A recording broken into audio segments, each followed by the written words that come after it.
and Tammy Grimes. Getting in, as someone said about war, is easy. It's getting out that presents the problem. And we could say the very same thing about marriage. While faint heart never won fair lady, there's many a bold lad who wishes he hadn't been quite so courageous. We promise to love, honor, and obey as long as we shall live. The trouble is, some of us live a long time. While love, well, for a great many people, it just comes and goes, doesn't it? But you said you'd be able to talk him out of it. I tried, and I failed. Now we'll have to kill him. Murder? Yes, murder. And it has to be done before Monday. There must be another way. Listen. To what? We can have a long moral discussion, but why bother? In the end, we can only arrive at one answer. We have to kill him.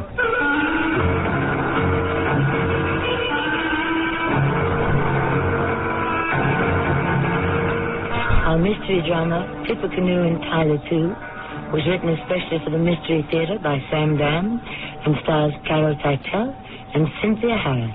I'll be back shortly with Act 1. Hey, everybody, how can you top an Armour hot dog? Hot dog. Armour hot dog. What you kids put on Armour hot dog?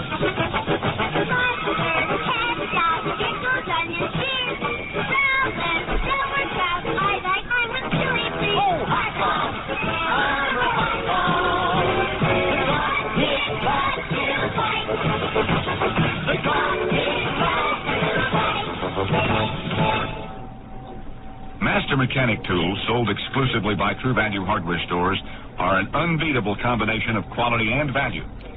Hi, Pat Summerall to tell you the Master Mechanic 6-gallon wet-dry vacuum is designed for heavy-duty cleanups in your garage or workshop.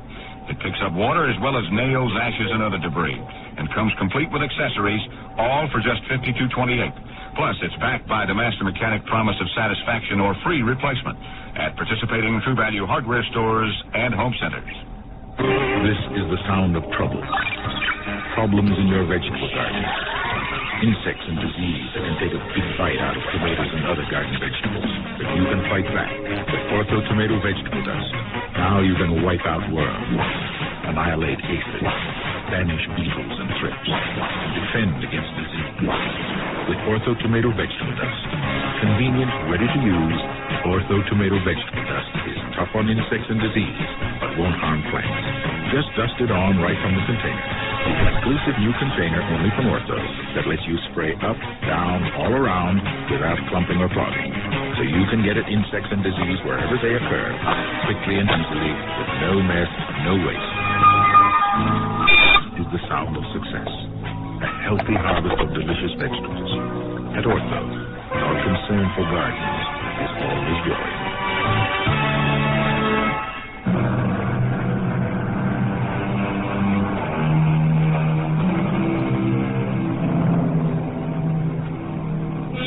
Will you love me in December as you did in May?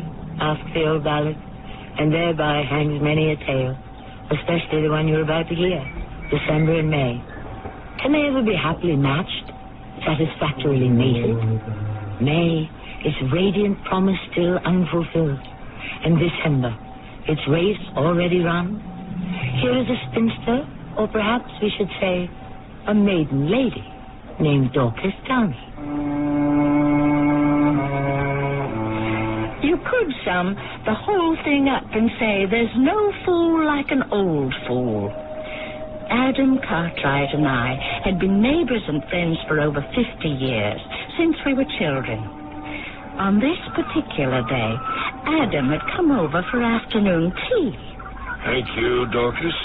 But you should know, after all these years, that I take 2 lumps, not 1. I know perfectly well what you take, Adam, but I'm cutting you down. Why? You reach a certain age, you have to be careful about your intake of sugar. Oh, you think I'm getting old, Dorcas, We go back a long way, Adam. I wish I hadn't brought this up. Well, we can always drop it. Yes. You know, I never get tired of looking at this view. Blue sky, blue water. Besides, Dorcas, a person is only as old as he feels. Is that so? Well, he doesn't have to think he's old just because of the calendar and the clock. But where are you headed, Adam? I'm thinking of getting married. Married? Why shouldn't I get married? Oh, I can't think of a reason. Oh, you could think of a great many reasons. I'm too old. If all I want is companionship, I can have that without marriage, And so on and so forth. Yeah, but you're overlooking something. Oh, I haven't said a word. Yes, but I know what you're thinking. Let me tell you this, Dorcas Downey. I want love. I want the excitement of romance. Ursula's been dead for more than 10 years. Our marriage at best was... well, it was placid. What's he trying to do, Adam? Sell me the idea or sell it to yourself? I finally met someone. Aha. Someone with whom I want to share my life. I feel as if I've been born all over again. And who is the lady that performed this feat of magic? Sally Lewis. Sally Lewis? Your secretary? I know what you're going to say. She's half my age. At least. What can she see in me? Oh, I know what she sees in you. Oh, it can always depend on you to be cynical. She has fallen in love with me. Would she have fallen in love with you had you been the porter instead of the owner of the factory? You see, that's what I mean. Well, it has to be said. Very well. And what else do you have to say? I've said it all, except for one word. Congratulations. Sally Lewis. I had only been occasionally aware of her as Adam's secretary. At first, I had assumed that she was too pretty to be really efficient. Then I realized it was the kind of thinking I would deplore in a man. Naturally, I arranged for lunch. Adam told me about this view. Yes, it is beautiful. Coffee? Thank you. My grandparents and Adams built these houses, well over 100 years ago. Easily, because my grandfather died in the Spanish-American War. Oh, how long ago and far away, and what musty old history that must sound like now. Did you want to talk about history? As opposed to what? What's really on your mind? Which is? You don't like me, do you? My dear young lady, you understate the case. What's the complaint? You had your chance. I did? You had two of them. First at the young Adam Cartwright, but he turned you down for Ursula. 40 years later, he was free again. He chose me. Are you in love with him? Of course I'm in love with him. Would you be in love with him if he were poor? Would he be in love with me if I were ugly? Now, what love, anyway? But I would dearly love to hear your definition of it. It makes more practical sense than yours, Miss Downey. Miss Downey. You're what? 60 years old and you've always been Miss Downey? You may be a smart woman in certain areas, but love to you is a foreign language. And I would assume that you speak it fluently. All you have to do is tell the one you love exactly what he wants to hear. Is that honest? What does honesty have to do with it? You've been honest all your life. And who've you got to keep you warm in your old age? What's in this for you? Money? Naturally. He's not as wealthy as some people think. I'm in his office. I know the assets to the penny. In a year or 2 or 3, he'll want to retire. Then I intend to take over the management of the factory. Oh, you're marrying the company. Yes, of course. Typical New, one of the leading names in fine, high-quality, classic American furniture for over 150 years. He doesn't know the first thing about marketing and merchandising. And you do. There are millions and millions to be made. And he thinks you love him. May I wish you every happiness. Thank you. I know it's impossible, but I do wish we could be friends. I tell you, I revised my opinion of that young lady in a hurry. A cold, calculating manner frightened me. She had Oh, what word am I looking for? A serpentine quality. Deadly. Adam was my oldest, dearest friend. But how could I warn him without alienating him forever? And so they were married. And like two lovebirds, flew off on their honeymoon. You're back, Adam. In time for tea, I hope. There you are. Dorcas, she's made me very happy. Well, then that's all that matters. So happy I want to retire. And then? Do what I always wanted. Which is what? Well, we used to talk about it all the time, you and I, when we were children. Get on the boat and just sail leisurely all around the world. You don't remember. Oh. I suppose you just dismissed it as childish dreaming at the time. Yes, I did. But I mean it. I always meant it. I see. Just to live on a sailboat. To put into port whenever you like. Stay as long as you please. Come and go as the winds take you. It's just the kind of free and easy, open life that Sally and I have been talking about. And Tippecanoe? The factory? Well, you know I always hated it. But it's the family tradition. Well, no one ever asked me did I want to go into the furniture business. It was naturally assumed from the moment of my birth. I tried my very best, but it didn't go. No, Tippecanoe has been sinking steadily. I understand. But with proper management, it can come back and be even greater than before. I wish them luck. Who? The new owners. You mean you sold Tippecanoe? No, but I intend to. Do you have a customer? I'm going to practically give it away. To whom? To the people who deserve it most. Those long-time, loyal employees who spent their working lives there and who truly love the place. Oh. I have enough money for Sally and me to live nicely, but modestly, on the boat. Tell me, Adam, have you discussed this plan with Sally? No.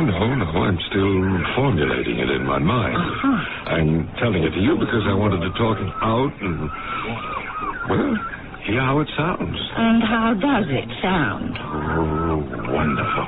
Then, all you have to do is break the news to Sally. I intend to do that tonight. I would have given a great deal to be there when he told her, but of course that was impossible. Poor Sally. There was her whole, what do they call it today? Game plan. Down the tubes. You're what, darling? I'm getting rid of Tippecanoe. Yes, but why? Because, my dearest, I have neither the head nor the heart for the furniture business. Yes, Angel, but Tippecanoe has the name, the acceptance to become the most wealthy and powerful company in the industry. Yes, I know. And you're just going to give it away? Why? Because of you, darling. Me? Yes. You gave me the courage. To do what? To risk being poor. But You inspire me to live for the important things, the eternal things. Suddenly, I feel we can do this together. Roam the world free, unfettered. oh, but sweetheart, what happens to Tippecanoe? Who cares? But the family tradition. Not all family traditions are worth maintaining. Now, we'll take the open sea and the open sky. Or wouldn't you like that better? Oh, darling, you're absolutely right. You really think so? My silly Adam. Would I say so if I didn't? But, you know, I do want you to consider something. Of course, dear. I don't want you to do anything, for at least a year. Why? Do you trust your little Sally? Well, you certainly. Well, I find the idea, which is absolutely overwhelming. I would love to load up that sailboat tonight and be off with the morning tide. But I'm thinking of you. Is this what you really want? Well, yes. I mean, you say that you've always hated the factory, but still, You spent your whole life working there. Why? I told you, till now I never had the courage to get rid of it. Yes, but perhaps deep inside you, without being really aware of it, you love the place. Oh, no. Oh, darling, I fell in love with you because you were one of a kind. You were a complete romantic. There aren't very many like you in the world. And so I have to somehow attempt to provide a bit of balance. But we both want to do this thing. Of course we do. But once we do, our decision is irrevocable. The die is cast.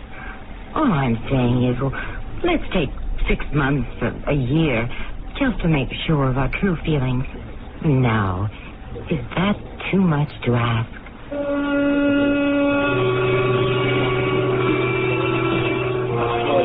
How do you like the way she fielded that one? Obviously, she's stalling and playing for time. Who knew what can happen in 6 months or a year? Maybe she can get him to change his mind. Maybe something might befall him. An accident of some kind. Who knows? We have all sorts of options to explore when I return shortly with Act 2. What's as beautiful as a summer sunrise and delicious besides? Summer fruits, it wouldn't be summer without her. Fresh plums and nectarines are here at last. Fresh from the trees, taste them and see. So sweet and juicy. California summer fruits taste as good as summer feels. Nature's way of smiling. Fresh plums and nectarines. Sponsored by the growers of California summer fruits. Here's how to tell Skyhawk, the new smaller Buick, with your eyes closed. The doors, for instance, sound like this. Unless you get the sedan, then it's like this. Similarly, the hood and the trunk shut with a satisfyingly solid tune. The new Skyhawk, you see, is very precisely built and inspected hundreds of times in hundreds of places, so everything fits like... Excepting, of course, where people sit. There, the fit is more like... The new Buick Skyhawk. Everything fits beautifully, including you. That's nice.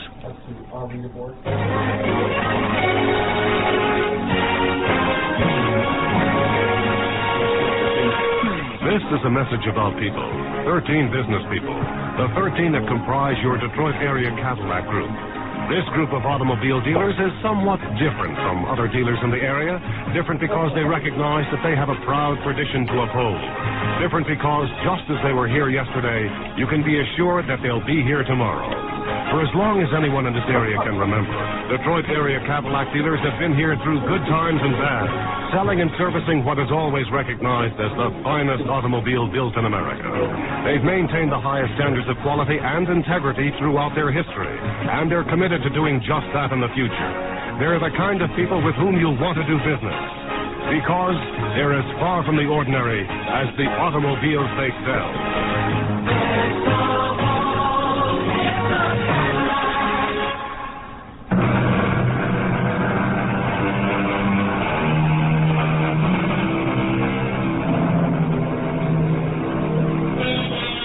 Life is filled with all sorts of unexpected ironies, little twists and turns of fate. For instance, you marry a man for his money, but you convince him that you've married him for love. You convince him so completely and thoroughly that he actually believes it and says, in effect, who needs money? Let's give it away and just live on love.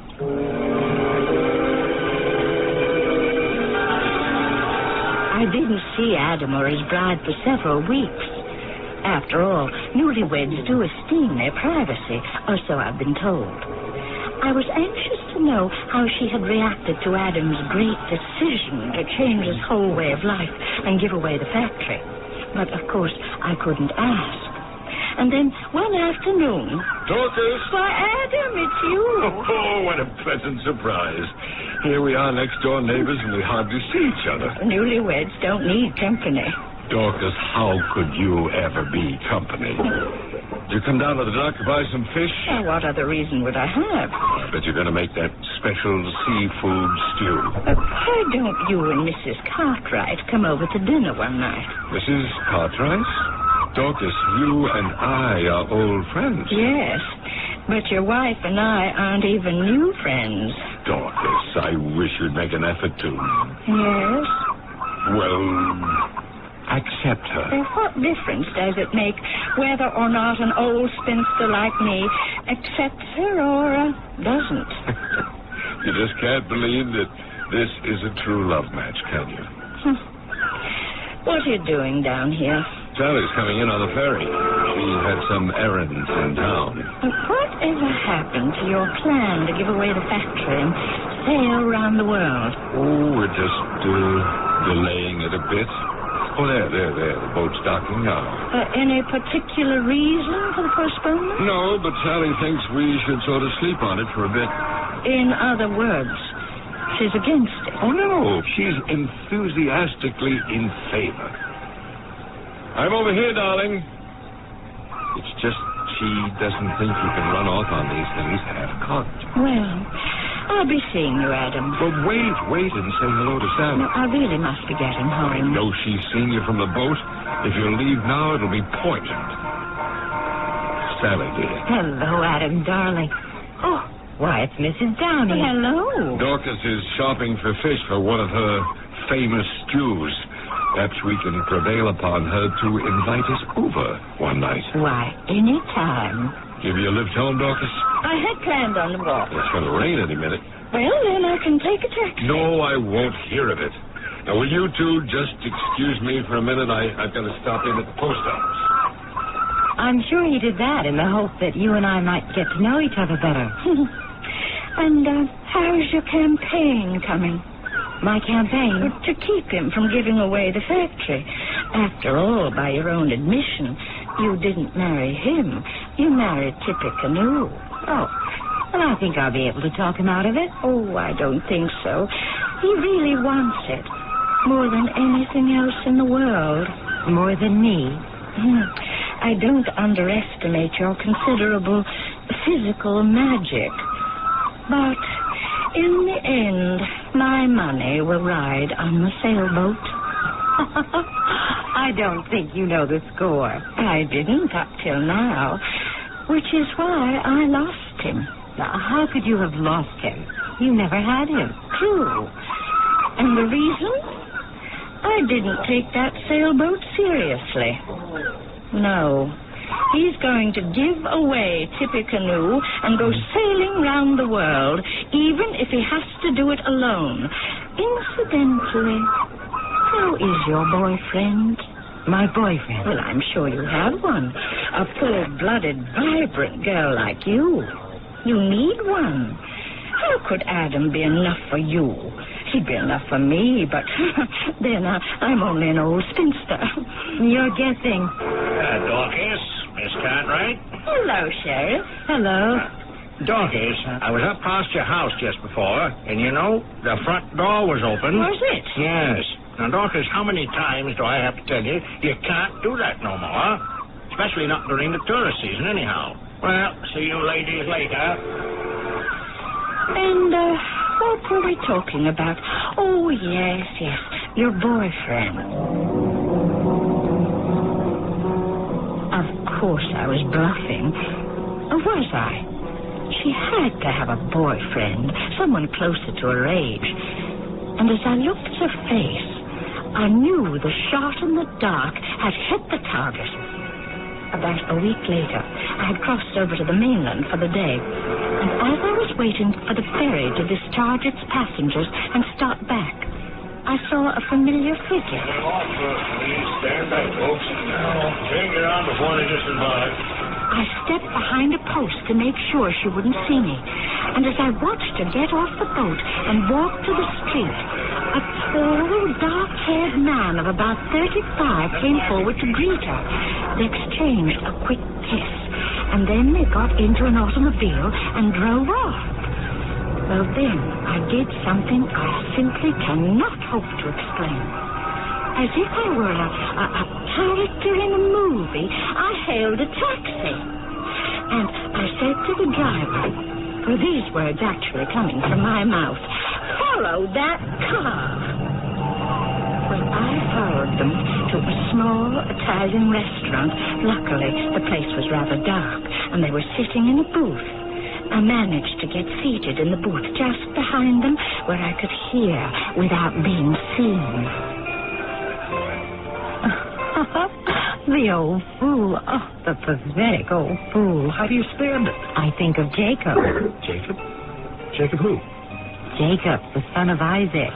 Oh. Now, he had to labor 7 years to Rachel. Well, I think by the time he was through, it was closer to 14. Well, I have to put in my time and labor for Tippecanoe. I certainly hope it won't be 14 years. Oh, Harry, how long can the old fellow last? You know, some of these old codgers can hang on forever.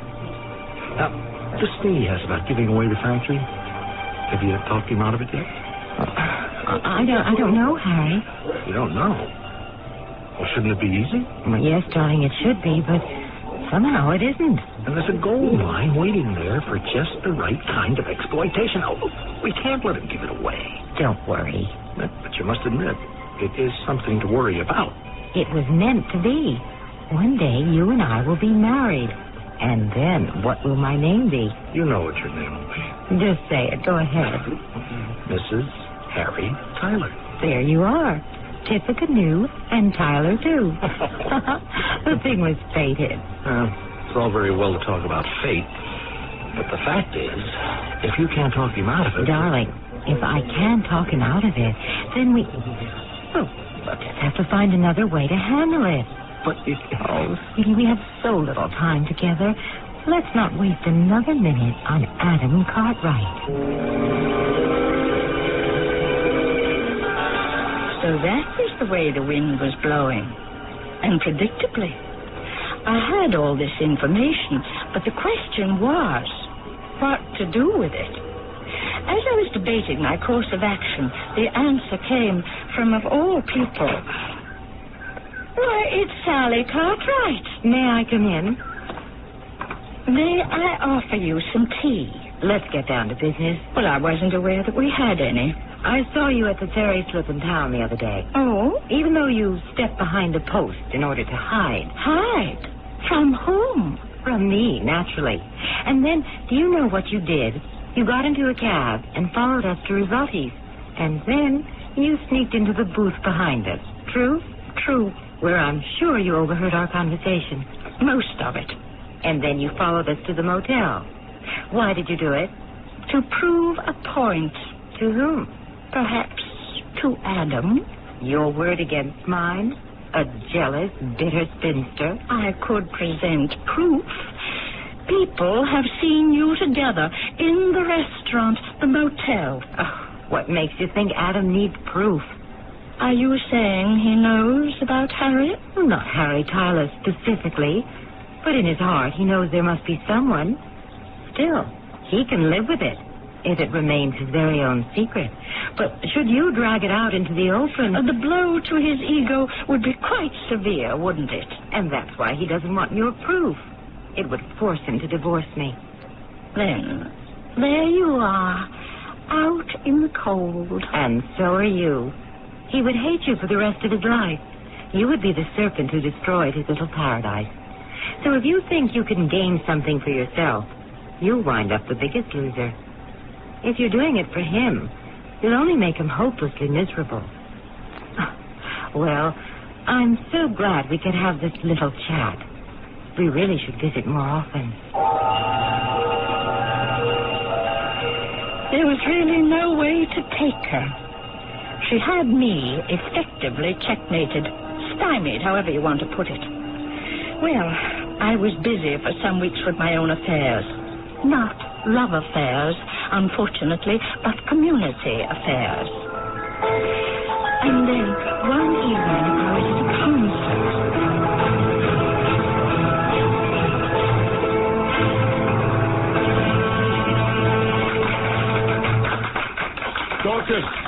Dorcas! Why, Adam, it's you. Did you enjoy it? Well, you know me. I'm tone deaf. I just show up for the looks of the thing. Let me walk home with you. Oh, isn't Sally here? No, she's spending the evening in town. College friend had a baby. She wanted to visit. Oh, yes. It's a lovely night, isn't it? You see the silvery reflection of the moon on the water. Oh, to be out on the open sea under a moon like that. Especially with someone you love. When are you giving away the factory? and starting off on your trip around the world, Adam. Or has that been cancelled? Why would it be canceled? Oh, it's just that I hadn't heard anything about it lately. Well, I don't want to say too much until I'm just about ready to sign the papers and take off. And when will that be? Soon. I'm getting restless.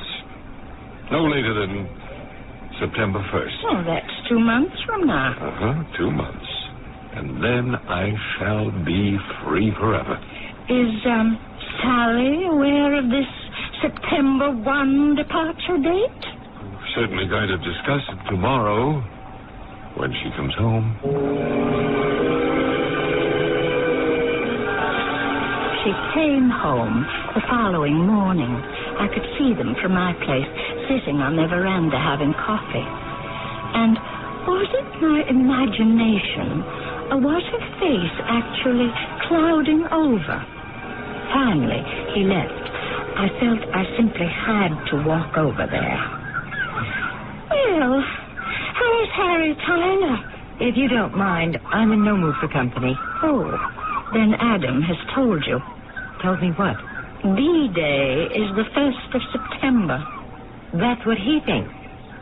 He's not going to give away the factory. My dear, I'm afraid we shall never have a modern version of Tippecanoe and Tyler, too.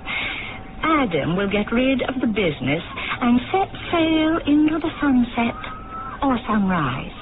I won't permit it. Oh? And how do you intend to stop him? There are ways.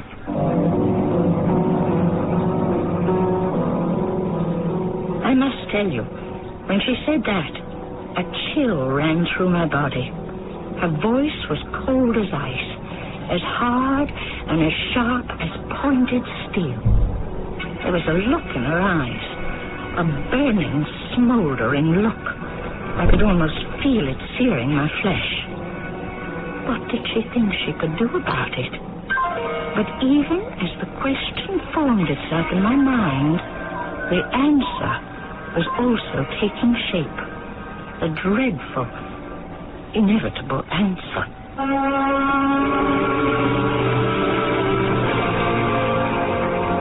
I'm sure by now we have all figured out what that answer will be. Suddenly the game turns deadly. But you expected it from the beginning, of course. We all know that when December marries May, something, somewhere, has to give. Give me just a few minutes, and I shall return with Act 3. What do doctors recommend to avoid constipation? These days, doctors stress the importance of dietary fiber to help the system regulate itself naturally. Metamucil is the laxative made from natural fiber, no chemical stimulants. That's why doctors recommend Metamucil more often than any other laxative. Try Metamucil powder or pre-measured packets of Metamucil instant mix in regular or orange flavor and save 50 cents. Look for the coupon in June's Reader's Digest. Read label and follow directions. Weekdays from the creators of The Young and the Restless. It's Capital, desire and passion set behind the marble curtain of power in Washington, D.C. Then follow the lives of people searching for their place in the sun on Guiding Light. And stay tuned for glamour and laughs as Bert Conde brings you celebrity couples and their hilarious secrets on Tattletales. You never know what Tattletales will tell. That's Capital, Guiding Light, and Tattletales. Weekdays on CBS Television. Check your local listings for the time. I'm Lorette Rupi, Director of Peace Corps.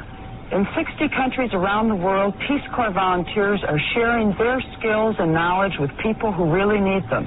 But we need more volunteers, and we need them now. Volunteers are urgently needed in agriculture, math, science, and biology. Call Peace Corps now for more information.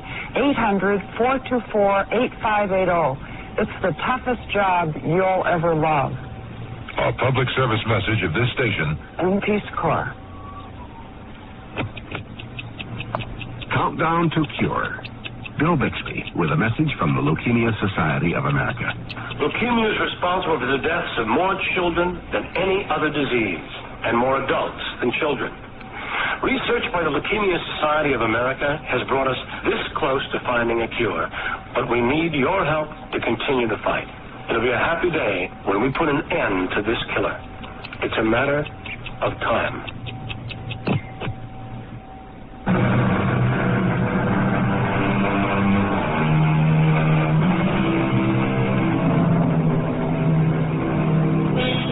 It was Mrs. Browning who wrote, "How do I love thee? Let me count the ways."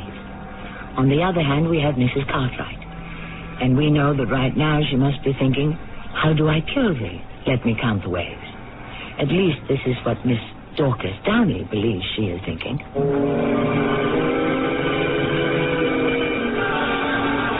What else is there for Sally but murder? And it isn't my imagination. I know she'll have to kill him. And I don't know what to do about it. Killing, murder, these are things you read about. They happen to other people. People you don't know. Every night, when Adam comes home, they sit on the veranda, and I know they must be talking about the factory. And so here I am, determined to do something I despise in other people. I'm about to eavesdrop. I'm going to sneak across the property line and hide in the bushes. I must make sure. I've asked Terence McKnight to come over here for dinner next Monday. Oh, you're dinner. Mm-hmm. I'm ready to begin the legal procedures. Adam, I hope you've considered this from every angle. Well, there are no angles, darling. It's something I wanted to do all my life. Yes, but... Well, what did you want to say? Tippecanoe is a potential. The opportunities for profits are unlimited. I'm past all that, my dear. I was once very rich, and I found it wasn't all that it's cracked up to be. Since you were never wealthy, you'll never miss it. The moon, and the stars, in the Southern Pacific. I was there in the Navy during the war. It's a sight you'll never forget. You're determined to do it, then? Why do you ask? You know. Well, someone has to be the one to say, go slowly.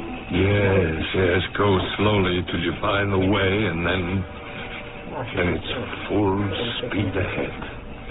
Now, my mind's made up. How about you? Yes, Adam. My mind's made up, too. The following morning, I saw her leave the house. She was dressed for the city. She had a grim look on her face. I was picking some wild beach plums as she passed me by. Oh, good morning. Good morning. Bound for town, I see. Had any luck? Luck? With Adam. Suppose you let me worry about Adam. September 1st. It's the start of some wonderful sailing weather. Goodbye, Miss Downey. Give my regards to Mr. Tyler. I shouldn't have spoken to her like that, not in her state of mind. But I'm only human. I've had very few victories to savor in my lifetime. Although, what kind of victory is this? I knew she was going to see Harry Tyler, nerve him up for what she wanted him to do. He was a handsome man with a weak chin. She would have to be the forceful one. Lady Macbeth. We have to talk, Harry. His attorney is coming for dinner Monday night. That's in 6 days. And we can say goodbye to the factory, to Tippecanoe. But I thought you said you could talk him out of it. I said I would try. I tried and I failed. Now we have to do something else. What else is there? We'll have to kill him. Sally, what are you saying? You know what I'm saying, Harry. We talk around it. But we have to kill him.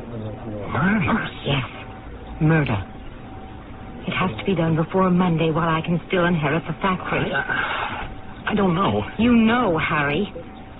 You're playing this little game with yourself. But there's no other way if we want to get rich with Tippecanoe. Sally, listen. Harry, to what? We can have a long, soul-searching discussion, but why bother? In the end, there can only be one answer. We have to kill him.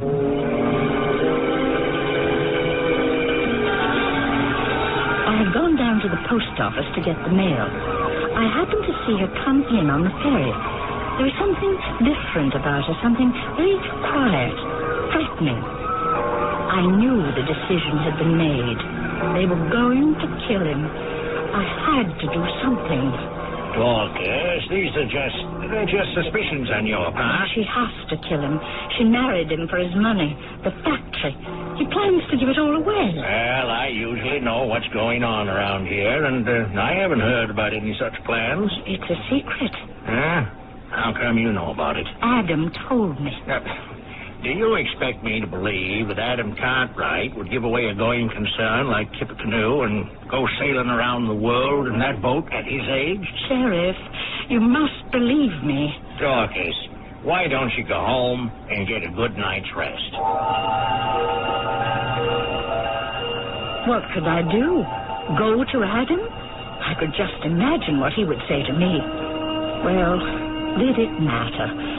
I would have to try to convince him to save himself, somehow. Hello, Dorcas. Oh, I thought I'd drop in for a cup of tea. Good idea. Sally isn't home. Oh?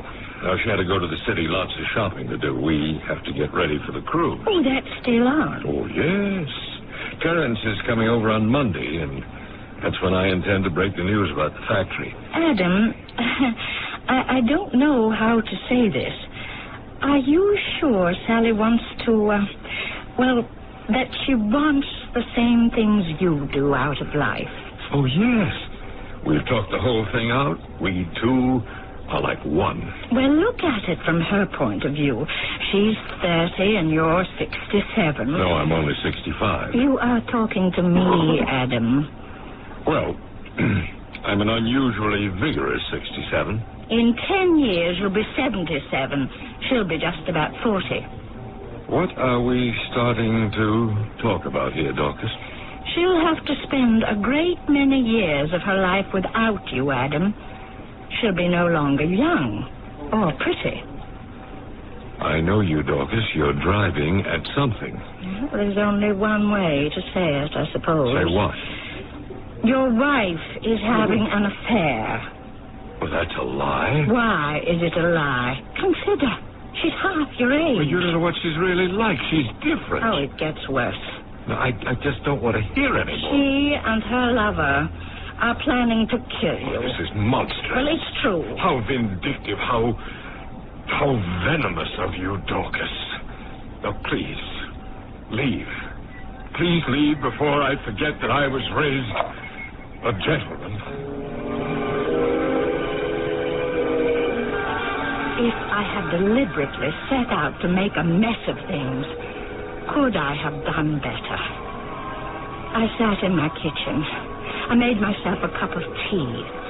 A murder was about to be committed, and there was absolutely nothing I could do about it. I never felt so helpless, so frustrated. What was that? A shot. Of course, it had to be a shot. And it came from the direction of Adam's house. No, I wasn't dreaming. No, I didn't imagine it. I heard a shot. Had they killed him already? Had they killed him? Of course. Sheriff Neary. Sheriff, it's Dorcas Downey. Yes, Dorcas. I just heard a shot. At this hour? Sheriff, I know a shot when I hear one. It came from Adam Cartwright's house. Now, Dorcas, we went through this whole business this afternoon. I am telling you, Sheriff, I had a shot, and you'd better get right up there. I wasn't going to wait for him. I ran over to Adam's house. The front door was open. The bright moonlight streaming in made everything visible. Most of the furniture was overturned. The place was completely upset. And sitting, slumped in his armchair, was Adam Cartwright. I could see the bullet hole in his head. I was so frightened, I wanted to run right out of the house. Then I heard footsteps approaching and voices. I'd better hide. I stepped back into the kitchen, hoping no one would see me. Sally, maybe Probably fallen asleep in his armchair, as usual. But that nosy neighbor, she'll hear the shot. How can she hear the shot? The gun has a silencer. Look, he's sleeping.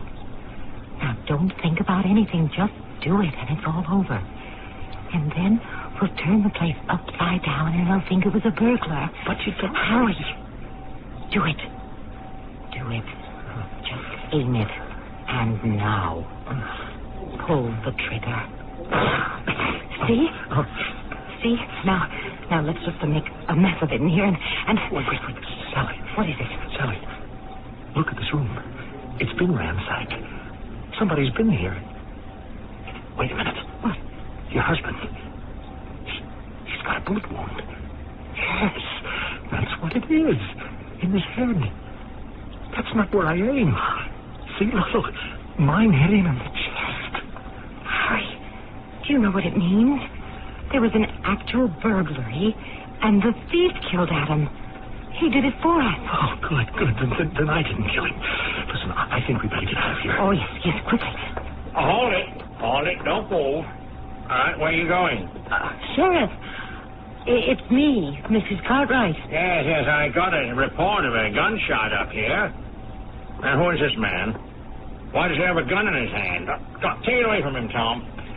Let's see what we got here. What are you trying to tell me, Dorcas? Sheriff, they didn't kill him. Right after I called you, I ran up to the house.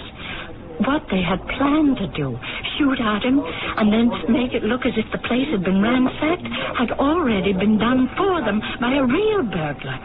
Adam was dead when I arrived, and then almost immediately after, they showed up. Harry Tyler shot Adam without realizing poor Adam was already dead. I saw the whole thing. You did, eh? Well, Dorcas, you're making a generous but a misguided effort to help her. Oh, but Sheriff, They're obviously lovers. Now, we can prove it. She was married to an old man who had to be in the way. Case is open and shut. State's attorney wants to go to trial. And I guarantee you he'll get a conviction. And there's nothing you can do about it. well, I tried. If there's nothing I can do about it, I suppose that will just have to be the end of it.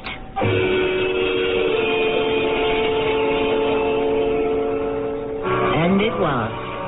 The jury found Sally Cartwright and Harry Tyler guilty of murder in the first degree. Each was sentenced to life imprisonment. Each will be eligible for parole 26 years from now.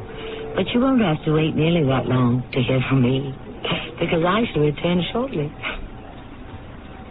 If you've been waiting to buy a new appliance, your White Westinghouse dealer is now offering great values on brand new White Westinghouse 1982 models of refrigerators, freezers, washers, dryers, dishwashers, and ranges. And just when you need it most, White Westinghouse dealers are featuring a great spring price down event on previous year's models, floor samples, and other price down values. So buy now and clean up at the White Westinghouse Great Spring Price Down. White Westinghouse, we're making things better for you. Do you have a sight problem that prevents you from reading? Hi, this is Max Morath with news about Choice Magazine Listening, a free service. 6 times yearly, Choice Magazine Listening brings you, on 8 RPM phonograph records, 8 hours of selections from leading magazines. For information, write Listening Box 10, Port Washington, New York, 11050. Remember, it's free. Write Listening Box 10, Port Washington, New York, 11050. A public service message on behalf of the nonprofit Lucerna Fund. If you'd like to take advantage of the current high interest rates in today's money market, but want your money available when you need it, take a moment now to call this toll-free number, 800-228-5000. Ask the operator to send you information on Dreyfus Liquid Assets. Find out just how much income growth you can get from one of the world's largest money market mutual funds. With Dreyfus Liquid Assets, you have the advantage of making withdrawals by phone or paying larger bills with free redemption checks and continue earning high yield, compounded daily till your check clears. You can put money in or take it out anytime with never a sales charge or a penalty. But call now, 800-228-5000 for free information and a prospectus, including management fee, charges, and expenses. 800-228-5000. Study the prospectus carefully before you invest and learn how Dreyfus Liquid Assets can help you get the lion's share from today's high interest rates. 800-228-5000. Toll free, 800-228-5000.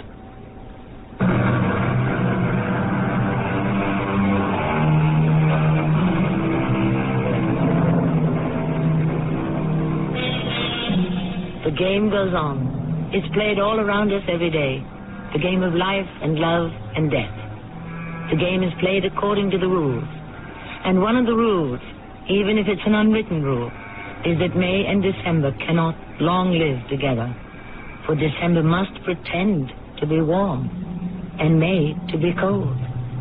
Sooner or later, something must snap and break and die, as we have seen, and shall see again and again, as long as vanity, foolishness, and greed remain in this world. Our cast included Carol Teitel, Cynthia Harris, Arnold Moss, and Earl Hammond. The entire production was under the direction of Hyman Brown. Of a northern Irish border town recently received a standing ovation from 1,500 of his parishioners. Presenting the transcription feature, Superman. Up in the sky, look, it's a bird, it's a plane, it's Superman. And now, Superman.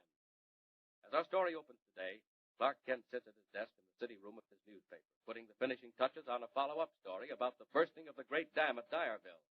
Strange adventure in which Superman played a thrilling part. But already an even stranger adventure is at hand. Above the clatter of typewriters and newsstickers, Kent hears the door of a private office open behind him. Half turns in his chair just as J. Hamlin, assistant to Editor White, calls him by name. Hey there, Clark Kent. Right here. Come in here a minute. Close the door. This is something very special, Kent. And if Mr. White were here, I know that he'd want you to take it on. Oh, I don't think you know Miss Beecham, do you? No, I'm afraid I don't. Elsie, this is Clark Kent. How do you do? Glad to know you. Sit down, Kent. Pay close attention. You've heard of Dr. George Haven Beecham, haven't you? Explorer, scientist, archaeologist. Oh, yes, indeed. Well, Elsie's his daughter. Yes, I've known her since she was an infant. Her father is one of my closest friends. Now, here's the situation. Something mysterious and unusual has happened to Dr. Beecham. But suppose you tell the story, Elsie. Huh? It may sound a little silly to Mr. Kent. Oh, I'm sure it won't. Go right ahead, Miss Beecham. From the beginning, Elsie. Well, it's this way. 9 months ago, my father went into the jungles of South America to supervise the excavation of some ancient tombs. He wrote to me regularly, and everything seemed to be quite all right. How often did you hear from him, Elsie? Oh, about once a week. The last letter came 2 days before he sailed for home. In it, he told me not to meet him at the boat. Did he give any reason? None at all. He said he'd phone me. Did he? He did. 2 hours after the boat docked. What did he say, Miss Beecham? Nothing. He sounded almost ghostly, like a man afraid of his life. Oh, now, you're just imagining things, Elsie. If I know your father, and I do, he's never been afraid of anything. That's just what's had me worried. That and the instructions he gave me. What were the instructions, Miss Beecham? First, he told me he couldn't see me for quite some time. That in itself isn't natural, Kent. Elsie and her father have always been devoted to one another. Go on, Miss Beecham.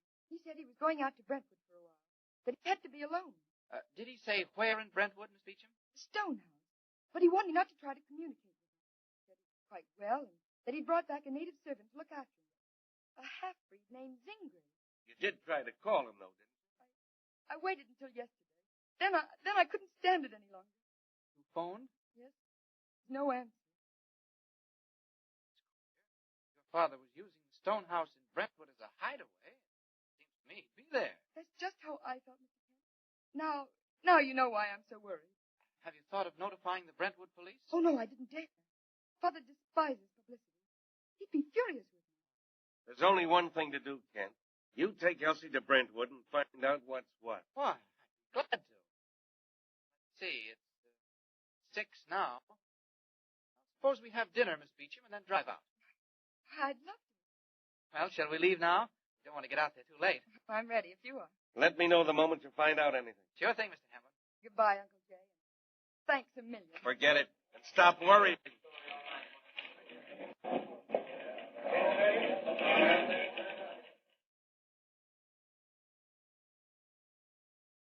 Good. What a dreary-looking place. Is this Brentwood, Mr. Kent? This is Brentwood, all right, Miss Beecham. And I think that's Stone House, back of those trees and behind that iron fence. Well, if Dad's there, he certainly doesn't want callers. Why, it looks completely closed up. Yes, not a light anywhere. Oh, say, I guess we passed the gate. The gate? You know, leading into the grounds. Oh. What are you getting out for? Where are you going, Mr. Kent? Well, I just thought I'd run back and see if the gates are open. Wait here a minute, will you? Well, don't leave me alone here too long, Mr. Kent. Don't worry, Miss Beecham. I'll be right back. Something about the look of this fence. Quite like. Too carefully hidden away back in the shrubbery. Purposely hidden. Wonder why. Ah, here we are. Now, I wonder if I can get through the fence or over it or... Oh! Electrified, eh? Huh. Quite a jolt, too. Ah, this looks like a job for Superman. Pretty smart shooting high-powered voltage through an iron fence, but not smart enough. Get back out of the shrubbery and look around.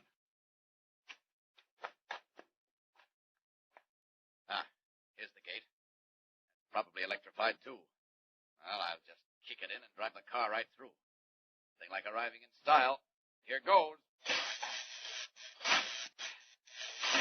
Hey, whoever built this gate certainly did want privacy. Well, he won't have it long. There, that does it. Now, back to the beach as Clark Kent.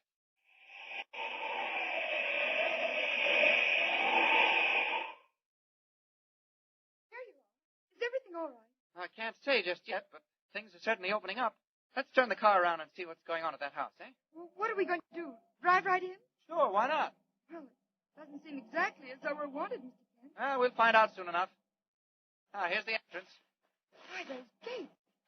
Did you say you just opened them? More or less. Why? They looked like they were blown in a hurricane. Well, they were old and rusty, Miss Beecham. They just fell apart. Well, what are you stopping here on the driveway for? Why are you switching off the lights? Now, look here, Miss Beecham. I'm going to tell you quite frankly that we may run into trouble. Mr. Kent, what do you mean? Now, please, don't get hysterical. I won't, but... Miss Beecham, I want to go up to that house and have a look around before they know we're here. Mr. Kent, do you think anything's happened to my father? Now, Miss Beecham, honestly, I don't think anything. Not yet. Then why all the secrecy? Why are you leaving me here and going to the house yourself? Oh, you must know more than you're telling me. Oh, believe me, I don't. Just that your father and whoever else is with him in the house seem to want privacy. Try to make sure of it. For some unknown reason, that privacy is vitally important to them. Oh, let me come with you. No, please. Just stay here and watch the car. If you see anything, or want me for anything, blow the horn. I'm afraid. I don't like it here. The open silence. Darkness. No, there's nothing to be afraid of. Just sit tight while I investigate. Well, where will you be? Not too far away. Remember now, if anything happens, just blow that horn and keep blowing. All right, Mr. Kent. But please hurry. Please hurry. Poor kid. She's frightened stiff. No wonder. I'd like to leave her alone, but she can't be around when Superman's doing his stuff. It looks like he has to. Well, I'll just climb up the side of Stone House a little way and see what's doing.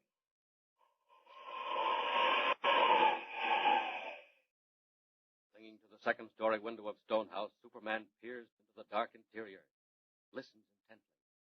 A door slams. Suddenly, the night is stabbed by the wild blowing of the auto horn and the weird baying of hounds. What's that? Somebody's blowing a horn. Elsie must be in trouble. All right, Miss Beecham, I'm coming. Help! Help me, Mr. Kent! Being attacked by huge masters. Get down! Get down, you people! Help! Miss Beecham, help! I'm coming. Help! Get me out! The doors! They're climbing through the windows! Help, Mr. Kent! Stay in the car, Miss Beecham. Don't get out. I'll take care of them. They're coming in, Mr. Kent! Save them! Help! Down! Down! Down, you! Look how they're carrying the pieces! They're Don't wild! worry about me. Roll those windows. There. I've got the black one. Look out for the other one! He's leaving at you, Mr. Oh, Kent! you don't. Feel like a fight, eh? All right, so do I. How about this? And this? Where are you, Mr. I'm all right, Kent? Miss Beecham. Now then, you hounds, home before I tear you to pieces. Go on, get away. And don't come back. Go on. Have they gone? Mr. Kent! Right back, Miss Beecham. They've gone, Miss Beecham. You can come out of the car if you like. Oh, they frightened me so, Mr. Kent. Came out of nowhere, out of the darkness like wolves. Did look pretty dangerous. Black one particularly. I was sitting in the car waiting for you when I heard them barking. Suddenly they were up on the running board. Oh, Mr. Kent, it was ghastly. Well, it's all over now. I think I'll take you along with me just in case the dogs decide to return. I've discovered there's someone in the house. Maybe your father or it may... What's that? Well, I don't know. Sounds like a drum. Drum? Mr. Kent, it's a tom-tom. Someone's beating a tom-tom. Why? Listen. Coming nearer all the time. Look, Mr. Kent. What? There through the trees. What? A man. A giant. He's coming this way. Look.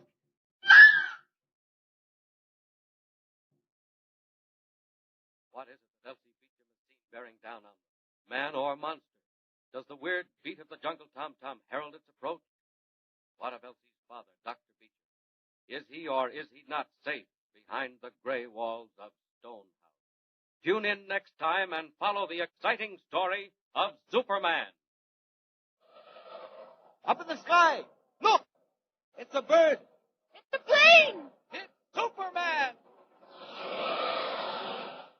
Superman is a copyrighted feature appearing in Action Comics magazine. Presenting the transcription feature, Superman. Up in the sky! Look! It's a bird! It's a plane! It's Superman! And now, Superman. Last saw him, Clark Kent had come to Stone House, a suburb of Brentwood, with Elsie Beecham, to investigate the mystery surrounding Elsie's father, Dr. George Haven Beecham, world-famous scientist and explorer. Recently returned from the jungles of South America, Dr. Beecham has hidden himself away with only a native servant for company, and refused to see even his own daughter. Arriving at Stone House, Kent had left the car to investigate the house, only to be recalled by frantic blasts of an auto horn. Elsie, left alone in the car, had been attacked by a pair of vicious mastiffs, and was in danger of her life. Fighting off the dogs, Kent turned to reassure the girl, only to be faced with a new terror. Listen. That giant man I saw through the trees, right, he's gone. Probably only the shadows and the branches. No, I know I did. Nothing there now. I can't see a thing. Look, do you see anything? Sure. I think so. Not now. But I did. I know I did. Well, you heard the tom-tom beating, didn't you? Yes. And I saw the man, a gigantic man. And he just stood there, peering. He isn't there now. At least I don't think so. He is. I know he is. He's close to us, hiding somewhere, stealing up on us. No, he's not, Miss Beecham. Now, look here. You stay here, and I'll have a look around. Oh, no, don't go, Mr. Kent. Don't leave me alone. I'll come, too. But I can't tell what we may run into. I don't care. I feel safer with you. Please. Come on. We leave the car right here. Well, what are you going to do? First of all, we want to get into that house. It looks completely deserted, but I know someone's in it. My father, do you think? I'm not sure yet. Hold my arm, Miss Beecham. Wait. I thought I heard something. Mr. Kent, I did. The tom-tom. Quick. Back of these bushes. Crouch down. There. Mr. Kent. Look out there in that patch of moonlight. Great Scott. There. That's what I saw, Mr. Kent. It is the giant. No. Not a giant, Miss Beecham. It's a man. He's big, all right, but it's a man. Tremendous big black man. He's listening. He hears us. Who is he? What's he doing? I'd like to know. Wonder if he's the one I heard walking in the house. Look, he's moving again. He's coming this way. We're in the shadow. He can't see us. Here, slip this way toward the house. Keep down as much as you can. He heard us. He's running, Mr. Kent. Quick! You hide in there, Miss Beecham. Back in that angle of the wall. I'll take care of this. Oh, no, he'll kill you. Go on, quick. Stay out of sight. Don't move till I call. Quick, Miss Beecham, run. It's so dark. I can't. Now then, the girl out of the way, Superman goes to work. Just give that giant a chance to try his voodoo on me. Coming this way, all right. Well, my friend, you're due for a shock. About 3 more steps, and out we go. All right, you. What you doing? Never mind what I'm doing. What are you doing, and where did you come from? So, you come out of dark. I've been looking for you. I fix you, white man. Look out. I'm giving you fair warning. No, you sure run. I catch you now. I'm not running. Oh, you want to fight, do you? Got it. I get you now. I cut you in half. Don't pull that knife. Knives don't bother me. Just gonna pick you right off the ground. Up over my head. You put me down. I kill you. You won't have a chance. You're going up to the top of that tree. You know. Fight.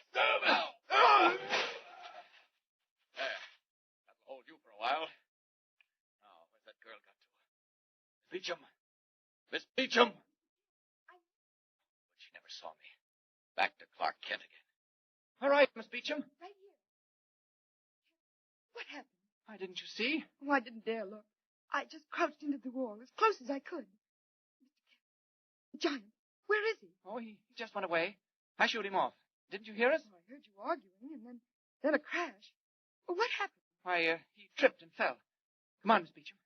I want to get into the house. See if that door's open. No. Oh, it's locked from the inside. In this case, I think we're justified in housebreaking. Stand back a little, Miss Beecham. You can't break through that. Oh, it isn't so strong. I'll just throw a stone at the lock. Stand back of that tree. It might bounce. All right, now. Mr. Kent, you broke it all to bits. I told you it wasn't strong. Come on, now, quick, inside. Mr. Kent, do you think it's safe? Come along. Safer than outside just now. Maybe I can fasten what's left of that door behind us. Yes, look. All I broke was the lock. And there's a steel bar that drops right across it. There. There we are. Now, black as pitch. I can't see a thing. Now, wait, while I strike a match. Seem to be in kind of a hallway. There. Better? Much. Yes, you're right, Miss Beecham. We are in a hall. This looks like the library or living room. Come on. Oh, here's a piece of candle. Oh, quick. The match is almost out. That's the stuff. There, now we can at least see where we're going. Goodness. Dreadful place, Mr. Kent. Wait, it looks haunted. Yes, I admit I've seen more attractive places. The fact. What was that? Something creaking. Quiet. I don't hear anything. It was kind of a creaking. Upstairs, Mr. Kent. Where do you suppose my father is? Don't know, Miss Beecham. Afraid he isn't here. Oh, why? What made you think that? Don't think anybody's here. If there were, why haven't they turned up? Made enough noise breaking in. Listen. Again. Mr. Kent, there's someone walking around in the room just above us. All right. Stay here, Miss Beecham. Oh, no.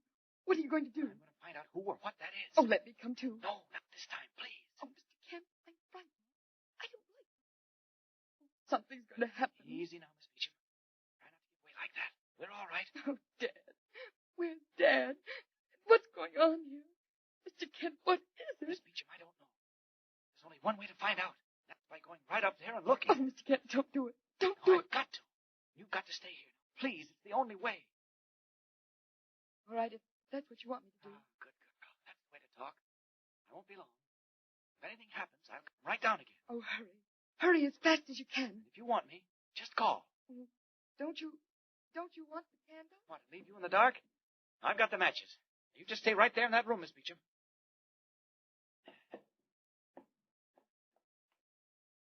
Now then, just see who is in that room. Here, this is the door. Doing. Thought so. Locked. Thought that, too. There is someone inside. I can hear him breathing. Open up, please. Open this door. Come on, you can hear me all right. I said open this door. Well, if you don't open this door, I'll break it down. Keep away! Keep away or I'll shoot! Open the door. I warned you! For the last time, get away! Get home! Too bad. Now, don't try that gun again. Here, give it here. You haven't got... Stop that. Give me that gun. That's better. Now then. You've tracked me down, but you won't get it. You'll never get it. Put that chair down. Now listen to me, will you? I'm your friend. You're lying. You can't fool me. Are you Dr. Beecham? You know I am, but you'll never get what you're looking for. Doctor, I'm not looking for anything. Except you. Now, will you listen? I'm a reporter. Clark Kent, working for the Daily Planet. The Daily Planet? Yes, your friend Jay Hamlin, assistant editor. He sent me down here. Your daughter, Elsie. Elsie? Don't tell me she's here. Oh, Doctor, she's been worried to death. She asked us to help her. I knew what I was doing. You shouldn't have come here or brought Elsie. But you were killing her with anxiety. I was afraid something had happened to you. I was killing her. You killed her by bringing her here. What? And maybe killed us all. Where is she? Quick, where is she? She's right downstairs in the library. Oh, Doctor, come down and talk to her, will you? Fool, you don't know. What? You don't know what's happening here. I can't go down. Why not, Doctor? What's wrong? I tell you I can't. I can't leave this room. Oh, Mr.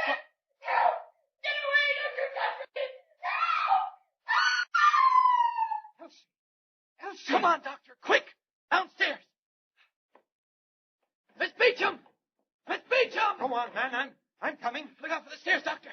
There was light down there. Elsie! Miss Beecham! Where's the light? Oh, what's happening? I can't see. Kent, strike a light. Wait a minute. My matches. Elsie! Elsie! Here we are. Now we can see something. There. Where is she? Kent, where's my daughter? What? Where? You fool, I told you. You brought her here, and now she's gone. Miss Beecham! Miss Beecham! Elsie! Elsie, where are you? Vast empty house rings with echoes, but no answer comes. Elsie Beecham has vanished. Where has she gone? What shadowy figure came stealing in through the half-broken door? And finally, what is the secret that Dr. Beecham has been guarding so carefully in Stone House? Guarding with his very life. Be with us again next time and follow the story. And remember, be sure to tune in the next thrilling installment of the amazing transcription feature, Superman. Up in the sky. Look! It's a bird. It's a plane! It's Superman! Superman is a copyrighted feature appearing in Action Comics magazine. Presenting the transcription feature, Superman. Up in the sky. Look! It's a bird. It's a plane. It's Superman! Now, Superman. Mighty visitor from another world with the strength of 100 men. Physical structure undreamed of and unattainable by earthbound humans. Champion of the weak and the oppressed. Tireless fighter for the cause of truth and justice. When we last saw him, Clark Kent was at Stone House in Brentwood. Ghost-like and forbidding retreat of Dr. George Haven Beecham, world-famous scientist and explorer. With him was the doctor's daughter, Elsie, come on a desperate attempt to discover why her father had deliberately cut himself off from his friends and family since his return from his latest expedition to the jungles of South America. Finally breaking into the apparently deserted house, Kent has left Elsie on the lower floor. While he investigates footsteps in an upper room, he finds Dr. Beecham, ready to defend himself against intruders with a knife and gun. Just as Kent is about to offer explanations, a ringing scream brings both men racing back downstairs to the library. Everything is in darkness. Kent strikes a match. They stare about, find that Elsie has vanished. Elsie! Where are you, Elsie? Miss Beecham! Look back at the lounge there. Maybe she fainted and fell. No, Doctor. Where's that draft coming from? Quick, maybe she's out that way. That's how we got in. Broke a door down. Come on, Doctor. Look, it's open. That's the way she went. She must have seen something or been frightened by something inside the house. Or else she was carried away. The devils, if they've done that, if they're trying to get at me that way. Come on, Kent. Zingri! Zingri! Careful when you go out, Doctor. No, not a sign of anything out here. Better get back inside. Where is she? Elsie! Elsie! Doctor, it's not safe out here, I know. Think I care about that when they've got my daughter? You brought her here. You're responsible for this. Why don't you go and bring her back? Doctor, I'll do that, only we don't know yet where she is. Now, look here, you go back and search the house. What are you going to do? Elsie! I'll stay out here, and if she's anywhere on the grounds, I'll find her. Kent, you're right. She may be inside after all. Elsie! Elsie, where are you? I will find her, too. If it's humanly possible. Or rather, Superman will. No time for running around on foot. This is where Superman takes to the air.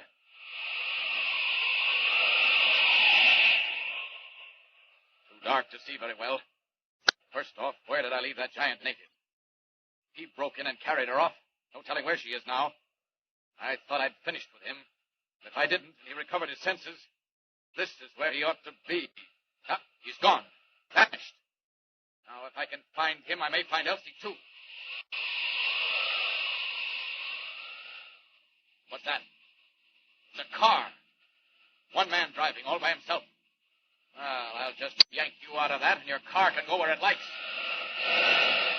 Hey, what the? Oh, quit, let me go. You'll wreck me. Come along, let go of that steering wheel. You and I are going to have a little talk. No. There, now, come on. Who are you? Never mind about me. We're talking about you. Where did you come from? And who did you come with? Where are they now? Come on, quick, talk. Listen, boss, honest. All I did is drive the car. I'm Eddie Hilly. Whose car? The fellas that came here. 2 of them. Little brown guys. Little? Did you say little? Yeah.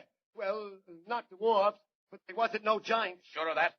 Wouldn't lie to me, would you? Oh, no. You sure one of them wasn't a giant? A big, tall fellow, almost black? No. They were small, I tell you. Both of them. All right. Where did they come from and what do they want? Hey, mister, I don't know. Honest. They picked me up in town and hired me to drive them out to Brentwood. Said they'd give me a good pay. That's all. Honest. Well, I think you need a little ride up in the air. No. I'm giving it to you straight, mister. Honest I am. That's all you know. Why did you try to get away from here so fast? Why didn't you stop when you saw me standing there in the road? Mister, how did I know who you was? You might have been a cop in that blue outfit. I figured I had enough. Oh, and what made you decide that? Too much funny business. First a lot of yells, then dogs, then a drum beating. Give me the creeps. What else? Plenty. Just as I was getting ready to blow, a big gorilla comes looping along. What? A big black man? Mister, that wasn't no man. Never mind that. Where did he go? I didn't wait to see. I took one look and I didn't hear fainted. And that's all I know. So help me. This time I believe you. Just the same, you're coming with me. Oh, no, wait, listen. Now, you won't get hurt. That's a promise. Hey, we're going up in the air. Hey, no, put me down, mister, put me down. No, wait, please, mister, please. All right, that's that. Now, you come along with me. No, not in that house. It's spooked. I ain't going in there. Oh, yes, you are, and right now, too. Take a look at me first. Hey, you're changed. You got regular clothes on. Right. And if you think you've been flying through the air, just been imagining things, understand? What? Hey, listen. I know mighty well I was flying. I say you weren't. Unless you want to fly again and much higher. No. All right. Not me. Remember what I say. Now forget all about it. Huh? Sure. I catch. Yeah, boss. Whatever you say. All right. Kent? I say, Kent, are you there? Right here, Doctor. Outside the house. Hey. Even your voice is different. Remember what I say? Oh, sure, boss. You bet. Doc. None at all, Doctor. How about you? Sign of a... Who's this? Where did he come from? That's what I'm trying to find out myself.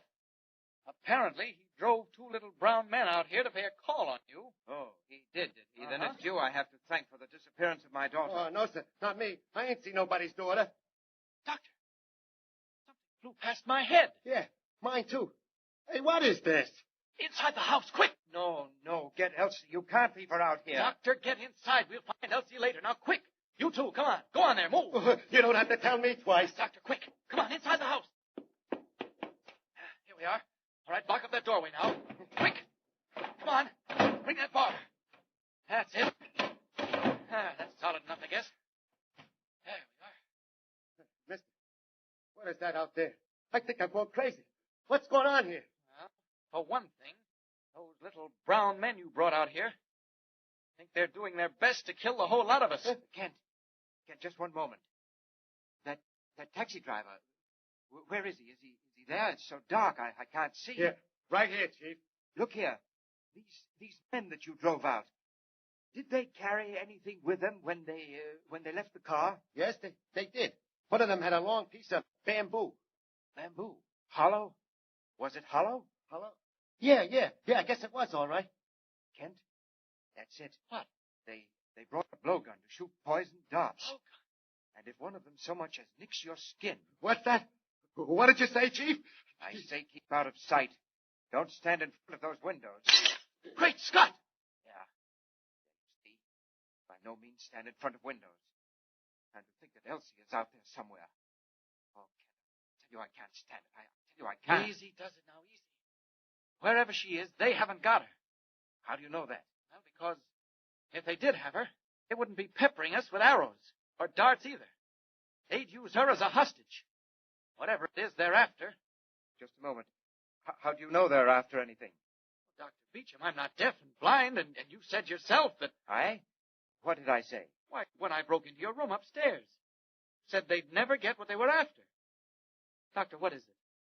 Don't you think you'd better tell me?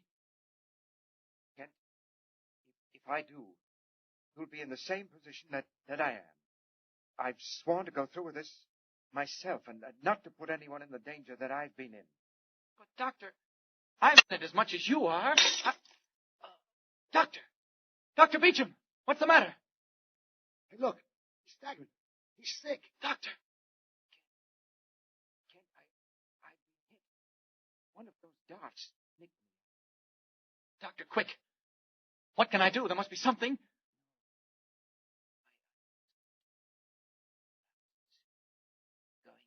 Steady, Doctor. Doctor, tell me. Tell me. Right hand pocket. Serum. I'm the only man that knows it. Quick. Right hand pocket. Wait a minute. Yes, I have it. It's a glass tube with a needle. All right, Doctor. What do I do? No, it isn't, Doctor.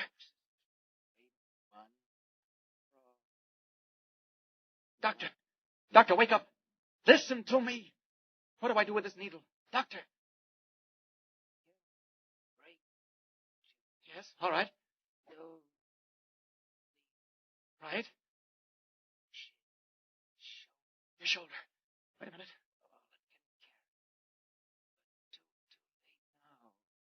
No. Look, keep awake, Doctor. I'm doing it. I'm doing just what you said. Look. Wait a minute. There it goes. Yes. Doctor, hang on. Don't let go. You haven't told me yet. Doctor, what is it?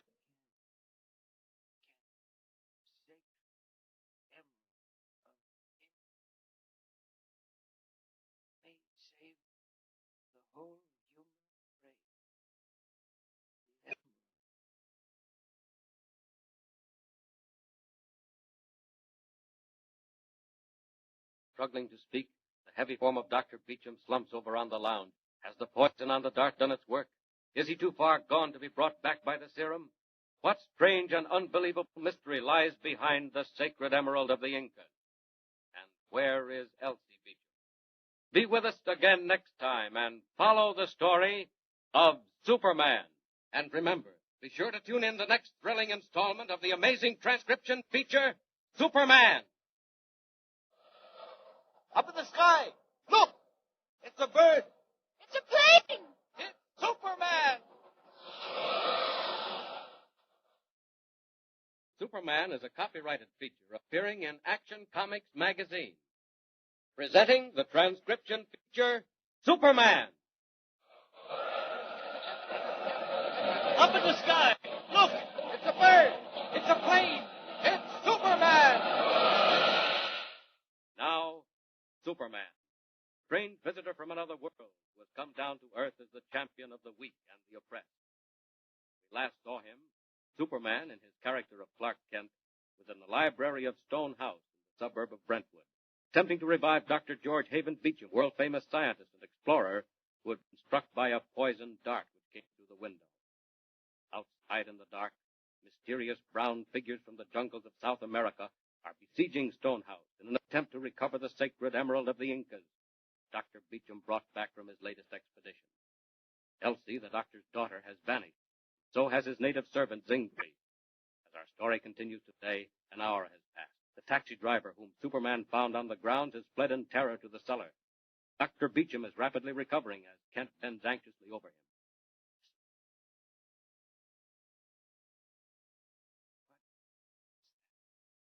2 o'clock, Doctor. It'll be daylight in another couple of hours. How are you feeling? Oh, I'm all right. I'm quite all right. But Elsie, Kent, where's my daughter? Doctor, I don't know. She's out there somewhere, Kent. They've got her, those murderous natives. I don't think so, Doctor. I don't know where she is, but I don't think they've got her. That taxi driver, where's he? Scared out of his wits. Down in the cellar. Kent, the door. They're trying again. Block it up. Stay back, Doctor. I'll handle this. What are you doing, man? Don't open it. Quick! Doctor, did you hear that? Elsie, your daughter.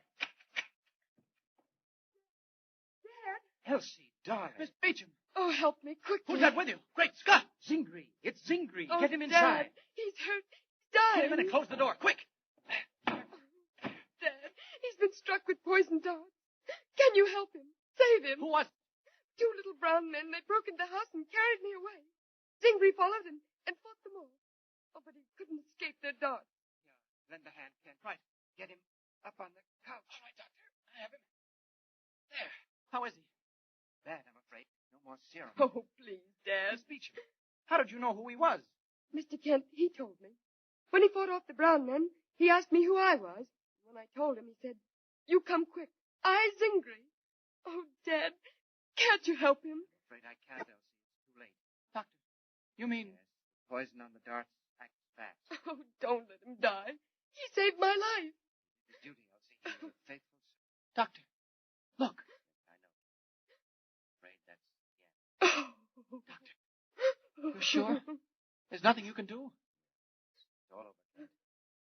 Better carry him into the other room. All right. That's it. Easy, right? Close the door. All right. Oh, it's so dreadful. Dad, what's it all about? What does it mean? I really think we ought to know that, Doctor. You started to tell me once before, just before the poison dart struck you. Dad, did they hit you? No, it's all right, Elsie. Nothing happened. Just a graze, and Ken helped out quite nicely. Oh, are you sure? Oh, perfectly. Look at me. You're awfully pale. Oh, naturally. He's been through a good deal, Miss Beecham. So have you. I really think you'd both better sit down. Yes, here on the Davenport, Elsie. Are you sure that poor Zingri really fought off the Azatlans? Fought off what, Doctor? Azatlan Indians, Kent, from the headwaters of the Orinoco. That's who those fellows outside are. But, Dad, please, what's it all about? Why were you hiding in this house? Oh, we've been so worried. Long story. I'll make it as short as I can. Now listen, both of you. Know what an emerald looks like? Why, of course. What's the biggest emerald you ever saw or heard of?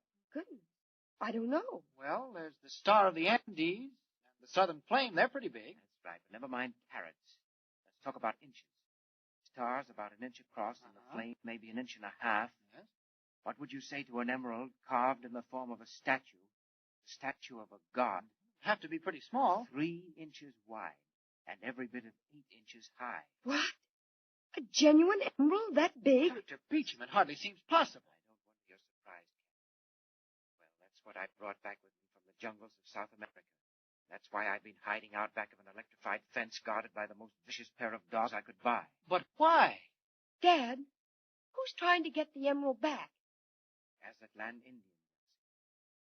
Thousands of years, literally. It's been the most sacred idol of the tribe. Dr. Beecham, how in the world did you get it? I stole it. Did you say you stole it? Had to. The only way. I had to have that emerald. You can imagine what it might be worth as a gem. Millions, at least. Probably, but entirely beyond its money value, which I don't care a thing about because I mean to give it back eventually. It has another value. Beyond price. But I don't understand. Elsie, thousands of years ago, the ancestors of the Azatlans were one of the great nations of the earth. They were called mortal people because they killed the emerald god. Much about them. Know that much. Go on, Doctor. Dad, what did the emerald have to do with it? That's what we've never been able to find out. That great secret. Remember Ponce de Leon? The Spanish explorer? Wait, he tried to find the Fountain of Youth. Yes, just so. He was following rumors. He heard of the secret and he tried to find it. He failed. Where he failed, hope I may have succeeded. Good heavens. Dr. Beecham, you can't mean it. Kent, in some way, I don't pretend to know how, great secret wrapped up in that emerald carving. A secret, full life. Life without any of the faults that trouble us today. Without greed, without envy, without hatred. Possibly the secret of life itself. Hidden in that stone. Doctor, what can you do with it? Every inch of that little statue is covered with engravings, ancient writings. And you're trying to decipher those writings? Yes, I'm trying. See, so far I have not succeeded, but I intend to keep on working. Yes, but Doctor, it's too dangerous. You can't possibly keep on working. Oh, can't you understand? If I can block that secret, the secret of the immortals, imagine what it would mean. Not for me. Dad, what is it? What is the secret?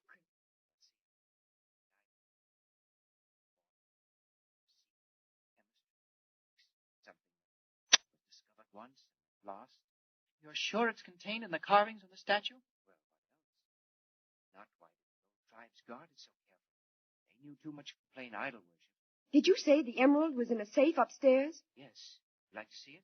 Doctor, if I were you, I'd leave it there. We still don't know what's going on outside. He may be right, Dad. You haven't decided yet how you're going to go on tomorrow, the next day, what you're going to do from now on. He is right. Things can't go on like this. What about calling in the police, Doctor? Or taking the emerald to a museum and working on it there? Dad, what's the matter? What is it, Doctor?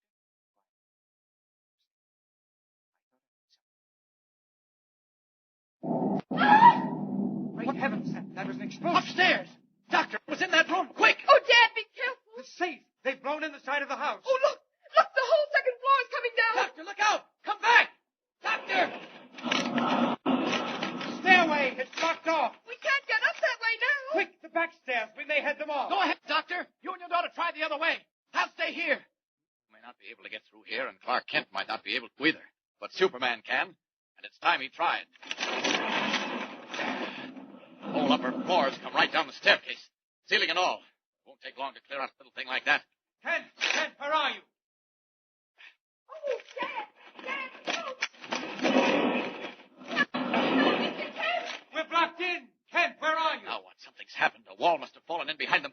It's all right. I'm coming. It's so dark. Kent, the safe. Where's the safe? What did they do? Almost through. Get this beam out of the way. Now then, if I can get through to that room, I think I can. Oh, Mr. Kent, is that you? Can't see a thing. Light a match, quickly. Half a second, Doctor. Oh, here's a match. I have one.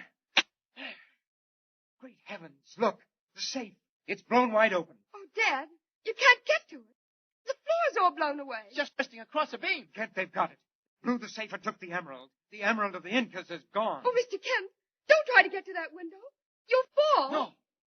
Listen, both of you. Don't you hear something? Listen. Yes, it's an airplane. They're getting away in an airplane. Well, that couldn't be. There isn't room enough. Well, they couldn't get off the ground. I know an airplane engine when I hear one. And look, there it goes. No, it's an airplane, but not the kind you think. Miss Beecham, Doctor, look, they're getting away in an autogyro. Look, up there.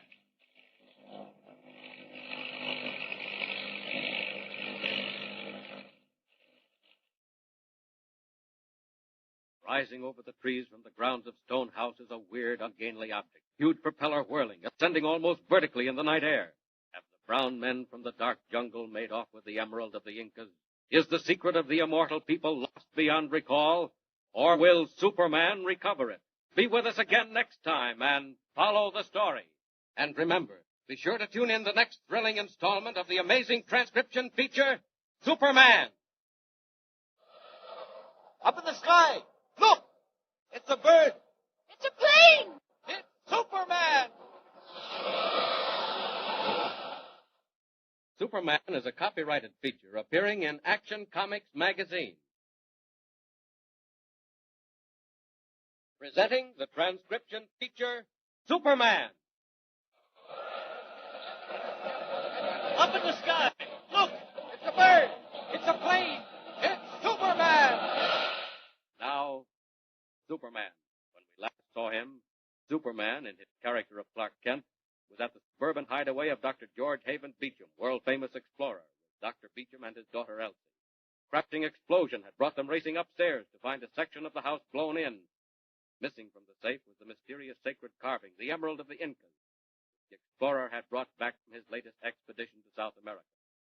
Rising in the moonlight above the trees beyond the house was the fantastic form of an autogyro. As our story continues today, several minutes have passed. Kent is about to leap from the window and follow the vanishing plane when a sudden cry from Elsie makes him turn.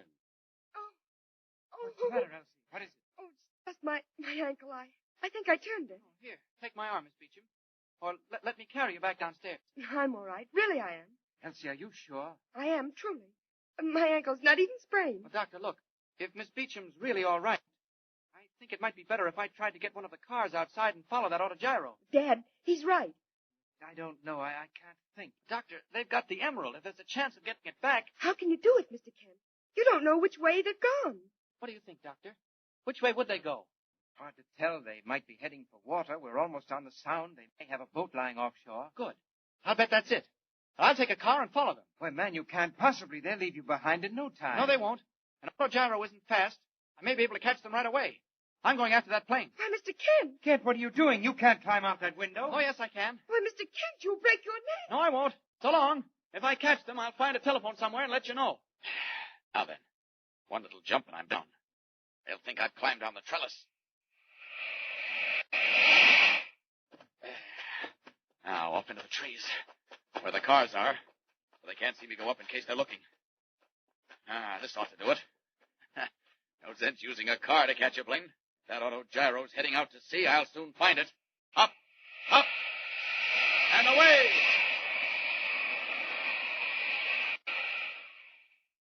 Red cape streaming in the wind, blue costume flashing in the moonlight. Superman leaps into the air, hovers a moment, takes off in a series of widening circles to find the autogyro, which the priests of the tribe of Azatlan are making off with the Emerald of the Incas. Suddenly he sees the flash of a silver wing over the waters of the Sound, levels out in a straight line, whilst in the autogyro itself, the brown men talk together. Where is the Emerald? Safely hidden. Did you arrange matters back at the house? I did. By this time, the palace of the White Doctor should blaze like 100 fires. Good. What do you look at? We are over water. How far do we go this way? Some miles. Look, back there behind us, in the moonlight. I see nothing. Wait. Went into the shadow of a cloud. Now, what is it? A man. The figure of a man flying in the air. No, it cannot be. Even the magic of the Azatlan. I tell you it is. Look, it comes closer. He is over our heads. I saw him. Look, he's coming through the door. Sorry, gentlemen. Forgive my breaking in like this. Where's the Emerald of the Incas? No speak, Yankee. Well, you'll speak it this time. Where's that emerald? Quick. White man, what you seek was stolen. It is ours. Now, look here. I'm not going to argue about that now. I want that stone. Where is it? We have taken it back. We'll never find it. Think not? Well, I may not find it, but you will. And you'll find it right now and hand it over. No. I say yes. Where is it? Find it. Use your magic against the magic of Azatlan. I will. You've seen a little of magic already. Just a very little. I call it the magic of Krypton. Now you're going to see a lot more. Come here. Oh, now you let me go. I said come here, both of you. Yes, you too. I kill you, white man. You've already tried. Now listen. I'll give you one more chance. Then I'll knock your heads together. No. Where is that emerald? Look behind you, white man. Old stuff. And even if I did, what could you do? No. He means fire. Fire back on shore. What of it? Magic of the Azatlan, white man. That fire is in the house where the emerald was. What? Stone house? The house of the White Doctor who stole the sacred goddess in flame. Look. You mean that fire is back at Dr. Beecham's? Look how it leaps up. Fingers of flame. Look, it shows for miles. The house of evil is gone. We'll see about that. And if it is, you've signed your own death warrant. Where are we? Over water. Good. Let go. You win for the moment, but not for long. This autogyro will float down there on the water, and that's what it's going to do. What you do? Just what I said. I'm going to wreck this plane, send it down to float on the Sound. So you'll be sure and be there when I get back. Now I'm going to smash that front propeller. There. Now, down with it. Don't want it to land too hard. Down. Now, there's a boat down there. Well, I can't help that. They can't do much. Now. Down and into the water. There. That'll keep them quiet for a while. Now back to that pirate stone house. Up. I've got to hurry. They've caught Elsie and the doctor. I'll take care of them when I get back. Higher and faster. Back at Stone House, red flames lick hungrily at beams and walls, roar up into the night sky. Elsie and Dr. Beecham, having escaped in the nick of time from the blazing furnace, stand on the lawn, stunned, unbelieving. Then suddenly... Oh, Dad! Dad! Elsie, what is it? You're not hurt. Dad, I just remembered. Down in the cellar, that taxi driver. Oh, good heavens. Dad, he never knew. He must have been trapped by the explosion. Then when the fire came... Oh, Dad, he's down there now. He can't get out. Oh, the poor man.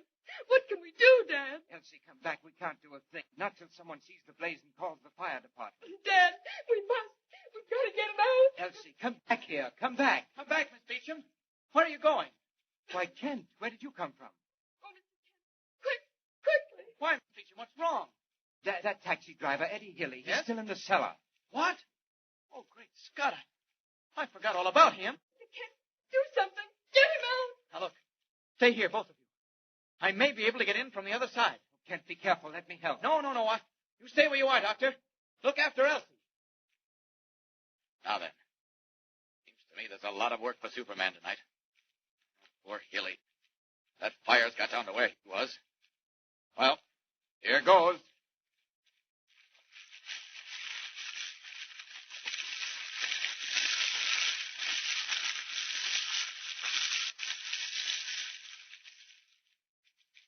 He has him. He's got him.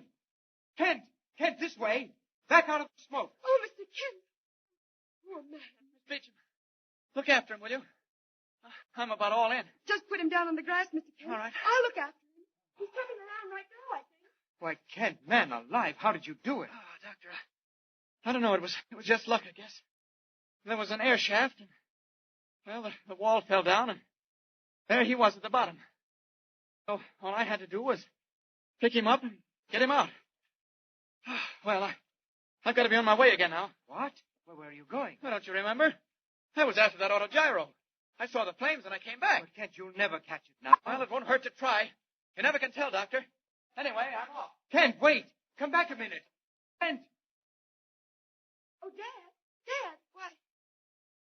Dad, what are you doing on your hands and knees? Elsie, you see this?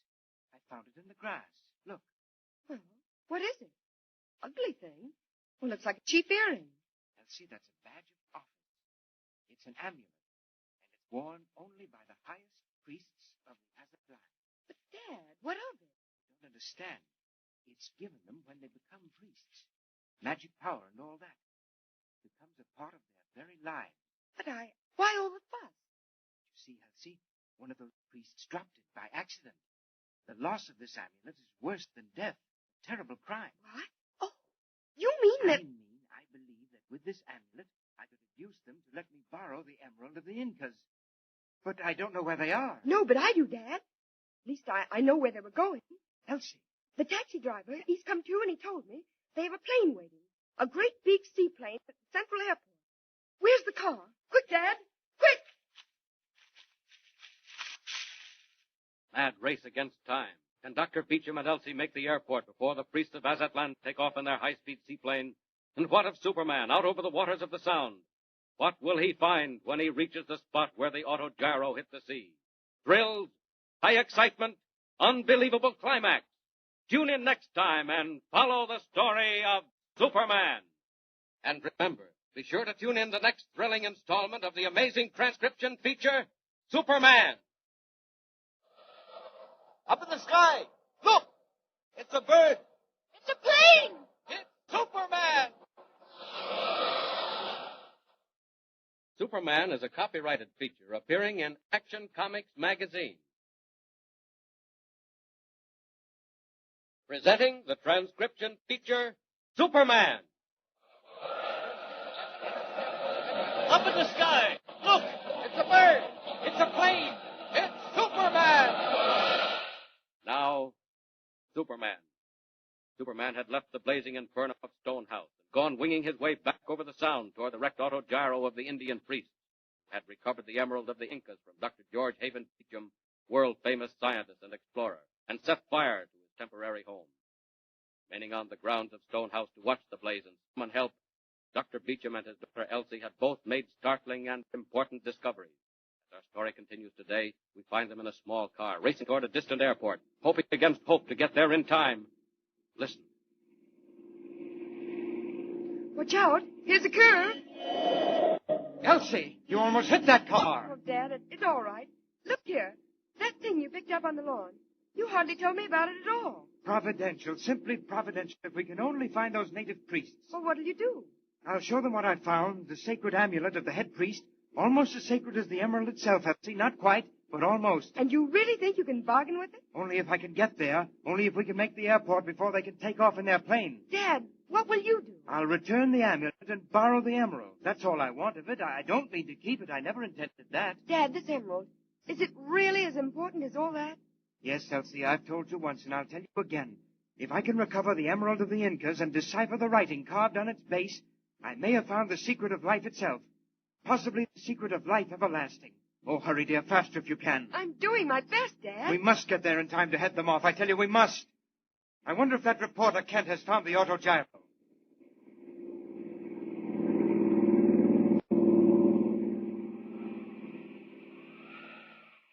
Meanwhile, high over the water of the Sound, Superman wings and wheels, his marvelous telescopic eyesight piercing the blackness below for some sign of the wrecked autogyro.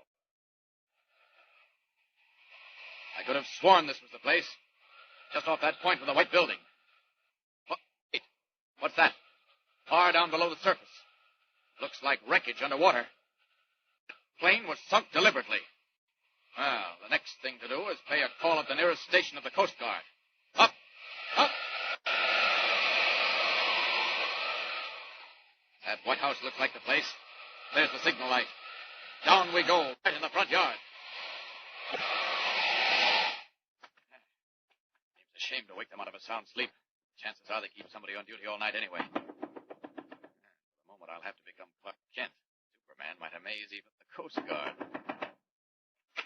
All right. That's a big rush. Oh, I'm sorry to disturb you, but... What is it? I'm looking for some friends of mine who set out this afternoon in an autogyro. Oh, an autogyro, hey? Yes. You know them fellas? Well, we're acquainted. We've met. Well, they ain't here, but they've been picked up all right. Oh? Seems they had trouble and came down on the water about a mile out. Indians, wasn't they? Oh, well, yes, more or less. Well, if they ain't, they sure got a swell tan. Anyhow, we brought them in and they beat it. Well, can you tell me where they've gone? Central Airport, they said. We couldn't understand half their lingo. They don't speak English so hot. Central Airport? You mean they've chartered another plane? I mean, they're leaving for parts unknown. They told me the time. It's just about 5 minutes from now. 5 minutes? So unless you're figuring on getting to that airport by radio or flying there yourself, you're out of luck. It's 30 miles. Oh, thanks. Sorry to have bothered you. Okay. Too bad you missed your friends, but maybe they won't take off. Barometer's falling. Looks like dirty weather coming up. Good night. Good night. So, you think I've missed them, sailor, eh? Well, live and learn. 5 minutes before they take off, huh? And the airport is 30 miles away. Well, you never know what you could do until you try. Here goes. Up. Up.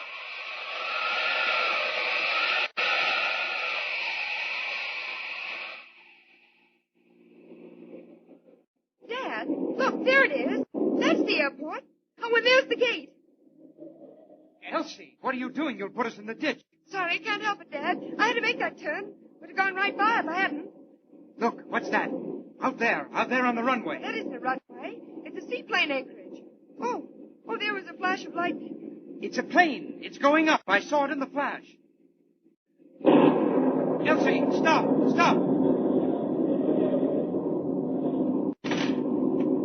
Help! Stop that plane! Stop it! Dad, come back! It's too late. They're moving. Oh, there's the rain. Dad, the storm. That must be the plane. Nobody else would be taking off in weather like this. Why doesn't somebody come? Stop them! Catch them! Somebody stop!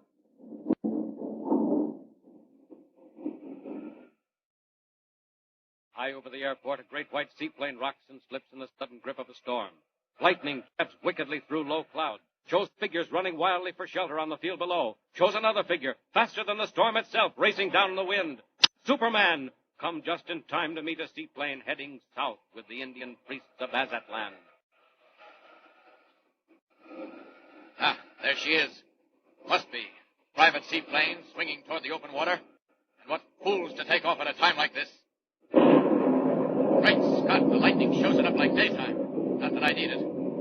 Sorry, gentlemen, you've got a fast ship there, but it's not quite as fast as Superman. I think we'll just put a sudden stop to that trip south. If I brought down an auto gyro, shouldn't wonder if I could do the same with a seaplane. Here I come.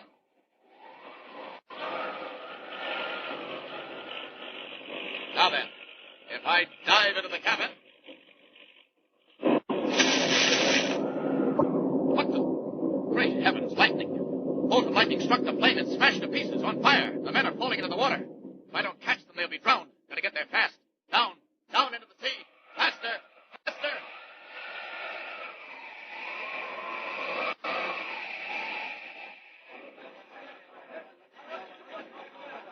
What happened, Elsie? I couldn't see. Oh, Dad, I don't know. The lightning. Could you make it out, Elsie? No, Dad, I'm not sure. It seemed as if a bolt of lightning went right through the plane, and then I didn't see anything at all. Here, stay under the shelter. But, Dad, good heavens, here comes Mr. Kent. Kent? What, Kent? What did you... Evening, Doctor. Or rather, good morning. You got room in here for 3 more? Why, those men with you. The brown men, Kent, the priests. Oh, yes. Strangest thing. I was on my way here following the auto gyro when there was a flash of lightning and a seaplane went down in the sea, just off the breakwater. And you rescued them? All but one, Doctor. The pilot was done for. The lightning bolt went right through him. But these two, well, call it luck. Why, Kent, it's amazing. Simply unbelievable. Well, here we are. There's one thing I must tell you, Doctor. I had a choice. Choice? Yes, come over here a minute, will you? Yeah, that's better. Yes, a choice. I could have saved the baggage with whatever might have been in it. You understand, Doctor? Yes, I understand. The emerald. Yes, or the 2 priests. But I couldn't save both. It had to be one or the other. Mr. Kent, we understand. Human life, Miss Beecham. They've done a lot to you. Poison arrows, fire. But after all, well, there was something on their side, too. And I couldn't just sit there and let them drown. No, Kent, of course not. You did exactly right. Oh, I hoped you'd think that. It's too bad about the emerald, of course. No telling where it is now. The emerald of the Incas is gone. Forever. Mr. Kent, one of the priests. He's coming this way. White man, you save our lives. We of Azatlan, we thank you. Oh, don't mention it. You have great magic, white man. Magic greater than ours. I have seen you fly through air. Oh, that's enough of that. Never mind the rest. There's just one thing we wanted. We know what you want. The sacred emerald. But it is at the bottom of the great water. Then it's all over. And if that's the case, there's no use my keeping this any longer. What's that, Doctor? Where, white man, where did you find that? On the lawn outside my house. It's an amulet, a priest's amulet of the Azatlan Indian. Could it, by any chance, be yours? White man, give it to me. Of course. Take it. Oh, my goodness. Seems to mean everything to him. White man, you think you have lost, but you have not. What?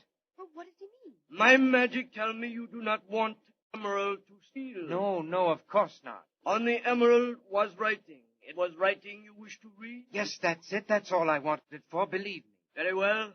Writing is here. Dad, what does he mean? Well, he's tapping his head. You mean to say you'll tell me everything that was on the emerald? You can remember it? We will do that. Every last sign on the jewel of the immortal. But no one know what it means. Yeah, that's all right. My studies, that's what I want to do. Work it out. It may take me years. But, Kent, do you hear what he says? Dad, I can't believe it. Maybe the secret isn't lost after all. Once my people know what writing on emerald mean. Now they do not know. If you help them remember, maybe you do great good to all. Kent, I still don't believe it. It's not possible. Why, Kent, where are you going? Mr. Kent. Well, look, the emerald's gone, but everything else is all right. And I've just remembered something. After all, I am a newspaper man. This may be the biggest story since the flood. So long, folks. I'm on my way.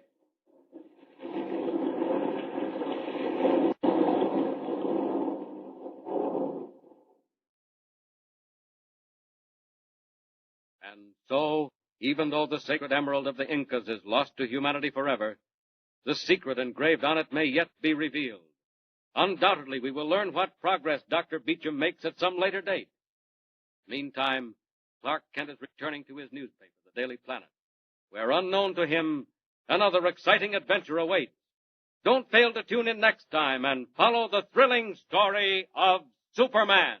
And remember, be sure to tune in the next thrilling installment of the amazing transcription feature, Superman. Up in the sky. Look! It's a bird. It's a plane! It's Superman! Superman is a copyrighted feature appearing in Action Comics magazine. The Couple Next Door, written by Peg Lynch and starring Peg Lynch and Alan Bunce.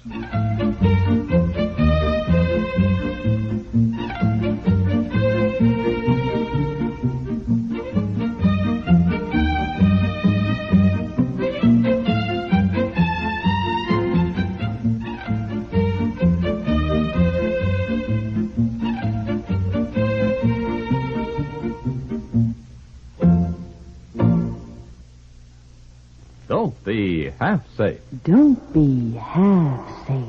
If you've ever ruined a dress with perspiration stains, you might as well tear it up and throw it away. Well, here's a new vanishing cream deodorant that stops perspiration stains, stops odor. New Arid, now fortified with Perstop. You rub Arid in, rub perspiration out. Rub Arid in, rub odor out. Only a cream that penetrates deep into pores where perspiration starts can effectively stop perspiration stains, stop odor. Arid, used daily, stops perspiration stains, stops odor completely for 24 hours. Remember, nothing protects you like a cream, and no cream protects you like Arid, proved 1.5 times as effective as all leading deodorants tested against perspiration and odor. Get Arid with Perstop today, only 43 cents plus tax.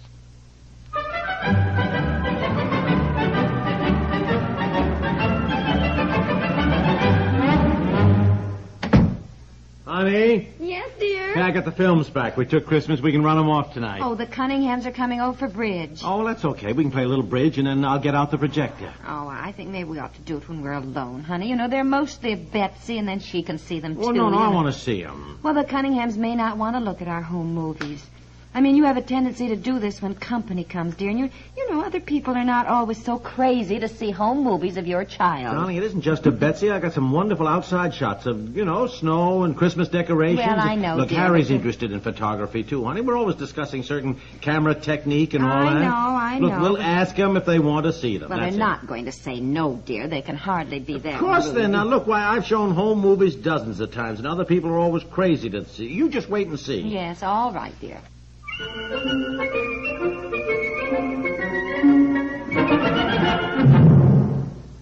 If you're suffering from a heavy cold or the flu, some of your most bothersome symptoms are sneezing, stuffiness, and chest congestion. You can relieve those distressing symptoms, however, by relying on dependable all-purpose mentholatum. To relieve nasal stuffiness, put a little mentholatum inside each nostril. And mentholatum in your steam vaporizer brings clearer, more comfortable breathing. Here's something else. Medicinally soothing mentholatum is wonderfully effective for chest congestion, and its mildness makes it kind even to children's delicate skin. It's also ideal for chapped skin and lips. Use mentholatum often at the first sign of a cold or the flu. Mentholatum's available in both the United States and Canada.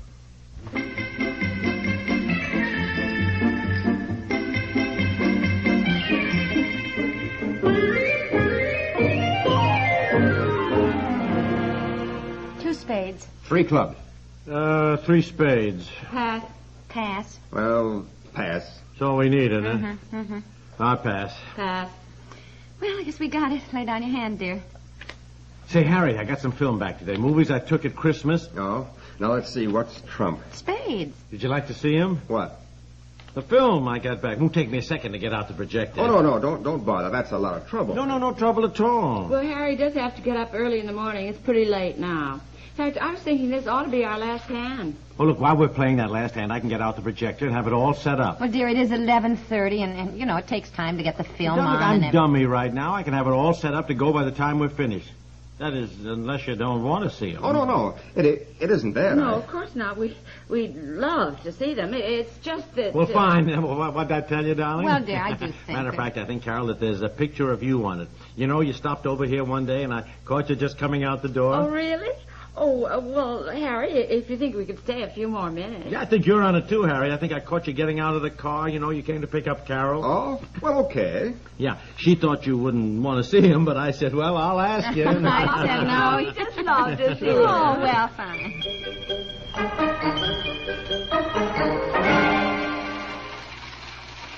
Well, Dear, this can't be the new film. No, darling, I know, but they haven't seen these, and I thought I'd lead up to the... Oh, there, Betsy, picking some flowers. Oh, that's cute of her, dear, isn't it? Yeah. Oh, there she is on her bicycle. Oh, she got that last Christmas. She wanted a two-wheeler so badly. Look at her wobbling on it. Oh, there she goes down the street. Oh, there she is coming back. Yeah.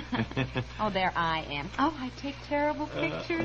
Betsy, there she is playing in her sand pile. That's cute. She loves to make sand pies. Look, Carol. Yeah. Look at that. She's darling. I got some good shots there, Harry. Don't you think of the autumn leaves? Yeah, swell. Oh, there's Betsy again, jumping rope.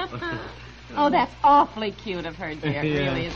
Oh, dear, what happened? Oh, the film broke. Oh, dear. golly, that's a shame, pal. But I think we ought to be running along anyhow. Yes, I No, look, it won't take me a second to patch it. I got all my equipment set up right here on the desk, and besides, you haven't seen the ones you're in. Well, I tell you, it is so late, and we really ought to go. This won't take me a second, Carol. Look, you get him some more coffee, darling, Oh, while yes, they're waiting. sure, fine. I'll get you some coffee.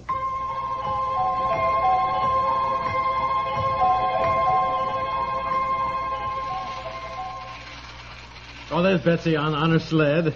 Yeah, oh, look, there's some good shots of the snow, don't you think, Harry? Yeah, swell. Uh-huh. Who's that, dear? Oh, those are the people we met last summer. They stopped in on their way to visit their daughter for Christmas.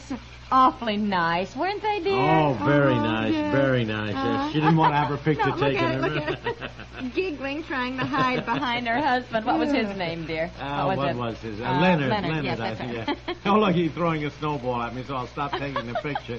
Oh, boy. Oh, really? Home movies are just the most marvelous invention, aren't they, Carol? I'm beginning to wonder. What? I said it's beginning to thunder. Thunder? Oh, no. It must have been our furnace. It often goes on with a big roar. Oh, there's Betsy again. Building a snowman. These are awfully good of her, dear. Yeah, I think so. Yeah, just the right amount of light there. Uh-huh. Yes, you did. They're very good. There you are, Carol. Where? Oh, wait a minute. I guess it was just a quick shot. Wait a minute. I'll run it back. Just a Can second. you see all right, Harry? Am I in your way? No, I can certainly see. Oh, fine.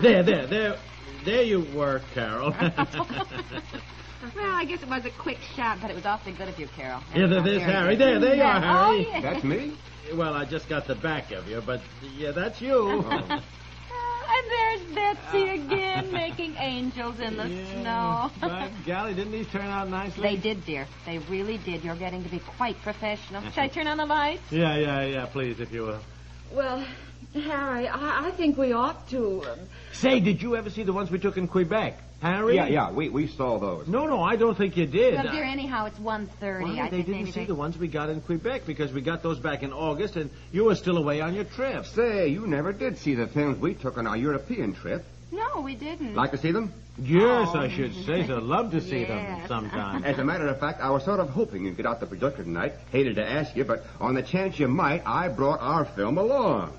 Oh. Would you like to see it? well. Sure, Harry. Yes, it is late. Maybe tomorrow. I mean, we have to get up early, too. Look, don't we've know got anything. them right here. Might as well run them. Are you sure you want to see them? Oh, yes, sure.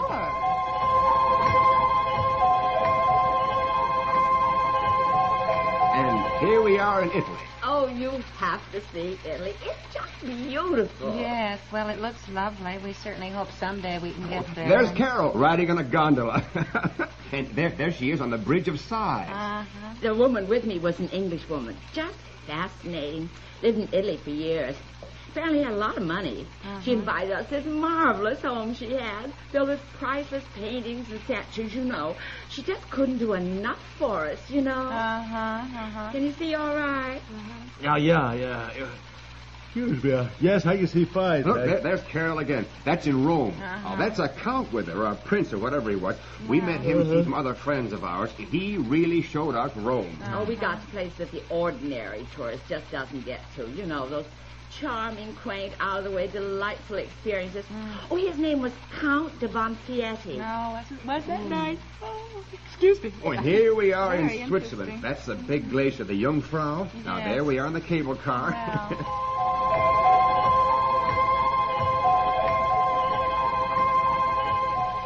And I took this as the boat pulled away from Le Havre, and we're on our way home. Well, I guess that's about all Yeah. Oh, I must have finished this for you when I got back. Well, what's that? I don't seem to recognize Did that. you take that on that convention you went on? Oh, yeah. Hey, you're in on this, Jeff. That Chamber of Commerce convention we went on, you know? My, you certainly had a nice hotel. Good heavens, to hear you tell it when you got back, you had a miserable time. Oh, no. I just meant it was nothing special. Nothing special. Look at that luxurious swimming pool. Who is that? Oh, it was just some girl there, dear. Oh, don't give it a thought. Didn't mean a thing. I just happened to be taking a picture of the swimming pool, and your old man here was trying to throw her in. I mean, well, there was a whole bunch of it, perfectly innocent, you know. I didn't even remember. Well, that's the end of that. Yeah. Boy, 3:30. Say, I hope you folks enjoyed them. Yes, indeed, I did very much. I'll get your coat, Carol.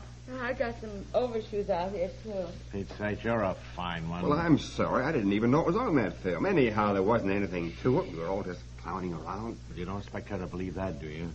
Good night, Harry. Well, we certainly enjoyed your film. Well, I certainly enjoyed yours.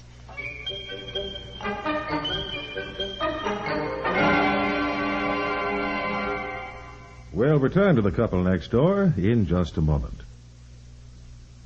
Except for diplomats, persons accredited to certain international organizations, and those who have been granted temporary admission to the United States as agricultural workers, every alien is required to report his address to the United States government. This registration must be made during the month of January. If you are an alien, here's what to do. Go to the nearest post office or to any office of the Immigration and Naturalization Service to obtain the proper registration card.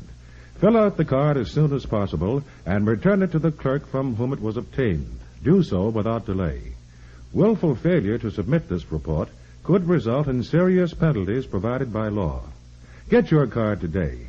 Fill it out and return it as quickly as you can. That way, you won't have it on your mind. And you won't be risking any penalties either. Remember, alien reports of address must be submitted to the government before the end of this month.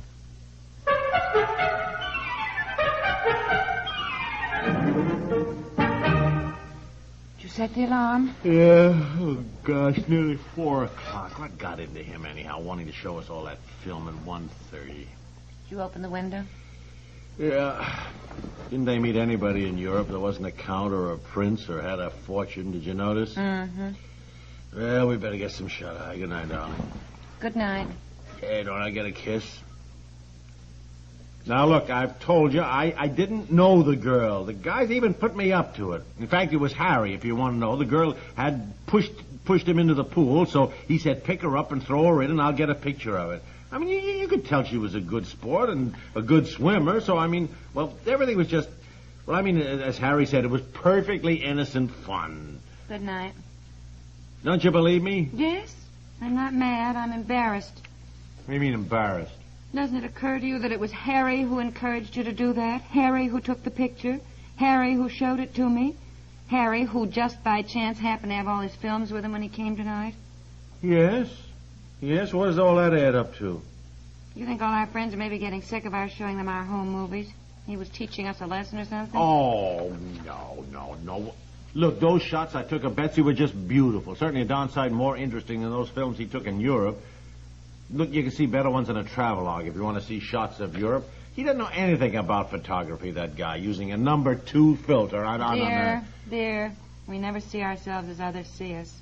Let's think about it, huh? Yeah. Good night, darling. Good night. One thing, he's certainly a rotten bridge player. Go to sleep, dear.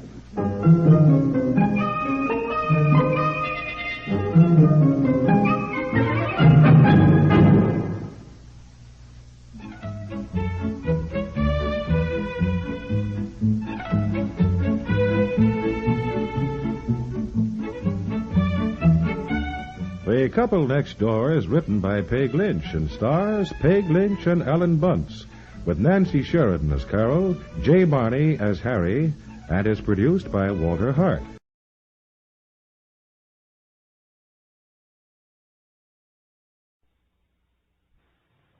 The Jack Benny Program.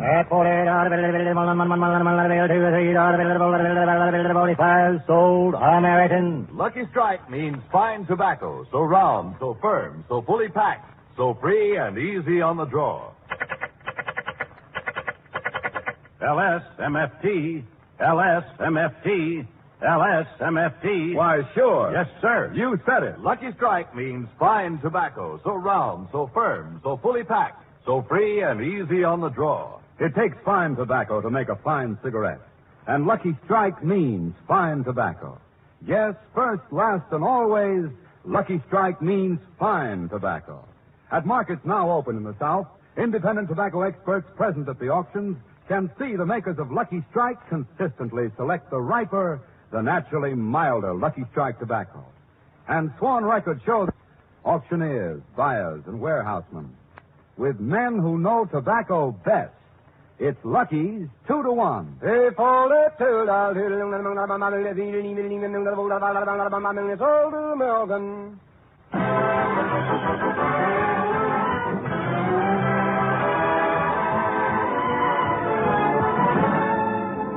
The Lucky Strike program starring Jack Benny with Mary Livingston, Phil Harris, Rochester, and yours truly, Don Wilson.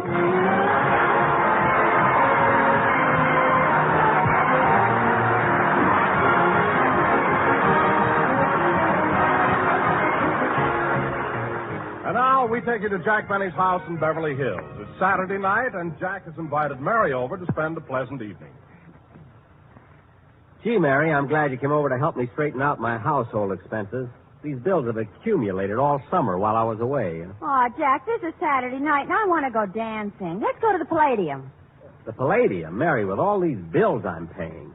Gee. But, Jack, it doesn't cost much to go to the Palladium. They charge $1.50 for men and 75 cents for women. I know. For you, it's cheap. Take of me $1.55 just to go dancing. $1.55? It's only $1.50. Mary, only a cheapskate doesn't check his hat.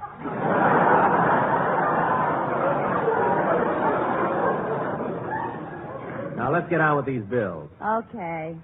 Let's see. $12.85 for vitamin pills. $12.85 for vitamin pills. $9.72 for Samson's concentrated iron capsule. $9.72 for Samson's concentrated iron capsules. $10.35 for Dr. Berman's bodybuilder.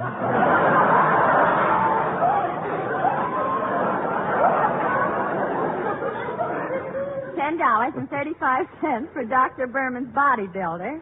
$7.96 for Dr. Horton's health tonic. $7.96 for Dr. Horton's health tonic. $22.50 for muscles. Muscles? Yes. $16. Imagine buying muscles again. What happened to the ones you bought last year? Oh, I wore them in the shower and the buckles rusted.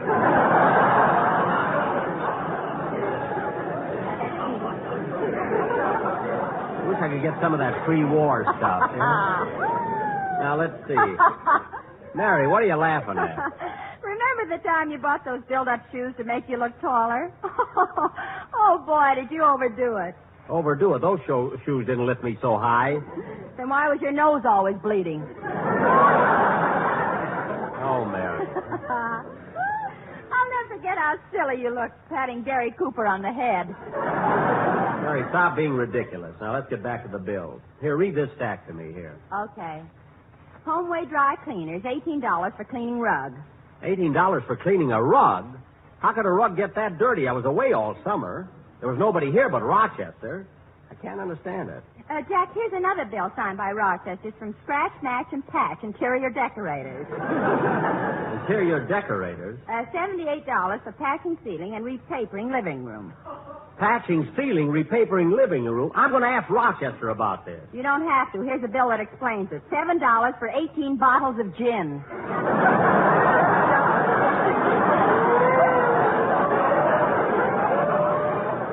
18 bottles of gin. Let me see who that bill is from. The Central Avenue Personality Shop. I'm going to find out about this. Oh, Rochester! Yes, There's something I want to talk to you about. couldn't you write me a letter? No, I couldn't, and come right out here. Okay. Rochester, take a look at this rug cleaning bill. Mm-hmm. Now take a look at this bill for repapering the living room. Mm-hmm. And this bill for 18 bottles of gin. Well, say something. What a soiree! You don't have to tell me. And that party almost ruined my house. What happened? Well, boss, it was kind of a dull evening, so I invited a few friends over. Uh-huh. And some of them got, well, to use the medical term, coagulated. Well, that explains the rug and the wallpaper. What happened? What about the ceiling? Some of them were higher than others.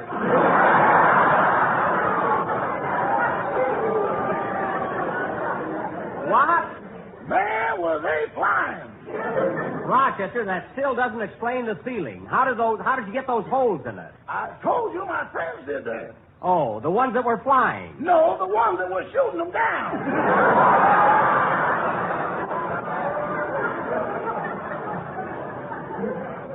Rochester, this is the last straw. I'm going to punish you. Oh, Jack, put down that hairbrush. He's too old for that.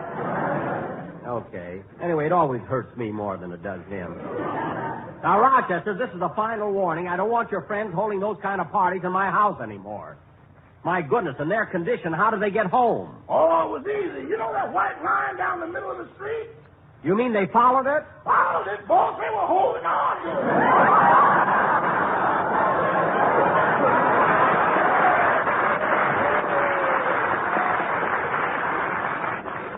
I don't doubt it, and I'm going to talk with you later about your... Come in. Telegram for Mr. Benny. I'll take it, boy. Yes, sir. Thanks. Here's a tip for you. Mr. Benny, these blue tokens aren't good anymore. Well, I'm all out of red ones. Goodbye. Jack, who's the telegram from? Let me see. Look, Mary, it's from my sponsor, George W. Hill. It says, Dear Jack, please forget about what happened in my office last week. You have nothing to worry about. You have a 3-year contract, and my lawyers told me I can't get out of it. Unless you breach clause number 3A regarding a singer. Sincerely yours, George W. Hill. See, Mary, isn't that a nice telegram? But, Jack, he said if you don't get a singer, he'll break your contract. I'm way ahead of him, Mary. I've not only got a singer in mind, but I wrote him a letter asking him to come over for an interview tonight. Oh, you and your singers. Who is it this time? Well, if you must know, Smarty, it's Frank Sinatra. Frank Sinatra? Yeah. Boss, you mean, won't you tell me when we will meet again? That's him, Rochester. Monday, or always. That's enough, Rochester. That's enough. That's enough. Come on, Mary. Let's finish these bills before Sinatra gets...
you tell me now what makes the world go round? Rochester. When at the sight of you my heart begins to pound and pound and pound. Rochester, I said that's enough.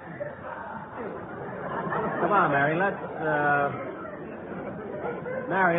let's finish these bills. All right, but next Saturday night you got to take me to the Palladium. The Palladium. Oh, Jack, don't be... Mary, it's a matter of principle. Why should they charge $1.50 for men and only 75 cents for women?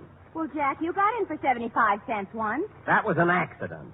I just happened to go to the Palladium right from the studio when I was made up as Charlie's aunt. That's what I mean. You still got that dress here. Why couldn't you... Mary, I'm not dressing up like a girl again. I'll never forget what happened last time. Guy buys you a drink, he thinks he owns you.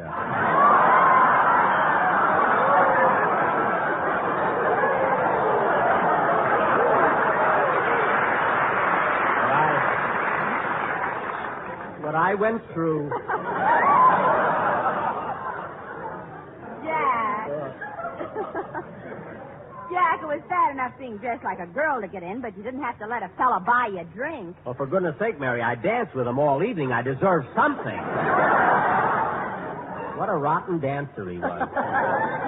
Say, Mary, I wonder what he'd have thought if he knew who I really was, especially when he tried to put his arm around me. He tried to put his arm around you. Well, gosh, Jack, why didn't you tell him? I didn't have the heart to. He was a Marine, and he was going overseas in the morning. Now, let's get back to these bills. Hey, that must be Frank Sinatra. Come in, please. Hiya, Jackson. Hiya, Mary. Hello, Rod.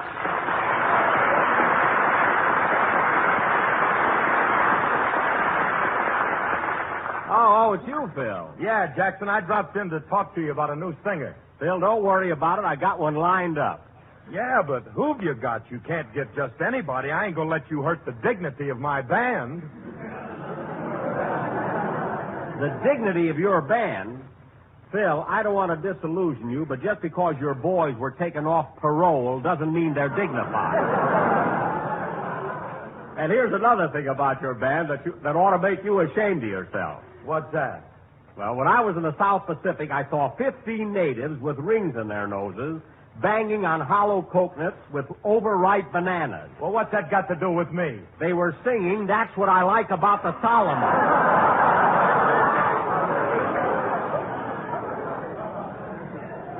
You and your dignity. Phil, don't worry about it. Jack has a singer in mind who will lend plenty of dignity to your band. Like who? Like Frank Sinatra. Jack's expecting him over tonight. Now, wait a minute. This is a trick, Jackson. You're just trying to get my band to wear Bobby socks. Still, I'd be happy if those guys wore any kind of socks. So just take my advice and don't... Come in. Hello. Remember me? I'm Hyman Peabody, the insurance salesman. Oh, hello, Herman.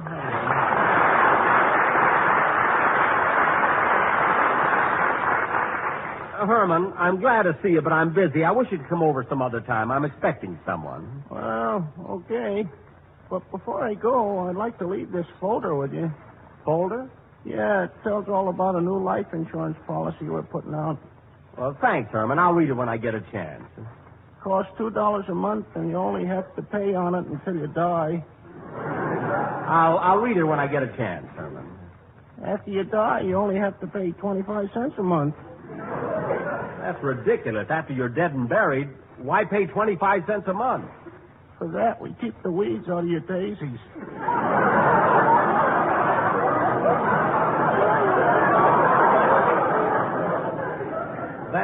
That's the silliest thing I've ever heard of. I don't think so. Just because you're dead, you don't have to stop being neat. All right, Herman. I'll let you know about this policy as soon as... Should I answer the phone, boss? That's all right. I'll get it, Rochester. Hello? Hello, Jack. This is Don Wilson. Oh, Don, right now. I just thought of a terrific idea for a contest. Boy, you'll be crazy about it. Well, look, Don, right now... Get this, Jack. Why don't you give a prize of $5,000 to anyone who knows the meaning of LSMFT? Don, are you crazy? Why, if I gave $5,000 to everyone who knows what LSMFT means, I'd have to pay out $800 billion. Don't do it, boss. It'll leave you with practically nothing. Now, Don, don't be silly. Everybody knows that LSMFT stands for Lucky Strike means fine tobacco. Well, you know it and I know it, but I'm going to phone some people at random and find out if they know it. Okay, Don, okay. Imagine suggesting I should give away $800 billion.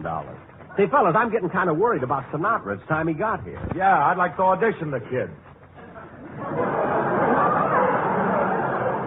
Phil, believe me, he won't hurt Hey, Jack, wait a minute. I just thought of something. What? Frank Sinatra isn't even in town. He's in New York. All right, so he'll come... What? Hey, Jackson, Mary's right. Sinatra is in New York. This is Saturday night, and he's doing the Hit Parade program. But that's impossible. His program is on right now. Tune in the radio and see. Okay, I will. And in the fourth race at Bay Meadows, the winner was... That's the wrong station. Maybe this is it, Phil. Ladies and gentlemen, do you suffer from upper plate wobble? Do your friends avoid meeting you because your uppers avoid meeting your lowers? If so, try a bottle of Sympathy Soothing Syrup. Remember, folks, sympathy spelled backwards is your Tappamis. YHTAPMYS. Your Tappamis, your Tappamis, your Tappamis, drive your blues away.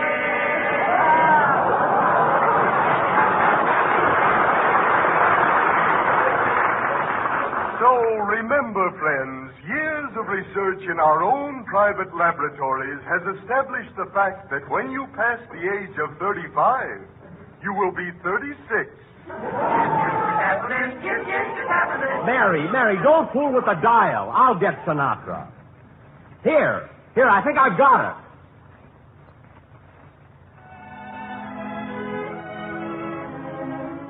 And now for his final selection on tonight's Lucky Strike Hit Parade, Frank Sinatra.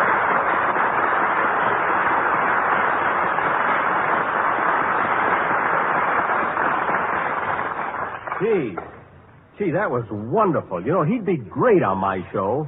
I'm going to phone New York right now. Maybe I can catch Sinatra before he leaves the studio. Hand me the phone, Mary. Long distance. Oh, operator, I want to speak to New York. I'd like to get Frank Sinatra. So would I, Poopsie. Look, miss, will you please ring Mr. Sinatra for me, person to person? He's on the Hit Parade in New York. Just a moment, sir. I'll try the New York circuit. Los Angeles calling New York. Los Angeles calling New York. Hello, Los Angeles. This is New York. How are you, Los Angeles?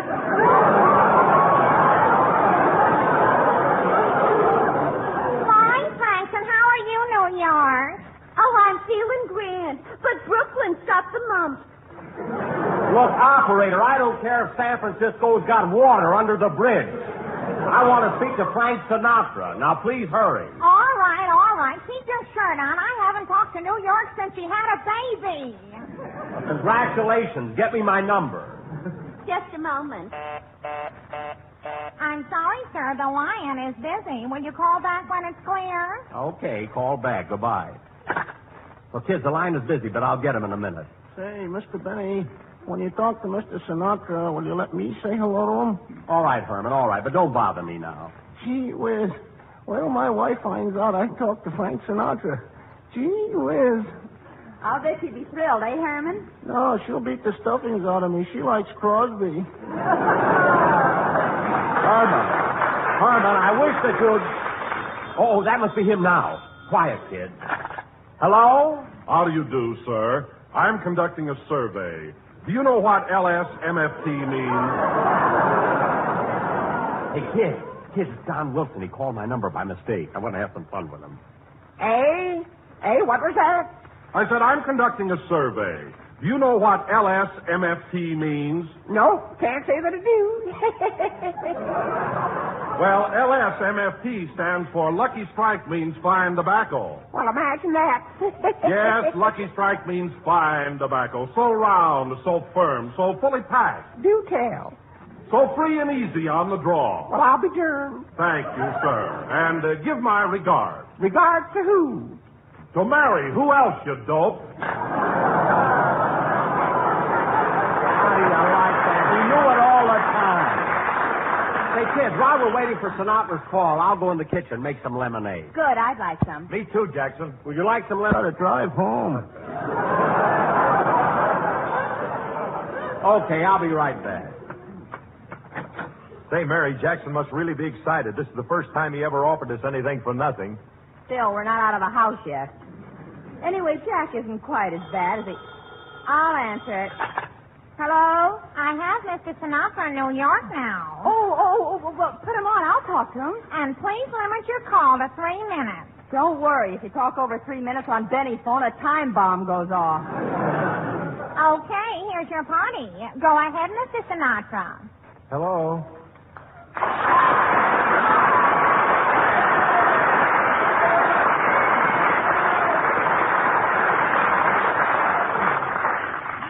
Hello, Frankie. This is Mary. Mary Livingston. Oh, hello, Mary. How are you? Fine. Gee, Frankie, your voice sounds just as nice over the phone as it does on the radio. Well, thanks, Mary. You know, the reason Jack put in this call for you is that he'd like to have you as a singer on his program. Gee, that would be swell. I'd love to be on Jack's show. Then I'd get to see you a little more often. Oh, Frankie, it's a good thing I'm not the type of girl that gets excited, because if I was, I'd be so excited. Mary, who in the world are you talking to? Frank Sinatra. Sinatra? Give me that phone. Hello? Hello, Frank. This is Jack Benny. Hello, Jack. Now, Frank, I won't beat around the bush. How would you like to sing on my program? Well, Jack, it sounds interesting, but, of course, there's the question of money.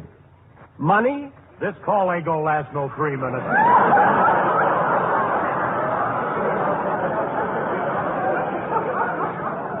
Quiet, Phil. What did you say, Frankie? I said, Jack, that I'd like to sing on your program, but there's the question of money. Money? Oh, a minor matter, to be sure. A minor matter. Yes, I know, but unfortunately, I'm not a minor.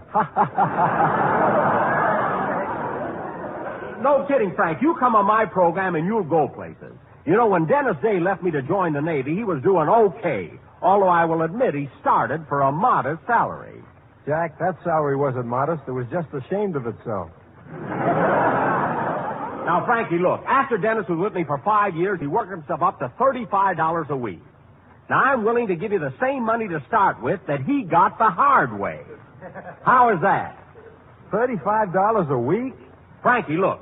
All you have to do for that $35 is sing a song that takes 2 minutes, which means you get paid $17.50 a minute or $25,000 a day, which means I'm paying you a weekly salary of $186,000. I know, Jack. I know all about that. You see, there were lots of times that Dennis told me about you paying him $186,000. Oh, really? When did Dennis tell you that? Every time he borrowed lunch money from me. Well, Frankie, I can't help it if Dennis didn't know how to handle his finances. Well, what do you say, Frank? Is it a deal? I'm sorry, Jack, but I can't accept that salary. You see, a man gets into the habit of eating 3 meals a day. What? What did you say, Frankie? I said I'm in the habit of eating 3 meals a day. Well, brother, I've seen you, and you... No, I'm not going to say it.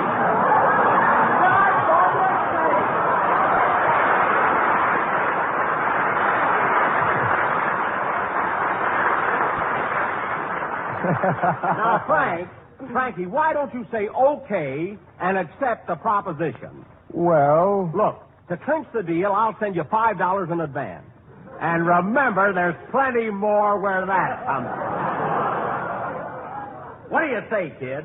Just give me the word and we'll have I'm sorry, Mr. Benny. Your 3 minutes are up. What do you mean, 3 minutes? Listen, operator, it's only 2 minutes and 41 seconds. I got my watch right here in my hand. Well, I've got a watch, too, and it's 3 minutes. You're wrong. It's 2:41. It's 3 minutes. It's 2:41.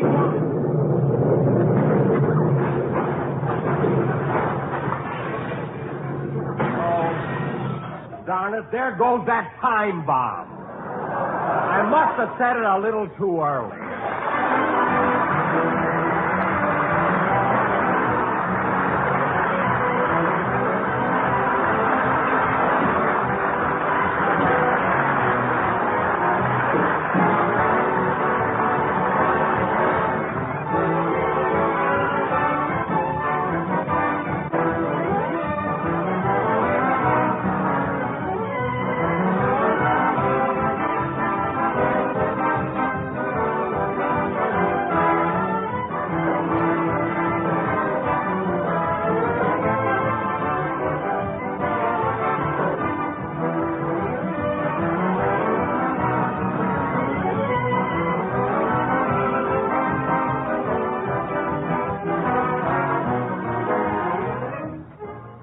Jack will be back in just a minute. But first, here's Mr. F.E. Boone. At 45 sold American. In a cigarette, it's the tobacco that counts. And Lucky Strike means fine tobacco. The riper, the naturally milder Lucky Strike tobacco. So the next time you buy cigarettes, remember Lucky Strike means fine tobacco. So round, so firm, so fully packed, so free and easy on the draw. The famous tobacco auctioneers heard on tonight's program are Mr. F.E. Boone of Lexington, Kentucky. At 44 sold American. And Mr. L.A. Speed Riggs of Goldsboro, North Carolina. And this is Basil Rysdale speaking for Lucky Strike. LSMFT, LSMFT, LSMFT. For real deep down smoking enjoyment, smoke Lucky Strike. For Lucky Strike means fine tobacco. Yes, Lucky Strike means fine tobacco. So round, so firm, so fully packed, so free and easy on the draw.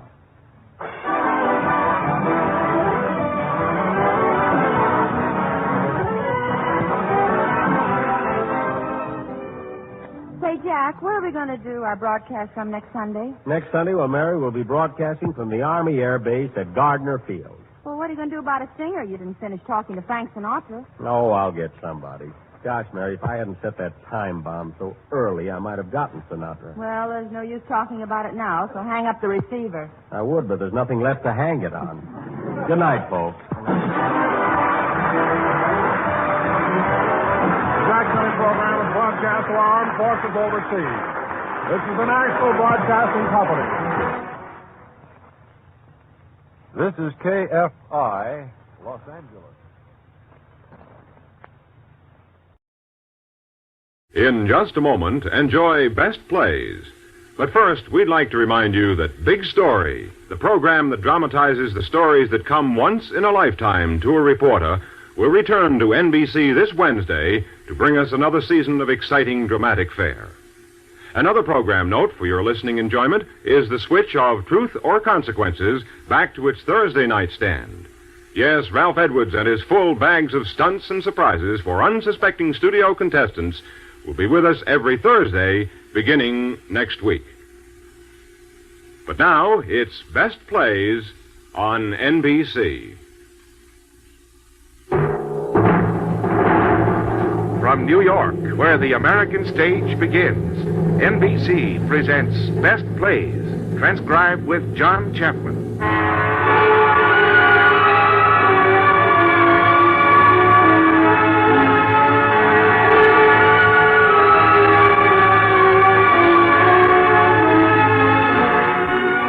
Best Plays, a series of hour-length dramas selected from the outstanding successes of the New York stage. Now, John Chapman, editor of the theatrical yearbook Best Plays and drama critic of the New York Daily News, is here to introduce Cyril Richard in The Petrified Forest by Robert Sherman.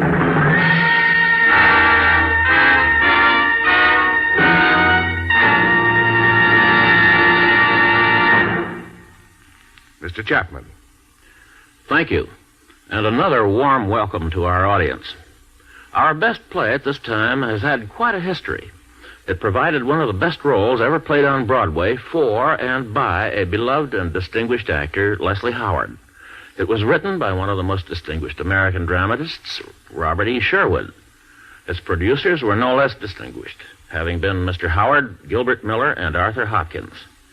The most familiar item in the long legend of the Petrified Forest concerns the hunch Arthur Hopkins had about a young actor. Hopkins had seen this young actor as a well-groomed chap with patent leather hair in a comedy or two, and he had the idea that this young fellow had possibilities. He could, Hopkins figured, do something besides light comedy. And so it came about that the actor was chosen to play Duke Mantee, the gunman, in The Petrified Forest. The lucky young man whom Hopkins had picked out was Humphrey Bogart, and Bogart was immediately given a chance in the movies. But the star of the play was Leslie Howard, and our star for this performance is another distinguished actor from England, Cyril Richard. Not long after our play begins, we shall meet Mr. Richard in the role of Alan Squire, a man who has managed to bum his way as far west as the desert section of eastern Arizona. Our setting is the Black Mesa filling station and barbecue lunchroom, an oasis in a hot and thirsty country.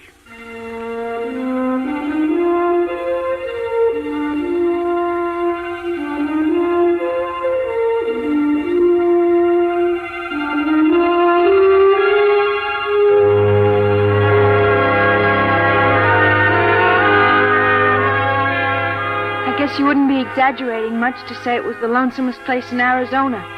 Maybe in the whole world. People were always stopping in the lunchroom or to get gas, but even when they were there, it was still lonesome. Because, you knew that they'd be leaving for somewhere else right away. The ones who stayed there all the time were Gramps and Dad and me and Bose. Once Bose had been a football player, but Dad had given him a job around the filling station. He always wore this little gold chain around his neck. One day I asked him about it. I've been waiting for you to notice that. That was my father's watch chain. Where do you see what's on the end of it? Look. Little gold football. Solid gold. I got that for intercepting a pass and running 68 yards to a touchdown. Here's something else. Look at this clipping.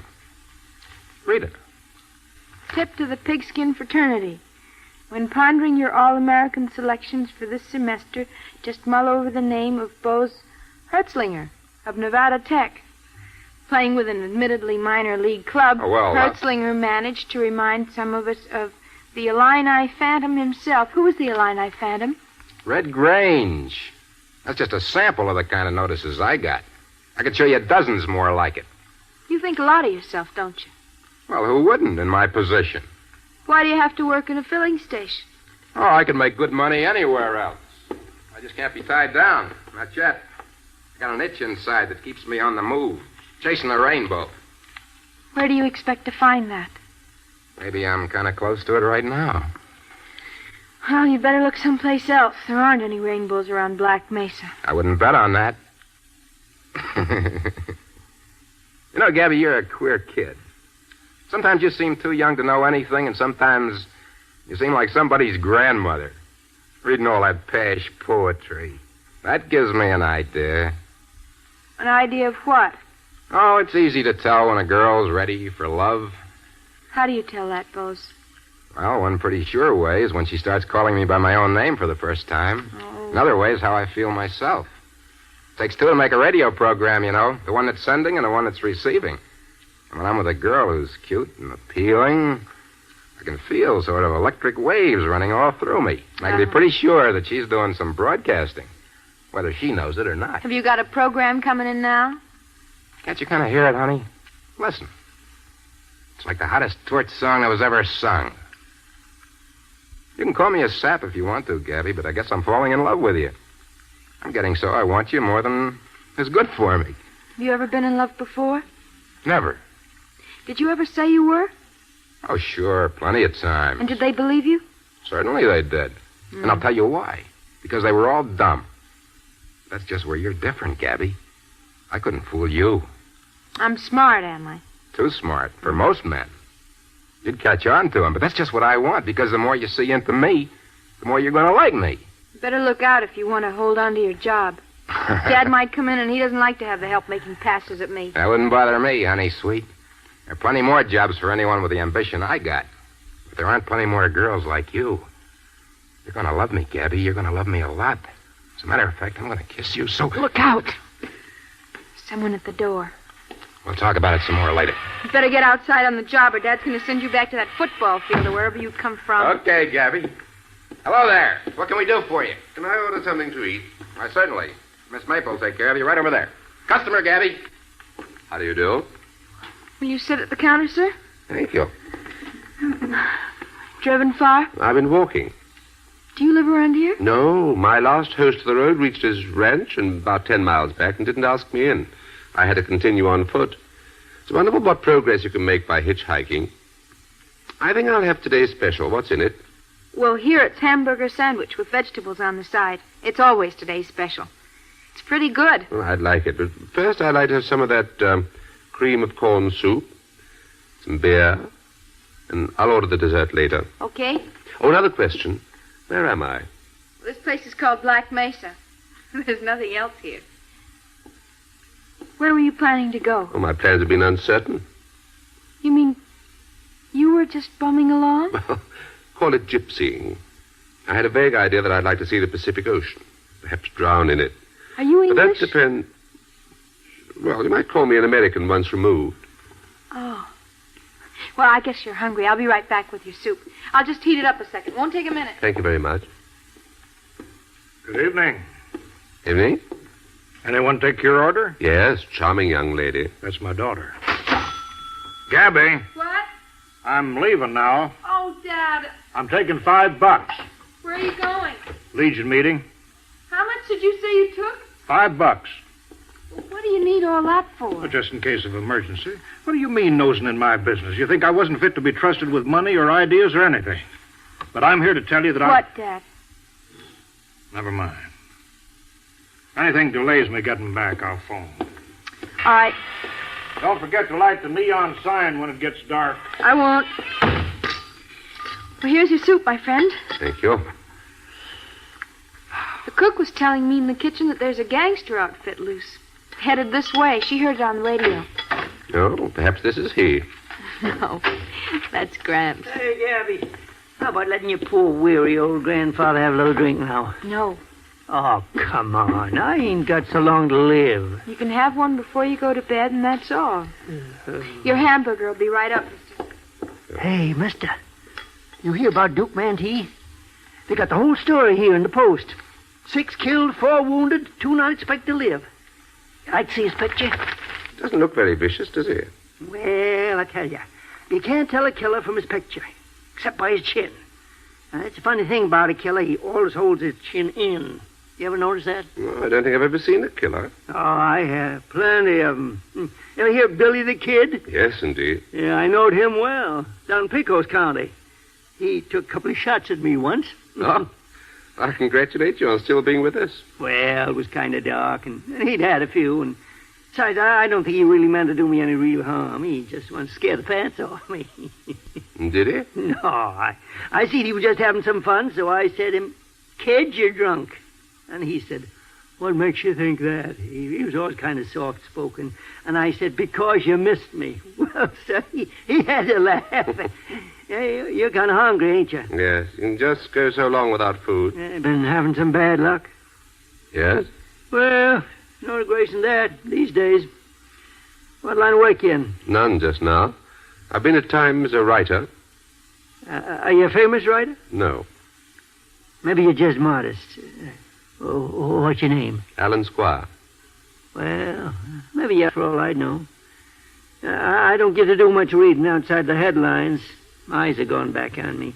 But when I was your age, I could hit a running jackrabbit at 50 paces. Your supper's ready, Gramp. It's on the kitchen table. Well, I'm all ready, Fred. He's got me hungry watching him eat. Pleased to meet you, Mr. Squire. Pleased to meet you, sir. Like the soup? It was glorious. Hope Gramps didn't bother you. No, he's a charming old gentleman. He told me he'd been missed by Billy the Kid. He tells everybody about that. Poor Gramp. You get terribly sick of him after a while. Did I hear him say you're a writer? Yes. I haven't met many writers. Except Sidney Wenzel. Ever hear of him? No, I'm afraid not. Well, he's with Warner Brothers. Oh.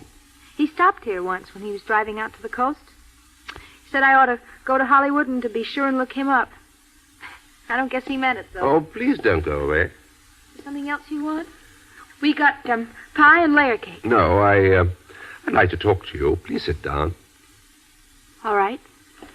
I suppose you want to go into the movies? Lord, no. No? I thought every girl had a heart set on Hollywood. Well, that's just it. It's too common. I want to go to Bourg. Where? Bourg in France. You'd never guess it, but that's where I come from. But you're not French? Partly.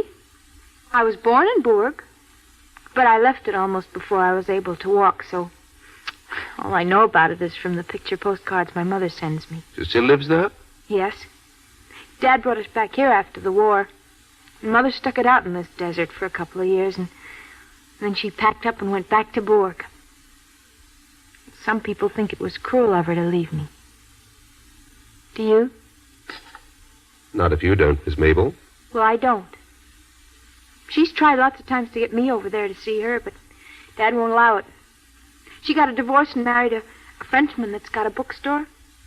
She used to send me a book every year for my birthday. Last year she sent me the poems of Francoise Villon. You ever read it? Yes. It's wonderful poetry. She wrote in it, "À ma chère petite Gabrielle." That's all the French I know. That means to my dear little Gabriel. She gave me that name. It's the only French thing I've got. Gabrielle. Beautiful name. Wouldn't you know it would get changed into Gabby by these lousy jerks around here? What do you get out of Villon's poems? Oh. Well, Villon, he gets the stink of the gasoline and the hamburger out of my system. And all his poems, they make me think of French people. I love French people. You know, they can understand everything, like life and love and death, and they can enjoy it or laugh at it, depending on how they feel. And that's why you want to go to France? To understand everything? Oh, I will go there. When Grant dies, we can sell this place. And Dad's going to take his share and move to Los Angeles so that he can join a really big Legion post and get to be a political power. But I'm going to spend my part of the money on a trip to Bourg, where there's something beautiful to look at, and wine, and dancing in the streets. Gabrielle, if I were you, I'd stay here and avoid disappointment. What makes you think I'd be disappointed? I've been to France. In the war? No. It's the fault of a book I wrote once. I was 22 when I wrote it, and it was very, very stark. It sold slightly over 600 copies. It cost the publisher quite a lot of money. It also cost him his wife. You see, she divorced him and married me. She saw in me a major artist, profound, but inarticulate. She believed that all I needed was background. And she gave it to me, with southern exposure and a fine view of the Mediterranean. For 8 years I reclined there on the Riviera, on my background. And I waited for the major artist to step forth and say something of enduring importance. He preferred to remain inarticulate. And you've left your wife now? Yes. I'm glad you did. Well, I left at her suggestion. She's now taken up with a Brazilian painter, also a major artist. There was nothing for me to do but travel, so I decided to go forth and discover America. And I've gone this far on my journey, thanks to the power of the thumb. What were you looking for? Well, that's rather hard to say. I suppose I've been looking for something to believe in. I've been hoping to find something that's worth living for and dying for. What have you found? Nothing so interesting as an old man who is missed by Billy the Kid and a fair young lady who reads Villon. You know what I'd really like to do? I'd like to paint. If I could just get to France, I'd take up painting. They've got some of the finest art schools in the world there. And they've got beautiful things to paint, too. Flowers and castles and rivers. Here in this desert, it's just the same thing over and over again. Look out of that window. Don't you realize there are probably thousands of artists in France who are saying, I'd find a really big theme for my canvas if only I could get out to Arizona. Oh, I know a lot of people come out here and they just go crazy about the desert. And they say it's full of mystery and it's haunted and all that. Well, maybe it is. There's something in me that makes me want something different. Yeah, I know there's something in you. Wish I could figure out what it is. Listen, you've been to France. What are they like there? Well, it's rather difficult to render a sweeping judgment. But they're always having a good time, aren't they? Well, not invariably. Well, maybe I know them better than you do, because it's in my blood. Sometimes I feel as though I was, well, sparkling all over, and I don't care what happens. I mean, I want to go out and do something that's absolutely crazy and marvelous. Mm-hmm. Then the American part of me speaks up and spoils everything. Makes me go to work and figure out a lot of dull accounts. So many pans of coffee, so many frankfurters, so many rolls. You keep the accounts correctly? Well, if I didn't, this place would be bankrupt. Then that's the French part of you. The sparkle must be 100% American. Would you like to marry a Frenchman? I don't want to marry anybody. I want to be always free. Oh, and how about that stalwart youth out there in the football jersey? What makes you think I'd take any notice of him? Well, when I came in here, Oh, sure, he was kissing me. I wasn't kissing back. Do you think I should have? Don't ask me, Gabrielle. Let your French blood guide you. It's infallible in matters of that sort. But you ought to know something. I mean, you've seen a lot, and you've written a book. And you've been married. I don't know anything. You see, the trouble with me is I belong to a vanishing race. I'm one of the intellectuals. It means you've got brains, and I can see that. Yes, brains without purpose. Noise without sound. Shape without substance. Have you ever read The Hollow Men? No. Well, don't. It's discouraging, but it's true. It refers to the intellectuals who thought they'd conquered nature. They dammed it up and used its waters to irrigate the wastelands. They built streamlined monstrosities to penetrate its resistance. They wrapped it up in cellophane and sold it in drugstores. They were so certain they had it subdued. And now, do you realize what it is? It's causing world chaos. No. Well, I'm probably the only living person who can tell you. It's nature hitting back. Not with the old weapons, floods, plagues, holocausts. We can neutralize them. She's fighting back with strange instruments called neuroses. She's deliberately afflicting mankind with the jitters. Nature's proving that she can't be beaten, not by the likes of me. She's taking the world away from the intellectuals and giving it back to the apes. Oh, forgive me, Gabrielle. No, go on talking. Don't listen to me. I was born in 1901, the year Victoria died. I was just too late for the Great War and too soon for the Revolution. You're a war baby. You may be an entirely different species for all I know. You can easily be one of nature's own children and therefore able to understand her and laugh at her. Or enjoy her, depending on how you feel. No, you talk like a darn fool. I know it. No wonder your wife kicked you out. No wonder she fell for you in the first place. That sounds alarmingly like a compliment. It is a compliment. What did you say your name was? Alan Squire. I've been calling you Gabrielle, so you'd better just... Where are you going from here, Alan? That depends on where this road leads. Leads to the petrified forest. What's that? A lot of dead old trees in the desert that turned to stone. The petrified forest. A suitable haven for me. Perhaps that's what I'm destined for, to make an interesting fossil for future study. Homo semi-Americanus. A specimen of the in-between age.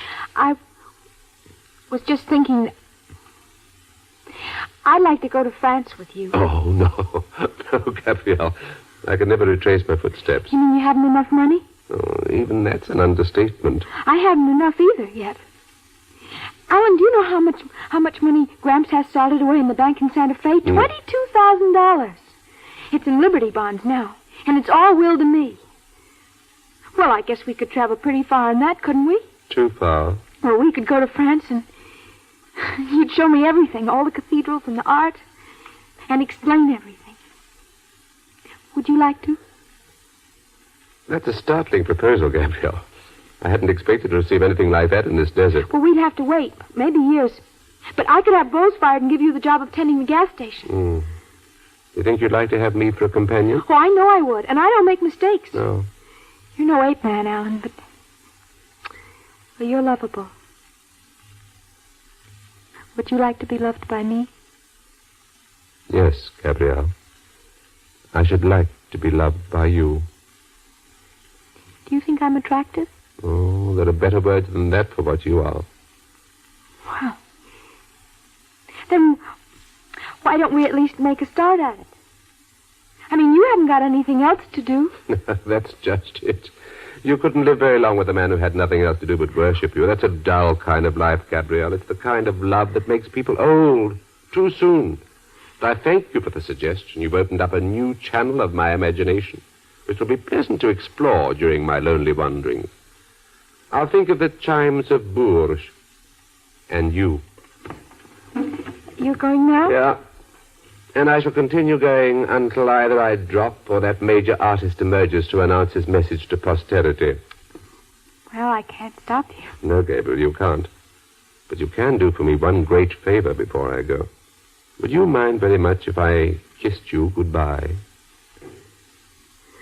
No. I wouldn't mind. You'd understand it'd be nothing more. Oh, I'd understand it'd be just a kiss, that's all. That's absolutely all. So that's what's going on in here, necking. Who do you think you are, fella? Lay off him, Bose. Just because she's cute and sweet, you thought you could get fresh, huh? He didn't get fresh. He only wanted to kiss me goodbye. Yes, the impulse is rather hard to explain, but You needn't wait to explain it. Pay your check and get out. Very well. How much do I owe, Miss Maple? 30 cents. Is that all he ate? Yes, and shut up. 30 cents, eh? Well, that's very reasonable. Very reasonable indeed. But that brings me to another embarrassment. I haven't got 30 cents. I haven't anything. Well, get that. I didn't expect to find such nerve in anybody that looked like you. What are you going to do about it? I haven't the remotest... What do you got in your pack there? Shirt, underwear, socks, toothbrush, passport, an insurance policy, and a copy of Modern Man in Search of a Soul by Dr. Jung. Thought you could pay with a kiss, did you? Thought if you brought a little romance into her poor, starved life, the check would be forgotten, did you? Get out of here, Bose, and tend to business. There's a customer outside. I'll teach this hobo a thing or two about taking advantage of helpless young Bose, girls. if you don't get out of here, I'll have you fired when Dad comes back. Where's the ladies' room, please? Back that way, madam. That door on your left. Oh, thank you. What kind of cigars have you? Admiration, White Owl, and Texas Dandies. How much are the Texas Dandies? 3 for a dime. Let me have an admiration. You come far? Yes, we've driven from Dayton, Ohio. We're on our way out Santa Barbara for the winter. We lost a great deal of time today as I wanted Mrs. Chisholm to see the Gila Cliff dwellings. She was rather disappointed. How far is it to the Phoenix Biltmore? Well, it's a good 200 miles from here. I imagine we can make it by midnight. You'll have to step on it. What kind of car are you driving? Duesenberg. Oh, goodbye, Miss Maple. Just a minute, Alan. Excuse me, sir. Oh, what? Would you have room in your car for another party? Who is it? For this friend of mine, Mr. Squire. He's on his way to the coast, and he hasn't got a car just now. He's an author. Well, I suppose you could ride with us. Thank you very much, Mr. Chisholm. And thank you, Miss Maple. I'll remember your kindness. Don't mention it. Well, are we ready to start? This is Mr. Squire. Mr. Squire, darling. We're giving him a lift as far as the Phoenix Biltmore. How do you do, Mrs. Chisholm? How do you do? Goodbye, Gabrielle. Goodbye. I suppose I'll never see you again. Nope. That's the way it is in the gas station. They come and they go. Well, goodbye. Maybe we'll run into each other someday in Bourg. Perhaps. Goodbye.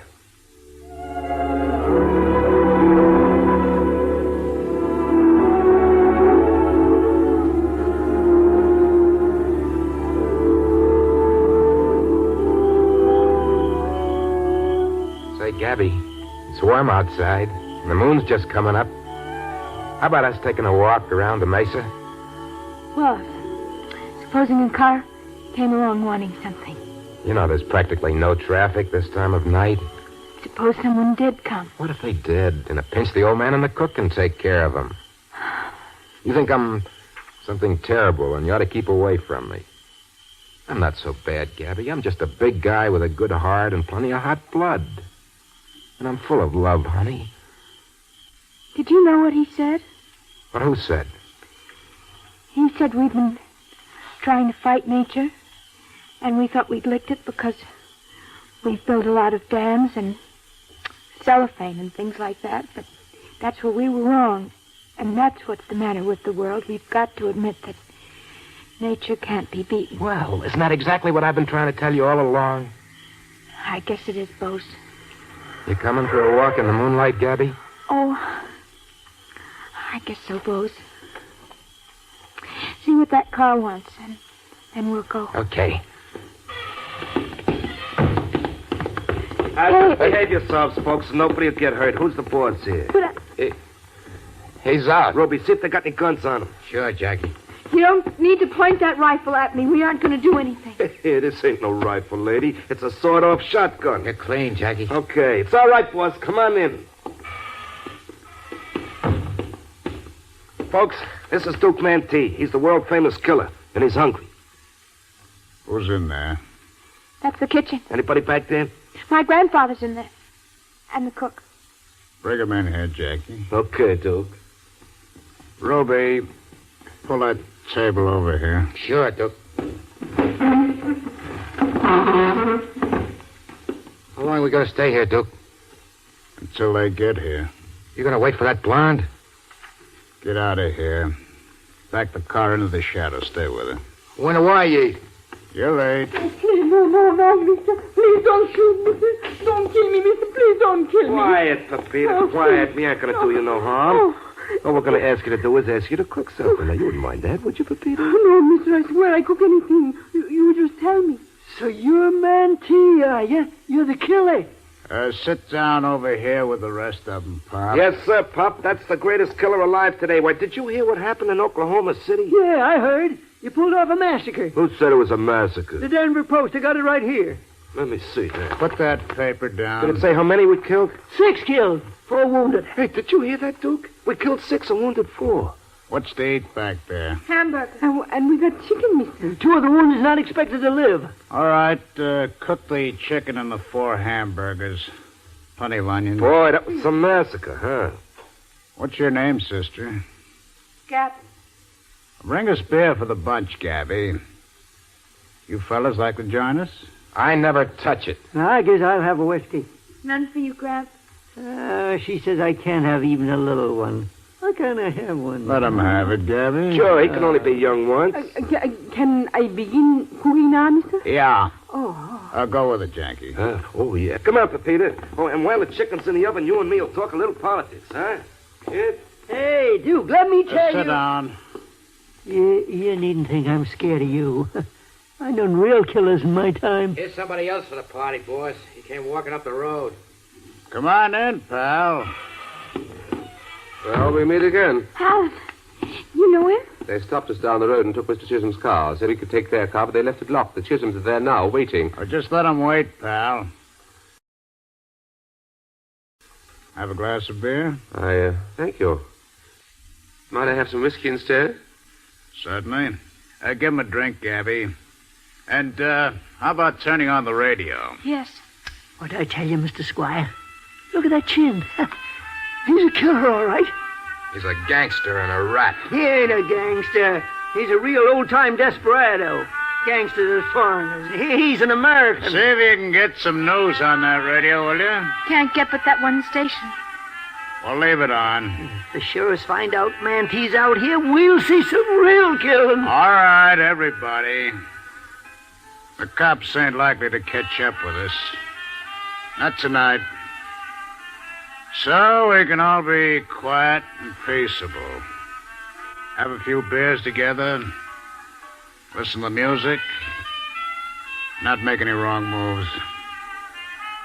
May as well tell you, folks, old Jackie in there with a machine gun, he's pretty nervous, jumpy. He's got the itch between his fingers. So let's everybody stay where they are. Let there be killing. All evening long, I've had a feeling of destiny closing in. Do you believe in astrology, Duke? I couldn't say, pal. I don't, normally. As I was walking along that road, I began to feel the enchantment of this desert. I looked up at the sky, and the stars seemed to be reproving me, mocking me. They were pointing the way to that gleaming sign and saying, "There's the end of your tether. You thought you could escape, but we know better." That's what the stars told me. Perhaps they know that carnage is imminent and that I'm due to be among the fallen. It's a fascinating thought. Let's skip it. Here's a toast. Happy days, everybody. Yes, sir.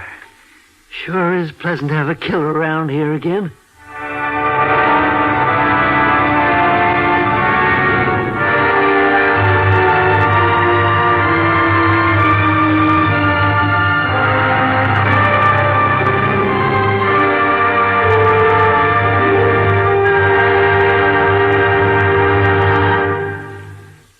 In a moment, Act Two of The Petrified Forest, starring Cyril Richard with Joan Loring and Ralph Bell. This is NBC, the National Broadcasting Company.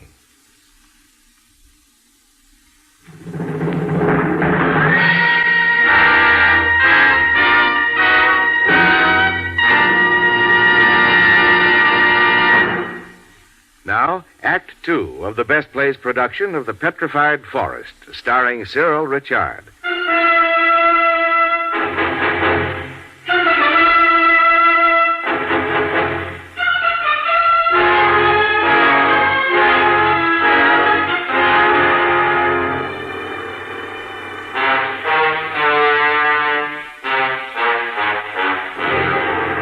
When the chicken and hamburgers were ready, the cook brought them in. And the outlaws ate as if they hadn't had a meal in a week. And they sat there waiting, their guns across their laps. And the rest of us sat around the room, sometimes listening to the radio, and sometimes to Gramps. That old Andy Anderson I was telling you about. He was a great character. He didn't kill for business reasons like you fellas. No, he killed just for the fun of it. He got in the Civil War, and he never stopped talking about it as long as he lived.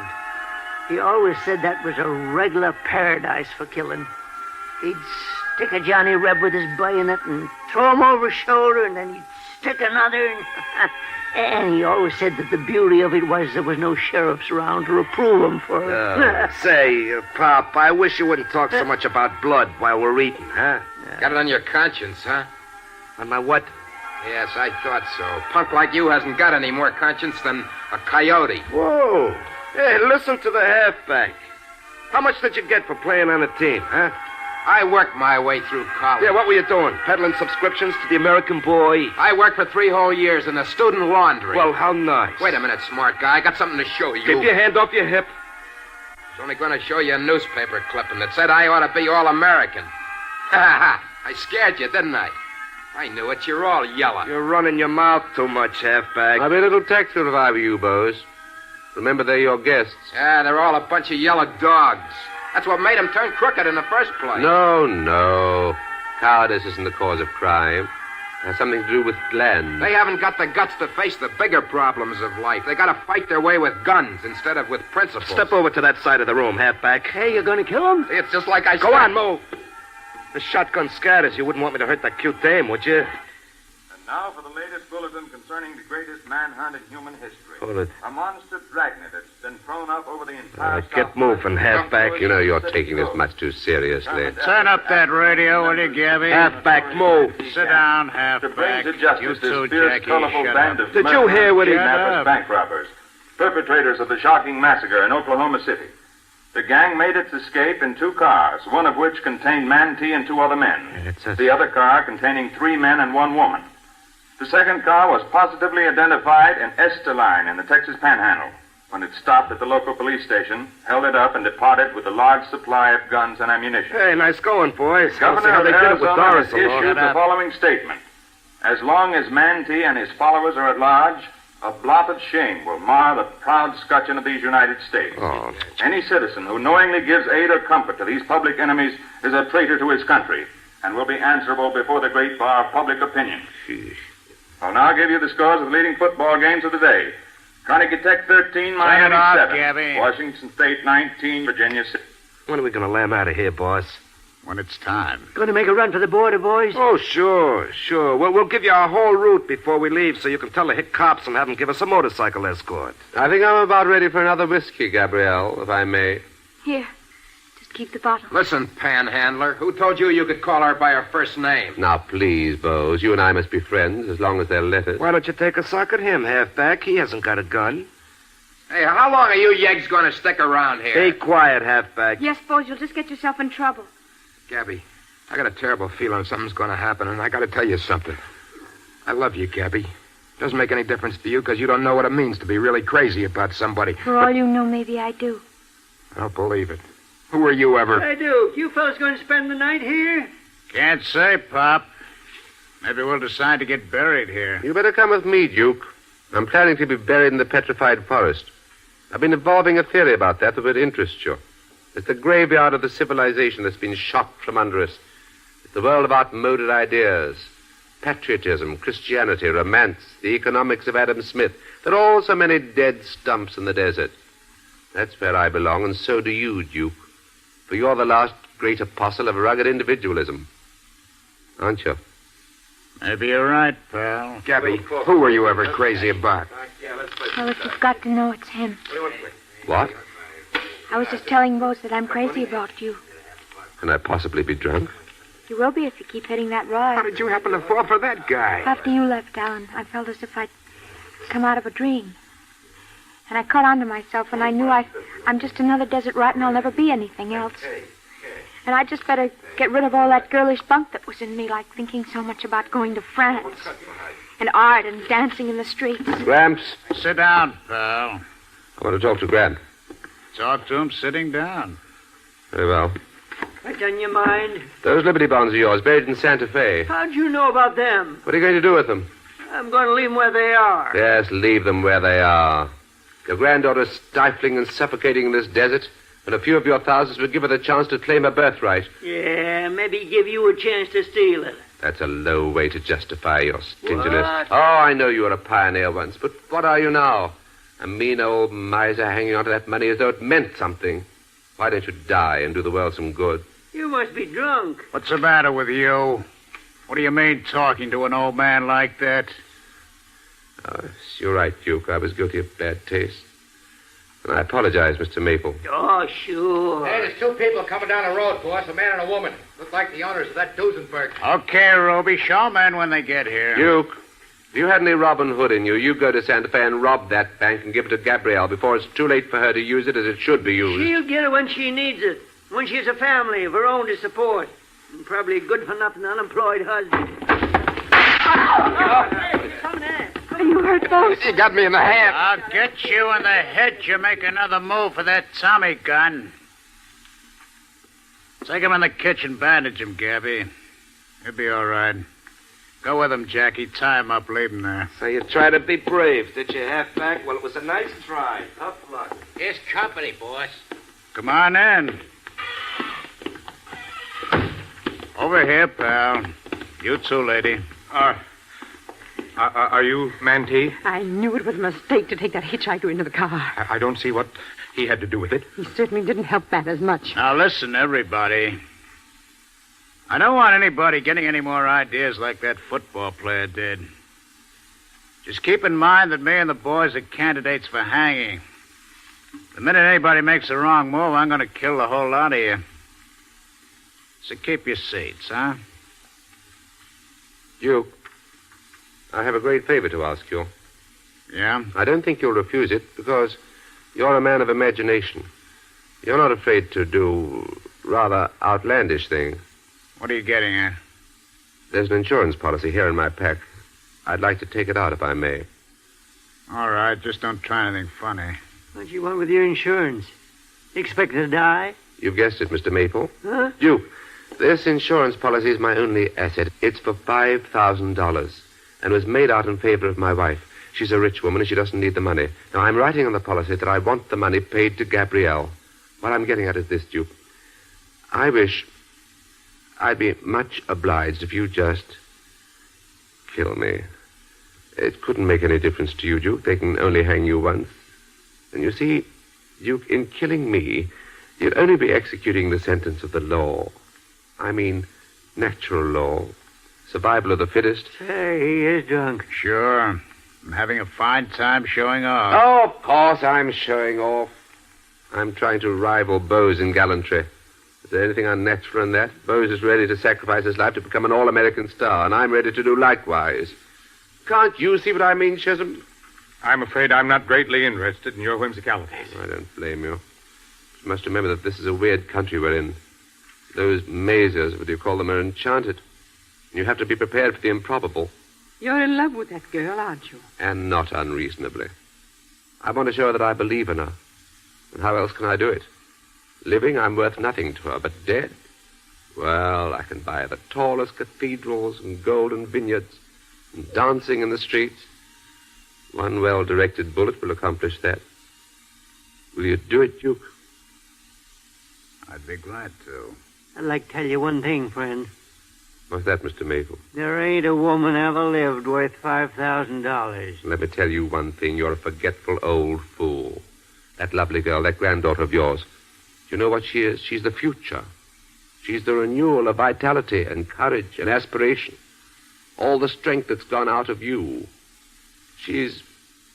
Well, I know she's essential to me. And the whole country and the whole miserable world. Now, Mr. Squire. And please, Mrs. Chisholm, please don't look at me quizzically. I know how I sound. I'm wondering if you really believe all that about women. Of course I do. And here's a man who agrees with me. Don't you, Duke?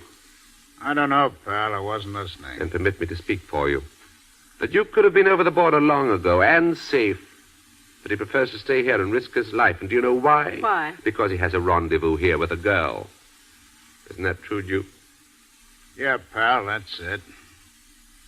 I guess they're all a lot of saps. But I wouldn't be surprised if you were the champion. Did you think I was kidding when I said I'd be glad to knock you off? I hope that neither of us was kidding. You're all right, pal. I'll try to fix it so it won't hurt. You're all right, too, Duke. I'd like to meet you again someday. Maybe it'll be soon. You know, this frightful place has suddenly become quite cozy. And that's my doing, Mrs. Chisholm. You ought to thank me for having taken it out of the realms of reality. I'm going to see something at last. And after that dreadful dull day looking at cliff dwellings, do you realize that we're going to witness murder? He's actually going to shoot him. Shh, Mrs. Chisholm. Hello, Gabrielle. How's Bose? He'll be all right. Did you tie him up good, Jackie? Yeah. In the bathroom. Hey, Duke, it's after 10 o'clock. We'll give him a few more minutes. Listen, Gramp, I've got an idea. We ought to sell this place. We could get a good price because people are going to be flocking here just to see where Duke Mantee stopped. You still aiming to take that trip to France? No, I'm asking you to do it for Dad's sake. Let him get located in Los Angeles. And maybe I'll find that writer with Warner Brothers, and maybe I'll get a job. And then we'll all be rich. Would you be content with that? I don't care what happens to me. But you must think about yourself. You want to go to France to be a great painter, don't you? Then you'll have to get used to being a colossal egoist, selfish to the core. Do you mind if I speak up, my dear? Perhaps I could tell you some things that... What do you know about me? Nothing. If I were you, Edith, I'd keep out of it. You haven't the remotest conception of what's inside me, and you never have. Gabby, I don't know about you, but I know what it means to repress yourself and starve yourself through what you conceive to be your duty to others. When I was your age, I wanted to be an actress. But my family started yapping about my obligation to them, who had given me everything, including life. At least they called it life. They kept me there in Dayton to take my place in the junior league and the country club and everything else that's foul and obscene. And before I knew it, I was married to this pillar of the loan and trust company. And what did he do? He took my soul and had it stenciled on a card and filed. And where have I been ever since? In an art and metal cabinet. That's why I think I have a little right to advise. Good Lord. Oh, you needn't look so martyred. You know perfectly well that until this minute I've never complained. Never complained. Forgive me if I indulge in some quiet, mirthless laughter. What you wanted is a wife who's an ornamental cipher.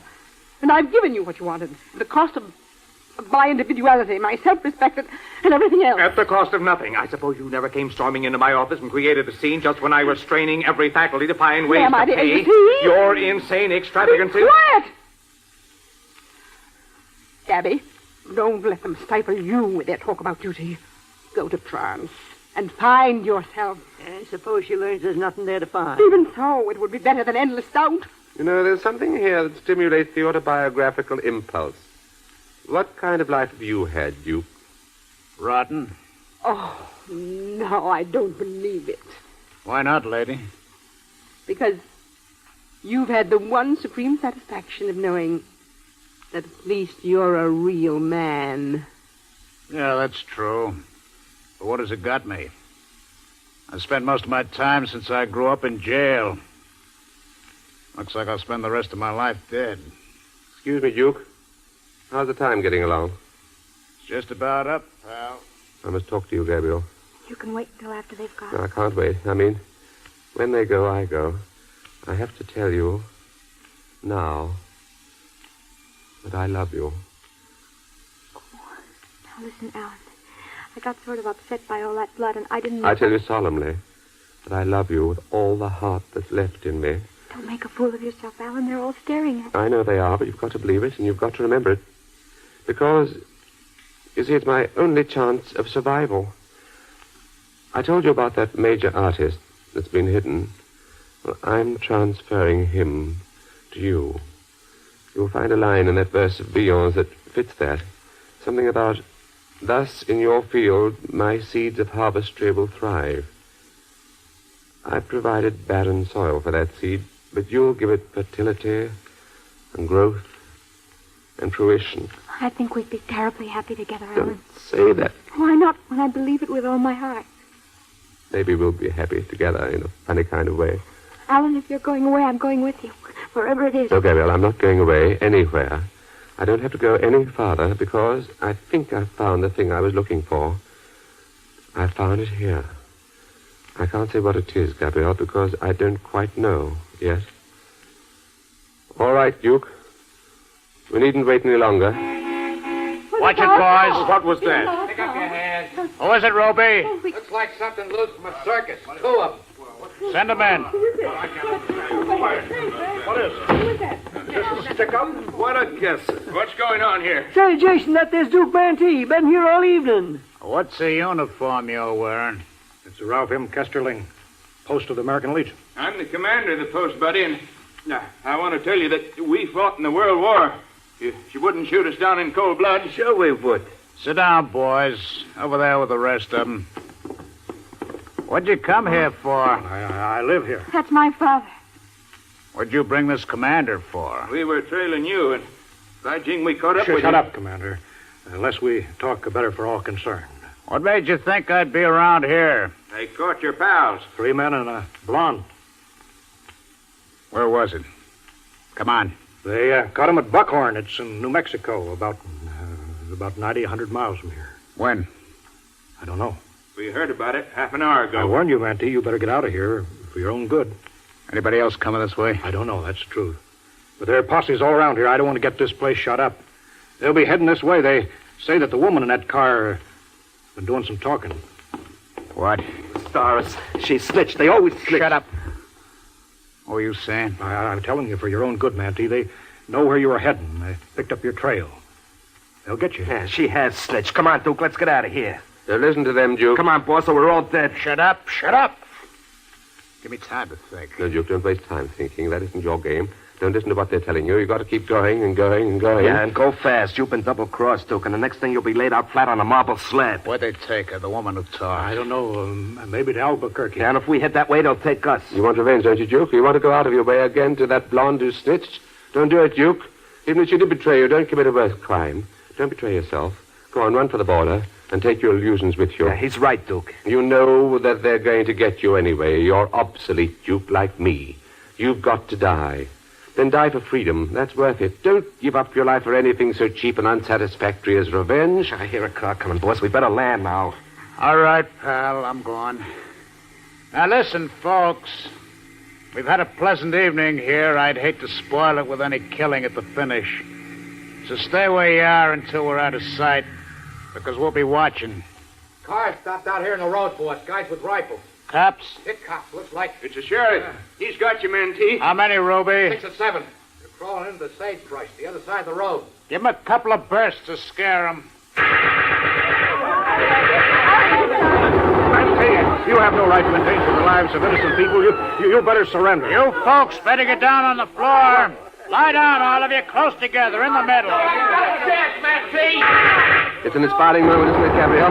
The United States of America versus Duke Mantee. They've absolutely wrecked the neon light. Some deputies shoot. They're probably all drunk. It almost restores in me the will to live and love and conquer. Listen, Edith, if I'm killed... What did you say? I said if I'm killed and you're not, notify Jack Lavery. He has full instructions. Getting any of them, boss? I can't get a good angle on them, but they're drifting over this way. I feel as I was sitting on top of a mountain in the middle of Penguin Island, watching the odd little creatures. How do you feel about it, darling? I don't know. And I don't care. I wish you'd stop that praying. I'm not praying. I'm singing. Alan, when you get to France, what do you see first? Customs officers, But what's the first real sight you see? the fields and forests of Normandy, and then... What, Alan? And then Paris. Paris. That's the most marvelous place in the world for love, isn't it? All places are marvelous. Even here. Especially here, my darling. Alan, will you please kiss me? Oh, Lord, now it's going to be pulling all out over. now. Not for us, Alan. Come on. Never. You three, come with me. Wait. What for? You're going to hang on to the running board. We got to have shields. All right. I don't care what happens to me now. I don't care a bit. Mantee, you can't do this. We'll be shot down like sitting ducks. How about me? Listen, Mantee. Oh, that's you, Pop. Come on your feet. Get moving through that door. They won't shoot at you. You won't none of you get hurt if you keep your hands up and make plenty of noise. Come on, keep moving. Tell them not to shoot. Sheriff, it's Commander Johnson. Don't shoot. They're using us for protection. Stop shooting. All right, the rest of you better stay where you are for a while. Good night, folks. Duke! Alan, keep down. Duke! You still want it, pal? No matter whether I want it or not, you've got to. Okay, pal. So long, pal. Be seeing you soon. Grab! Go get Bose. He knows about first aid. That fella Mendez. I never thought he meant it. Alan, you wanted him to shoot you. You wanted him to... Stop that shooting! Those are innocent people on the running board! Yes, it has. At least it doesn't seem. I meant to do this long, I think. It's all right, Alan. It isn't all right, Gabriel. I'm practically dead. No, Alan. You said you wanted to live. I know I did. And I'll live with you. I will. I know I said it. I was blinded then. But now I see. Bose! Grab somebody! Come here quick! They were right, Gabriel. I mean, the stars. I had come all this way to find a reason. Oh, if people only had guts enough, they'd always find. Death is funny looking when... The Duke understood what it was. I wanted. I hope you'll...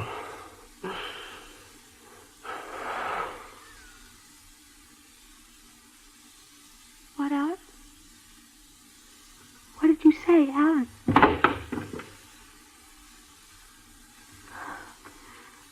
No, don't worry, Alan. I'm not going to be a damn crybaby about it. I know you died happy, didn't you? Are you all right, Gabby? Oh, kid. He's dead. Sure he is. Mantee don't miss. Oh, that's tough. He was a good guy at that. Listen, Gabby, here's the funny thing. His life insurance for 5,000 berries. He made out to you on it. Looks regular. Said he wanted you to spend it on a trip to France to see your mother. Of course, I don't know if it's collectible, but I'm going to get to Summerfield in the morning and see about it. He was the queerest feller I ever did see. I couldn't make him out. Well, what's the damage in here? What did Mantee shoot him for? Is he? Yeah, he's gone. Oh, poor fella. Well, he died a hero's death.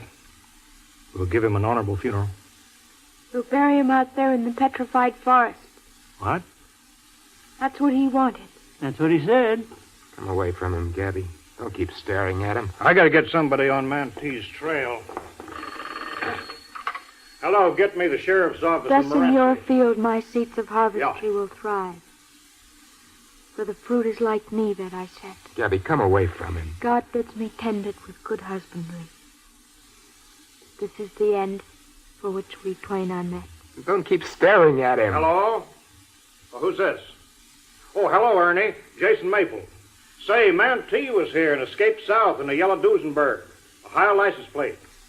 Sheriff went after him, but you got to watch Route 71 and sent out the alarm to watch Route 60. Yeah, we had quite some shooting here. You have just heard the Best Plays production of The Petrified Forest by Robert Sherwood, starring Cyril Richard. And here once more is your host, drama critic John Chapman. You might like to join me in thanking Mr. Richard and our Best Plays company for an admirable performance. And we'd better thank Robert E. Sherwood, too, for having written the play.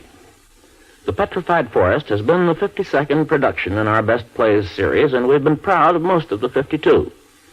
Several of these plays have been extraordinarily good. The combination of fine drama and right performances, which is always the goal of the theater. One of the best was The Mad Woman of Chaillot, a French comedy by Jean Giraudoux. And quite often, the listeners have written in to say they'd like to hear it again. So, next week, our 53rd production of this series will be a second performance of The Mad Woman. Once again, our cast will be headed by Aline McMahon, Estelle Winwood, and Agnes Young. This is Chapman saying goodbye until then.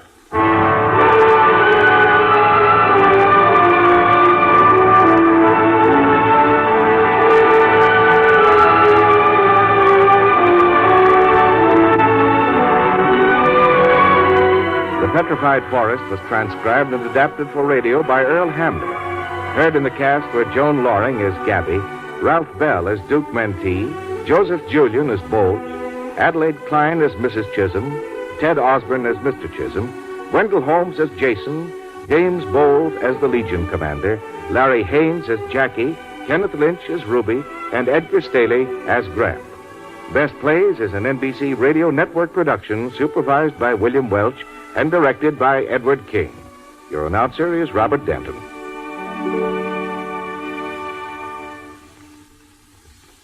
Jimmy Stewart stars on Six Shooter next on NBC.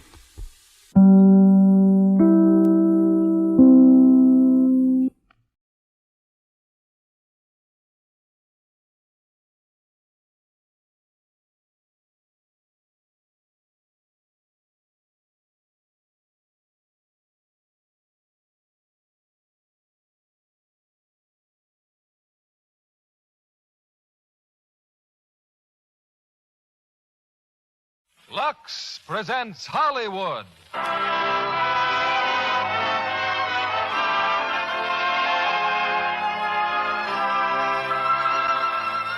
Lever Brothers Company, the makers of Lux Flakes, bring you the Lux Radio Theater, starring Robert Montgomery, Wanda Hendricks, and Thomas Gomez in Ride the Pink Horse.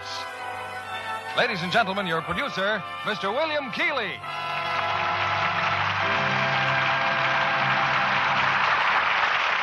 Greetings from Hollywood, ladies and gentlemen. Most everyone who visits the little Mexican town of Taos makes the acquaintance of Tio Vivo, Spanish for Uncle Lively, the antique merry-go-round which at fiesta time becomes a center of activity. A similar antique carousel provides the title of Universal International screenplay, Ride the Pink Horse, a violent drama of pursuit and vengeance. And this time we present not only the original star of the picture, but its director as well, Robert Montgomery, co-starred with Wanda Hendricks and Thomas Gomez. Laid in a typical southwestern town, the action takes place at fiesta time, which traditionally calls for music, ancient ceremonials, and colorful costumes. And the job of keeping those costumes new-looking for tonight's screenplay was, naturally, assigned to Lux Flakes. For a studio, you know, well, they can't take chances with expensive costumes. And according to our director star, Lux Care kept those fabrics lovely looking throughout the shooting schedule.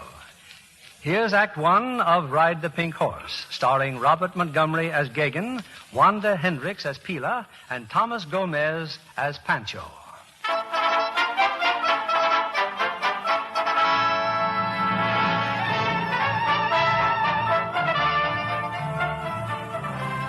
It's the week of the fiesta in San Pablo, New Mexico, and the little town revels in gaiety.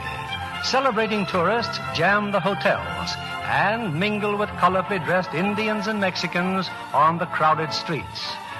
But one visitor has come to San Pablo for anything but a good time. Leaving the bus station, he's taken a wrong turn and wandered to the edge of town. There, on a vacant lot, is a seedy little merry-go-round. Pancho, the proprietor, is clamoring for customers. Vengan, young ladies, come. Get on the horses and go round. Solamente 10 centavos, only 10 cents. The most beautiful of all the games. The best of the fiesta. Senor, you ride the carousel? 10 cents. No. I'm looking for a hotel. The La Fonda Hotel. Where is it? La Fonda Hotel. Other way, senor. I show you the hotel. Villa, you shut up. What's the matter with her? You. Why are you staring at me like that? I show you hotel. Okay. Show me.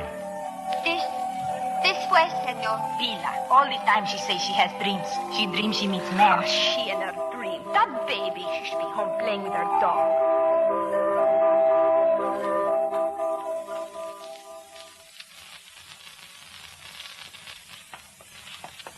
Come on, Sitting Bull. Pick up your feet. Where's that hotel? There's hotel. Over there. Thanks. Please, you take this, senor. What is it? Little door, carved of wood. My grandmother gave it to me yesterday when I come here so I'll not be run over. No, I'm not buying any souvenirs. No, you don't buy. You keep it. It protects you. Protect me? From what? Take care, senor. Hey, come back here. I don't want your doll. Crazy kid.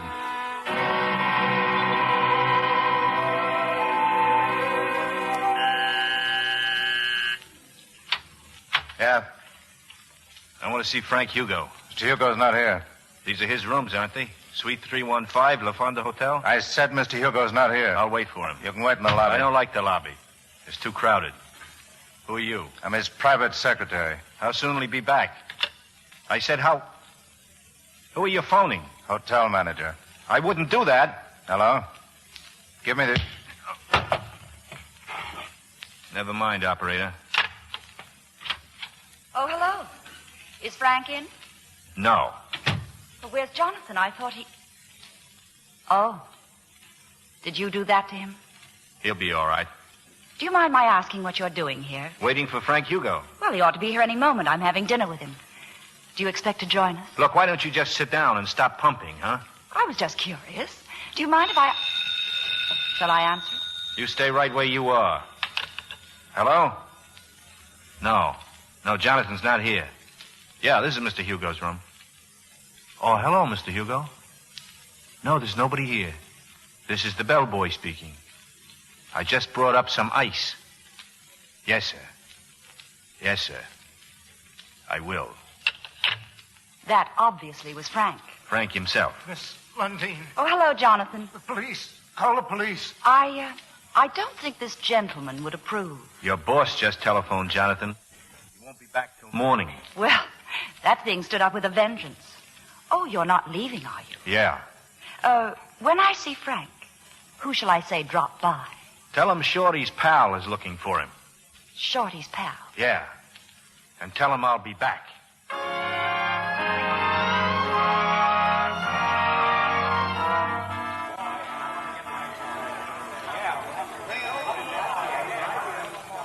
Hello there, Mr. Gagan. Who are you? Well, my name's Retz, R-E-T-Z, Retz. I don't know you. I know a lot of things about you. You got here on the 4 o'clock bus from Washington, D.C. Little Mexican girl showed you the way to this hotel.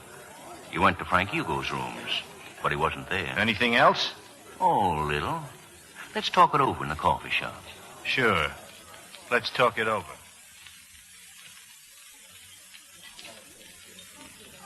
More coffee, Gagan? No. You've got a real tough problem on your hands, young fella. Now, look, I mean accommodations. Not a vacant room in town. Fiesta's going on. Big nights tomorrow. Lots of excitement. Yeah. Look, you a cop? That's about right. Washington? Mm-hmm. Government cop, eh? My. How come you're tailing me, Uncle Sam? Oh, I'm not tailing you. I got in yesterday, way ahead of you. You see, I saw you in Washington right after Shorty Thompson was killed. You were at the inquest, correct? Some inquest. You testified you had no idea who killed your pal. Yeah. The cops and I were equally baffled. Maybe not so much now. What are you doing here? Oh, I'm tailing Frank Hugo. Been watching him for months. You don't watch him very close, do you? You mean you think he killed Shorty? I'll leave the thinking to you, Uncle Sam. I think you're here to square things for Shorty by knocking off Hugo. Go on. Also, you're as dumb as they come. I am, huh? Why, Mr. Hugo's a big man in these parts. He's got a lot of friends in this state. Leave him to us, Gagan. We'll get him. Anything else? Only that I wouldn't like it if Mr. Hugo got you. You're not a bad fella, Gagan. You're like a lot of the boys. All worked up because you fought a war and got nothing out of it but a dangle of ribbons. Now, why don't you let your Uncle Sam take care of guys like Hugo? How long you been after him? Too long to let anything happen to it now. Be a shame, wouldn't it? Well, thanks for the advice, Uncle Sam. Maybe I sized you up all wrong. Maybe you're after something else. And maybe you're working for Hugo. I told you I work for the government. Doesn't the government work for Hugo? It did all during the war. Sorry, Mr. Retz. I gotta start looking for a room.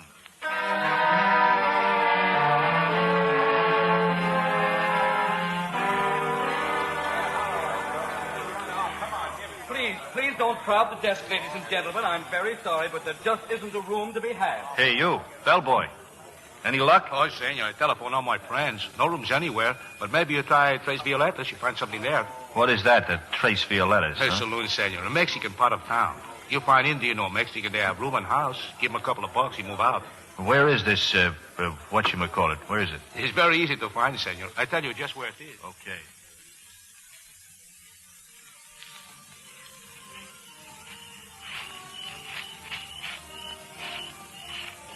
Hey, you. That place there, is that the Tres Violetas? Yes, senor. Do you know if, Oh. So it's you again. What are you doing here? I'm waiting. You don't say. I thought I would never see you anymore. Look, Sitting Bull, do you know where I can get a room? A room? Why? To sleep in. Oh, Mamma Mia has a room. You know her? Yes. Where does she live? I don't know. I'm lost. I thought you knew this town. I know where a hotel is because I walked past it, but I've never been to San Pablo before today. I live in San Melo, 75 miles, very far away. Okay. Now, what are you doing here in front of a saloon? My girlfriend left me. They say I'm too little. Where'd they go? Inside, looking for muchachos, Looking for what? boys. Oh. Do they know where Mamma Mia lives? I don't know what they know. Look, there's something going on inside that head of yours. What is it? Nothing, senor. Only I don't know what to do tonight. Oh, why don't you get yourself a muchacho like your friends, huh? I don't know how. You telling me. So long, Sitting Bull.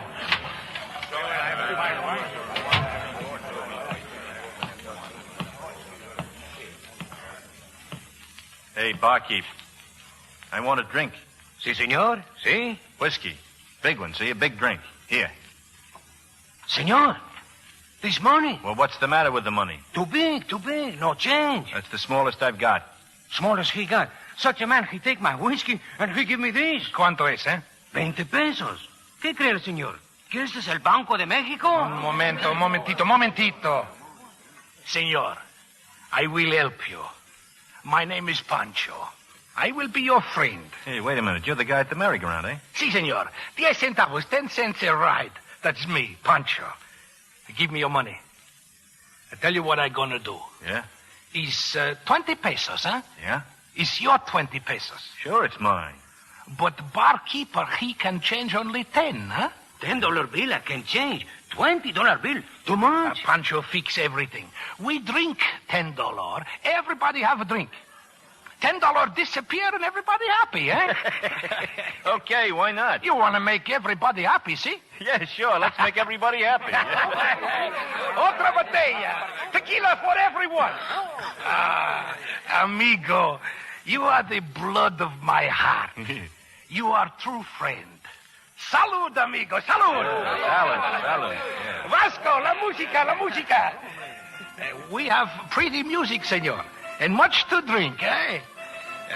Big drinks is more better even than music. You got something there, Fatso. Those fellas that play music, amigo, they play because tomorrow we burn Sosobra. Who? Sosobra, god of bad luck. Oh, yeah. He got face even worse than me. Viva la fiesta! Free drinks for everybody! Free drinks!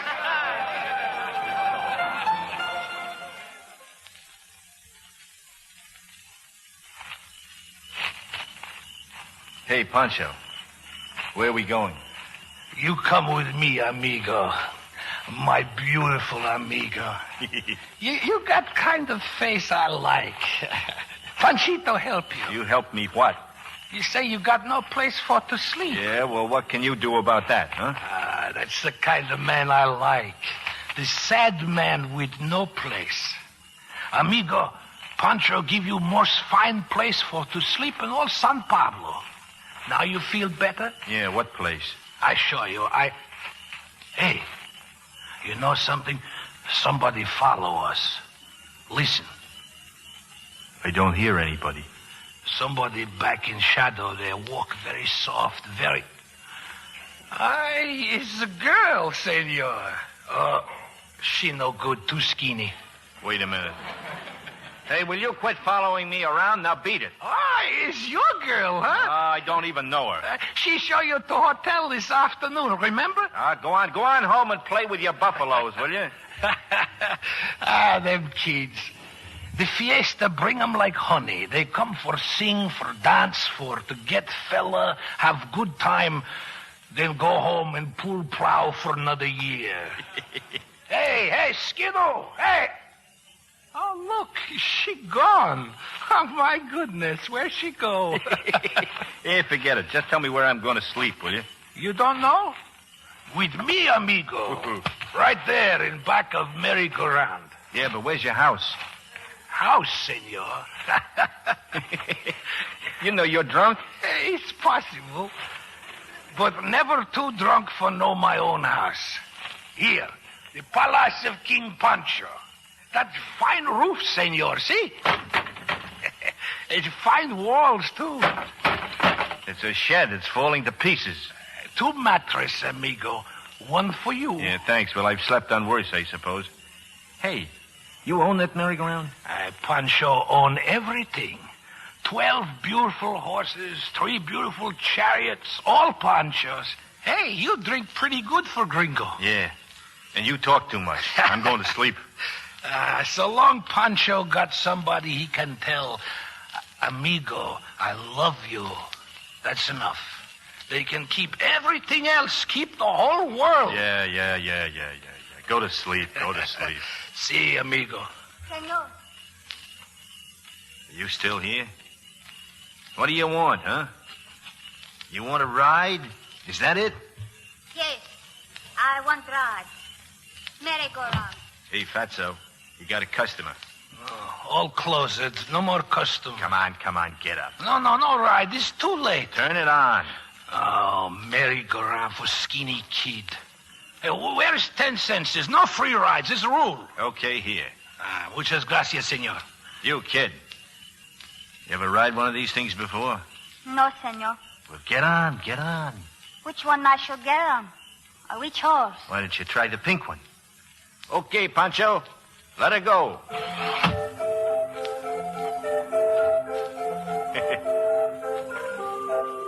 Senor, look.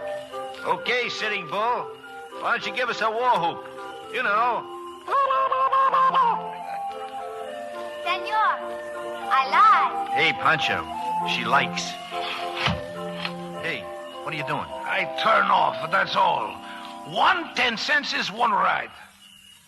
Okay. Now beat it, kid.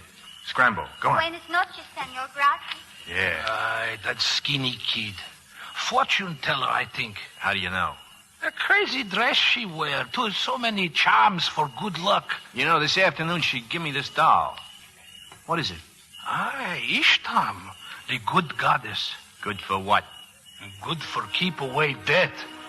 Very good charm. I got a better charm, Fatso. See? Oh, big gun, huh? Why? Best charm in the world. Keeps away the boogeyman.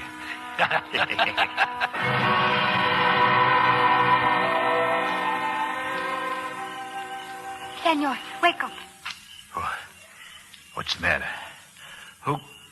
Oh, brother. Wake up. Someone is coming. Who? Who's coming? Over there, senor, by merry-go-round. Someone is hiding. Gagan, What do you want? it's me, Rex. I got to thinking maybe we ought to have a little talk. I got a couple of new ideas. We had a talk, Uncle Sam. I sort of hinted that I didn't want you removing Mr. Frank Hugo from the scene. Well, I'm not worrying anymore about Mr. Hugo. Why not? Because of the way you're handling it. Walking into that hotel room saying Shorty's pal is looking for him. Playing it tough, huh? Well, there's a friend of Mr. Hugo's named Locke. Mr. Locke's got a couple of bad boys out looking for you right now. Does that interest you? Yeah, kinda. I got an extra bed in my room. You'll be a little more comfortable there. No, I'll stay here. Have it your own way, Gagan. Kind of figured I'd be wasting my time. Hey, Rats. Now, what is it? Thanks. Don't mention it. It's your funeral.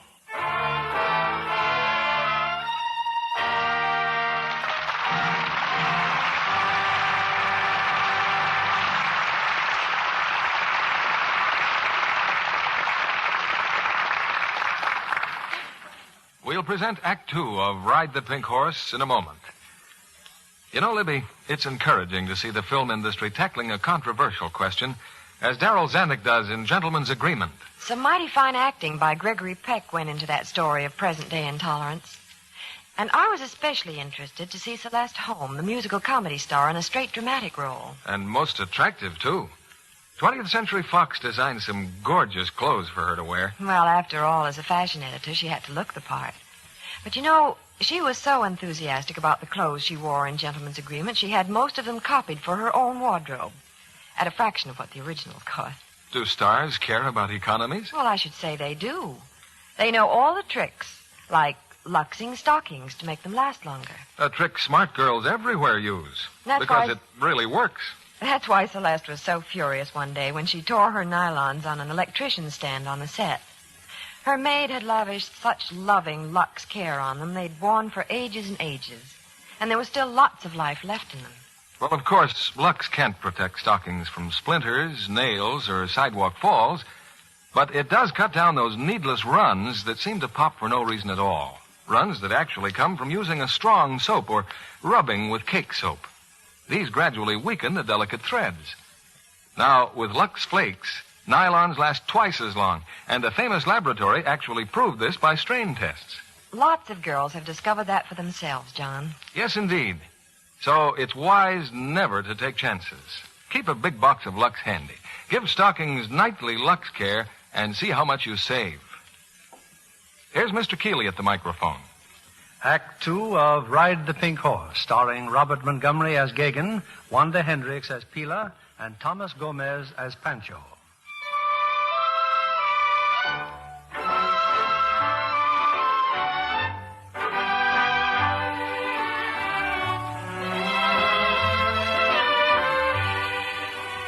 It's early the next morning. In Pancho's dilapidated lean-to, the young man named Gagan has just awakened. A dozen feet away, staring at him, is the unsmiling Mexican girl, Pila. Well, now what do you want? I asked Pancho if you have water to wash. He says no. I bring you. Service, eh? Well, bring it here, bring it here. Hey, that's very fine bucket. You sign of good luck when you find bucket full with water. Why do you have to look like that? Like what? Like you come out of a sideshow. Sideshow? The place where they keep freaks. I look like freak? And that get-up, you look like Zip. What is it? Well, maybe it's the dress. This is my grandmother's dress. I never had so nice as this. Well, take off some of them spangles.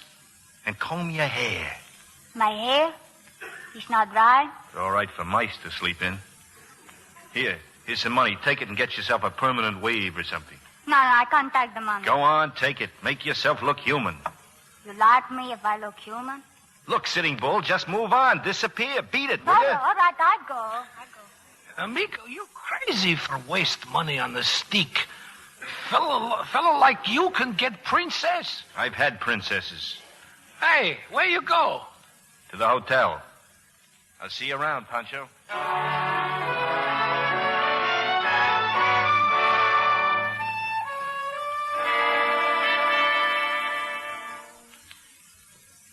Hello, Mr. Hugo.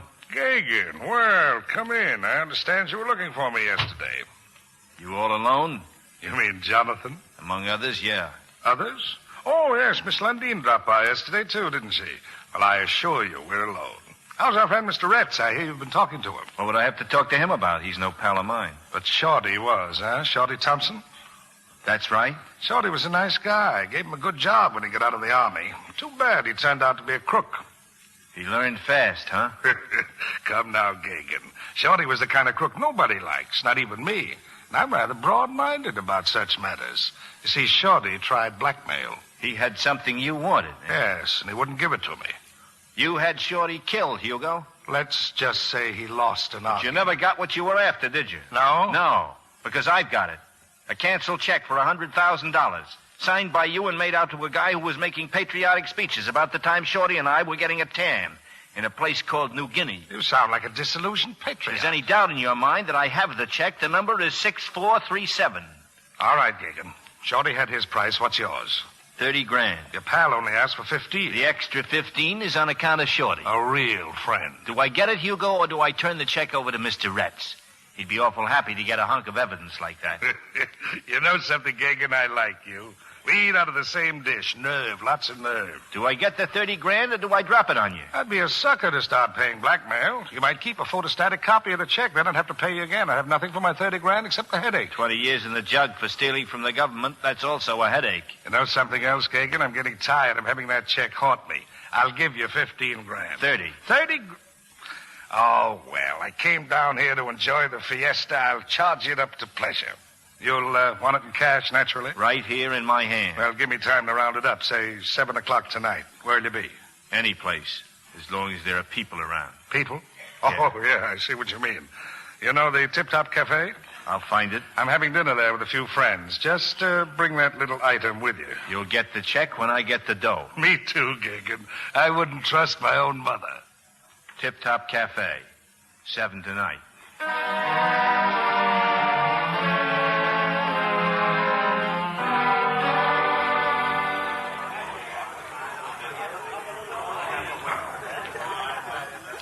Oh, hello, girlie.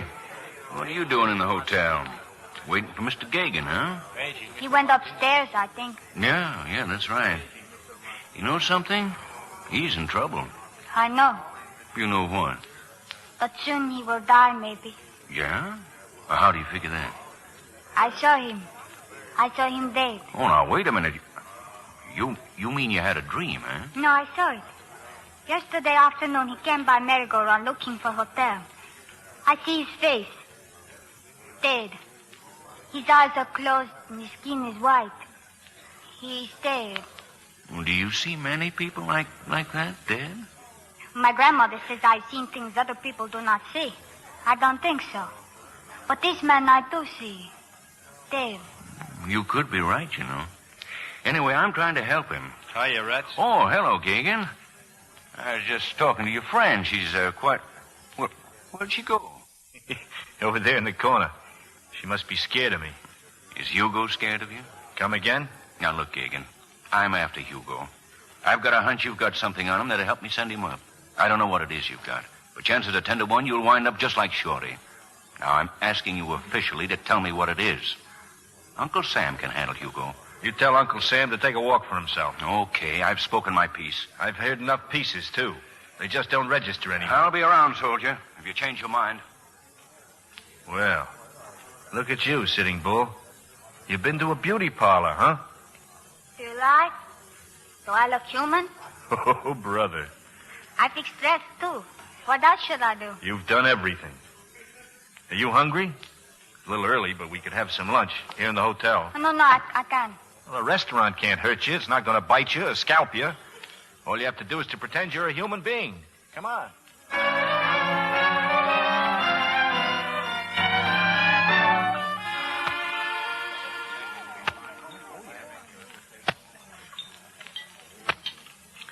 Well, don't just look at it. Eat it. It's a fruit cocktail. It's good. It smells very nice. Look, I saw it on dish. It's cold. Yeah, ice usually is. You keep laughing at me, I'll go away. Nobody's laughing at you. What a goon. In San Melo, where I live, ice is very hard to get. Everything we put down the well by string. And Mr. Gagan. I must talk to you, Mr. Gagan. Miss Lundeen, eh? Well, go ahead and talk. It's very important. I've only a few minutes. You said you put things down the well by a Please, string, Mr. huh? Gagan. Couldn't we go to another table? No, we couldn't. The lady and I are having lunch. All I'm asking is 3 minutes, but they're very important minutes to both of us. Okay.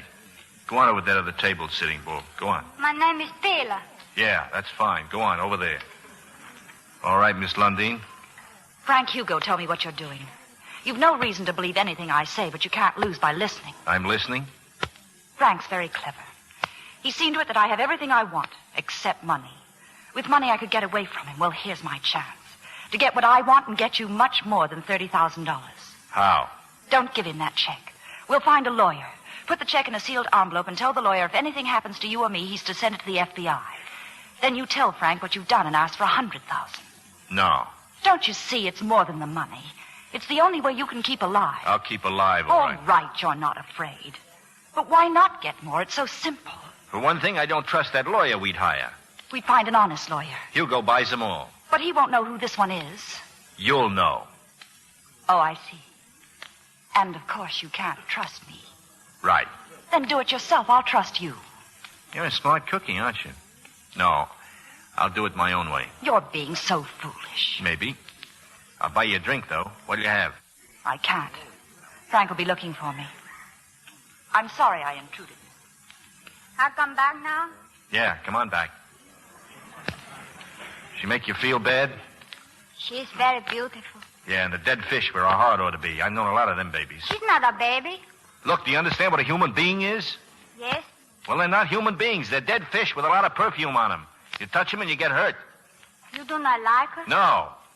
My friend Maria is like that. Jose bought her a new pair of shoes and she wouldn't wear them in front of him, but tonight at dance she'll wear them in front of other men. I told her she shouldn't be like that because Jose bought them for her and she should wear them for him because a man doesn't like her. Girls always go barefoot. Eat your lunch. I got some business to attend to. Business? At the bus depot. A little piece of paper I checked in a locker. I think maybe I'll be picking it up.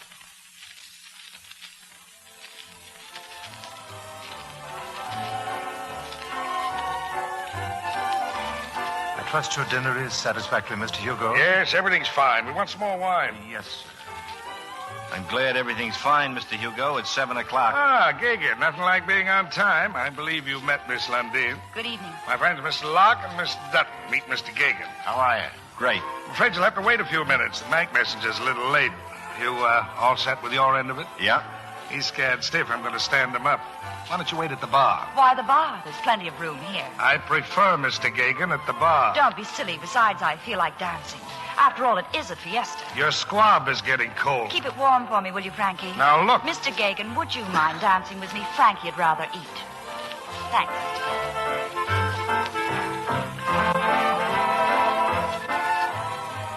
I've been furious at you all afternoon. What did I do? You've cost me both a fortune and my freedom. I don't know why I feel this way about you. Oh, I'm not making a pass. I'm just being silly. Don't stop. Frank's watching us, and I have something to tell you. We'd better go out on the terrace.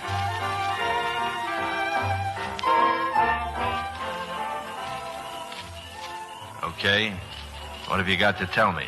Frank Hugo has no intention of giving you that money. No? He's figured out one of his typical tricks. Can anyone see us? We're the only ones out here. I shouldn't be telling you this. You certainly haven't done anything to deserve it. But there isn't any bank messenger coming. There's someone else. Who? And why should he? You are, Gagan. Don't move. All right, Eddie. He's got that check. Get it. A knife. Use it now.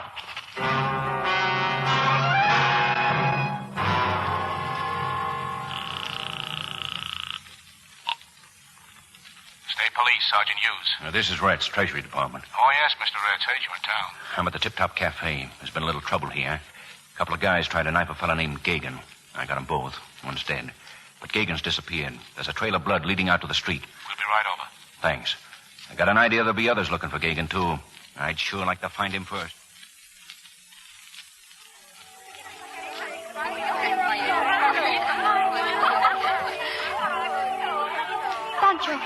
Pancho, come quick. You, Pila, what you do here? There in your house. I bring him there. Who you bring? Your friend, Americano. He's hurt very bad.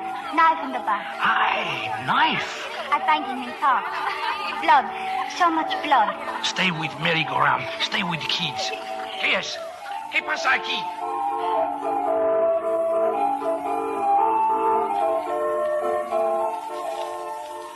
Amigo. Oh, qué sangre. Blood. There's a knife. My back. I fix, amigo. I fix. A knife is good, amigo. More easy to fix. I got knife 3 times. When you young, everybody stick knife in you. Here, first take big drink. Tequila. Pretty soon you are more better as before. Drink long time. Ay, que lástima. She help you, eh, Pila? Yeah. Get it out. The knife. That's one good kid. Now, amigo. Now. Aye, now we wrap up. Very tight. Very tight. Hurt you more, but is best. Pancho fix, amigo. Pancho fix good.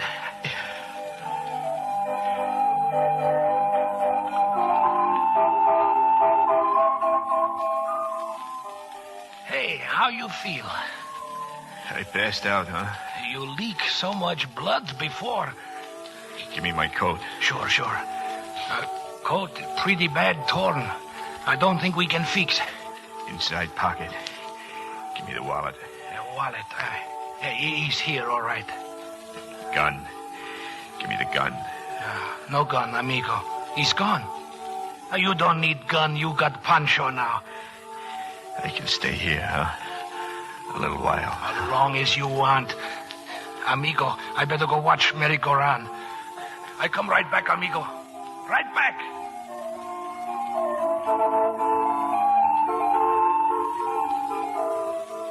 Pila, what you wave hand at me for? Pancho, look. Men. 2 men over there. 2 men? Hey, they look bad guys. They are after him. Quick. We go get him. We hide him. Merry-go-round. We put him in chariot. You sit with him, see? They don't find.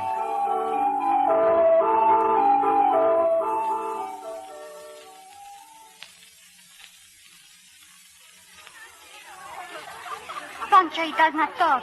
I think maybe he's unconscious again. Never mind. You sit with him in chariot. You have big skirt for cover him up, eh? Quick. Make it go on, Pancho. Hurry. You kids, muchachos, come back. Everybody gets free ride. Everybody, get on merry-go-round. Free ride, jump on.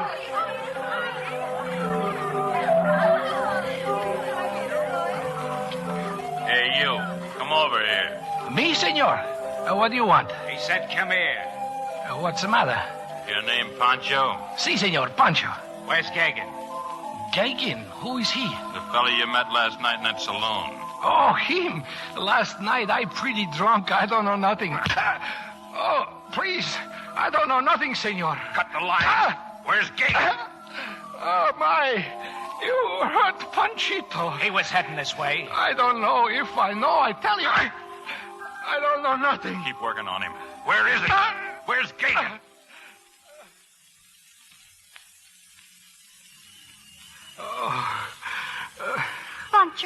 Pancho, they beat you so. He's all right. They gone. I chase kids home. Just us now. Hila told me what they did to you. They tell me your name. Pleased to know you, Mr. Gagin. They want to know where you are. I don't know. Boom in the nose. I don't know. In the mouth. I don't know. Kick in the stomach, but I don't tell. Thanks. I told you. Pancho, he very proud man. I'm going to cut you in, Pancho. Money. A hatful. You got hatful of money? I'm going to get it. Lots of people's going to get lots of things, but they never don't. This time I'll get it. No, don't move. You're very sick. I'm not going to get any better if those guys come back here. I know who sent them, and you won't stop looking. We will go to San Melo. You'll be safe. Where's that? On the bus, 2 hours. It leaves at 10 o'clock. More than an hour yet, huh? Well, we can't wait in the bus station. You go to the Tres Violetas. You Pancho friend. They remember. Take him, Pila. Now. Tres Violetas.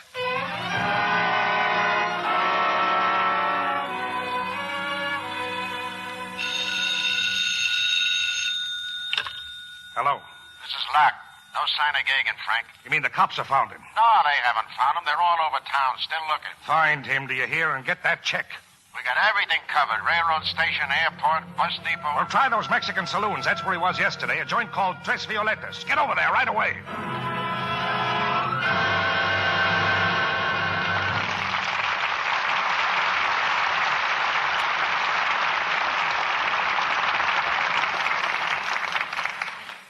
We pause now for station identification.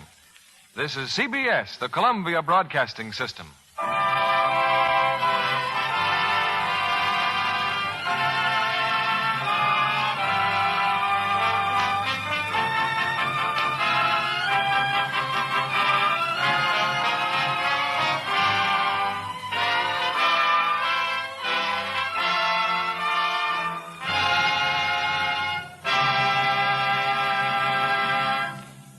We'll return with Act 3 of Ride the Pink Horse in a moment. Acting in a mystery film these days is a very strenuous experience because the public has come to expect realism even in the most harrowing scenes. Secret Beyond the Door, Diana Productions' story of intrigue and murder, more than comes up to their expectations. For instance, in the storm scene, Joan Bennett and a group of party guests were blinded by rain and deafened by the roar of a violent summer squall.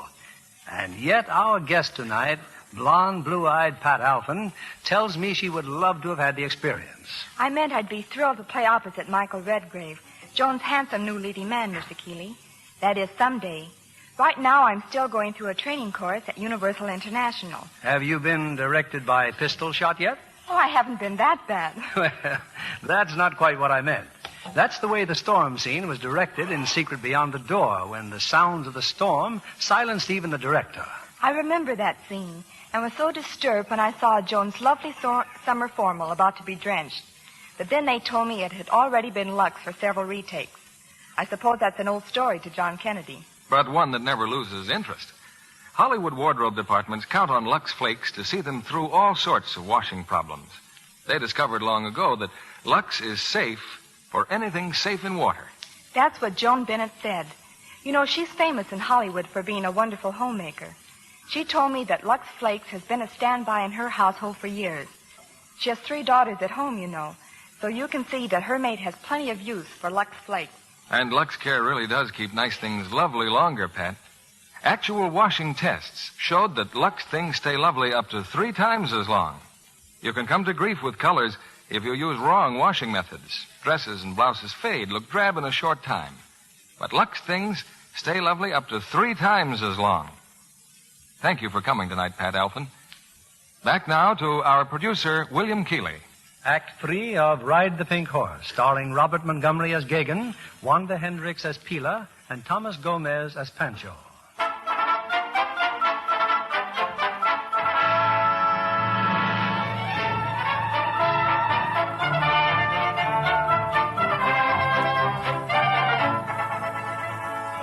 In the town of San Pablo, the fiesta is at its hilarious height.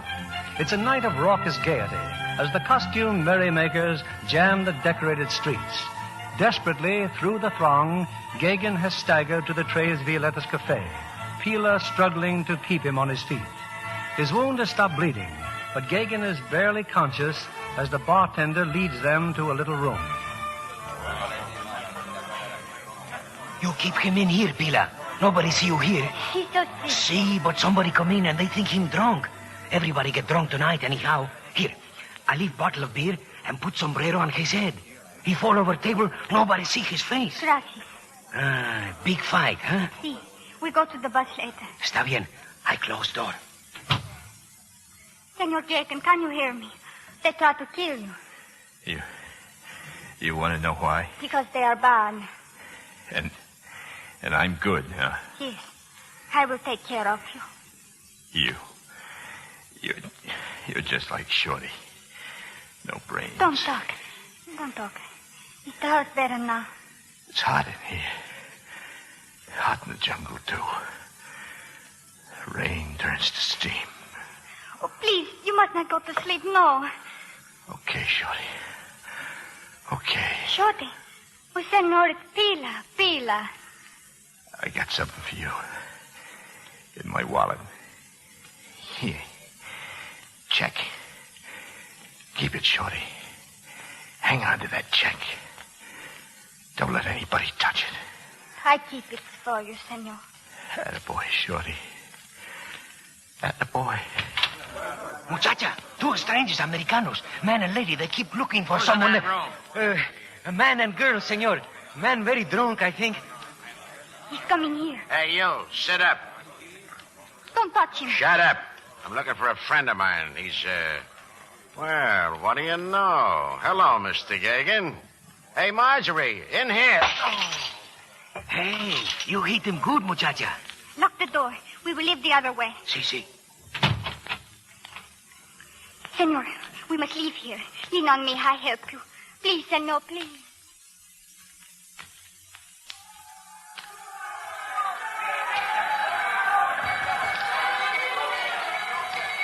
I can't go any further.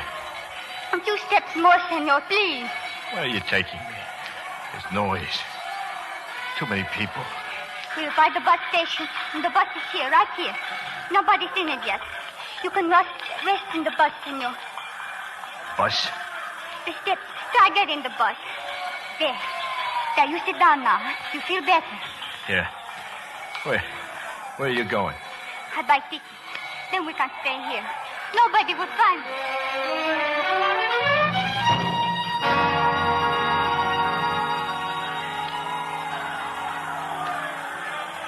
Senor Gagan.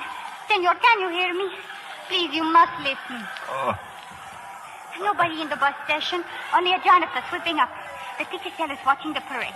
You must stay here, senor. I'll find you. I'll get the tickets and I won't be long, senor. She's gone. I can't stay here. Gotta find Hugo. Find Hugo. Gotta find the hotel. 3rd floor. Gotta find the hotel.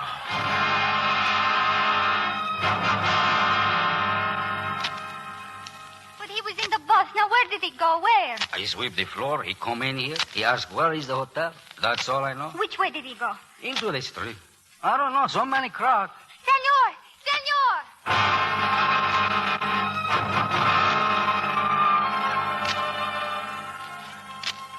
Now, wait a minute, Mr. Hugo. We did everything. Shut up. I told you not to come back till you found Gagan. Look at you. 5 of you. How many more men do I need to find him? If you saw the mob of people on He the had street... a knife in his back, didn't he? How far could he get? Well, which one of you is Frank Hugo? Well, look who's here. Mr. Gagan, please. See who that is in the hall, Dutton. You want Mr. Gagan? He's right here, sister. He made a mistake. He's sick. He shall not be here. Hugo. Don't you recognize me, Gagan? I'm Hugo. I'll handle him, Put Frank. your gun away. Don't you see he's out on his feet? Sit him down. Now, who's this girl? You, what's the matter with him? He cannot remember. He's hurt. Okay, Gagan. Why did you want to see me? Check. Yeah, the check. You want to sell it to me. 30 grand. Have you got the check with you? Help him find it, boys. Money. Sure, Gagan, sure. Lots of money. He hasn't got the check. It's not in his wallet. Pockets are clean, Frankie. What happened to it, Gagan? What did you do with the check? I don't know. What do you know about it? I don't know nothing. You do know. What were you doing with him? He's sick. Please, he's sick. Gagan, wake up.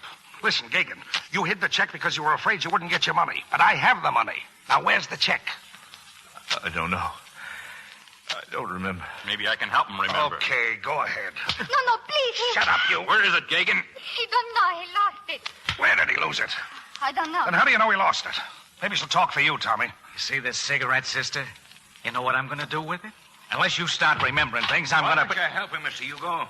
You're the one who knows how to treat a lady. Rats, maybe you don't like knocking on doors, huh? This gun let me in. I can go wherever it takes me. Just keep your hands where I can see them, boys. Now, if you don't mind, I better take your gun so we can talk nice and peaceful-like. Yeah, that's better. Gagan tried to blackmail me. One of those haywire veterans tried to put the bite on me for 30 grand. And what's your bite, Hugo? Gagan, get up, boy. You better help him, girlie. Senor, I help you, please. A little copper, huh? Government cop. It's all right, Gagan. I've been following you ever since you left the merry-go-round. Sorry I had to use you for bait, but I wanted to be in on it when Hugo tried to wangle that check out of you. Need it bad for evidence. So you think there's a check, huh? Well, find it. I think it might have appeared in another few minutes, but I guess I couldn't wait. Ain't nice seeing folks pushed around. Guess you and the girl better come with me, Gagan. Go ahead, Gagan. Be a sucker. Sucker? You came here to pick up some easy money. Just as it's in your pocket, you walk out. You know what's going to happen, don't you? He's going to give you a lot of gas about duty and honor, fill you with fancy words like responsibility and patriotism. That's how he's going to get that check from you. I know where it is. I remember now. $30,000 you could have. But no, he'll talk you out of it. Sure, I'll be sent to the pen. A lot of bucks that'll put in your pocket. You'll spend the rest of your life worrying about a job, a $2 raise, a pension, and end up borrowing enough money to buy a hole in the ground to get buried in. All through, Hugo? Gagan, I'll give you $100,000 for that check. I'll set you up for the rest of your life. 100,000, huh? Give me that check. I keep it for you, senor. Here. Gagan? No. Take it, Rats. Take it. Thanks. Think it over, Hugo. Of course, you can skip town if you want to try. I'll let the state troopers worry about that. Take his arm, girlie. We better get this fellow to the hospital.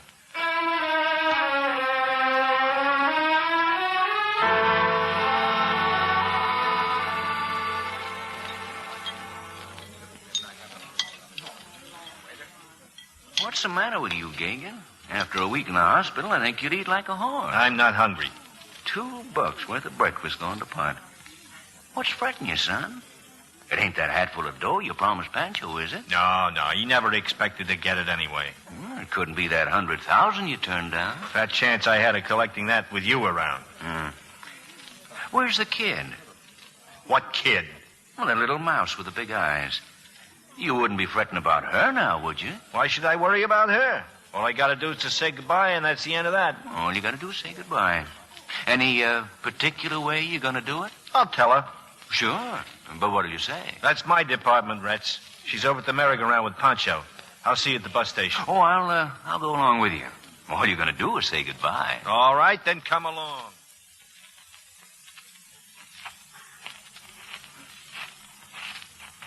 Maybe she isn't even there. Then you won't have to say anything. That'll make you happy. She'll be there. You don't know dames. Even a kid like that, they like to get their hooks in you.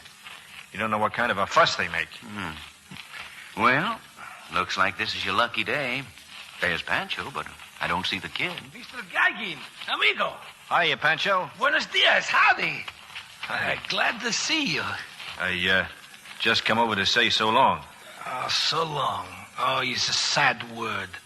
But you make me happy if it's not too long, eh? Yeah, and about that money, forget money. Merry-go-round give me all the bucks I want.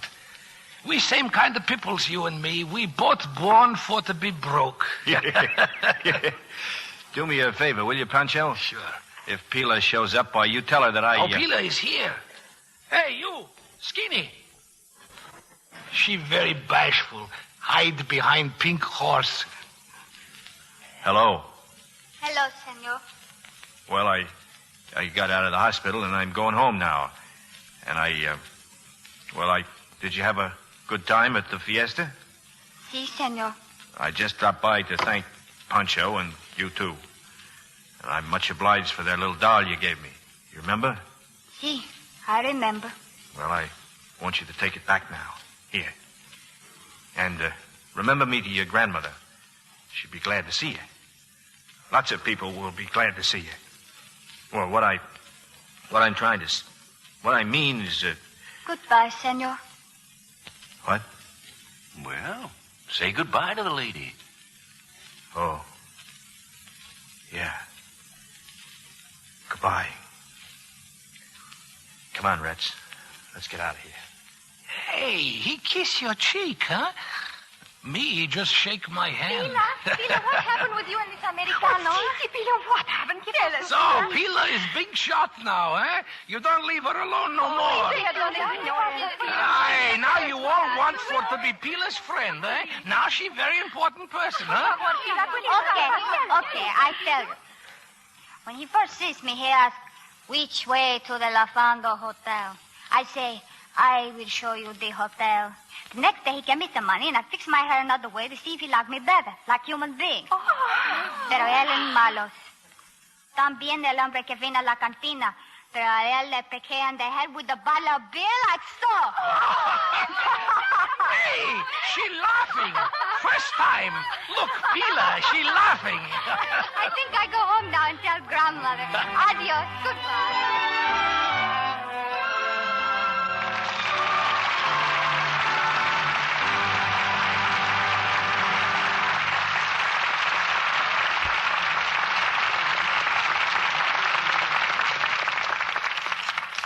In just a moment, we'll bring our stars back for a curtain call. From now until December 25th, girls all over the country will be giving hints to Santa on what to leave under the Christmas tree. What's on your list, Libby? Well, I love pretty undies, so I'm asking Santa for some longer slips for my new longer dresses, and for some frilly nighties in those heavenly new colors. This year, there are gorgeous silk things in the stores again, as well as nice rayons. But, like everything else, they cost more than they used to. That's true. So some girls may get only one slip for Christmas when they'd hoped for 3. But they can make that one pretty slip equal 3. All they need do is wash their lingerie with gentle, lukewarm Lux suds. No strong soap, no hot water, no rough handling. Slips washed the Lux way stay lovely 3 times as long. That's really true. A well-known laboratory proved it by washing different types of lingerie 2 different ways. Those washed the wrong way soon looked faded and drab. But those washed the Lux way stayed lovely 3 times as long. So you can have Christmas all year round if you let Lux Flakes play Santa. Have 3 pretty slips or nighties for the price of 1, because Lux undies stay new-looking 3 times as long. We return now to William Keighley. For a very exciting ride on Ride the Pink Horse, all our thanks to the 3 stars of the picture, Bob Montgomery, Wanda Hendricks, and Thomas Gomez.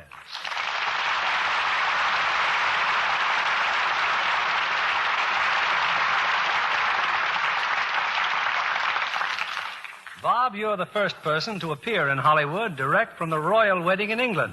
Yeah, I guess I am at that, Bill. Were you actually at the wedding ceremony, Bob? Well, we didn't go into the Abbey itself, but we did see the procession to and from the Abbey. Did you attend any of the festivities connected with the wedding? Oh, yes. The command performance was the reason for my going. There was a combination of American and British stars. Bob Hope, Loretta Young, Alexis Smith, Vivian Lee, Larry Olivier, David Niven, and myself. And you met the king and queen? Yeah, we were presented to them afterwards at a reception in a sort of private lobby in the theater. Did you see much of the British people themselves, Bob, and the way they're living? Well, I was there, as you know, just when the band went on pleasure driving, and that was a hard blow to them. I guess they've had plenty of hard blows. Yes, plenty. It was unbelievable to me, the shortages and the restrictions that they suffer. And yet I can promise you they aren't complaining. Their one thought is to help themselves get back to normal. Yes, their spirit's magnificent. But to come back to this country, more specifically this stage, what's on the agenda for next week, Bill? Next Monday night, we prepare for the holiday spirit with a bright and sparkling comedy from RKO and 2 of this theater's favorite stars, both from the picture, Jimmy Stewart and Jane Wyman in Magic Town. The play's tailor-made for Jane and Jimmy, Bill. Yes, with Jimmy Stewart as the young man, almost too smart for his own good, who not only becomes enamored of a small-town girl, but turns the whole town into bedlam. Sounds awfully entertaining, Mr. Keighley. We'll be listening, Bill. Good night. Good night, and thanks from all of us.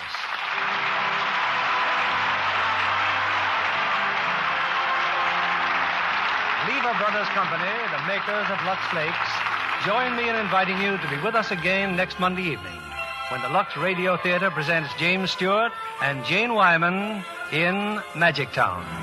This is William Keighley saying good night to you from Hollywood.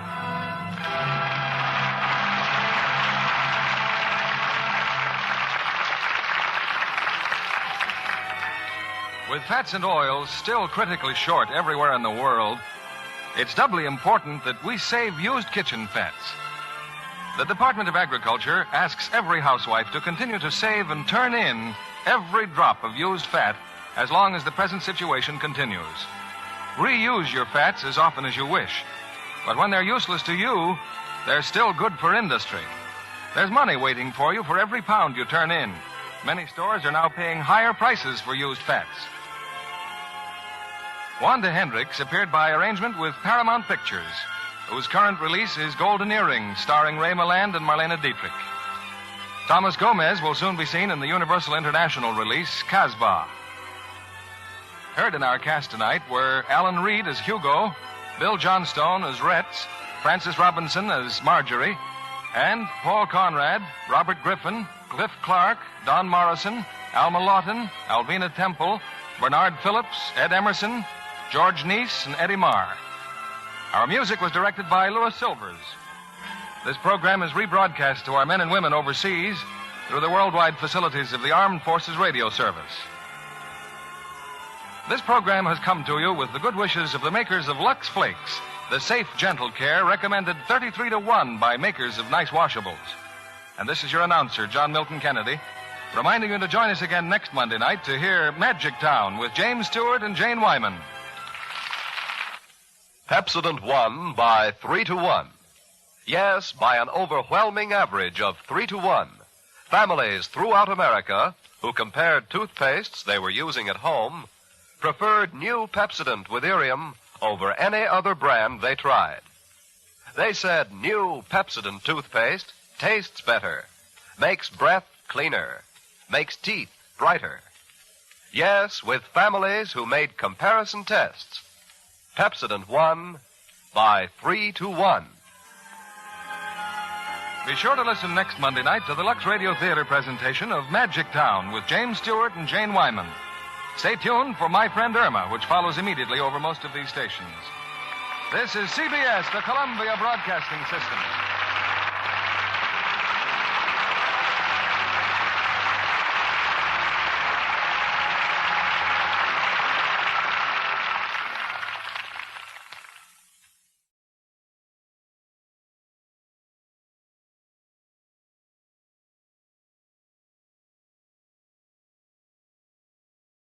This episode from the life of Sherlock Holmes will be transmitted to our men and women overseas by shortwave and through the worldwide facilities of the Armed Forces Radio Service.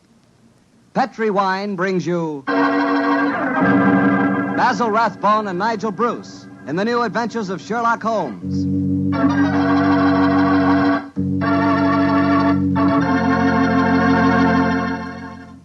The Petri family, the family that took time to bring you good wine, invite you to listen to Dr. Watson tell us another exciting adventure he shared with his old friend, that master detective, Sherlock Holmes.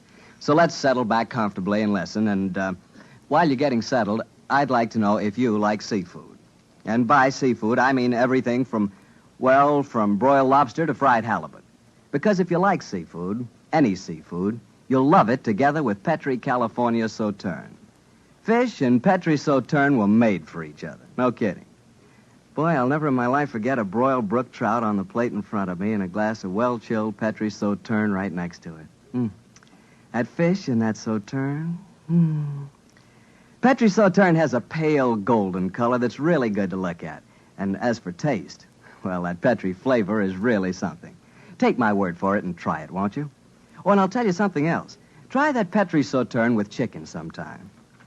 Look, I'd better stop before I get hungry all over again, but just remember this. The best friend a good meal ever had is a glass of Petri wine.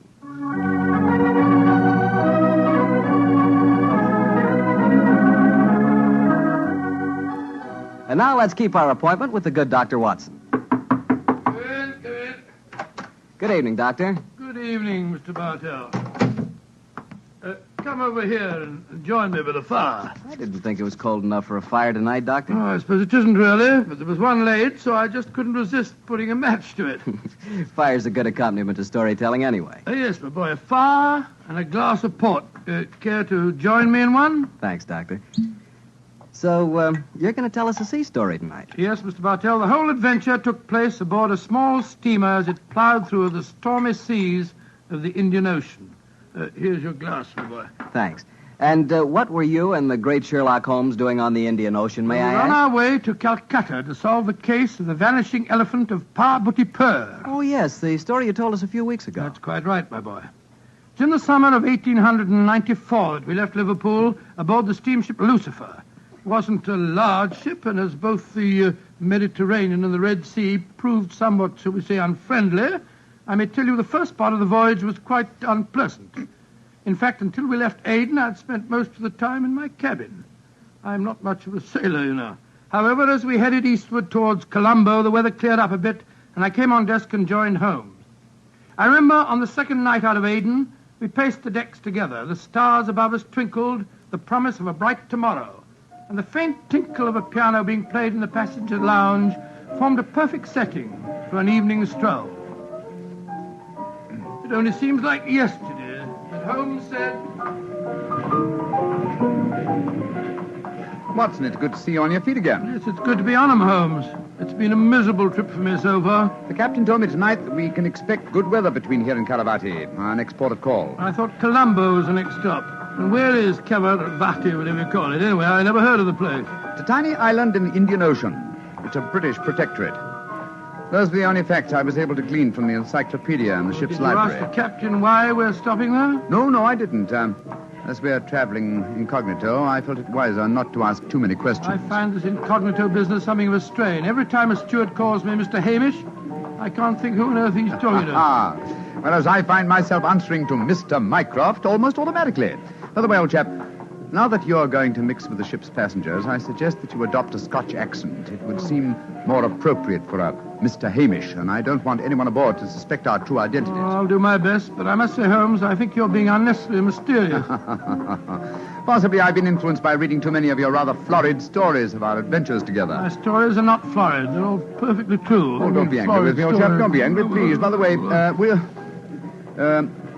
you'll be interested to know that I've unearthed a little mystery aboard this boat. I trust you to do that. Where is she? I mean, what is it? Oh, you observe that suite of cabins on the bridge deck above us? Yeah? What about them? Well, I've been watching them during my nightly strolls for the past 2 weeks. The suite is occupied, and yet the blinds are never raised. And I've never seen meals taken in there. I presume, therefore, that it must contain a private galley and a cook. I don't see anything mysterious about that. It's probably occupied by some wealthy invalid. Oh, possibly. Another interesting fact is that the occupants are not entered on the ship's passenger list. It all sounds very mysterious. There's probably a perfectly simple explanation for it. In any case, you must save your energies for the problem that awaits us in India. You're Mr. Mycroft now, remember that. I will, Mr. Hamish. Mr. Mycroft? Yes, Mr. Hamish? Would you care to join me for a wee drop of brandy in the smoking room? Mr. Hamish, I shall be delighted.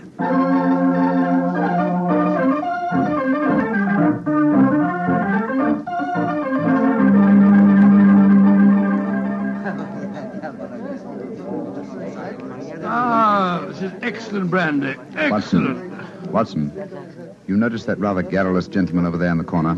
You mean the one at the table with the oriental-looking fella? Yes, the talkative man is the ship's doctor, but I haven't seen the other gentleman before on this voyage. I wonder if he's an occupant of the mysterious suite on the bridge deck. Let's go over and talk to him, shall we? And remember the accent, Mr. Hamish. And so, Verda, when we landed at Colombo, I decided to take Mrs. Abbott for a moonlight rickshaw drive through the cinnamon gardens. Did you gentlemen want to see me? If you'll excuse us, Dr. Harris, my friend Mr. Hamish and I were having a little argument, and we thought that perhaps you might be able to settle it for us. An argument? Oh, I love a good argument. Sit down, gentlemen. This is Mr. Verda. How do you do, gentlemen? Good evening, sir. My name is Hamish, and this is my friend, Mr. Mycroft. I'm so happy to meet you, gentlemen. Now, how do you know, Mr. Verda? Now, gentlemen, tell me what you're arguing about. Well, I Doctor, love a good argument. You see, it wasn't exactly an argument. My friend Mr. Hamish insists that the Suez Canal was built by a Dutchman in 1870. I'm convinced that it was built by de Lesseps, a Frenchman, in 1869. We thought you'd know. You flatter me. I'm only a ship's doctor, not an historian. Ask Verdi. He probably knows. Can you settle the question for us, sir? I can, Mr. Mycroft. You are almost correct. The canal was opened in 1869, though its construction began 10 years previously. De Lesseps, a French engineer, was in charge of the operation. There is a statue of him in Port Said Harbor, built to commemorate his skill and enterprise. Much obliged to you, Mr. Vera. Hamish, I think that I win my bet. Mycroft, I'm afraid you do, if you're sure of your facts, Mr. Werner. I'm sufficiently sure of them, Mr. Hamish, to venture a small wager myself. No. I think I'll not make any more bets on the subject, thank you. Well, gentlemen, if you will excuse me, I shall return to my cabin now. Oh, don't go. No, don't go, sir. You'll make us feel as if we'd driven you away. Oh, not at all, Mr. Hamish. I enjoyed meeting you both, but I have some letters to write. Good evening, gentlemen. He's a charming person. Charming and extremely knowledgeable. Bit of a bore, if you ask me. You two fellas enjoyed your trip? I'm just beginning to. It takes a little time to get my sea legs, you know. Dr. Harris, how long have you been on this ship? 4 years. This is my 23rd trip east on the Lucifer. Why? Well, there's something that puzzles me on board this ship. I'm assured that you would explain it to me. And what is it? Well, the suite of cabins on the bridge deck. Who occupies them? Wouldn't you like to know? I don't know we would, and that's why my friend asked you. Well, I'll tell you. Though it's supposed to be a secret. But there'll be no harm in telling you now, for we're dropping anchor off the island of Cavarati in the morning. In that suite of rooms is the Rani of Cavarati herself. She has her own staff of servants and everything. What do you think of that? Oh, how very interesting. And is the Oriental gentleman who left the table when we arrived part of our entourage? He is, sir. He's the sort of Prime Minister of Cavarati. This whole trip of theirs is very hush-hush. Rani returning to her country, afraid someone might make an attack on her life. Have to keep it all hush-hush. Cavarati is an island that's had a lot of trouble. You seem to be remarkably well informed about the place, sir. Yeah, I should be. I used to practice there in my younger days. Well, really, how very interesting. Yes, I could tell you strange tales about the island. I remember... Oh, hello. See that fella coming into the lounge? You mean the big man with the grey hair? Yes. That's Sir Christopher Wyatt. Owns all the tea plantations on Cavarati. He's a dull fella, but I'll call him over. Wyatt, come over and join us. Be careful. He'll talk your head off if you give him half a chance. Draw up a chair, Wyatt. We were just talking about Cavarati. It seems to me that would be a good subject to keep away from. At least till after tomorrow, Harris. What do you mean? You know perfectly well what I mean. I should have thought that after your own experience on Cavarati, you'd have learned a little discretion. You're talking like a schoolmaster, Wyatt. Why don't you just sit down, have a drink, and be friendly? Thank you. I prefer my own company. Pompous ass. You and Sir Christopher don't seem on the best of terms, Doctor. I know too much about him. He's afraid of me. That's what he is. Look at this girl coming into the room. Great Scott, she's good looking. Judging by our Oriental costume, she must be a member of the Rani's retinue. She's coming to our table. Yes, my dear. What is it? Which of you gentlemen is Mr. Mycroft, please? I am. My mistress sends her compliments and asks that you will call on her in her suite. And who is your mistress, may I ask? Her Highness, the Rani of Cavarati. Oh, I shall be delighted. Please tell the Rani that I shall pay my respects without delay. We will join her in a few minutes. Very well, Mr. Mycroft.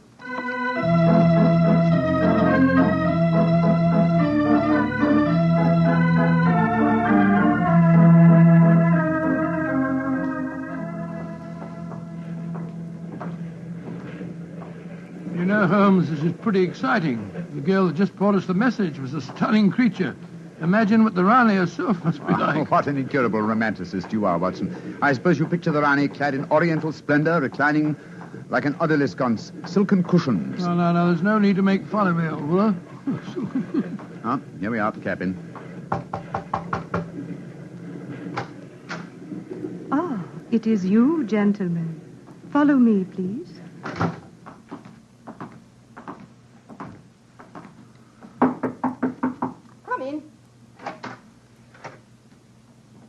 Her Highness, the Rani of Cavarati. All right, Regina, you can off it. Yes, Your Highness. Well, me lads, don't look so startled. Come in and sit down. Your Highness, What's the matter? What's the matter? Don't I fit into your picture of a Rani? What did you expect? A slant-eyed beauty with a veil and big hips? Well, I've got the big hips, all right. Your Highness... never mind, Your Highness. Sit yourselves down and talk free and easy like. I may as well begin by telling you that I know who you both are. Mr. Sherlock Holmes and Dr. Watson. Dear me. I've seen you in the good old days in London, you know. May I ask if our visit is purely a social one, or are you in need of professional advice? Oh, a little of both, Mr. Holmes, a little of both. And we'll start off with being social. Ruma. Mem Sahib. Champagne. Botachi, Mem Sahib. If you'll pardon my asking you, madam, but I've never seen you before, someone. Oh, that's a question I'm always having to answer. Yes, you probably have, Dr. Watson. You see, I was in the chorus at Daly's Theatre in London for quite a few years, until the Raja of Cavarati decided I'd look better on his island than I did in front of the footlights. Your husband, the Raja, is dead, isn't he? Yes, he was killed playing polo. Champagne, Mem Sahib. Colo. Champagne for the sector. Acha. He doesn't speak English, so I'll get along with telling you my troubles. Mr. Holmes, somebody's trying to kill me. Kill you?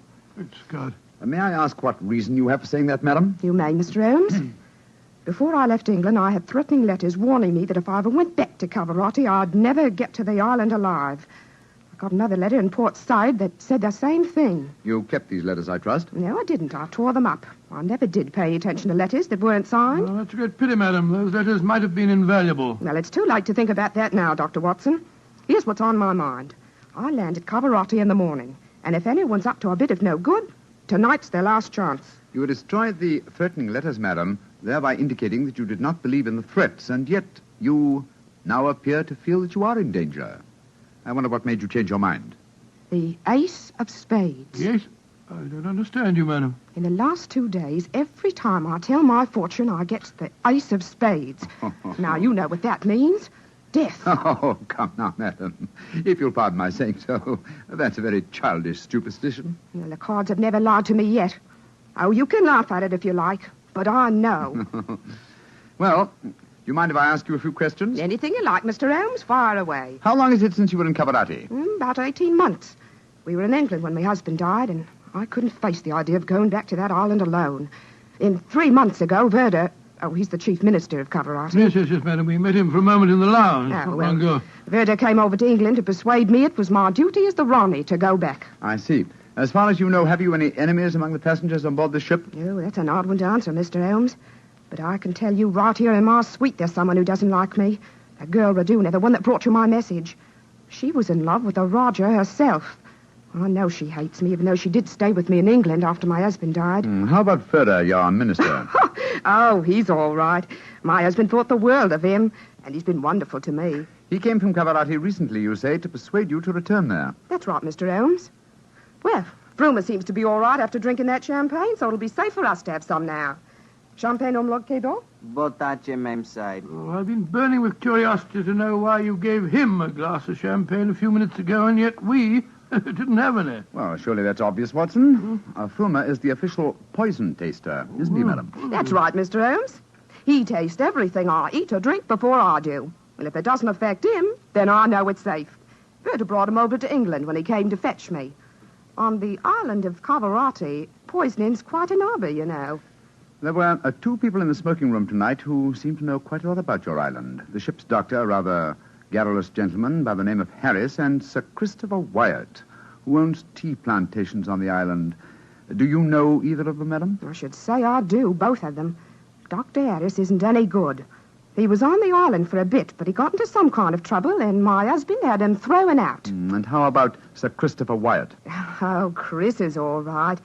I saw quite a bit of him in London after my husband's death.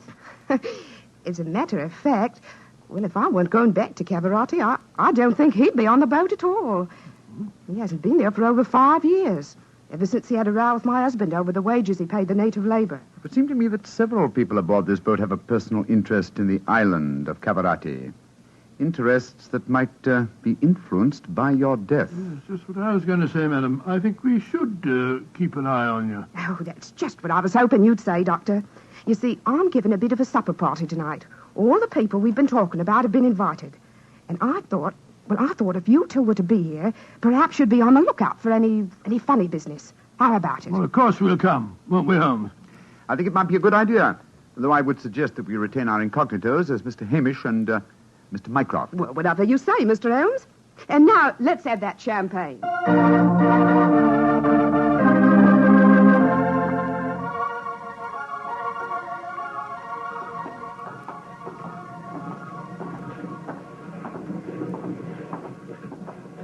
You know, Holmes, I remember the Raleigh when she was in the chorus at Daly's. She looked stunning in tights. There was one night I... Yes, no time, old chap, if you don't mind. At the moment, there's a question I want to ask you. Oh, sir? Is your medical bag fully equipped with all the antidotes to poison? Poison? It's ridiculous.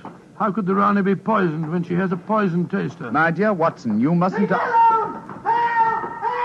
the blazes is that? Come on, Watson. That cry came from the companionway.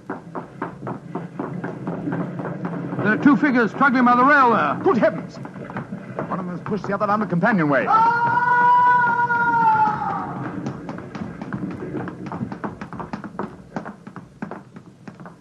Good Lord. His skull smashed in. I'm afraid that he... What's happened? Sir Christopher Wyatt. What are you doing here? I was taking a stroll. I heard a yell from this direction and came here as fast as I could. Great Scott, this fellow's bleeding badly. We must get the ship's doctor at once. That's hardly necessary, I fear, Sir Christopher. What do you mean? In the first place, this man is dead. In the second place, he is the ship's doctor.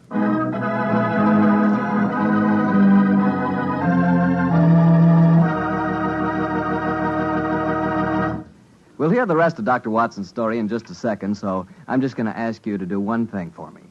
Well, I should say for yourself. Tomorrow night, if you're having meat or any meat dish for dinner, why not open up a bottle of Petri California Burgundy? That wonderful, rich, red Petri Burgundy will turn your dinner into a real feast. You see if it doesn't. Because there's nothing like a good wine with good food. And I know your family gets good food, and I know that Petri Burgundy is a good wine. In fact, it's a perfect mealtime wine. Try it and see. And now, Dr. Watson, tell us what happened next. You said you found the ship's doctor dead at the foot of the companionway? Yes, Mr. Bartell. His neck had been broken instantly. Imagine there was a good deal of excitement aboard. No, my boy, as a matter of fact, there wasn't. We managed to get the body back to its cabin without attracting attention. Holmes, after revealing his true identity, was able to persuade the captain to hush up the killing until after the Raleigh's party had taken place. Oh, he didn't want to scare the murderer, I guess. What happened next, Doctor? Holmes and I returned to our cabin to dress for the party. Holmes, I remember, was in a state of suppressed excitement. He spoke quietly and deliberately. Watson, surely it's obvious why the doctor was murdered? Oh, it isn't obvious to me. It's elementary, my dear fellow. If you are planning a subtle murder by poison, how wise to remove the one man who might save the victim's life, a doctor. Oh, you keep harping on poisoning. It seems to me to be the last way a murder would try to dispose of the Rani. Everything she touches is first tested by the poison tester. Exactly. That's why I call it a subtle murder attempt. Didn't you notice the physical attributes of Prumer, the poison tester? Which in particular, Well, his unusually glossy hair, his remarkably clear complexion, his plump figure. Look here. Just tell me one thing, will you? What's that? I presume that in your medical bag you have a supply of magnesia. Naturally. Do you also have hydrated ferric oxide? Yes, I do. Splendid. Let's be off to the party. Oh, funny things to take to a party, I must say. That's true, my dear fellow, but I'm afraid that this party may not prove as convivial as the Rani thinks.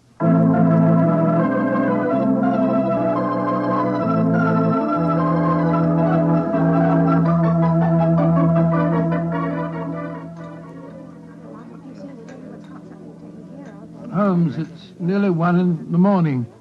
Everything seems to be going splendidly. It seems to be, Watson, but keep your eyes on the Rani. Yes, I have been. The poison testers tested everything that passed her lips.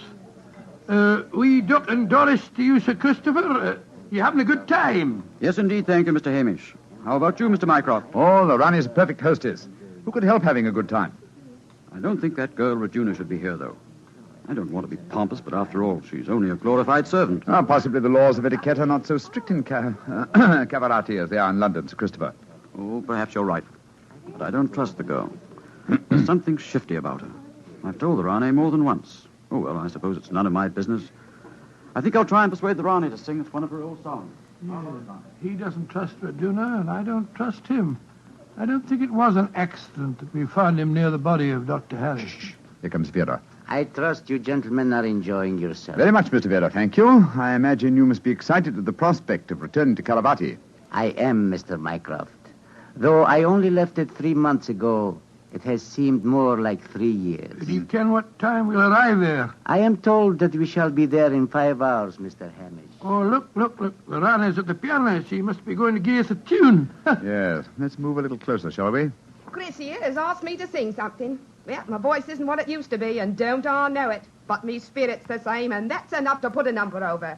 So, hold tight, boys. Here we go. My sweetheart's the man in the moon. I'm going to marry him soon.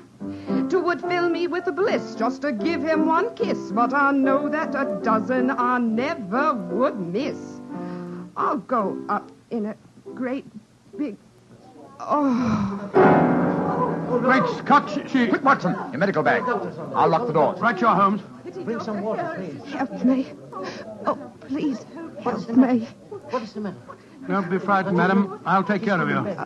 Thirsty. Give me water. Oh, such pain. All the symptoms of arsenic poisoning. Now I know why Holmes asked me if I had any magnesia and ferric oxide. Do something for me, Doctor. I'm dying. Don't worry, Your Highness. You're not going to die.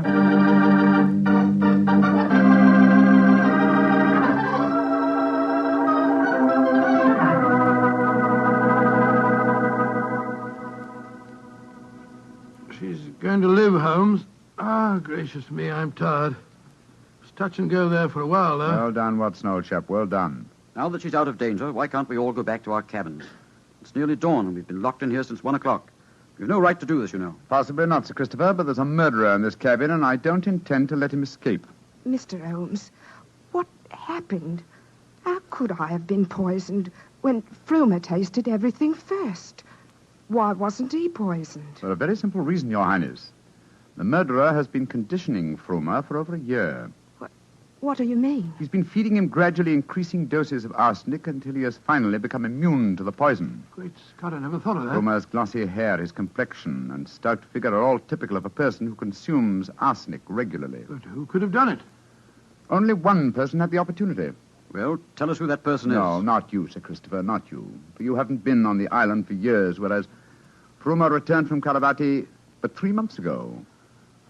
Raduna has also been in London with her mistress for the past 18 months, remember? The answer is obvious. You did it, Verda. You brought the taster over when you came to fetch me. You'd prepared him for the year beforehand. Of course I did. No white runner will ever rule over Cavarati. And you murdered Dr. Harris. Equally true. Mr. Holmes, give me the key to the door, please. Oh, no. What? Do not come near me. Please throw it on the floor. Do not hesitate. You see this revolver? I should have no compunction in using it, I assure you. How do you expect to escape, Vera? The key, please. Thank you. You'll never get away with this, Verda, you devil. But I shall. We are now in the harbor of Cavarati. I shall swim ashore and arrange your welcome, my dear Rane. Turn your backs, please. Turn them. Thank you. Goodbye. He's gone. Come on, Watson. After him. You have your revolver, Watson? Yes, but I didn't get a chance to draw it. He had me covered. Well, draw it now, old fellow. Aim for a leg or an arm, and don't hesitate to shoot. There he is, up by the lifeboat. He's climbing up on the rail. Where is he? Where did he go? Up there on the rail above us, madam. He's going to dive. Give me that revolver, Dr. Watson, quick. That's it. Come down off there, Verda. Fools! Meddlers! Keep out of my affairs! There he goes. He's dived. Madam, you shot to kill. Of course I did, Mr. Holmes. Remember that we're now in Cavarati waters, and that though I may not look like it at the moment, I am still the Ronnie of Cavarati.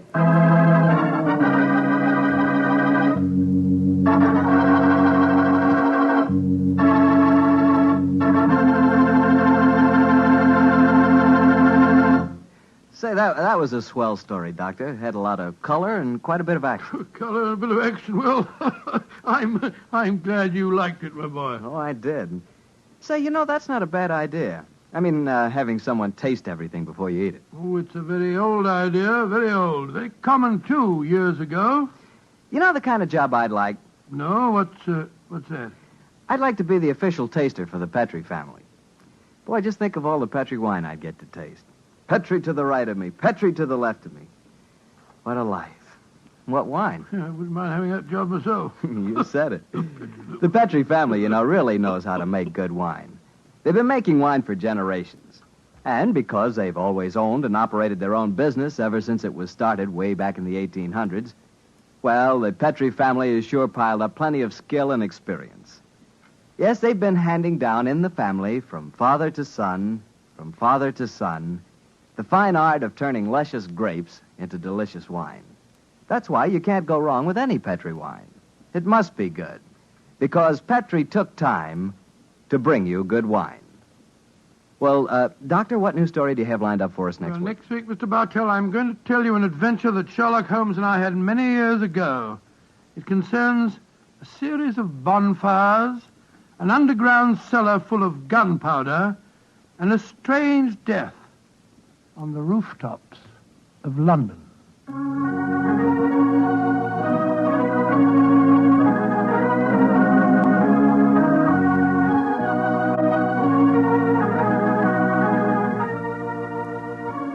Tonight's Sherlock Holmes adventure is written by Dennis Green and Anthony Boucher and was suggested by an incident in the Sir Arthur Conan Doyle story, The Adventure of the Mazarin Stone. Mr. Rathbone appears through the courtesy of Metro-Goldwyn-Mayer and Mr. Bruce through the courtesy of Universal Pictures, where they are now starring in the Sherlock Holmes series.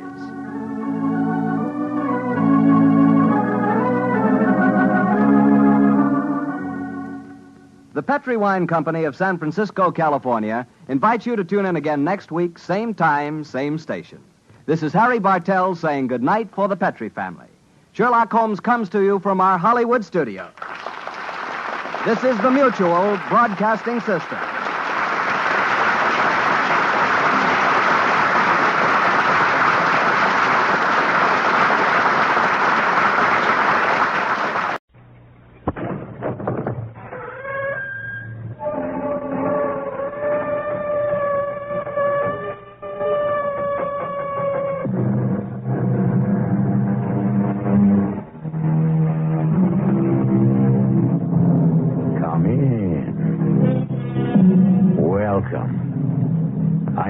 Marshall. Why does a mother awake the instant before her child starts to cry? Why do lovers anticipate each other's wants? Why, for that matter, does a family dog raise his head and growl a warning when a stranger approaches noiselessly in the dead of night? No one knows precisely why. Lacking a better explanation, we call it something in the air. Max? Are you there? Max! You don't open the store. I'm going to call the police. No. They'll break it down. No. Go away.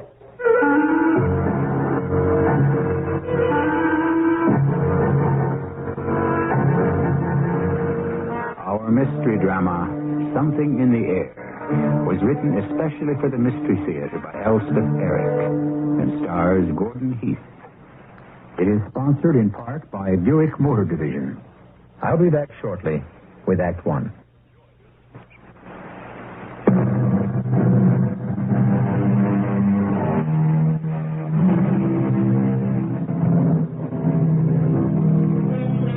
This is a love story. It's about love. About lovers, about loving.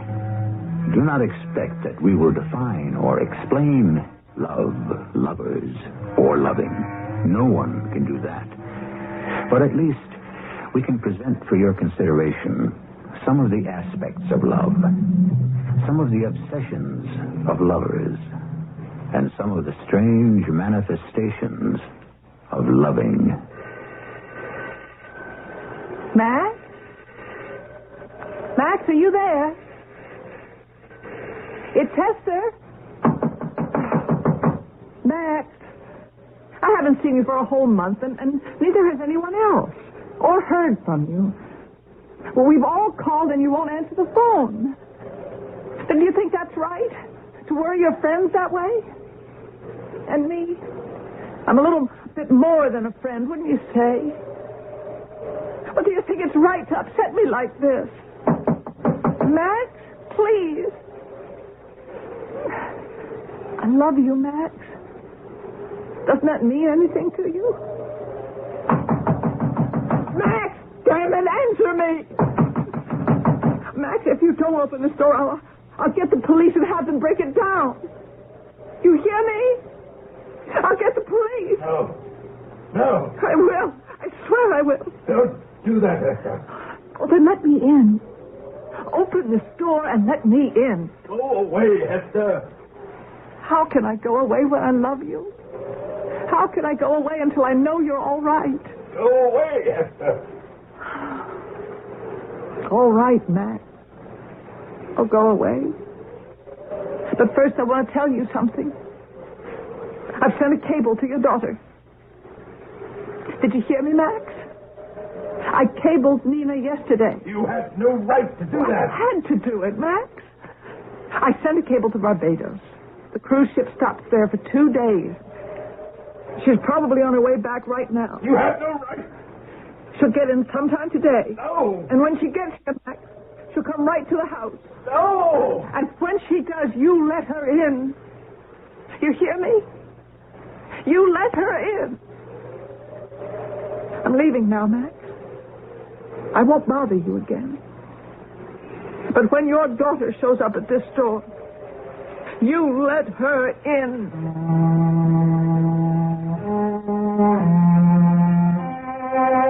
That was a year ago. I'm Max Avery. Perhaps you heard of me. Max Avery, the great modern painter. Esther was my model during one of my more fertile periods. Then she became my mistress, and that relationship had gone on for 5 or 6 years. I never wanted to marry after my wife died, but the liaison with Esther had been very satisfactory.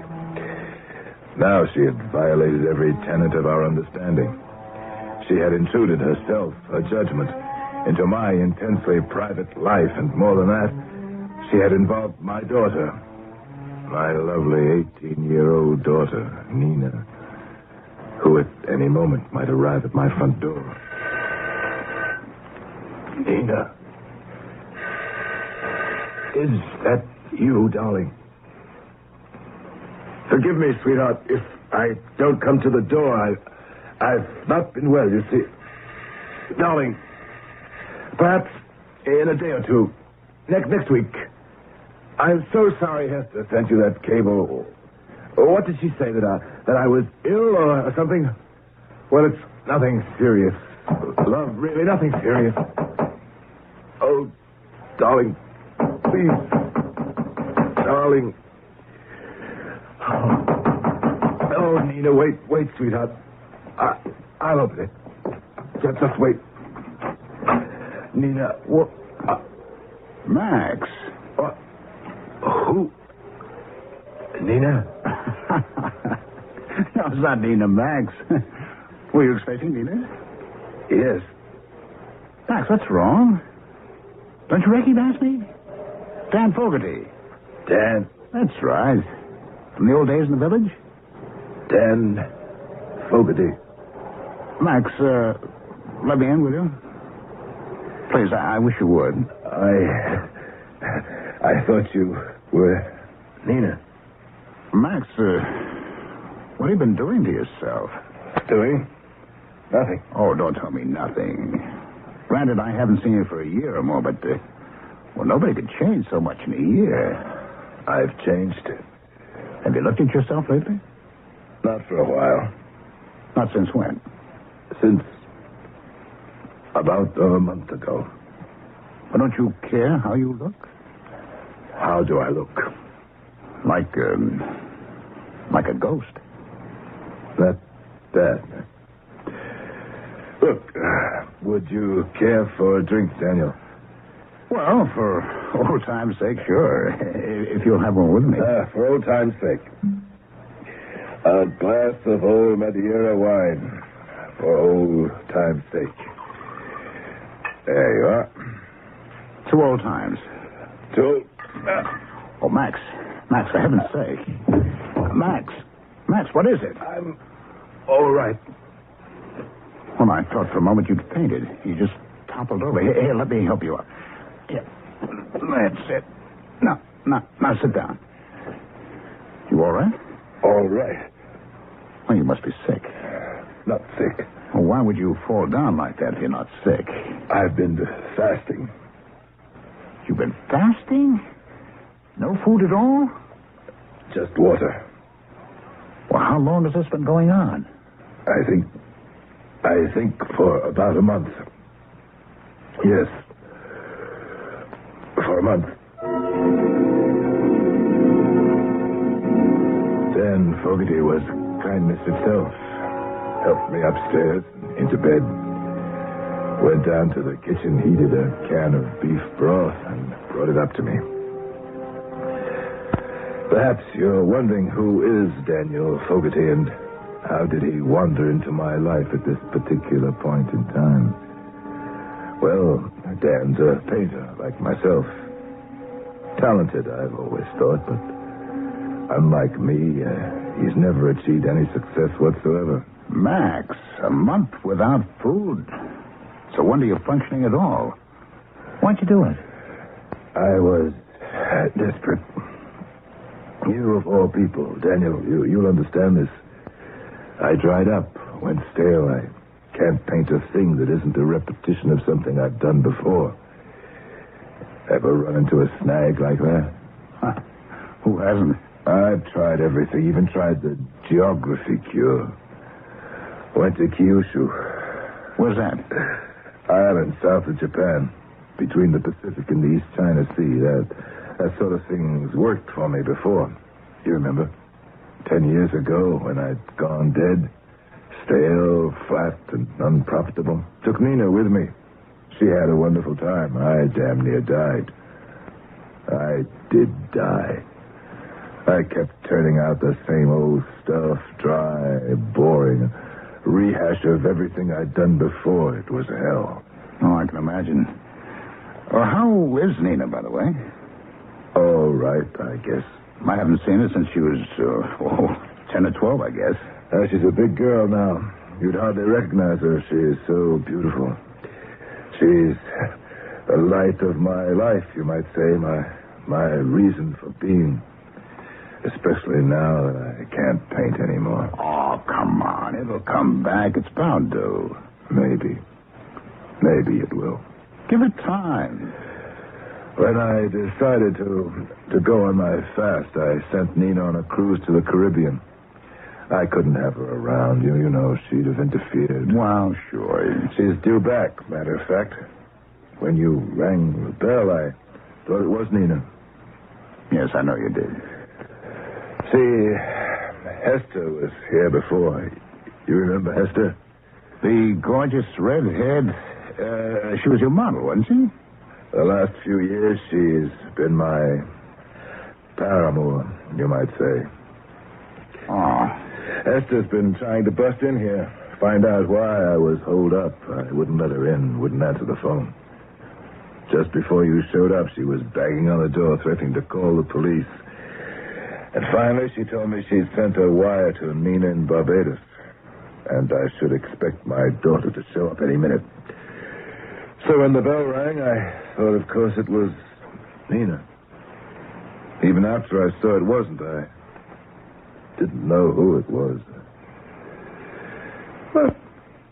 What were you doing there? On my doorstep? Why today?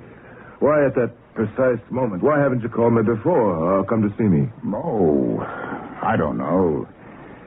You're a big man. Important painter. We don't travel in the same circles. You live in this big old townhouse. I live over at Chinese Laundry on East 14th Street. You eat in all the big restaurants. I still take my meals in Joe's Beanery. Well, there's no reason, really, why I should look you up. Or you may. But you looked me up tonight. Why? Why did you? I just did. No particular reason. Anybody tell you anything about me? Hester? Any of the old gang? Oh, I haven't seen Hester in years, or the old gang either. And why did you show up when you did? I don't know, Max. You came all the way over here from East 14th Street to see me, and you don't know why? I really don't, Max. That's crazy. Crazy. That's your doorbell. Want me to answer? Would you? It must be Nina. Oh, sure. You stay right there. I'll let her in. I'll tell her you're a trifle indisposed. Yes. Tell her that.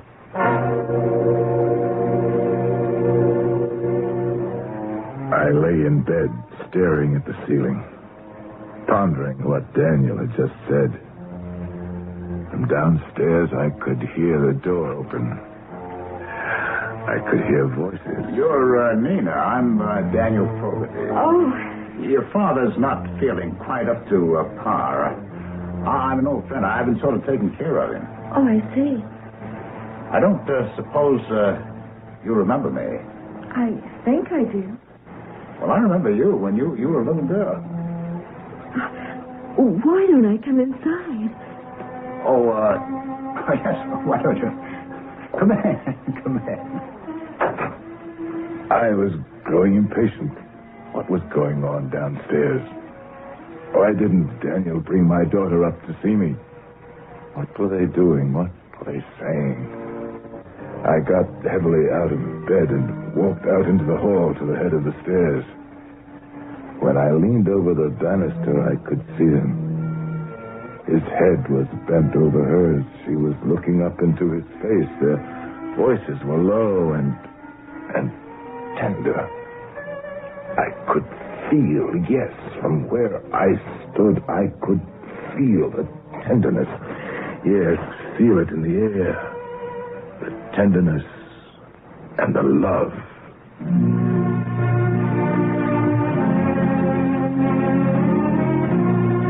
You think such things don't happen? That a man and a woman meet, speak, and touch, or do not touch, and love is born between them? Of course it happens. Not often, perhaps, but it happens. But how often is it that a third person, observing but unobserved, with no forethought of ever witnessing such a thing, suddenly knows with certainty that it has happened, that the man and the woman he gazes upon have, on the instant, fallen in love? We'll return shortly with Act 2.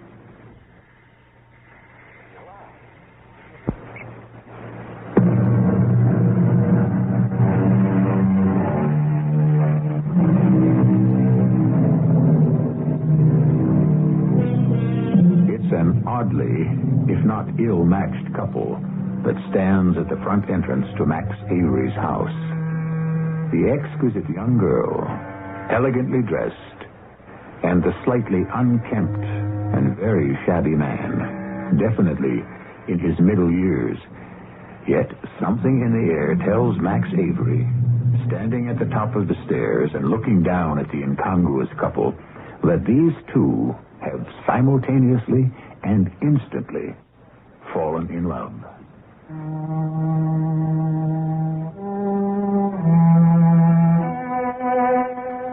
I knew it. Within the few minutes since Nina had rung the doorbell to my house and Daniel Fogarty had admitted her, the most powerful experience that can befall a human being had transpired. From where I stood, still trembling from the weakness brought on by my month of fasting, I gazed down upon them. Both horror and rage swept through my body. And the next day I sought out the only person I could confide in. Hester. But how can you know, Max? How can you be so sure? I know. And when they came up to your bedroom, how was it then? Oh, they were conventional. They dissembled. Nina was solicitous about my health. Daniel reassured her that I'd be up and about in a few days. And you were? We spoke briefly of my work. There wasn't much to say about that.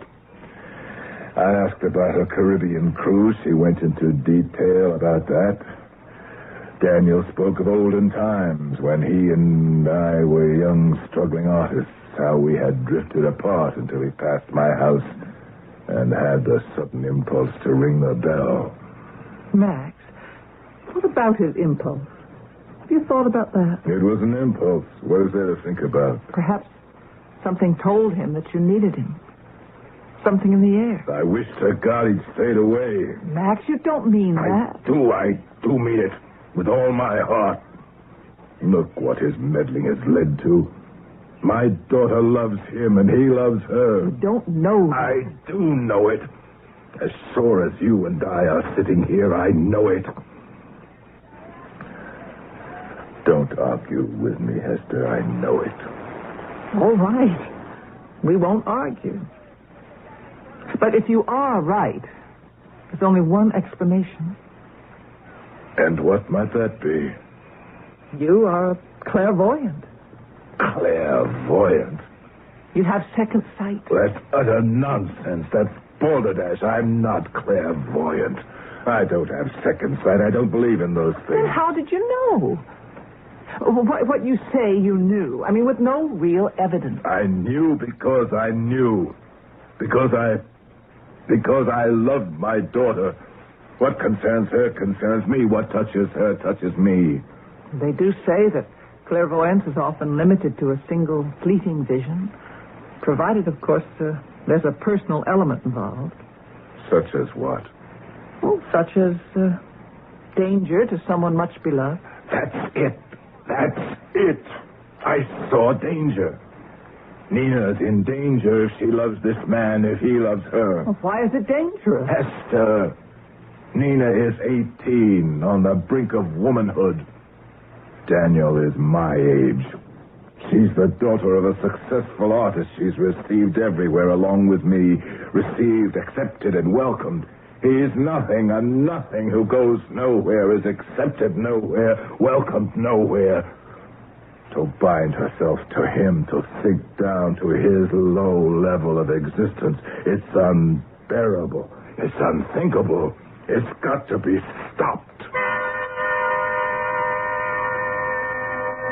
How was I to stop this burgeoning love affair? I had no idea. But days passed, and I grew even more certain of what had been certain from the first. Strange things began to happen, and my horror grew. Marvelous dinner, Nina.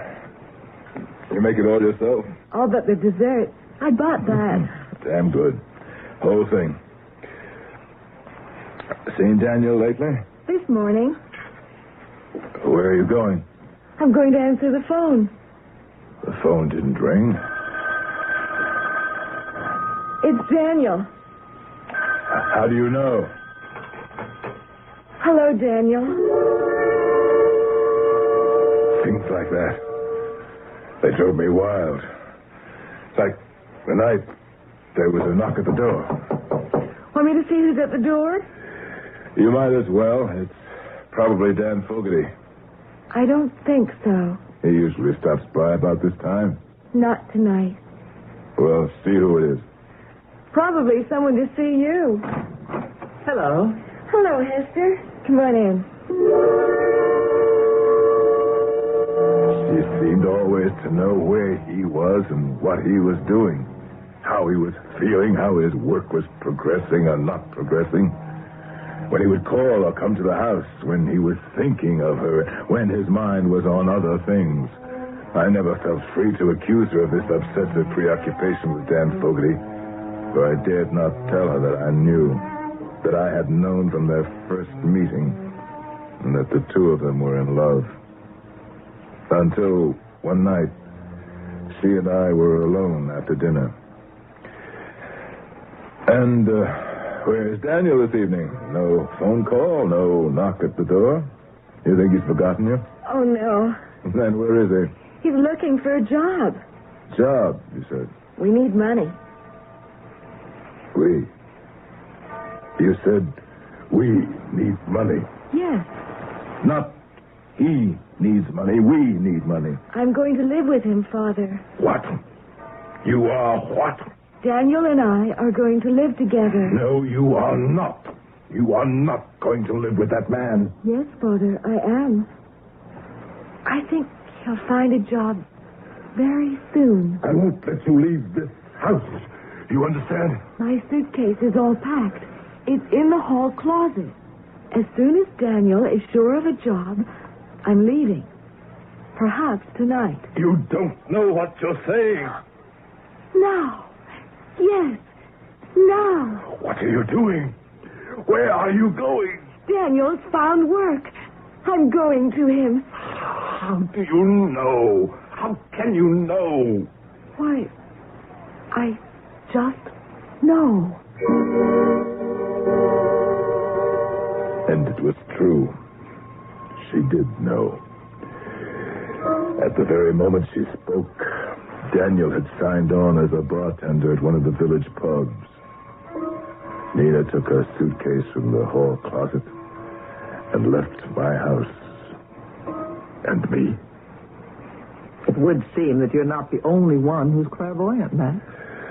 What am I to do, Hester? Let them live.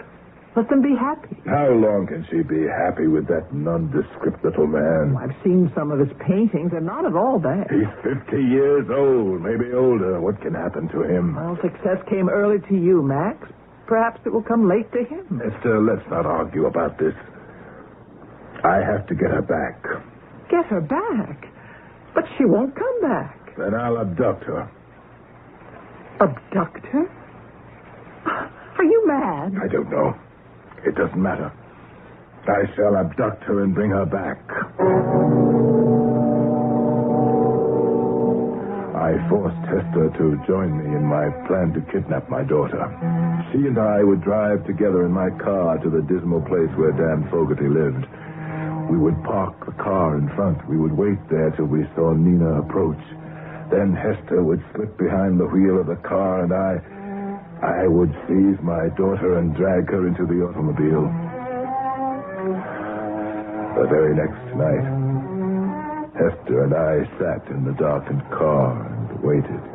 Suppose she screams. Suppose she does, no matter. Well, what about the police? It'll be over and we'll have driven away before any police can get there. The police don't look kindly on kidnappings, even by father. She's my child. Max, she's 18. Even so. Well, what do you propose to do with her once you've got her home? I hadn't thought about that. Wait. Here she comes. Yes, it's Nina. Now, after I get out, you open the rear door, and when I've got her, I'll put her in the back seat. Oh, Max, I wish... Quiet. Nina. It's all right. Father. It's all right. Here's the car. Get in there. It's all right. Don't be frightened. Now get in with you. Don't be frightened. That's it. Let's start the car. Nina, forgive me. I had to. Don't be frightened. I'm not frightened. It's just that I love you so much. I know. I can't let you waste yourself on that man. I know you think you love him, but you have to trust me, my darling, to know what's best. Oh, Father. You stay home with me. Perhaps I'll start to paint again. We'll have parties at the house. Ask lots of people. Wonderful people. You'll meet a young man, one with prospects. A man your own age that you can be happy with. You see, darling?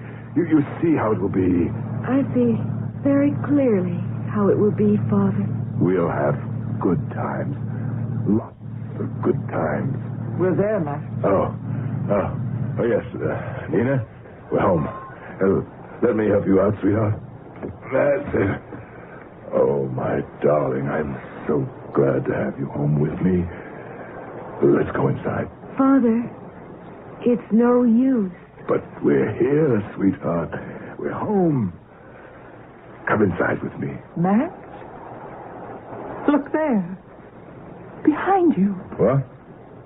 Where? Up by the steps. Hello, Max. Daniel. Is it you? Nina, is that Daniel? Of course. I knew he'd be here.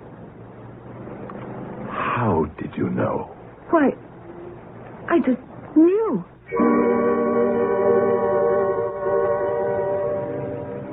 So we return to the simple statement. I knew. I just knew. Perhaps it sounds too simple, almost foolish, almost fatuous. I just knew indicates that you had no clear reason to know, no proof that you knew, no real excuse for knowing. Yet isn't it the most profound things of your life, the most significant? Aren't these the things that, without proof, with no excuse, and for no reason, you simply knew? We'll return shortly with our final act.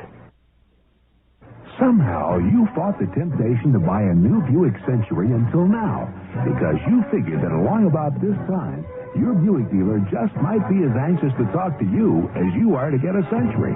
Well, you shrewd rascal. You were right, which means you and that Century can get together now with a deal that may surprise you. Buick Century. Yes, you can. At your Buick dealers. Yes, you can. Yes, you can.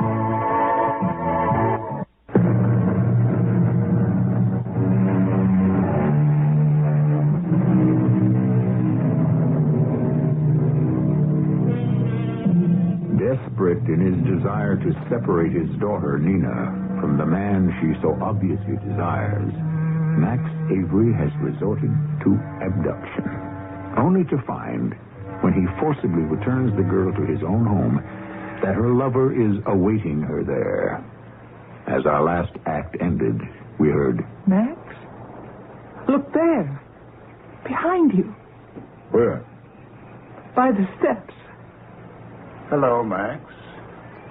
Daniel. Nina, it's that Daniel. I knew he'd be here. How did you know? Why, I just knew. Max, give up. Why don't you? I can't do that. Take Nina into the house. Take her upstairs. Nina, go with Hester. Please, my darling. Let me talk to Dan. Will you do that for me? Come on, Nina. Let's go inside. All right. When I've talked to Daniel, I'll be up to see you. All right, Father. You want to come in the house, Dan? We can talk here. Let's sit in the car. All right. Get in. Well, after you. I won't run away. All right. Dan, it must be pretty clear to you what I did. What's not clear is why you did it. I love your daughter, Max. You think you do, and she thinks she loves you. Dan, I can speak frankly to you, can't I? I think you'd better. I've known you two were in love with each other right from the start, and I just can't have that, Dan. No? After all, I'm a failure. I'm poor, I'm without influence, position, prospects. Not without talent, I hope. Well... And I'm no longer young. You do understand. I knew you would. Well, of course I understand. Only what's to be done about it? I thought if I could get Nina away from you for a while, keep her away from you by force, if necessary. See to it that she met some people, a lot of men. Young men with prospects. I got the idea of kidnapping her. I knew it was wild and desperate, but Dan, I was wild and desperate. I can understand that. Hester tried to talk me out of it, but I had to do it. And it might have worked. But when we pulled up here in front of the house and found you standing there, I knew it wasn't enough. No, it's not enough. How in the name of heaven did you get there?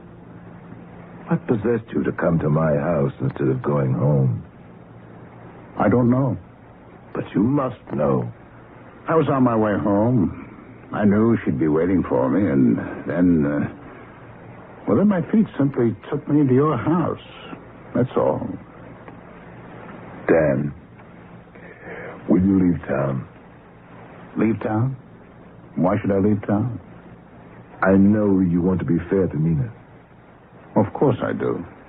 I know you don't blame me for trying to find a more suitable man for her. No, I don't blame you. Then listen, will you go away for, say, 6 months? And swear to me you won't write to Nina or phone her? Where would I dare? I have a little shack down on the Jersey Shore. I've had it for 30 years. Lived in it all 1 year when I first started to paint. First picture I ever sold, I painted there. Oh, yes, I remember that shack. That's right. I've held on to the place for sentimental reasons. I don't even know what kind of shape it's in. I haven't seen it since I took Hester there one day when we were getting acquainted. Nina doesn't even know I own the place. Here's the keys. I've carried them all these years, sort of a good luck charm. If If you take the keys and take the car and go down there, would you, Dan? Would you do that? And stay 6 months. You'll be on the ocean. You can paint. 6 months incommunicado. Will you do it, Dan? Will you? Dan nodded without speaking. I gave him the keys to the shack. We shook hands. I trusted him. I got out of the car. I stood on the sidewalk and watched him drive away. Then I turned and walked into the house.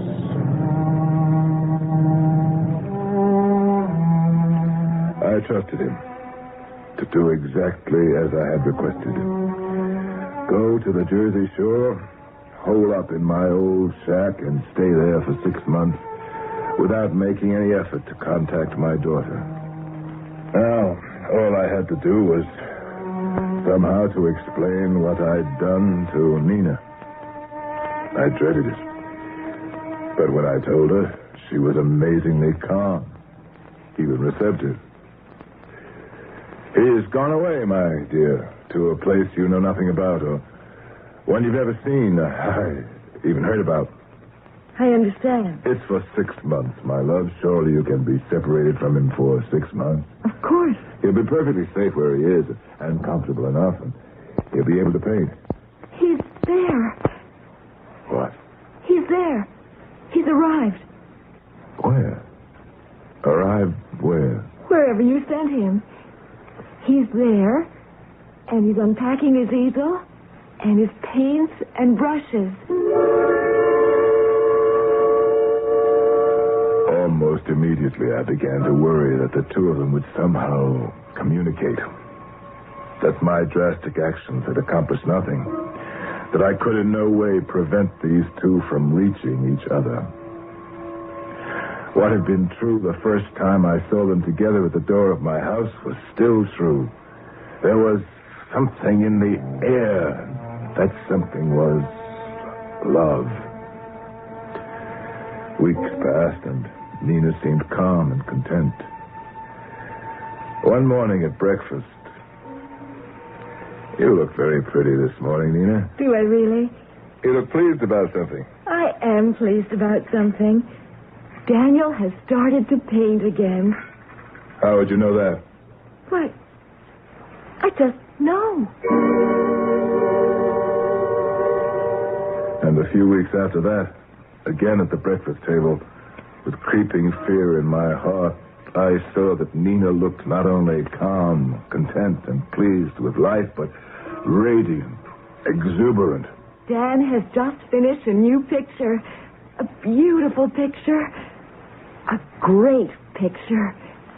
He's very happy about it. And so am I. I was mad with rage and frustration. There seemed to be nothing in this world that I could do to save my child from this man. Only half sensing what my intentions were, I rented a car and started to drive to the shore. Once there, what would I say? I said it all, and nothing. Nothing had changed. Yet I must do something. Yes, do something. What? A cold, paralyzing fear seized my heart and squeezed it. For I knew what I meant to do. I meant to kill him. I left the car on the road and walked down to the beach. I could see Dan Fogarty. He had just finished work for the day. He was packing up his paraphernalia, giving a last look at the painting he'd been working on, then picked it up and started to walk to the shack. I gave him 5 minutes or more after he went inside. Then, drawing a long breath, I started down the beach, stopped at the door to the shack, and entered without knocking. Well, Max. Well, how wonderful to see you. Come on in, sit down. Thank you. Here, sit here. I was just going to have a glass of wine. You'll join me? Thank you. I've been having a glass of wine every day after work. It's the salt air, I think. Here you are. You won't mind drinking out of old jelly glasses? We've both done it before, haven't we? All right. Now, how about a toast? To your very good health. No, that won't do. To Nina? That won't do either. Well, then to what? To art. To murder. To... Did you say murder? I'm here to kill you, Dad. Oh, now, Max. You've been in touch with my daughter. Max, I haven't phoned. I haven't written. But you've been in touch with her. She knows all about She you. doesn't even know where I am. She knows you've been painting. Well, I'm always painting. She says you just finished a very great painting. Well, that would be the one on the easel there. You want to look at it? No. No. Max. Max? Heaven, what are you going to kill you? Oh, Max. Max, don't. I'm going to choke the breath out of your body, you... Max, no. Max! What are you doing? No. Sir? Let go of him. Take your hands off his throat. Max! I killed him. Oh. Did I kill him? Get out of here. No. Go back to the city. I'll take care of everything here. Now go on. I should call the police. I'll do that. Go back to your daughter. She needs you. Nina? She's beside herself ever since you left. She's been babbling about sea air and waves and ocean. She had me frantic with worry. Then I remembered the shack. Oh, thank the Lord I found you. Is Daniel... I'll take care of Daniel. Go, Max. Please, go.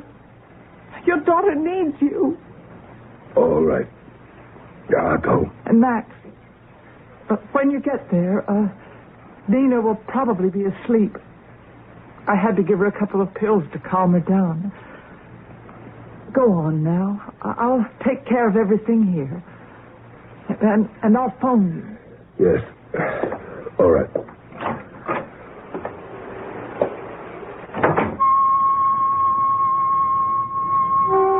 I drove back with the uncanny accuracy of a man in shock. And when I reached the house, I parked the car expertly in front of it, got out and went inside. Nina was in her room, lying on her bed, her face turned to the wall. My darling. Oh, my dear, can you hear me? I'm sorry. I'm so sorry. Your father is so sorry. Your father is a fool. He loves you. Nina, turn and face me, sweetheart. I want to tell you what a fool I've been. Nina. She stirred. A tiny tremor ran through her body. Very slowly she turned toward me till she lay on her back. And there, on her neck, on her pure white neck, I saw the crimson mark of a pair of hands. Then the phone rang. Yes? He's all right, Max. Daniel's all right. You're sure?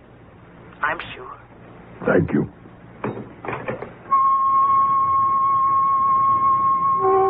I went back to the bed where my daughter lay. Her eyelids fluttered a little, and her lips parted slightly. I bent over to kiss her sweet face, and as I did so, I saw the bright red mark of a pair of hands on her throat slowly begin to fade.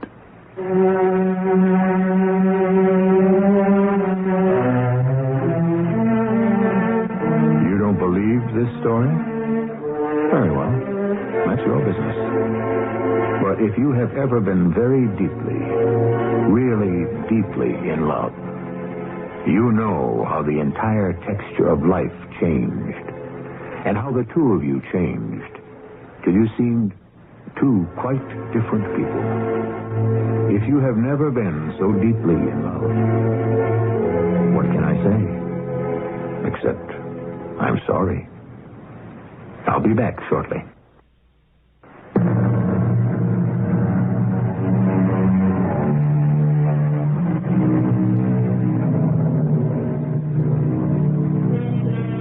How does our story end? What is the final outcome?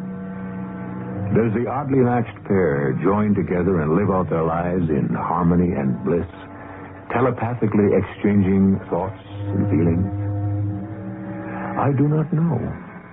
And to tell you the truth, I do not want to know. And neither, I think, should you. Our cast included Gordon Heath, Ralph Bell, Ann Williams, and Corin Orr. The entire production was under the direction of Hyman Brown. And now, a preview of our next tale.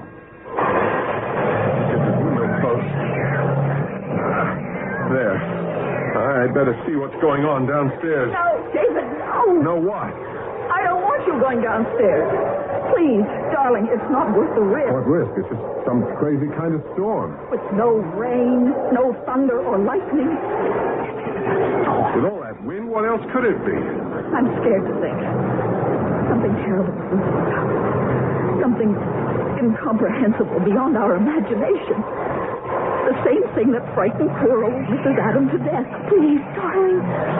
Oh, just hold me close. And don't question whatever it is that's happened. For heaven's touch us. Whatever it is that's invaded our hearts means us no harm. But maybe if we just shut our eyes and ears, please, God, it will go away. This is E.G. Marshall inviting you to return to our Mystery Theater for another adventure in the macabre. Until next time, pleasant dreams.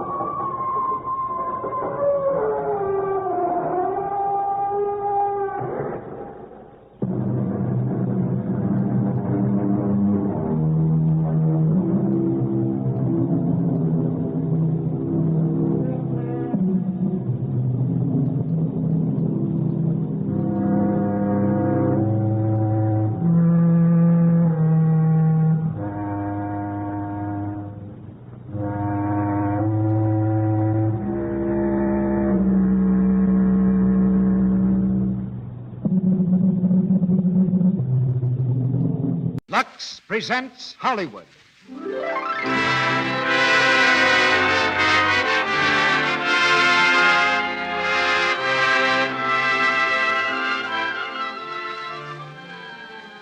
The Lux Radio Theater brings you Douglas Fairbanks Jr., Francis D., and Sir Cedric Hardwicke in If I Were King.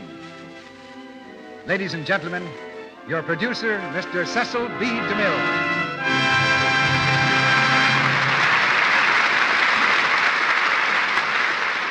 Greetings from Hollywood, ladies and gentlemen. Everyone connected with the theater has a special affection for certain plays. Tonight's play, If I Were King, happens to be a favorite of mine, just as it's been a favorite of millions of theatergoers the world over. Aside from its entertainment value, I have a very personal reason for liking this play, due to my rather romantic association with it some years ago. Just after Mrs. DeMille and I were married, we were both engaged for the cast of the original New York production, starring the celebrated E.H. Southern. Fortunately for the family treasury, If I Were King was a smashing success, and our honeymoon became a lengthy tour of the country. The play brought us to Los Angeles for the first time, but we failed to discover anything very promising in the wild and woolly suburb now called Hollywood. Our play delighted audiences everywhere we went, for it's one of those romantic dramas that take a hit with men as well as women, a double appeal. And we note in passing that our product, Lux Toilet Soap, has this same double appeal. In fact, we've heard from a number of men in our audience that they were the ones who first introduced Lux Toilet Soap into their homes, only to have the idea and the soap appropriated by the ladies. If I Were King is a story of medieval Paris and Francois Villon, who really lived in the reign of Louis XI. Villon was a merry rogue who could write a sonnet as deftly as he could fight a duel, who ruled the rabble with a bold heart and a ready tongue, and who dared to fall in love with the loveliest lady of the court. If the Lux Radio Theater had been presenting If I Were King about 15 years ago, our cast would probably have been headed by a gentleman named Douglas Fairbanks. We might have found a boy's part for his son. But in 1939, it's Douglas Fairbanks, Jr., who seems to us the ideal actor for the swashbuckling hero of our play. And although Mr. Fairbanks has always been rather secretive about the matter, it's a fact that he once wrote some poems. That gives him a very realistic approach to the poet Villon. For the part of Catherine, we selected an actress who seems to have a very special talent for recreating the glamour and brilliance of a day long past. She's Frances Dee, who played this same role in the recent Paramount picture, If I Were King. As Louis XI, you'll hear Sir Cedric Hardwicke, who comes to us thoroughly steeped in the medieval mood. For some weeks, he's been at home in the Middle Ages as a leading character in RKO's The Hunchback of Notre Dame. Now for the clash of swords, the colorful romance and dangerous intrigue of If I Were King, starring Douglas Fairbanks, Jr. as Francois Villon, Frances Dee as Catherine, and Sir Cedric Hardwicke as the King. We raise the curtain on Act One.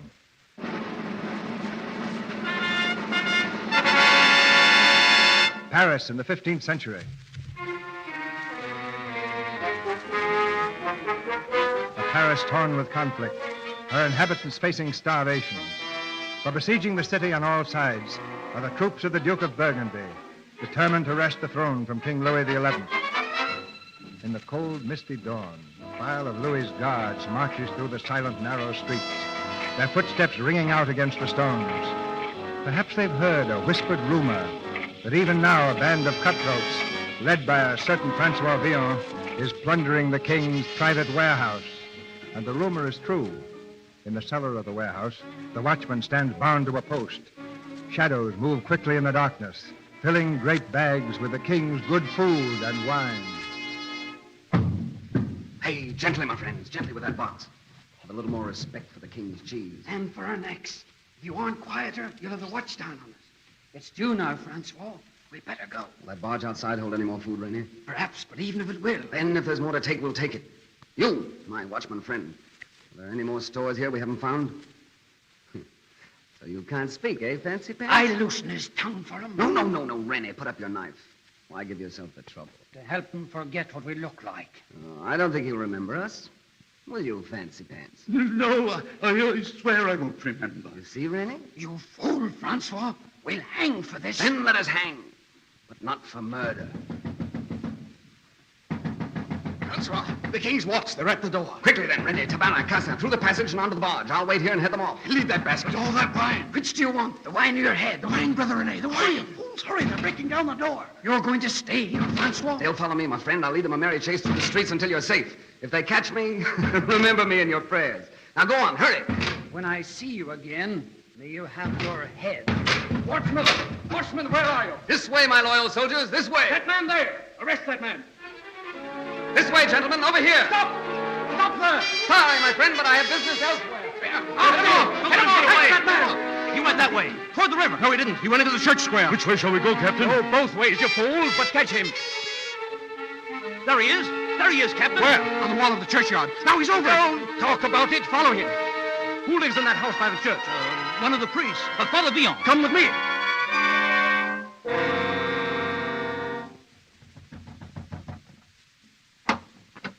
Yes. Good morning, Father Villon. I regret disturbing you, but one of the king's storehouses has just been robbed. The king's storehouse robbed? Yes. Why, the poor, no doubt. They're so hungry since One of the siege. thieves was seen climbing over the churchyard wall. Did you see him? Over the wall? No, I can truthfully say I did not see him. Well, watch out for him. We'll be back. All clear, Francois. They're gone. You may come out now. Bravo, good father. You lied like a gentleman. I didn't lie. He asked me if I saw you coming over the wall. I didn't. Never mind, Father Villon. I'm hungry. Now, how about some breakfast? Not one morsel, not a smell of food, you young wastrel, until you tell me what this means. What trouble are you in now? Oh, you wound me. You wound me deeply, Father. I've just returned from the country. My first thought is, naturally, of my foster father. I fly to your domicile, and how am I received? Like a fly in the soup. In the first place, you haven't been in the country because you couldn't get through the Burgundian lines without wings. And if there's one man in France who hasn't got wings, it's you, Francois. And in the second place, I understand that you were drinking every night last week in a dirty den called the Fir Cone Tavern, guzzling wine with a young wench named Huguette. Oh, that's not true, Father. Well, I choose to believe it. And why shouldn't I? Have you ever shown me anything but ingratitude or brought me anything but misery since I took you in at the age of 6? Ah, that is true, Father. At 6, you were skilled at breaking windows. At 7, I was an expert. At 8, you stole a chicken from the spit of Monsieur Ledoux. Oh, but that was a very small, thin chicken. Now, don't cloud the issue. At 11, you stole a goat, a fat goat. Lovely view from this window, Father. So impressive to see the faithful coming out from early mass. And at 14, you were carefully avoiding your classes in the university to spend your days fishing and gambling and writing bad verses. Name of 1,000 saints. Francois, you're not listening. What's wrong with you? Who is she, Father? Tell me. Who's who? There, that girl that just came out of the church. I don't know. Now, Francois. Look at her, Father. The face of a saint. The figure of an angel. And what is that to you? She's a lady, Francois. From the court, perhaps. She's getting into a coach alone. The princess must never ride alone. Francois, come back. You can't knock that girl. You're mad. Francois! Drive on, please, coachman.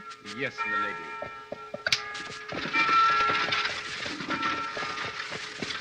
Wait, please wait. Oh, I was afraid I wouldn't catch you. Who are you? Not a word, fair princess. Your coachman might hear and misunderstand. Princess, what have I done to offend you, ever? What? Well, I've never seen you before in my life. Oh, but you've forgotten my dreams. I've dreamt of you always. Each night we've roamed the starry way together. Each morning I've wakened with despair in my heart to realize no mortal could be so fair. Yet here you are, the loveliest lady this side of heaven. I think you're a madman. Coachman, will you please? Wait, may I read you a poem? No, you may not. Thank you, milady. If I were king, ah, love, if I were king, what tributary nations would I bring to stoop before your scepter and to swear allegiance to your lips and eyes and hair? Beneath your feet, what treasures I would fling. The stars would be your pearls upon a string. The world a ruby for your fingering. And you should have the sun and moon to wear. If I were king. That verse. Whose is it? Mine. Or rather yours now. There's the man. Of all the You! luck. Hold there! Soldiers? What does this mean? Come here. You mean me, Captain? Thought you got away, did you? Are you Francois Villon? Francois Villon, Captain. At your service. Where's that watchman? The one they bound? Here, Captain. Now, is this the man who robbed the King's storehouse? Well, answer. And answer carefully, my good man. No, I've never laid eyes on this man before. Have I? Fancy pants. Never, my good leather breeches. Well, we'll take him along anyway, just to be sure. Just a moment, Captain. Yes, milady. There must be some mistake. I saw this gentleman at his prayers back there in the church. An acquaintance of mine. We've met before on starry nights. What? Well, let the gentleman go, for the present at least. Forward! Thank you, fair princess. Drive on, coachman. Yes, milady. Farewell, princess. To the palace, Lady Catherine. To the palace, please.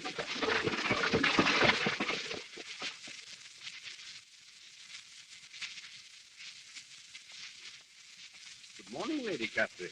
Oh, Your Majesty, I didn't see you. Fortunate quality of mine is the ability to remain unobserved. The Queen has been asking for you. Thank you, Your Majesty. Lovely girl, isn't she, Tristan? Very. But, Your Majesty, you were telling me of the arrow that came over the walls last night. Ah, yes, last night, Tristan, an arrow came over the walls from the Burgundian camp. There was a note in the feather, obviously intended for one of my more important traitors. Who is it, Your Majesty? The note didn't say. A soldier, probably in the pay of my traitor, was seen to pick the arrow up. I had him tortured all the evening. Did he speak? Yes, just a few minutes before dawn, he whispered the name of a person high in my favor. A traitor?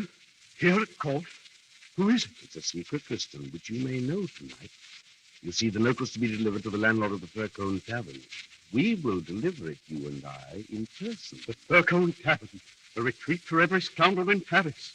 You can't go there, Your Majesty. In disguise, Tristan, in complete disguise. The landlord will in turn give the note to the person for whom it was intended. When he does so, we have our traitor, Tristan. But, Your Majesty, I tell you, the Fur-Cone Tavern... The harbor of cutthroats, beggars, thieves, the scum of the earth. Interesting. I should like to see this scum alive. I've only seen it before at the end of a rope.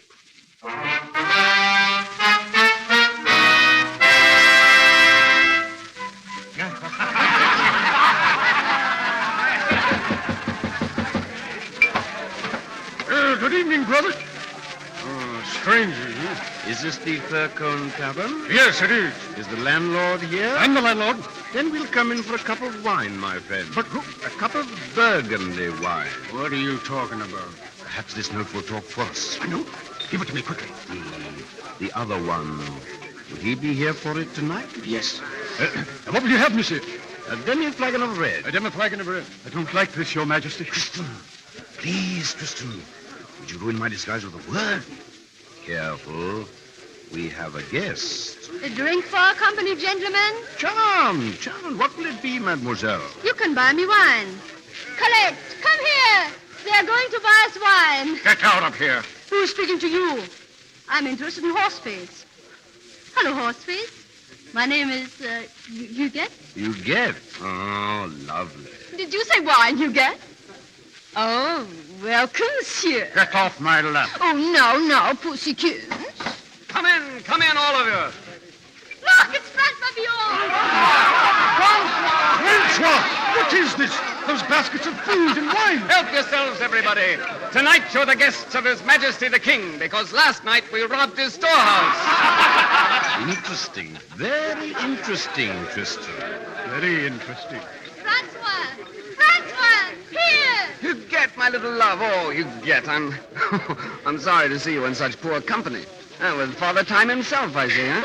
Who is this rope? It's Francois Villon, the poet. He probably rhymes badly. Oh, a tinker of verses, gentlemen. No offense. Poetry is its own worst enemy.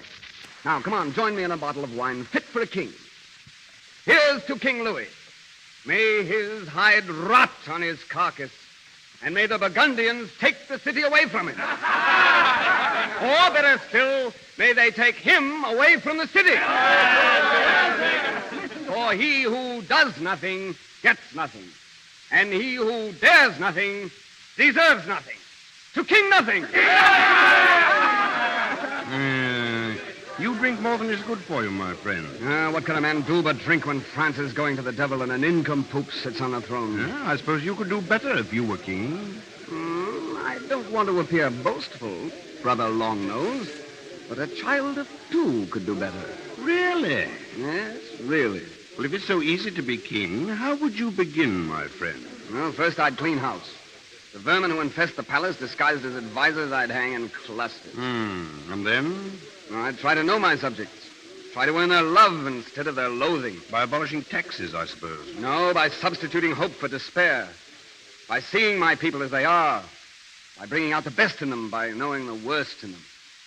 In other words, if I were king, the French would be my children, not my enemies. Thank you, my subjects. Fergus, open the cheese. Francois, what would you do for me if you were king, Francois? If I were king? Oh, love, if I were king.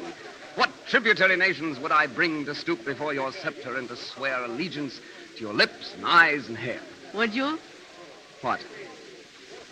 What were you thinking about?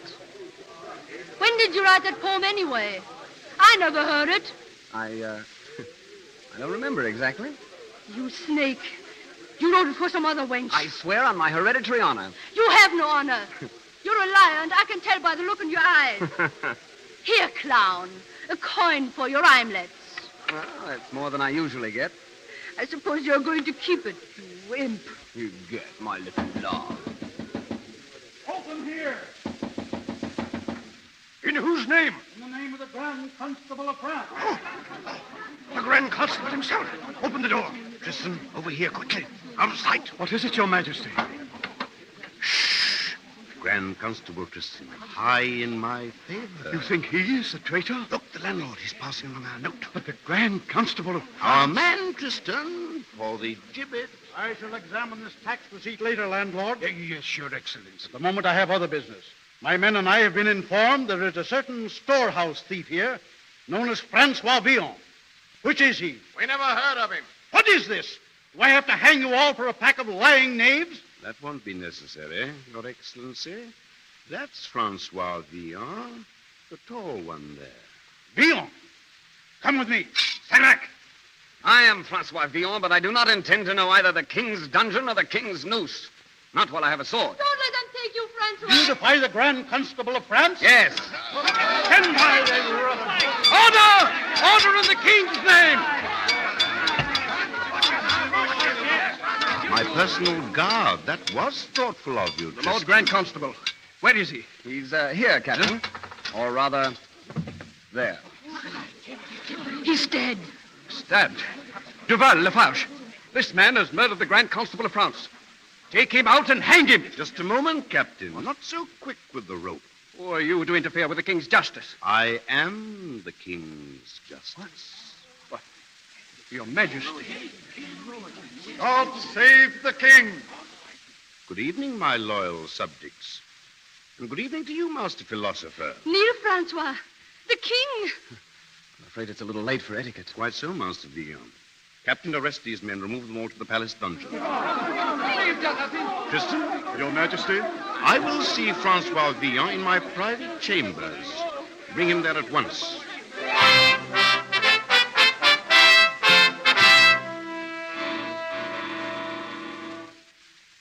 And now, Master Villon, I suppose you wonder what I'm going to do with you. Well, Your Majesty is not of the imaginative type. I can almost guess. Isn't that a dangerous tone to use in the circumstances?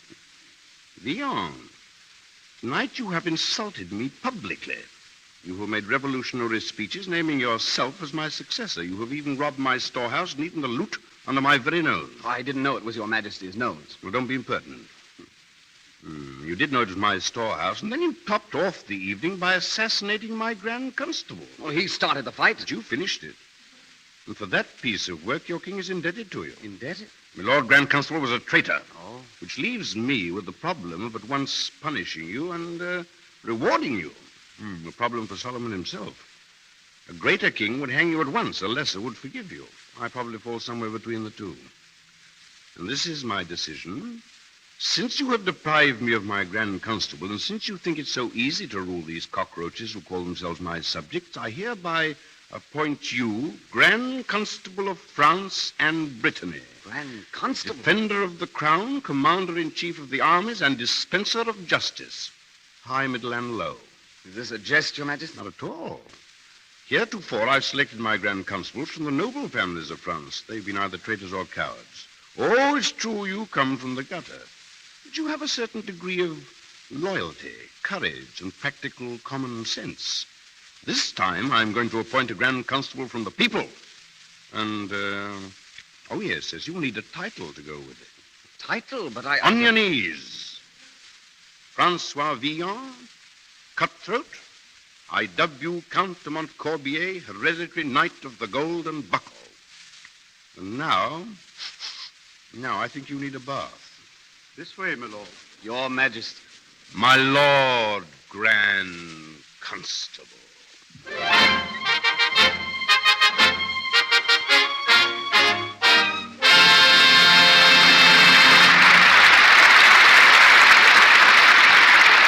curtain falls on Act 1 of If I Were King.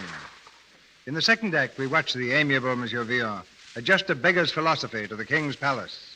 But during this brief intermission, the amiable Monsieur Ruick and our merry trio I have something to say and to sing that I think will interest you.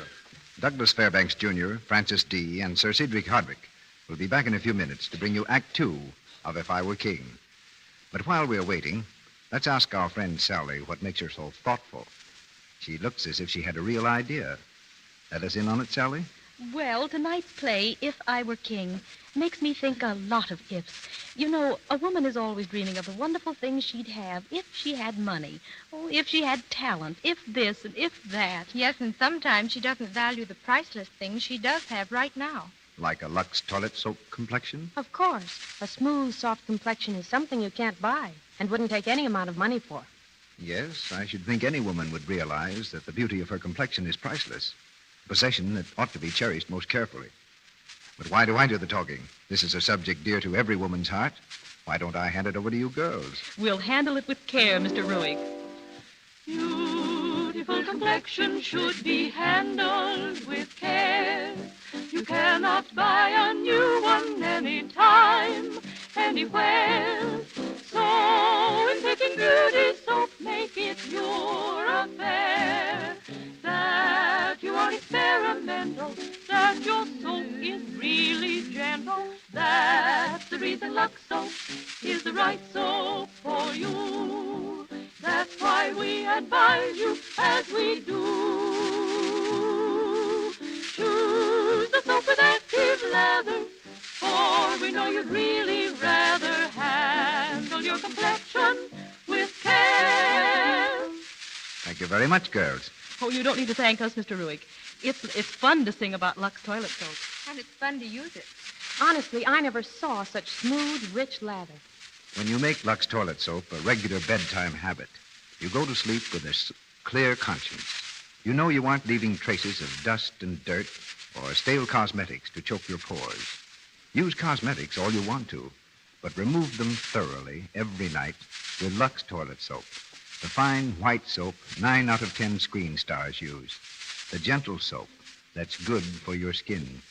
It will only take a minute from the time that you begin it. Don't forget your Lux beauty care. Here's our producer, Mr. DeMille.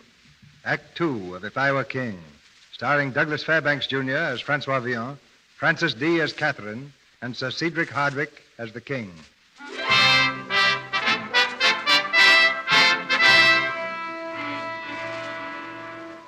It's the following morning.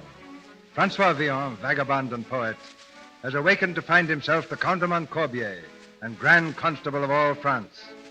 In his luxurious apartments in the royal palace, he stands before a long mirror, wondering at his own transformation. A specially appointed aide addresses him. And now the cape, Your Excellency. The final touch. Oh, yes. Thank you, Oliver. Now, your name is Oliver, isn't it? Yes, if it please Your Excellency. It does please my Excellency. Ah, I look very different in fancy dress.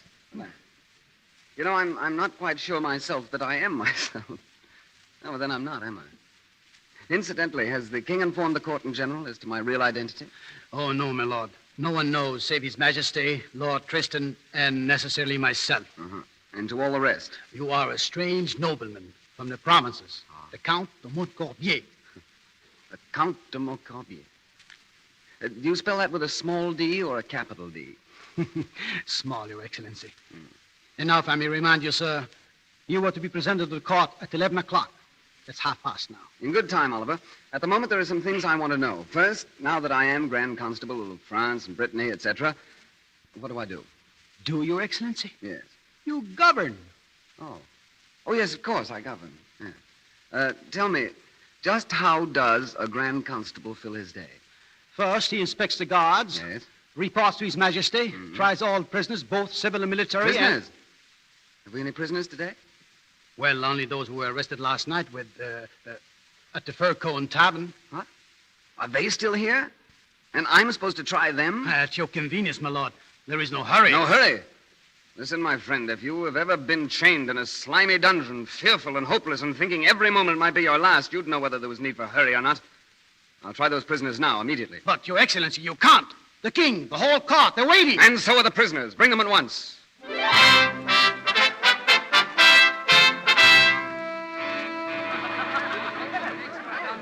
man must be mad. Does he realize that I have been waiting, that the entire court has been waiting? Yes, Your Majesty. But he insisted upon trying the prisoners. He hid behind a screen and heard their pleas, and then he freed them. Freed them? And gave them each a piece of gold. What? He told them it was from you, and they cheered you, Your Majesty. Cheered me? They cried, God save Louis. I wish I'd been there. It would have been a novel sensation. Your Majesty. Good morning, sir. Ah, my Lord Grand Constable. I'm happy to learn of my new magnanimity. Now, instead of hanging criminals, I cover them with gold. Interesting. And sensible, Your Majesty. Those criminals, as you call them, stole only to avoid starvation. We won't go into that at present. Now, if you don't mind, would you kindly come and meet my queen and court before they all collapse from exhaustion? Your Majesty. My Lord Grand Constable. Lady Catherine, do you see him? Yes, Your Majesty. He's coming this way now. What does he look like, Catherine? Well, he's quite handsome, Your Majesty. For a Grand Constable, that's quite an innovation. And now, my generals, or rather your generals, Count, Generals de Laune, Antouillet, and de la Poussette, I present the Count de Montcorbier. Honored, my lords. I was just saying to Nantouillet that I am somehow unfamiliar with the name of de Montcorbier. That is the name, isn't it, Count? Yes, with a small D. Yes. I say I somehow have never heard the name. Well, I can't say the same for the name of de Laune, General. Ever since you won the Battle of Montlhéry, I've watched your career with increasing interest. I didn't win the Battle of Montlhéry. Oh, that's right. You lost it. But there was the Battle of Liège. Yes, we lost that too, my dear Count. Oh, did we? Sorry. We must have a long chat about some of your other battles sometime. No. Let us proceed, Count. And now, Viscount de Gretilla and the Seneschal. Name of 1,000 saints. Your pardon, sir. Here, Your Excellency, come back. Mademoiselle. My lord. Forgive me, this may seem rude of me, but my name is de Montcorbier. Silly, I just looked at you from across the room there and nearly forgot my name. You don't live here. I'm one of Her Majesty's ladies-in-waiting. Oh, what a fortunate queen. You know, the moment I saw you, I said to myself, there is all the beauty of the universe, past, present, and future, embodied in one person. My lord, His Majesty is waiting. Tell me, what is it? What is what, my lord? The name of all this loveliness. My name is Catherine de Vaucel. Catherine de Vaucel. Your How Majesty. wonderful. Your Majesty. What is it allow? Why this interruption? An enemy herald from the Duke of Burgundy, sire, under a flag of truce. He demands audience. Admit the herald of Burgundy. Your Majesty, if the terms are at all reasonable, I should advise accepting them. Would you, General de Laune? Our army is extremely unsettled. Desertions every day. I shall remember, General. The Herald of Burgundy.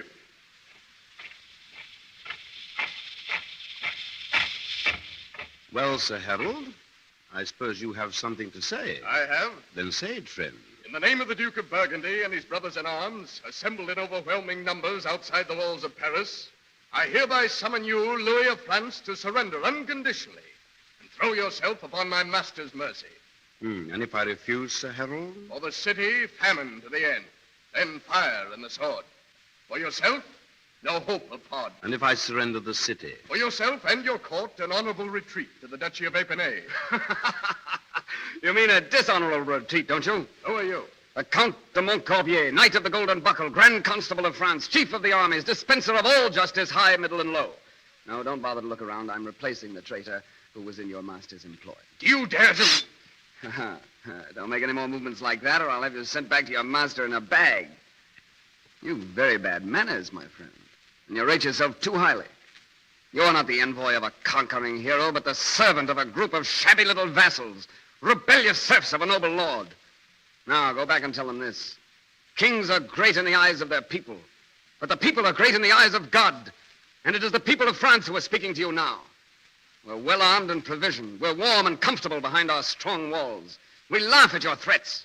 But if we who eat were starved, if we who are warm were frozen, our answer would still be the same. We laugh at you. We, the people, and the king. And this is your answer? No, not all. We give you 1 week to disband and get out. If at the end of the week you're still cluttering up the outskirts of our city, we'll attack and destroy you to the last man. Now, we don't wish to be annoyed further. But, Your Majesty, is this your... You've heard, my Lord Grand Constable. Get out. Why, this is the most astounding thing. What does it mean? It means, Your Majesty, that a man has come to court.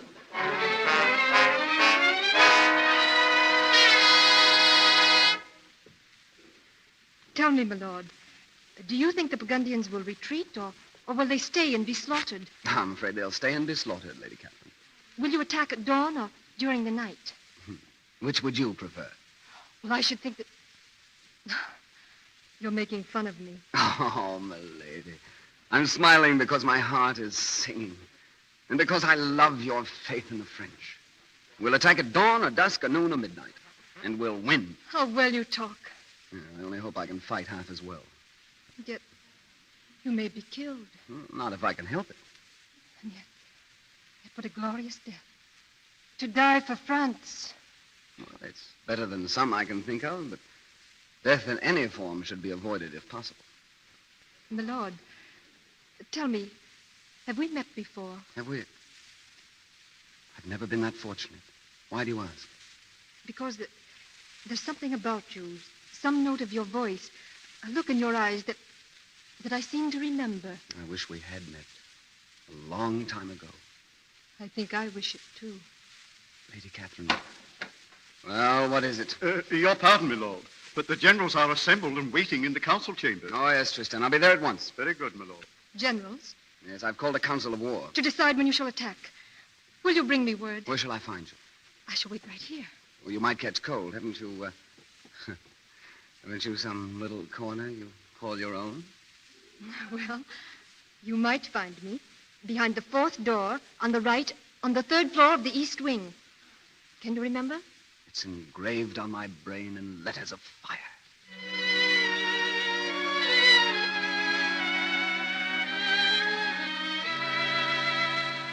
The idea is preposterous, ludicrous, suicidal, and impossible. My soldiers would refuse to obey such an order if I were mad enough to give it to them. There's the answer to your proposal, my Lord Constable. General de Lau, I order you to break through the Burgundian lines and attack within a week. And I refuse. And so do I, Your Majesty. And I. It's impossible. Your Majesty, it's evident that your Lord Grand Constable's plan is completely impractical. We're wasting time. Have we your permission to rejoin our command? You have my permission. Thank you, sire. Cowards.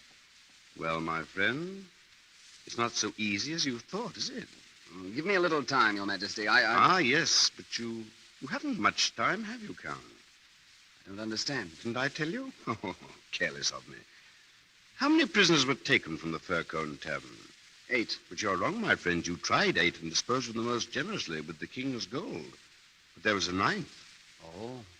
A troublesome fellow named Francois Villon. What sentence will you pass on him? What does Your Majesty suggest? Boiling him in oil or breaking him on the wheel? Nothing so melodramatic, my friend. This Villon rendered me a slight service, which we are repaying with a week of exalted splendor. A week? 7 days. At the end of that time, I shall expect you to build me an extra fine gibbet, and from it hang Master Villon. I see. A week. You know, for a few hours, Your Majesty had me disappointed in you. I'm glad your faith in me was sustained. Good night, my dear Count, and pleasant dreams.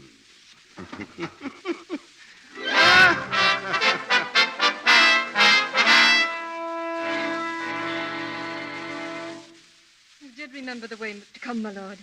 Engraved in letters of fire. Pray sit down, my lord. Here, by the fireplace. There's a cushion for your back. And I had some food brought. What would you like? Oh, I'm not hungry, thank you. I know. You're worried, aren't you? I'm beginning to be. Oh, but think, in a week, in one little week, all your troubles will be over. The city will be free. Food will be coming in the gates, and in the spring, there'll be hunts in the forests of Fontainebleau. The poor will go for picnics, and... Will you take me on a picnic? Lord, when do we attack? We don't. We don't? No, it seems you never attack from the inside out. or when you're afraid of the enemy. The generals were very firm about that. Then get new generals. There are too many to replace within a week. Then attack in 2 weeks. But you see, His Majesty gave me only one. Catherine, I'm afraid that I won't be able to take you on a picnic in the spring. Why not? The spring is some time off. And time does strange things to people. I wonder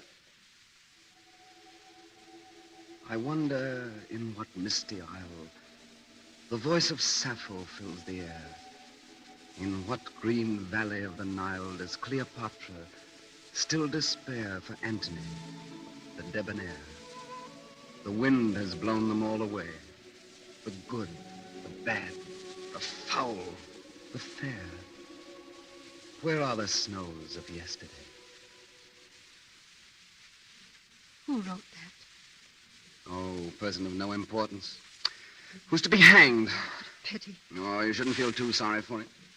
The wretches are born and live in the shadows of the gibbet. They're starved and tortured. The slightest wrong they commit is punishable by hanging. So at last, when they do hang, well, they've always expected it. Aren't we lucky we're not in their shoes? Yes, 'tis nice, isn't it? Oh, starving people. The generals would fight soon enough if they didn't have so much food to stuff themselves with. Yeah. Huh? What'd you say? The generals, the army. Big fat pigs. Well, that's it. Of course that's it. What? Of course they'd fight. When their stomachs are flapping against their backs, they'd fight soon enough. Why should they fight now with 6 months' food in the storehouses? But if it were taken away from them... Oh, you wonderful heaven-sent dream of loveliness. Lord. Oh, tomorrow will be a happy day for the hungry and a busy day for the storehouses. You mean you're going to... I mean I'm going to open every storehouse and give away all the food. Then they'll have to fight. Yes, of course. My lady, Catherine, dare I kiss your hand? My hand? Well, since you've already kissed me on the lips, aren't you becoming a little formal? Did I really? I thought I was dreaming. And so did I. Catherine. Yes, my lord. Catherine, perhaps I was wrong. Perhaps there may be a spring for us. If what I do tonight, oh, it must not fail, Catherine.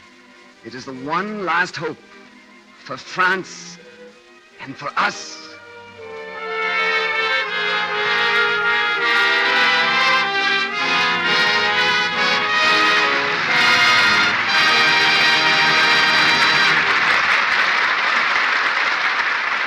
That was Act 2 of If I Were King. The vagabond poet has become a man of action, but Francois Villon meets his greatest test when he tries to save his country from the invader. Before we begin Act 3, a friend of ours and yours is going to tell you a little personal gossip. I want to remind the ladies in our audience that Lux toilet soap isn't only as fine a complexion soap as money can buy. Every day, more women are discovering that this white, delicately perfumed soap makes a wonderful bath soap, too. I just adore my Lux Toilet Soap Beauty Bath. It's so sort of luxurious and relaxing, and such a protection. This lather is active, you know, and carries away perspiration and every trace of dust and dirt. I'm in a hurry to keep my date, but I wouldn't take chances with daintiness for anything in the world. That's the voice of one of those clever, up-to-date women who depend on a daily Lux soap bath to protect their feminine charm. She's the kind of girl that, well, let's have a look at her later the same evening. She's dancing now, and Bill says, Gee, Betty, you're gorgeous. Your skin is fragrant, so sweet.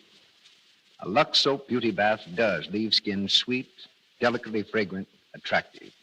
You know, the perfume of Lux toilet soap is not an ordinary perfume. It's a skillful blend of 34 costly ingredients. So you see, in every way, Lux soap is a splendid product. Next time you unwrap a smooth, fragrant cake of Lux soap, see how exquisite it looks, how luxurious it feels. It's as fine a soap as money can buy. Then use it for a daily bath that will refresh and relax you and assure you of daintiness, of skin that's sweet. We pause now for station identification. This is the Columbia Broadcasting System.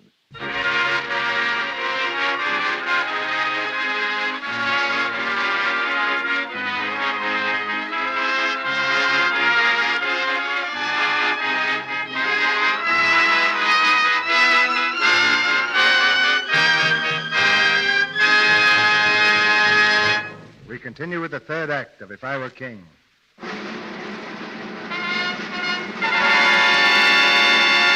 Inspired by a chance remark of the Lady Catherine, Francois Villon, with a rabble mob at his heels, sweeps through the streets of Paris and pounds commandingly on the door of every royal storehouse.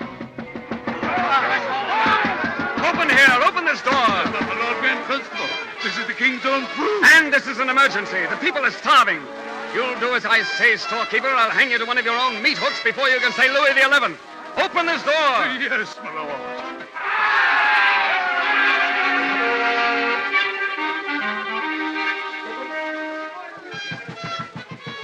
Another one, my friend. Smash the door down.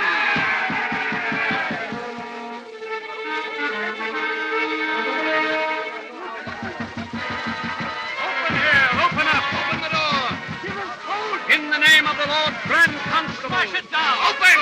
Open the door. Open the door. Open the door! This you call salvation, my Lord Grand Constable, to steal my food, to starve me and my queen. No one will starve, Your Majesty. France is full of food. The country outside is groaning with grain. Mountains of flour mildew in the mills. The pigs beseech you to accept their fattest hams. We merely have to go out and get them. I suppose you suggest we fly over the Burgundian lines. Not at all, Your Majesty. We can fight through them. Don't you think so, General? Oh, Your Majesty, it's impossible. Burgundian lines. It looks like Canada. My Lord Grand Constable, if France did not already have a St. Louis, I would expect to go down in history by that name myself for my patience with you. But I'll give you a week. My thanks, Your Majesty. Save them. And Tristan. Yes, sire?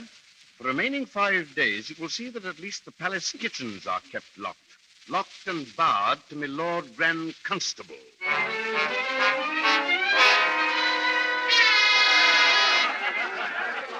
Eat, my people of Paris. Eat, scum of the streets. The king's food's none too good for you.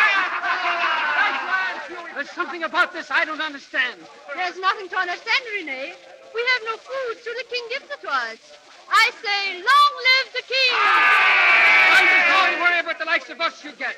To me, it's all very fishy. My chicken isn't. Is yours? You get. Oh, good evening, Father Villon. My child, weren't you with Francois when he was arrested? I was, Father. I heard that you and the others had been released, but what of him?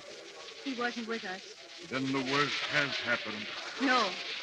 Nothing has happened to him, Father. How can you be sure? Because I sleep at night. And I'd never sleep again if Francois were not well. I love him, Father. My child, my poor child. My lord. Catherine. Well, it's happened. Tonight His Majesty had his last meal. Now they'll have to fight. Will they? You don't know them very well. What do you mean? I've been in conference all evening with our noble generals. Our glorious army has determined not to resist Burgundy. Neither cold nor starvation will swerve them from that noble impulse. Then we've failed. My week ends tonight. Is that the reason you've avoided me? Why did you avoid me, my lord? Catherine, did you ever ask yourself where the Count de Maccorbier came from? No. Has it ever occurred to you that he might have come from the streets of Paris?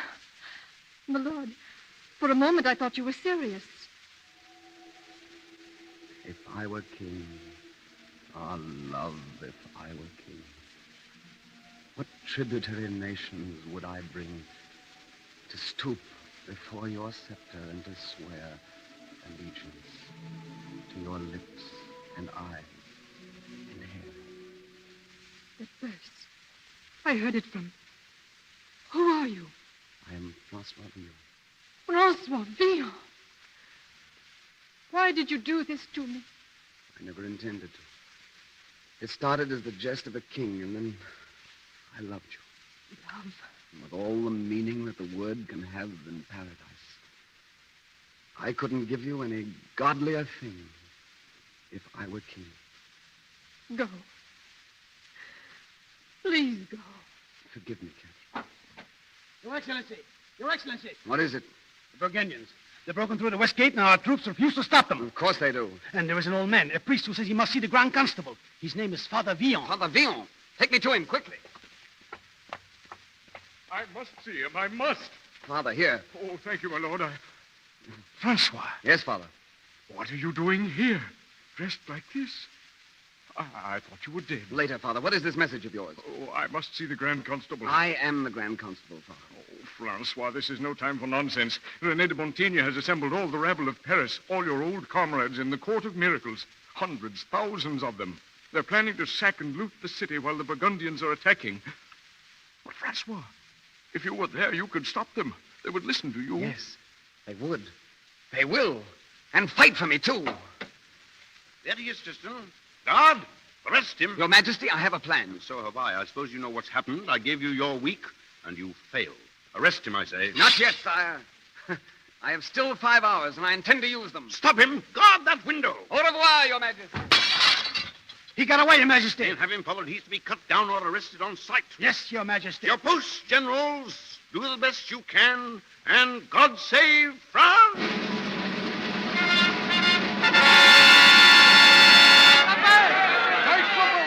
And why shouldn't we loot the city? We'll never have such a chance again. But what of the king? He gave us food. Yes, once, and why? To trick us all into helping him. For 2 days we ate. One of the years we're starved. If you're with me, what are we waiting for? Common sense, René, and that's something you never had. Who are you? It's Francois. Francois Villon. Yes, Francois Villon. Come to tell you a few things my friend René has forgotten to tell you. Now, we all know there's no honor among thieves, so I won't talk of honor. And I'm not appealing to any patch of decency I know you've never had. But think of this. As we stand here, Paris is falling. Falling to thieves like ourselves. A bunch of cutthroats who've come all the way from Burgundy to take what belongs to us. Beggars to beg the bread out of our beggars' mouths. Cut purses to cut our purses. Well, what about it? Are we going to let these poachers move in on our preserve? Or are we going to let a lot of country louts show us how it's done? Then I tell you that no city can be conquered if it doesn't want to be. And, my brothers, we are part of this city. The part that knows how to fight. Or don't we? Then I say, let us fight. Come to the West Gate.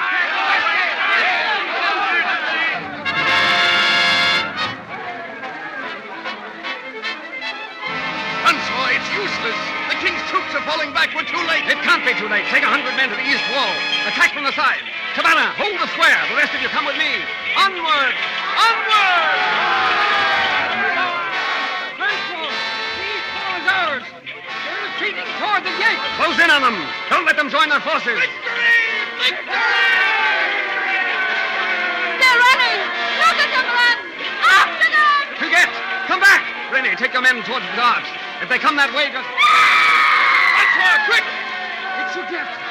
She's hurt. Cousin, what is it? What's the matter? Huguette, a Burgundian arrow. May their souls rot in hell!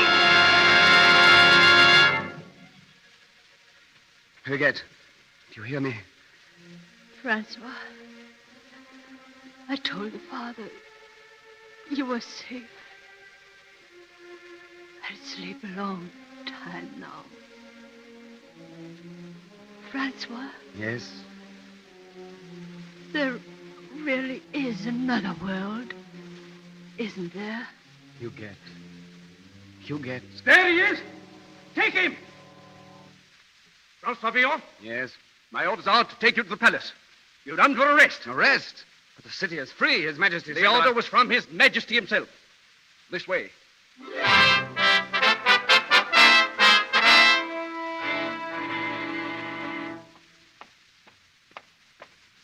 He's in the dungeon, Your Majesty. Open it. Good morning, Master Cutthroat. Good morning, Cousin Blackheart. Does this mean that I'm to have the honor of your personal escort to the gibbet? I'm given to understand that you and some other footpads had something to do with defeating the Burgundians last night. Is that true or not? Well, suppose I did. Only this, my friend, once again you made everything very complicated. You have a devilish talent for seating me on the point of the sword of justice, which is becoming uncomfortable in the extreme. Oh, I'm sorry I have no cushion to offer for your Majesty's comfort. Well, please spare me your witticisms. It's difficult enough trying to be King of France. Oh, I found that out, Your Majesty. That's the first nice thing you've ever said to me.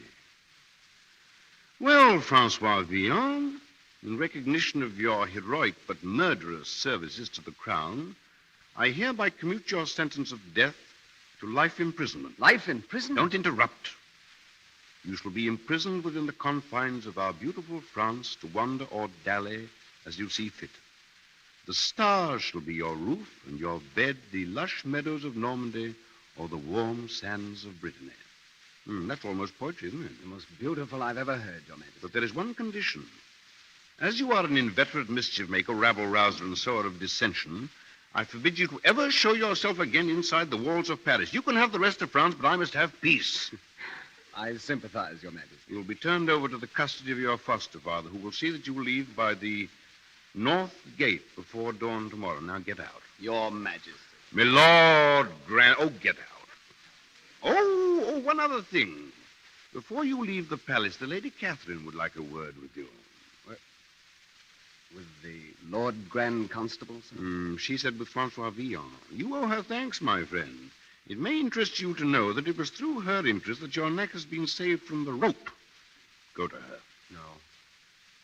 No, it's much better if I leave now, Your Majesty. Will you kindly tell the Lady Catherine that I hope someday to make the saving of my neck worthy of her efforts.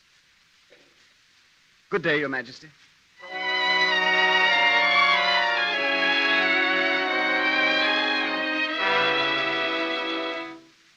Go on, Father, quickly. He told me to tell you that it was the end, my lady. That he could never accept your sacrifice until he knew for certain that he was deserving of it. That he was going on, hoping to find a further understanding of the things that now have come to him. Which road did he take, Father? I promised not to tell. Was it the east? No. South? No. North? I promised not to tell. Oh, thank you, Father. Thank you.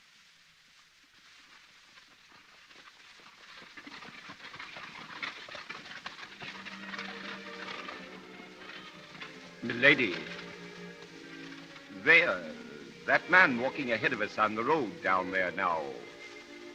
Is he the one? Oh, yes. Shall we overtake him, my lady? No, driver. No, we mustn't overtake him until he's very tired. You see, he's a very obstinate man.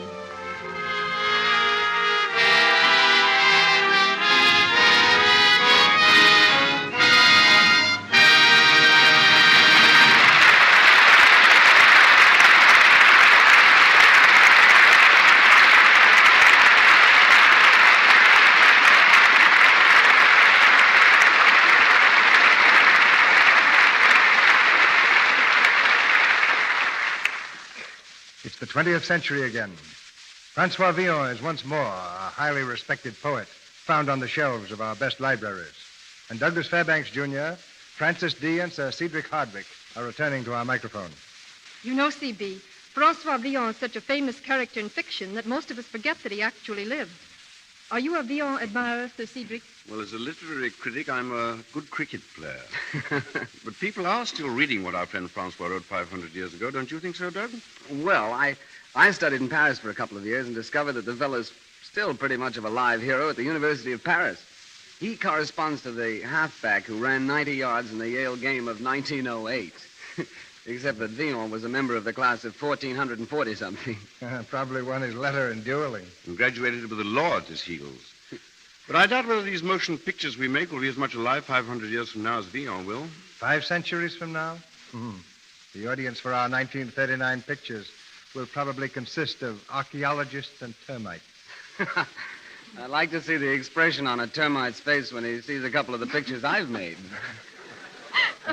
Well, if you want to send a personal message to the archaeologists, I'll bury it for you in our back pasture. There's one farmer to another, Francis. How are crops out your way? Well, alfalfa's good, but the chickens are taking a month's vacation. Well, they're probably entitled to it like everyone else. Well, there's one thing that never gets a vacation at our house, and that's Lux soap.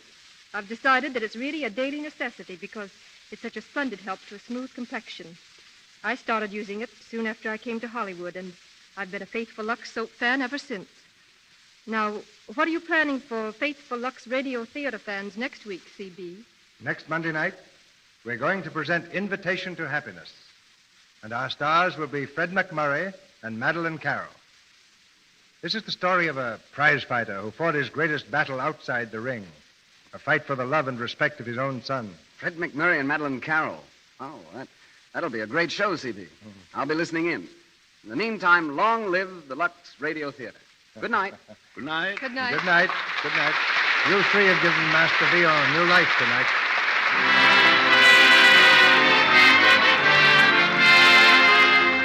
Our sponsors, the makers of Lux Toilet Soap, join me in inviting you to be with us again next Monday night when the Lux Radio Theater presents Fred McMurray and Madeline Carroll in Invitation to Happiness.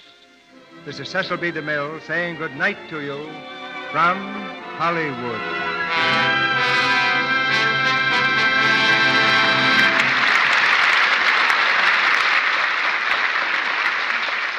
This is Melville Roig, asking you to be sure to listen to the Lux daytime program, The Life and Love of Dr. Susan.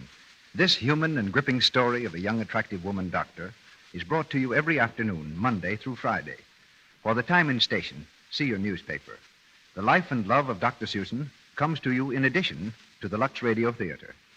Heard in tonight's play were Annalisa as Huguette, Wallace Roberts as Tristan, Barry McCollum as Renee, Frederick Shields as Father Villon, Tony Martelli as Oliver, Guy Rep as Captain, Lou Merrill as Delisle, Howard McNear as Turgis, Frank Nelson as Cassin, Gloria Gordon as Queen, Marjorie McGregor as Colette, Lee Millar as D'Ossigny, Robert Warwick Sr. as a general, Kenneth Lawton as watchman, Tyler McVeigh and Sidney Newman as soldiers, and Gowan Burke as driver. Douglas Fairbanks, Jr. is now working in the Universal picture Green Hell and is currently seen on the screen in Rulers of the Sea, a Frank Lloyd production for Paramount. Francis Dee's new picture is the Columbia film Coast Guard. Sir Cedric Hardwicke appeared tonight through the courtesy of Universal Pictures, where he has started work in The Invisible Man Returns. Louis Silvers is from 20th Century Fox, where he directed music for Hollywood Cavalcade. On tonight's program, you heard the tune Just Around the Corner. This is the Columbia Broadcasting System.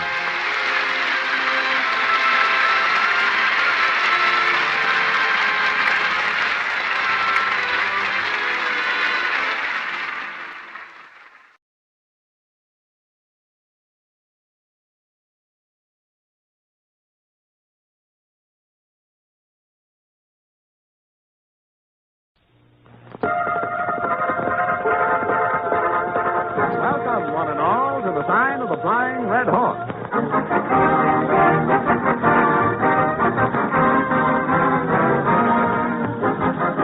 The makers of Mobile Gas and Mobile Oil bring you Orson Welles.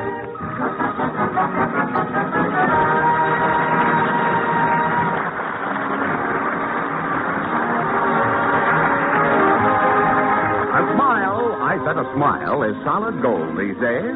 And as a guy, I said a guy who's mighty good at smiling. He's your friendly mobile gas dealer, as friendly as the day is long, and his day's mighty long. Cars need care. He knows that these days. And he's all out to keep every car that rolls up rolling. He knows this. 4 workers out of every 5 must get to work in private cars. Your friendly mobile gas dealer knows that every car today needs careful servicing to keep on going. Yet does he oversell you? Never. No high pressure. Just what your car needs is what it gets. Is your car all set for summer driving? See the chap who's got good products, gives good service, and throws in a grin besides. Your friendly mobile gas dealer at the sign of the Flying Red Horse. And here's an extra. Protect the U stamp on your windshield. Your mobile gas dealer will give you a U stamp protector free. Have him paste it on. Then when your windshield's washed or polished, your U stamp is safe. It's free, so drive in. Good evening. This is Orson Welles. You know, night before last, a whole lot of us in the Mercury Theater went down to Texarkana to broadcast the opening of the Fifth War Loan Drive, and here's something we found out about Texarkana while we were there. If you go south on the main street, you're in the state of Texas, and if you turn around and go up on the left side, you're in Arkansas. Seems Texarkana itself is actually 2 cities, with 2 mayors, separate police forces, and all the rest of it. Well, I got into town a few days early to write the script for the Bond Drive broadcast, a broadcast which attempted to define, among other things, the causes of the war. And while I was thinking about those things, sitting up in my room in the grim hotel looking out over State Line Avenue, thinking about borders and boundary lines and fascist aggression and imperialist greed, a crazy notion popped into my head, remembering that the fascists always hanker for everything that belongs to the other fellow. I asked myself the following loony question. Just suppose that the city of Tex or the city of Arc lost its democratic faith and went the way of the Nazis and the Japs. Suppose the Tex and Arc went to war with each other. Now, I know it doesn't make any sense, but then neither does a war, starting a war, not finishing it. Suppose that the town of Tex or the town of Arc permitted a gang of nuts to take over their government and then, well, that supposition, by kind permission of the good folks of Texarkana, is the basis of tonight's little fable. For purposes of our story, one of the two towns had to play the villain, so Jim Bryant and Millard Simmons, chairmen, respectively, of the Tex and Arc War Loan Drive committees, met on the state line and flipped a silver dollar. Arkansas lost, and right here before it's too late, we'd like to say to the citizens of Arc that any resemblance in the following narrative to real persons or places is accidental, unintentional, immaterial, and besides, we're only kidding. Our story begins in the little town of Texarkana on the Arkansas side, where one Alfred Hinkler, a fish peddler, was prone to ply his trade. Hinkler was not a very good fish peddler. Some said it was the fish, some said it was Hinkler. The fact remains that he did very little business. Folks never went so far as to accuse Hinkler of short-weighing them. However, it was generally recognized that he had the heaviest pair of thumbs in the business. Hinkler often tried to sneak up on unsuspecting marketers who, in the confusion, might buy his wares, but as the wind was blowing in the right direction, by the time he got there were no crowds. Somewhat discouraged, he sought new markets on the Texas side. As we see him now, he's pushing his cart down West 3rd Street. Smelts? Get your fresh smelts today. 30 cents a pound. Anybody want any smelts? Hinkler continues past the grim hotel, Sears Roebuck, and brings his cart to a stop in front of Smith's barber shop. Smelts? Smelts? Fresh smelts. Get your smelts today. Bill Smith ambles out of his shop. Hey, hold everything there, stranger. I reckon you could find a likelier spot to go peddle your fish. Listen, when I want your advice, I'll ask for it. Get your fresh smelts here. But you're standing right in front of my barber shop, fella. And these here fish ain't helping my business now. At this point, Hinkler, enraged, picks up a smelt and slaps the Texan in the face with it. 3 weeks later, when Hinkler emerged from the Texarkana hospital, he was sentenced to 6 months in the county jail for disorderly conduct. It was here that Hinkler wrote his now famous book, My Dream, in which he expounded the theory of superiority of Arkansans and also the doctrine of health through smelt. The book caused some comment. Here's a little group of people in front of Brown's drugstore on the corner of East Broad and Olive. Very well. What do you think of it? He's a crackpot. No, I wouldn't say that. If you ask me, some of them things that fellow Hinkler says makes a darn lot of sense. It really does. What do you mean? Well, it's a fact, you know, that us Arkansas folks is, as a rule, an eighth of an inch taller than them Texas fellas. Where'd you hear that? I don't know. I read it somewhere. I think it was in that Hinkler's book. He's a crackpot. Yes, most people dismissed Hinkler as a hackpot or crackpot. But a few listened. In the back room of a garage on East Front Street. What's up, Slack? What did the boss send for us for? Search me. Just said we should all be here, that's all. Oh, hello, boss. Hi, boss. Hi, boys. All right, now quiet. Quiet. The boss is here. Now, boys, I want you to meet a pal of mine. More than just a pal. You might say a partner. We're going to do a lot for him, and he's going to do a lot for us. Boys, this is Alfred Hinkler.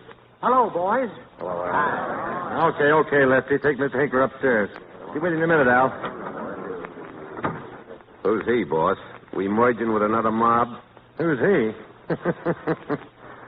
Well, that fellow's the next governor of Arkansas. Good evening, ladies and gentlemen of the radio audience. We're broadcasting tonight from Convention Hall, where Alfred Hinkler, the Reform Party's candidate for governor, is winding up his pre-election campaign. Alfred Hinkler has just stepped up to the microphone. He's putting up his hand for silence. Fellow Arkansans, tomorrow we go to the polls to prove once and for all the clear-cut issues of the saddle race that we have in the compromise to discover the later border ballot itself. It isn't only questions if we got to prove the tablets of eight. Due to the technical nature of Mr. Hinkler's message, we have secured the services of that well-known news analyst and political commentator, Carter Brankshaft, who will analyze Mr. Hinkler's message. Good evening, ladies and gentlemen. Hinkler has just said Arkansas has too long been hemmed in by its envious neighbors. Arkansas has an area of 52,725 square miles with a population of 1,949,387. This is 35 2/10 people per square mile, which is a condition too crowded to sustain life. Not only that, but it's messy having 2/10 of a person around. Therefore, this condition will not be tolerated. If I am elected, Sir Hinkler, I will revise the eternal economy of Arkansas so that there will be more of everything for everyone. Those little things in life that you can't... Bullets, not bobby socks. Now we come to women's place in the new order. Women's place is in the home, and the women of Arkansas will have the honor of being the mothers of the future soldiers of greater Arkansas. Tinkler's very much moved by this tender thought. He's wiping a tear from his eye. Those catabees that I proved that I'm not, it is not only a catabee. We can't... It is now time to unveil the monsters who have undermined the security of the state. To prove that your little A small avaricious minority whose lust for wealth and power has brought the people of Arkansas to the brink of disaster. The barbers. 50 cents for a haircut, 20 cents for a shave. Not only are these exorbitant prices ruinous to the economy of our state, but the mere existence of barbers is an insult to the memory of the native sons, past and present, of the great state of Arkansas. I refer to Abraham Lincoln, Walt Whitman, General Robert E. Lee, Monty Woolley, and the Smith brothers. That is why I say the barbers must go to Hinkler. I promise that if I'm elected governor, I will eliminate the barber, lock, stock, and hair tonic. And we go through with that like the state, and they'll do it to you, too.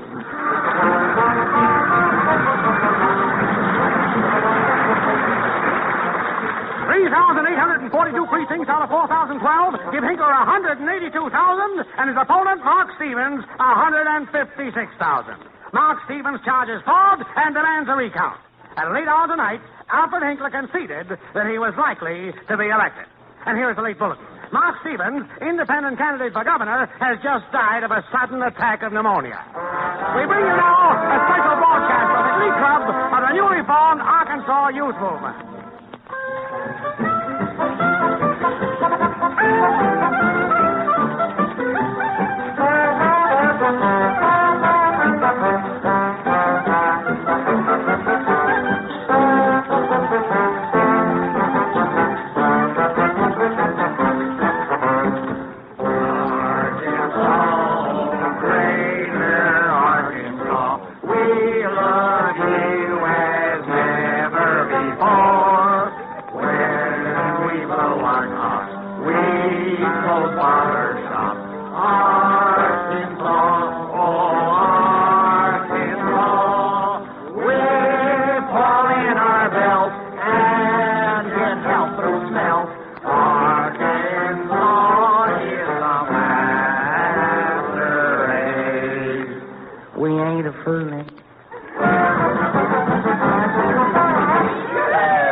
What time is it, Bill? Oh, going on to 9. Time for Sam White. Let's hear the news. Good evening, folks. This is Sam White, the voice of Texas, bringing you the latest news. Neighboring states is watching with apprehension developments over in Arkansas, where the newly elected governor, Alfred Hinkler, has dissolved the state legislature and has conferred on himself the title of custodian of the treasury, guardian of the courts, and grand exalted benefactor of the public weal. A Little Rock Dispatch tells that the new governor modestly just wants to be called master. Well, what do you think of that? The following decrees have been issued. All persons is forbidden, under penalty of death, to listen to foreign broadcasts emanating from neighborhood states. All children over 6 months of age have got to be turned over to the states for military training. All barber shops must be closed during the following hours: 12 to 3, 3 to 6, 6 to 9, and 9 to 12. Well, that's the darndest thing I ever did hear of. Oh, here's a late flash. Van Buren, Arkansas. The last remnants of opposition to Alfred Hinkler was eliminated today when Bob Burns was thrown into a concentration camp and his bazooka burned the public square. Oh, our shortwave monitors have just picked up a broadcast from Little Rock where Alfred Hinkler's making the important speech. We're switching now to Arkansas. Come on in, Little Rock. Hinkler's just been introduced. Now he puts up his hands for silence. Citizens of Arkansas, I come to you tonight to prove that I could sell a watch with the people that haven't got a Hipkinson trace of force for the table wiper as the style of life. He says citizens of Arkansas. Our enemies claim that we have imperialistic designs, that we wish to expand at the expense of our neighboring states. I wish to brand this as a tissue of lies, malicious propaganda concocted by the barbers. Our friends in Texas know how we love them. Our borders are open to them and theirs to us. There will never be a dispute between us as sure as his name is Alfred Hinkler. Folks, this is Sam White again. I've just heard that Texas has been invaded by Arkansas's Black Pants unit. Men of Texas, rise up. Rise up in your peril. There's still time. This is Slats Montrose, the new voice of Texas. You've just heard the erroneous report. All Texans are rejoicing about the wonderful opportunities which they now got under the provisions of the Greater Arkansas Co-Prosperity Sphere. Hail Hinkler. Next Tuesday, a plebiscite's going to be held in which Texas will be entitled to vote saying what government they prefer to be ruled under, see? Texans are hereby urged to please come to the polls. We'll be waiting.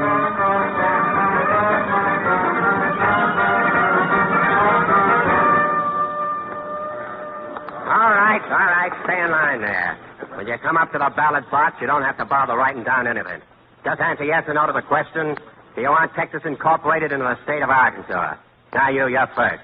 How do you vote? Yes. Next. Yes. Next. Yes. I want you people to realize that you're entitled to vote any way you want. Next. How do you vote? Well... Next.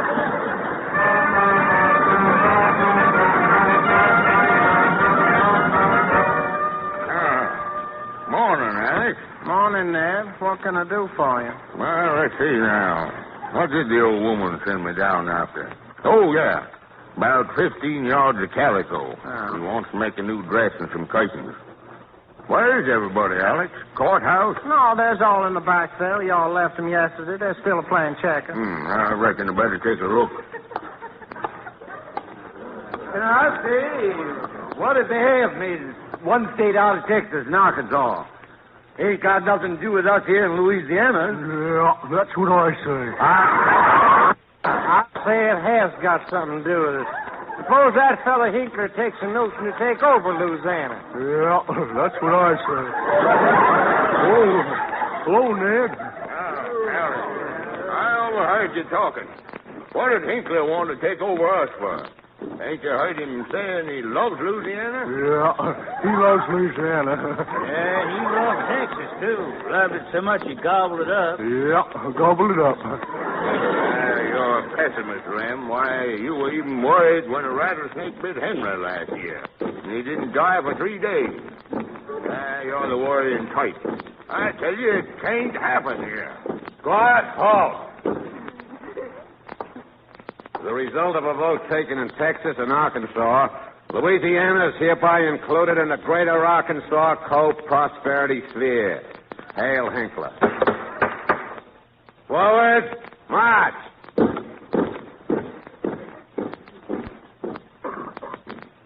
What's that thing that fella tacked up on the wall, Alex? Proclamation. Know all men by these your presents, Louisiana will henceforth be known as South Arkansas.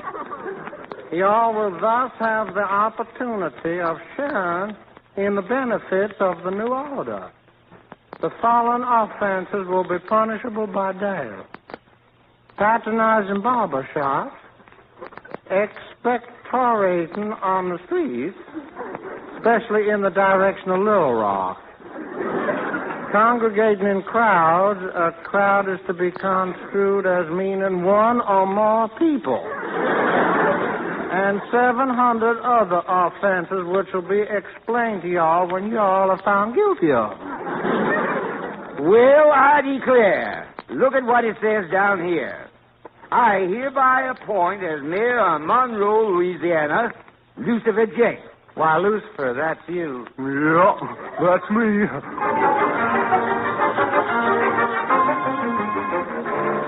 I know that I stood before you telling you that I dressed as Sorage, and I said we could find the people matched for it.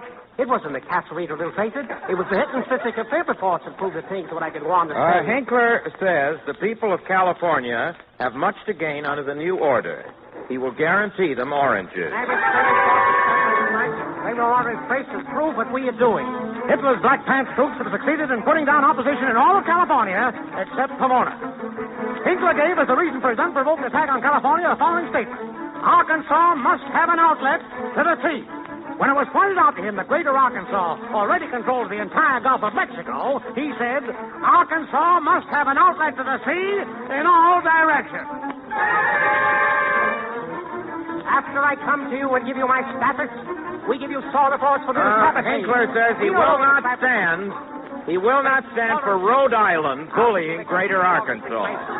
Therefore, he says he has ordered the occupation of Rhode Island by 3 of his Black Pants troopers who happen to be in the neighborhood. And there you are. Yesterday, in a barber shop in Perth Amboy, New Jersey, a visitor from Arkansas complained that a barber used a towel that was too hot on his face. This morning, as Black Pants troops marched into New Jersey, Hinkler said, we will not stand by and see our citizens tortured. Do I say to the Vindemarch? Did I say to the Mitterbots? I give you the Grassroot Hutton this time. I cannot stand it. He says Arkansas now controls all the states in the Union except New York. He says this is all the territory he wants in the United States. And what can you do?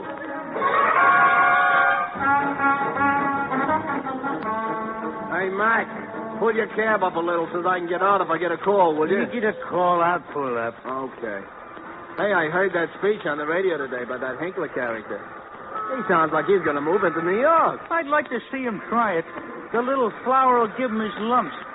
Hey, what does he want to move into New York for? Oh, he says he's going to protect us from Brooklyn. Protect us from Brooklyn. Yeah, the barbarians of Flatbush. Why, he's nuts. Why, they won't even finish ahead of the Giants this year.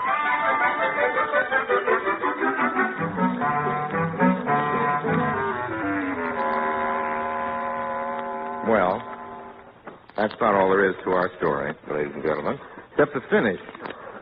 Hinkler finally did take Brooklyn, and it served him right. He marched in on a day that the Dodgers were playing St. Louis.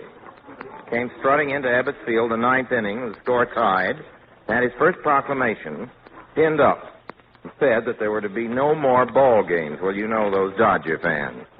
10 minutes later, Hinkler was hanging from that tree that grows in Brooklyn.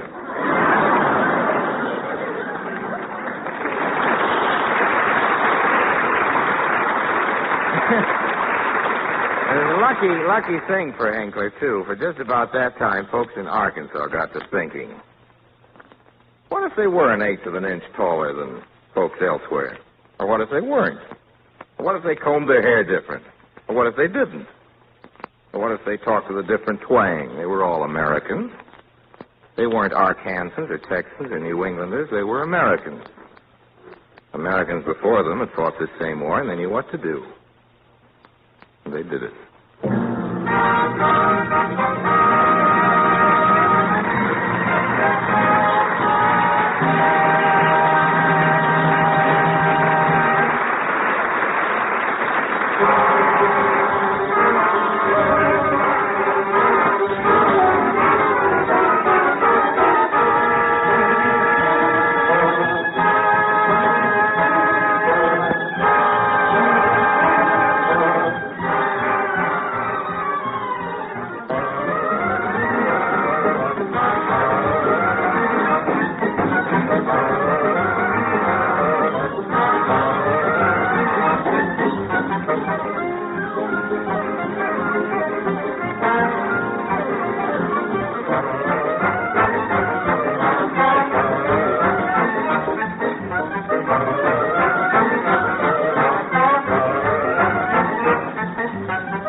biggest family Lud Gluskin ever packed into CBS.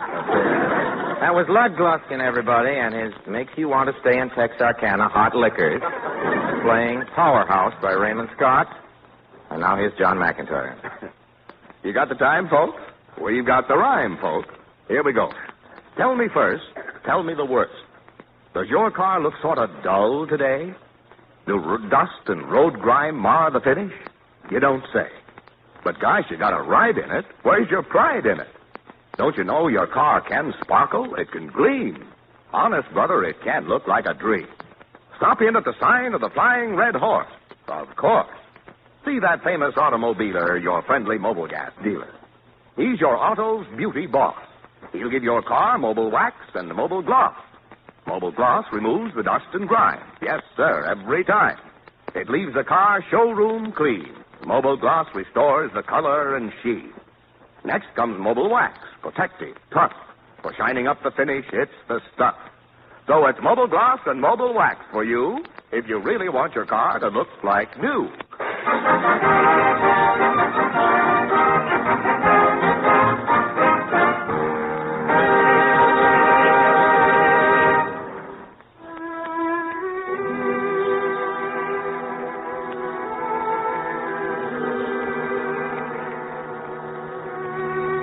I'd like to read you now a prayer. It was written by our great American poet, Stephen Vincent Benet. A prayer to the United Nations. God of the free, we pledge our hearts and lives today to the cause of all free mankind. Grant us victory over the tyrants who would enslave all free men and nations. Grant us faith and understanding to cherish all those who fight for freedom as if they were our brothers. Grant us brotherhood in hope and union, not only for the space of this bitter war, but for days to come, which shall and must unite all the children of the earth. Our earth is but a small star in the great universe. Yet of it, we can make, if we choose, a planet unvexed by war, untroubled by hunger or fear, undivided by senseless distinctions of race, color, or theory. Grant us that courage and foreseeing to begin this task today, that our children and our children's children may be proud of the name of man. The spirit of man has awakened, and the soul of man has gone forth. Grant us the wisdom and the vision to comprehend the greatness of man's spirit that suffers and endures so hugely for a goal beyond his own brief span. Grant us honor for our dead who died in the faith. Honor for our living who work and strive for the faith. Redemption and security for all captive lands and peoples. Grant us patience with the deluded and pity for the betrayed. And grant us the skill and valor that shall cleanse the world of oppression and the old base doctrine that the strong must eat the weak because they are strong. Yet most of all, grant us brotherhood, not only for this day, but for all our years. A brotherhood not of words, but of acts and deeds. We are all of us children of earth, grant us that simple knowledge. If our brothers are oppressed, then we are oppressed. If they hunger, we hunger. If their freedom is taken away, our freedom is not secure. Grant us a common faith, that men shall know bread and peace, that he shall know justice and righteousness, freedom and security, an equal opportunity and an equal chance to do his best, not only in our own lands, but throughout the world. And in that faith, let us march toward the clean world our hands can make. Amen. This is CBS, the Columbia Broadcasting System.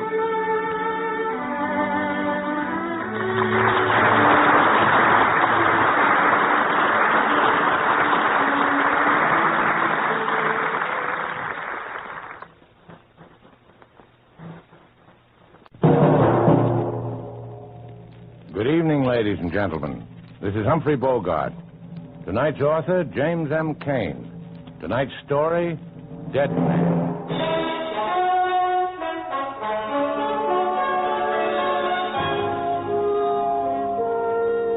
From Hollywood, a new dynamic series based on the work of the great names of the modern short story. Presented by the actor-producer, Humphrey Bogart.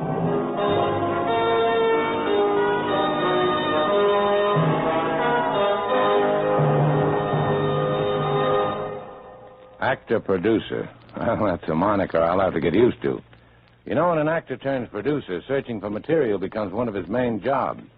And one of mine is to read stories of all kinds. Adventure, romance, mystery, comedy. Always looking for strong yarns. Well told that will achieve the big result, entertainment. And this is the type we're going to dramatize for you. Speaking as Bogart the actor, I'd like to appear in some of them. This is especially true of the one we're going to bring you tonight by James Cain. Jim's a great student of human nature. That's evident in his novels like The Postman Always Rings Twice, Serenade, Double Indemnity, and The Moth. He doesn't write short fiction often, but in this piece, which appeared in the old American Mercury, you'll find the offbeat qualities that have made him famous. He got the idea for Dead Man one night waiting for a freight train to pass. There were some hobos perched on top of it, and, well, that's our story. But before we start, how about a word from High Averback? In this spot each week, we would have an opening commercial, followed by a short billboard. Now, for the first time on the air, James M. Cain's great short story, Dead Man, with Humphrey Bogart as Larry Knott and William Tracy as Lucky.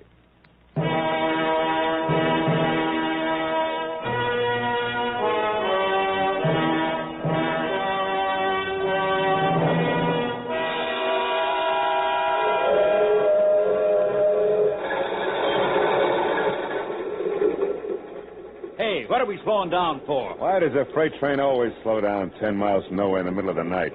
Railroad bull coming down the line of Budasov. So let's get off. We're going slow enough to jump. Yeah, but too fast to get back on. Hey, he's flashing his light now. All right, boys, pile off. Hit the cinders. Let's go. Okay. Hey, what happened to that kid that was on here? I didn't see him jump. He climbed down in the coal chute. Hey, kid, the bull's coming. You can't hide from this guy. He's sitting in this chute. Okay. I'm giving you guys a break. Are you going to jump? Come on, Mick. Right. Fall easy and roll when you hit. Try to be a nice guy and they walk all over you. Anybody down that coal chute? All right, wise guy, climb out of that chute. Hang up that flashlight. I'll turn it off, you little punk. Come out. Let go of me, you big ape. Hide out on me, will you? I try to give you a break and you hide out. Oh, right. Look out. Look out. The bottom of the chute is open. We'll fall. You'll go with me.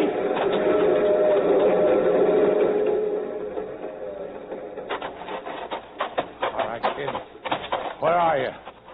You're not getting away from me. Let me go. Why don't you let me go? You had your chance. Larry Knott ain't losing his job for a punk like you. You'll do a bit in the clink for this. You're going to kick me there first. Now, big guy, this might even things up. Kid, put down that spike. I'll put it down.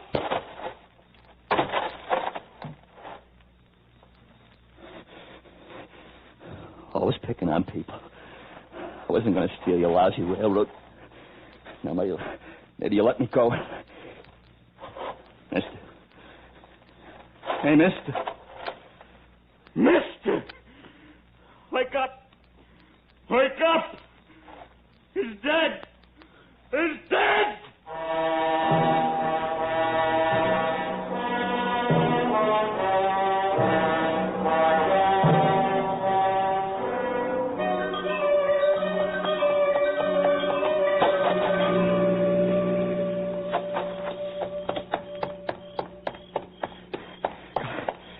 Got to get back to Los Angeles before morning.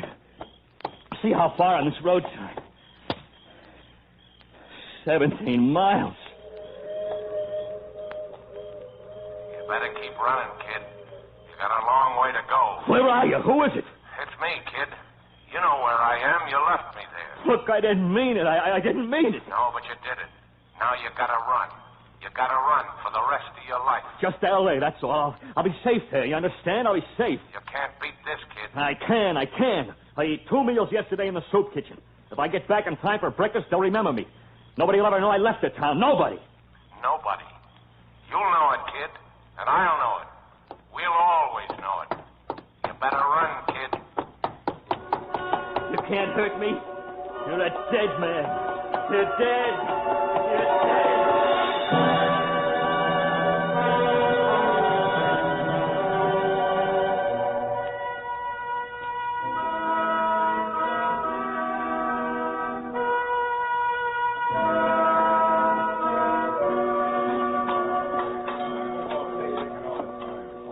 Ain't there any bread to put in this slop? Oh, be glad you're living. Move on. I don't know why they're always kicking. That smells good to me. Oh, would you? You must love this grub. Thought you'd be off duty today. Me? Why would I be off? You mean you don't even get Sundays off in this joint? Sunday, wake up. This is Saturday. Saturday? Hey, that's right. It is Saturday.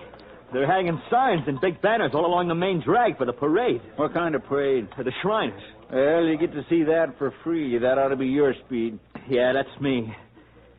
My name is Lucky. My name is Shorty, but I'm over 6 feet. Nothing like that with me. I really got luck. Yeah? Like what? Like, for instance, getting a hunk of meat in this soup. Ain't no meat in there. But there's gonna be some, ain't there? Shove her plate over quick. Don't let nobody see you. Thanks, Shorty. Okay, Lucky. Don't let them guys see the meat. Back of the hall ain't lighted. Grab a table back there. Sure.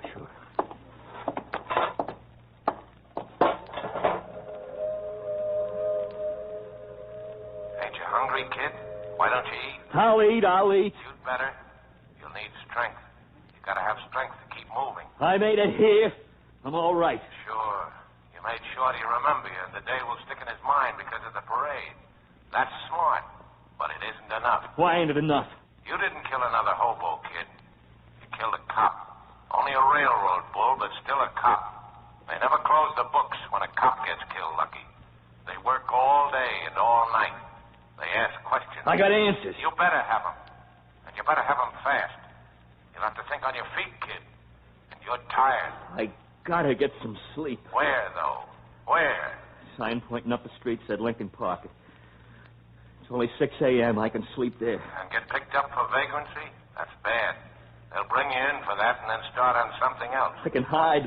Must be a stable or something in a park. I gotta sleep. Take it easy, kid. They're watching. You're walking too fast.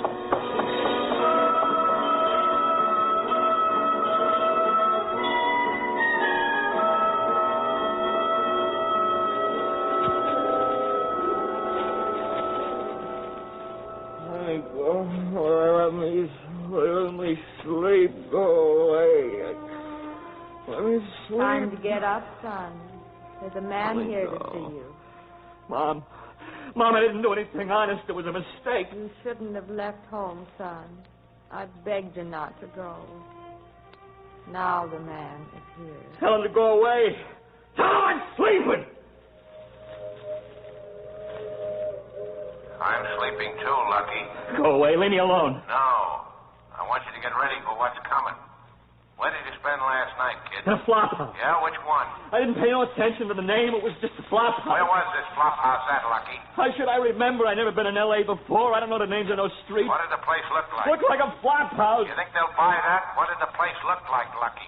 What did it look like? Let me go! Let me go! Let me go! Let me go! Let me go!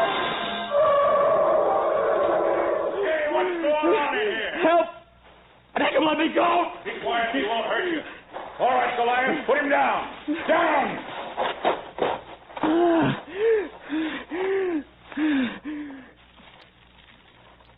Thanks. Thanks. How'd you get in here?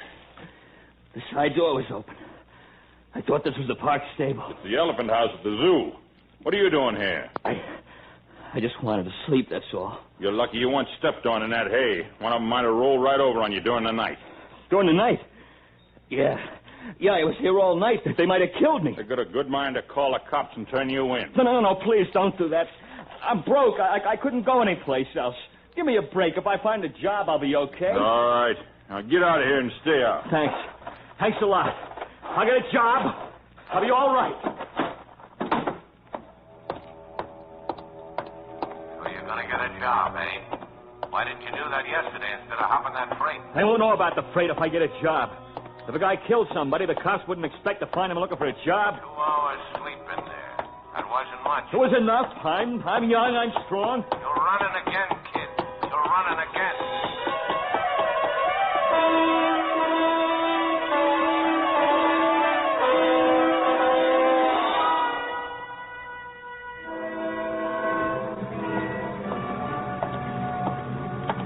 Oh, just a minute, lady. Let me check the air in this rear tire. It looks low. Ah, she's all right now.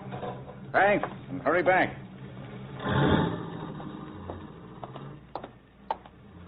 Hello? Hello. What can I do for you? Oh, what's chances I'd get my job around here? If you mean right here in this service station, the chances are nothing flat. Why not? The sign says you're open 24 hours a day. I work 12. My brother-in-law works the other 12. We don't need any help. I ain't asking much, and you could both cut down on your hours. Look, brother, I know it's tough, but I got troubles of my own. I'm barely making a living myself. Here's 2 bits for something to eat. That's all the help I can give you. I ain't asking for a handout. I want a job. If my clothes were better, would that change your mind? Even if the morning paper said you'd been elected one of the 10 best-dressed men in Hollywood, the answer would still be no. I haven't got enough to do myself. Well, suppose I get better clothes. Would you talk to me again? I'm a registered Democrat. I'll talk to anybody. But I'm not hiring. I'll be back when I get better clothes. What's your name? There, right over the station. Hook. Oscar Hook. Thanks, Mr. Hook. Just got an idea I can talk myself into a job. Well, don't waste your time. Here, take the 2 bits. All right, thanks. I'll work it out for you when I come back. Stop trying to shove me out of my own business. Good luck, kid. Thanks.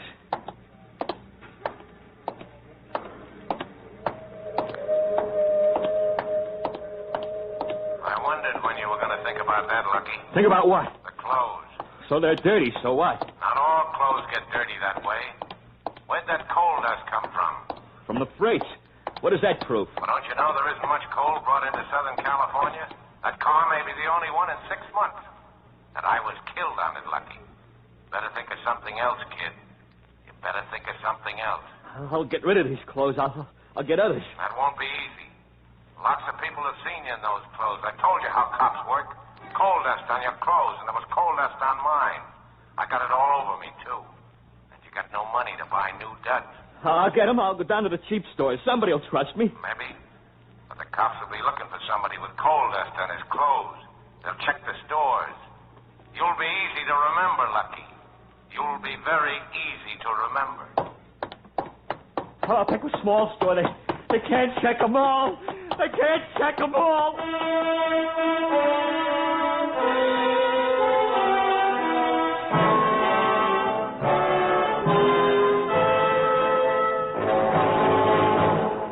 In a moment, Act 2 of Dead Man.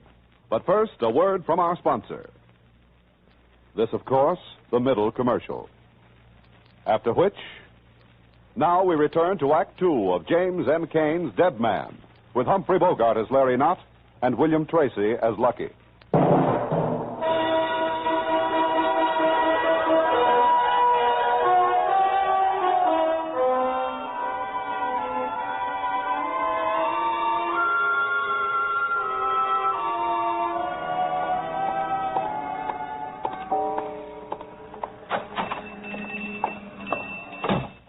Yes, senor. What can I do for you? Mister, will you trust me for a pair of white pants and a shirt? No trust. You want credit, you go to a bank. You go out and work. You get money to buy things. Look, lady, I want to work. And I can get a job if I have that outfit. I can start to work Monday morning. All I need is white pants and a shirt.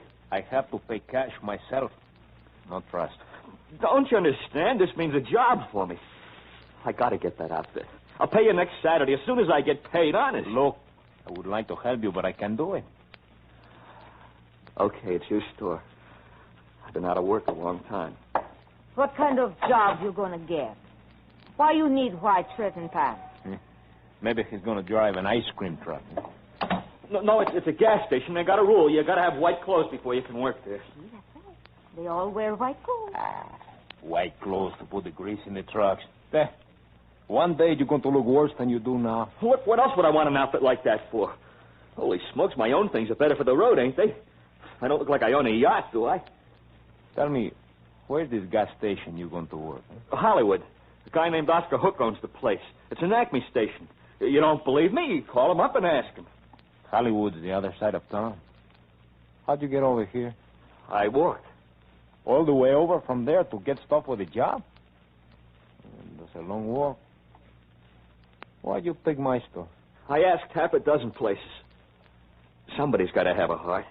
When a young man doesn't go to school or to work, he's getting into trouble. What size you wear? 15 shirt, 28 waist on the pants. All right. Go into the back room, take off your clothes. I bring the stuff. Thanks. He'll need shoes, too. His are worn out. Here. See. Maybe he's hungry, too. Put $1 in the pants. Well, why not $50?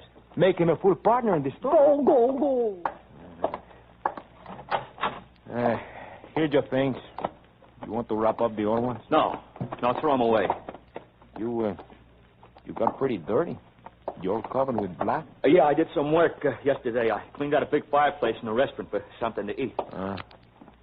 You all ready now? Yeah, these are swell. I fix up a bill for you. Here you are. $9.84. Yes, and $1 service charge. Service charge? What kind of... All right, okay. Never mind the service charge. Sure. Forget the service charge. There's a tag or something in his pocket here. It's $1. That's all right. You find it, you keep it. It's your lucky day, huh? Yeah, my lucky day. Here, mamacita. You burn the old clothes with the papers, huh? Sure. Goodbye, boy. We pray for you. Goodbye, and thanks. Thanks a lot. Adios.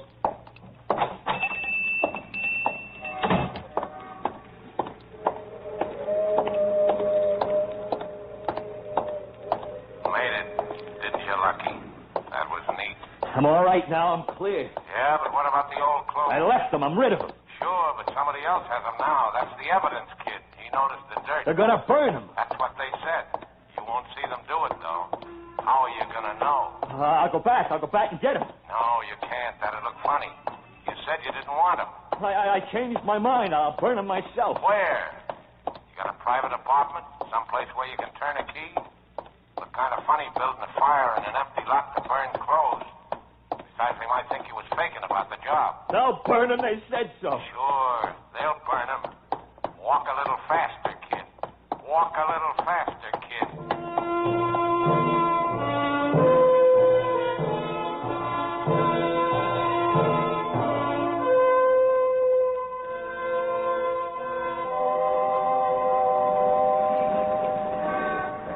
Well, you're persistent, kid. I'll say that for you. I went to a lot of trouble to get these clothes. There must be some way you can use me. Kid, look at the dough in this cash box. $11. And that's for 2 families to feed. The night shift won't bring that. It won't slice any thinner. Well, I guess you're right. Hey, why don't you hit north?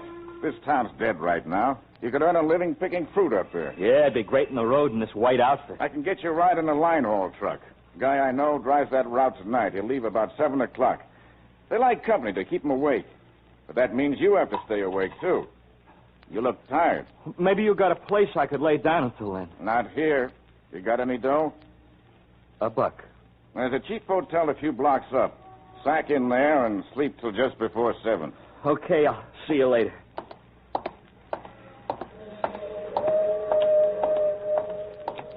No job after all, huh, Lucky? Now you gotta run for it. Get out of town. They can't tag me. I got a head start now. Don't see how you figure that. There's cops up north, too. Already there, waiting. Guys on the road get picked up all the time. I look all right. They'll pass me. Sure. You traded black clothes for white ones. The cops will know about that when you don't show up to give the storekeeper his dough. If I stay here, they'll pick me up easier. I gotta go. I gotta take the chance. Sure. That's the only chance you got. Run. Get some sleep, then run.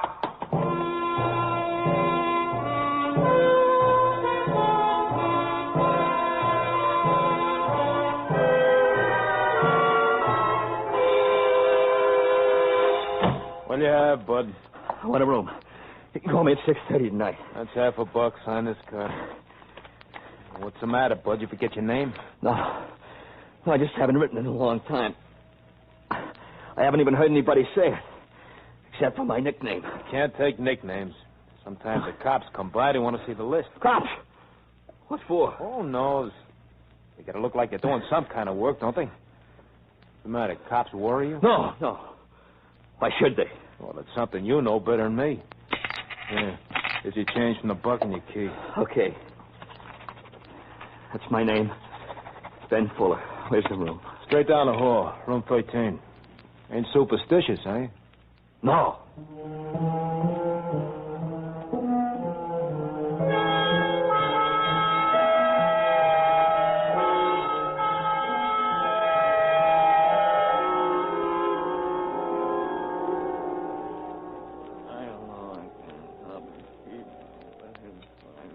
Saturday evening, son. I'm going down to the church to help decorate for tomorrow. You want to come? No! We used to go always. I'm not going anymore. I'm sick of this place. I'm sick and tired. You shouldn't feel like that. You have a nice home and a nice job. Yeah, working in a hardware store in a hick town. I want to go places and see things. I want to be somebody. You are somebody, Ben. You've got friendship and respect. You won't always work for somebody else. You'll build something of your own someday. You bet I will. But it won't be here. Someday I'll go away. Someday I'll live in a big city where things happen. And I'll have everything I want. I want you to have everything, son. I want to help you. Won't you come with me? No, I told you, no! All right, son. All right.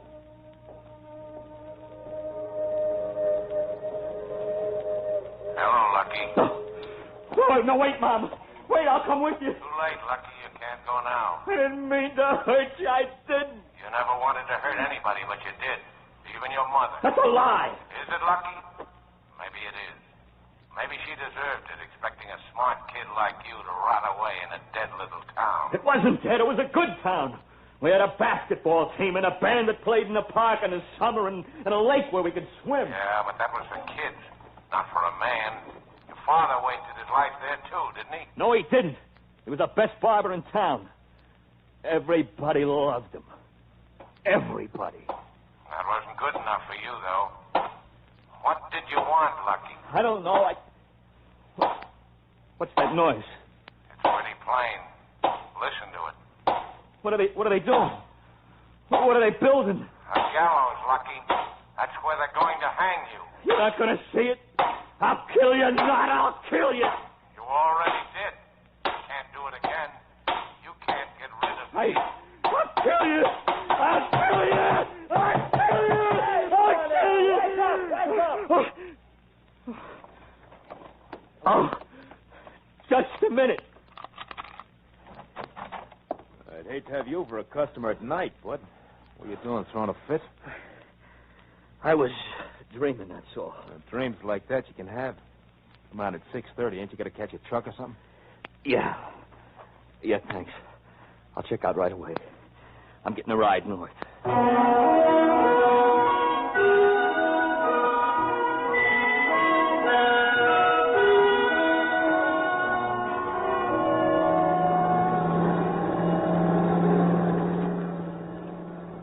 Hook says you're going north to pick fruit. That right?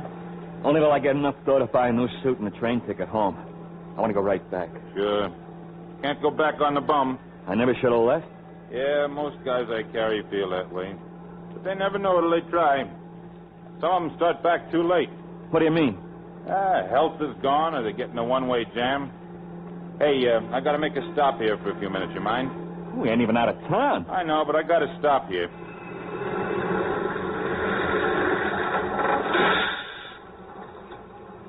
Hey, what are you stopping here for in the police station? What's the idea? Cops after you for something? No, of course not. Well, what are you so jumpy for? Well, they picked you up for vagrancy, hitchhiking or something. Yeah, relax. They don't bother anybody. They're glad to see you go. Well, it just seemed a funny place to stop, that's all. Well, the police station ain't the only place on the block. I'm just going in that cafe across the street for a cup of Java. This is a long haul, and I'm broke, and I got a tab in there. I'd buy you a cup of coffee, only, well, it's when it's on credit, it's kind of rubbing it in to bring a guest. I'll wait. Go ahead. Hey, there's a mission house just the other side of the police station. You can get coffee in there for nothing. No, I'll wait. I don't blame you. They play music in the place, and it's murder. Oh, there's an evening paper on the shelf behind the seat if you want to look at it while I'm gone. You can turn on the cab light. Paper? Yeah, that's good. Thanks.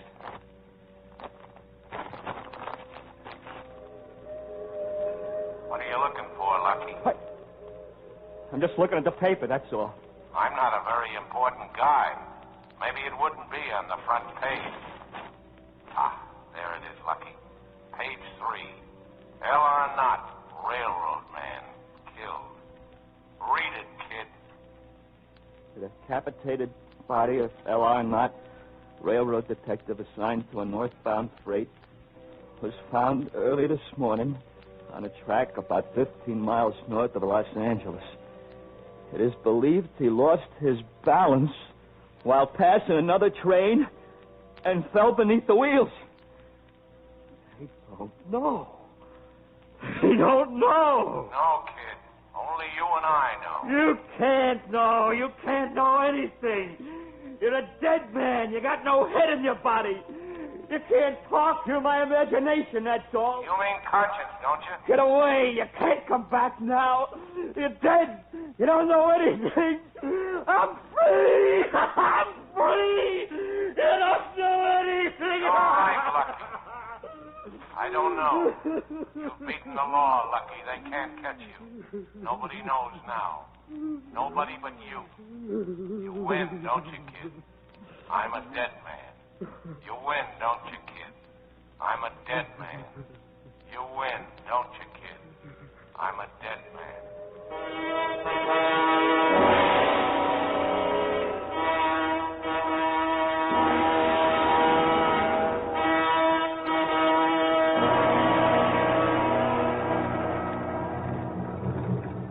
Well, we can hit the road now. We ought to... Hey, what's the matter? You sick or something? No, I'm all right. Well, if you are, you can climb up on the shelf and lay down. I changed my mind. I'm not going with you. Thanks, anyhow. Suit yourself, kid.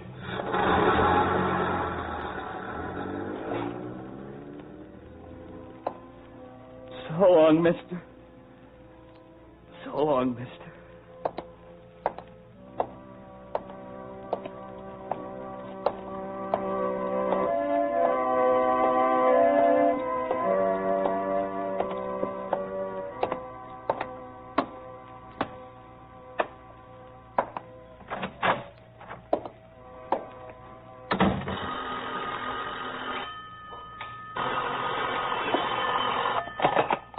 Precinct House, Sergeant Jameson. Yeah, okay, Joe. Make out a report on it. Now, what can I do for you, boy?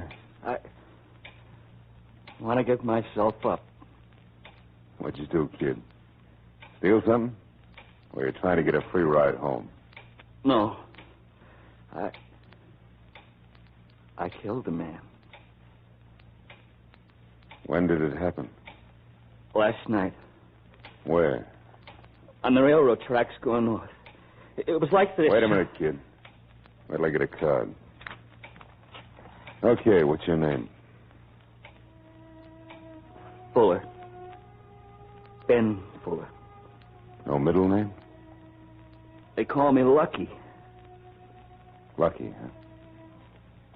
Like in good luck? Yes. Lucky. Like in good luck.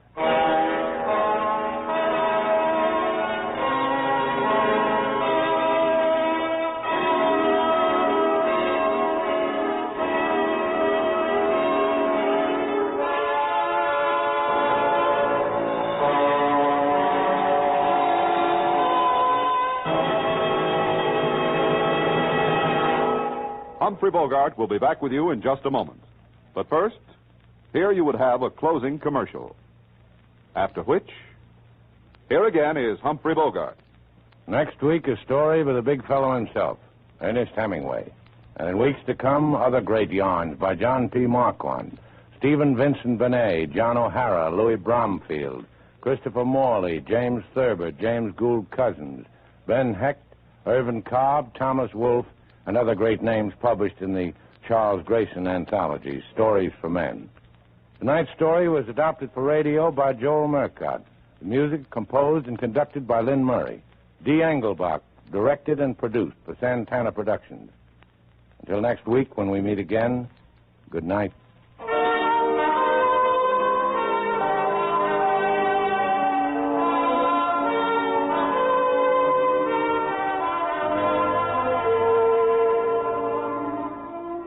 Again next week at the same time when Humphrey Bogart will return to present another great short story, this time by one of the foremost men of contemporary fiction, Ernest Hemingway. This is Hy Averback speaking.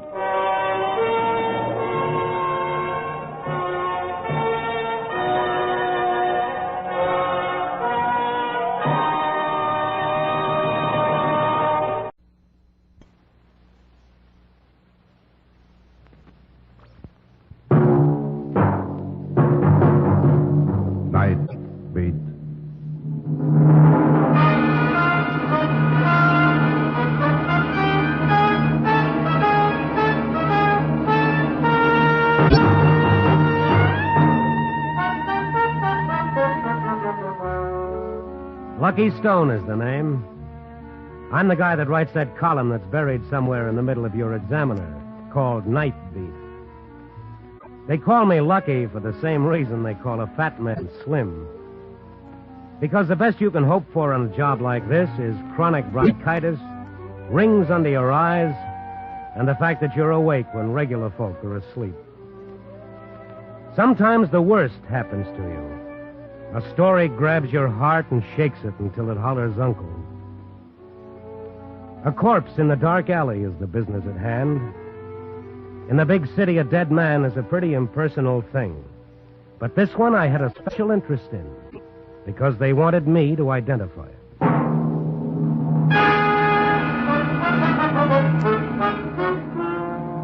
Night Beat stars Frank Lovejoy as Lucky Stone.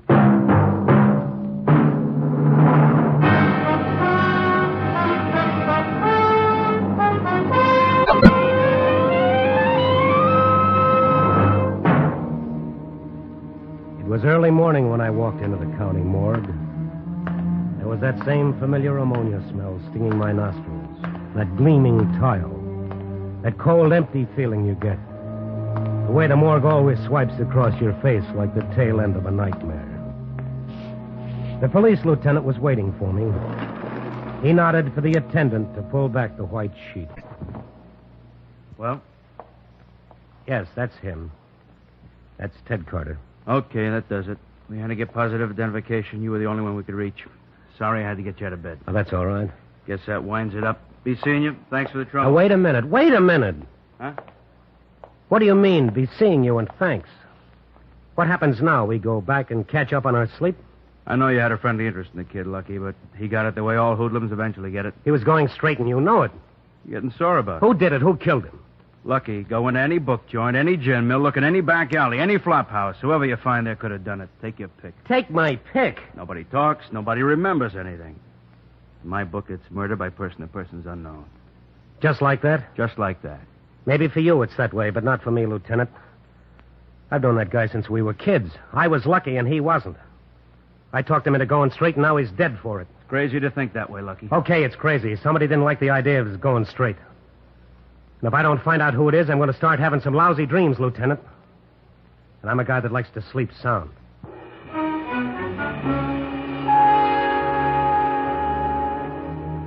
I walked away from the lieutenant like he had the smallpox and I'd never been vaccinated.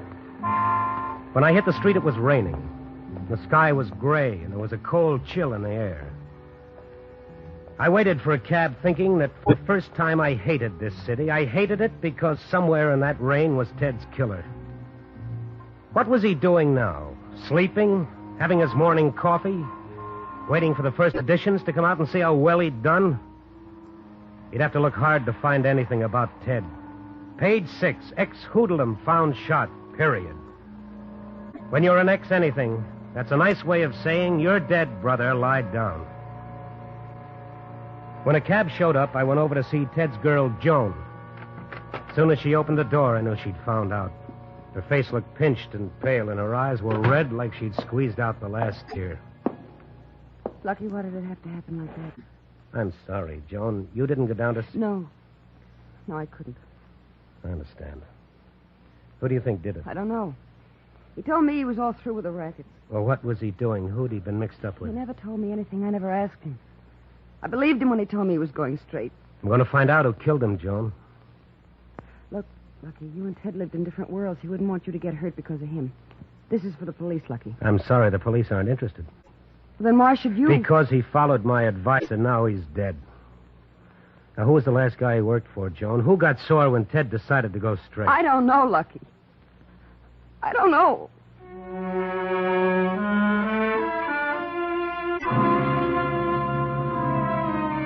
Joan didn't know. I went around to the old haunts, his former friends. They didn't know. The district attorney didn't know. The cops didn't know. Ted had kicked around in this city among all these people for 28 years. And now, suddenly, it was like he'd never lived at all.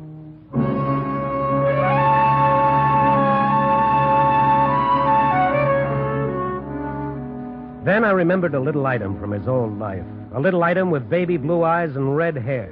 Laverne Clare. He'd gone with her before he met Joan, and even after he'd met Joan.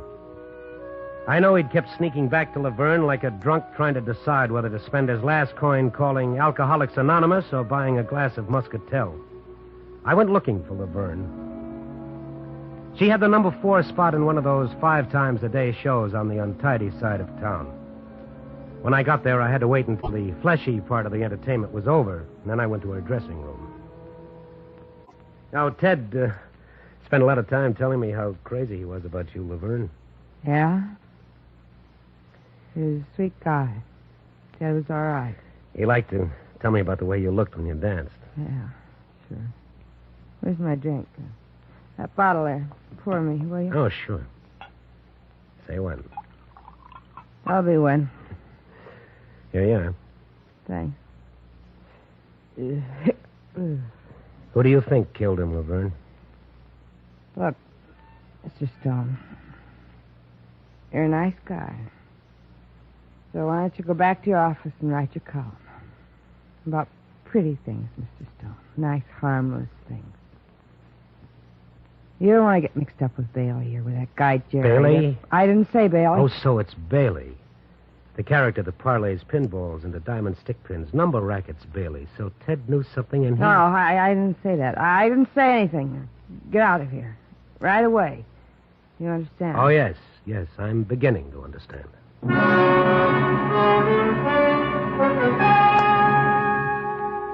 So I had myself a lead, George Bailey. Only it was like going fishing with the hope that you'll be lucky enough to catch a trout, and all of a sudden, look who's eating your worm. Moby Dick, the whale. Before I told anyone else, I thought I'd go back and see Joan. I think I know who killed him, Joan. You do? I'm not positive, but it's a beginning. Who? George Bailey.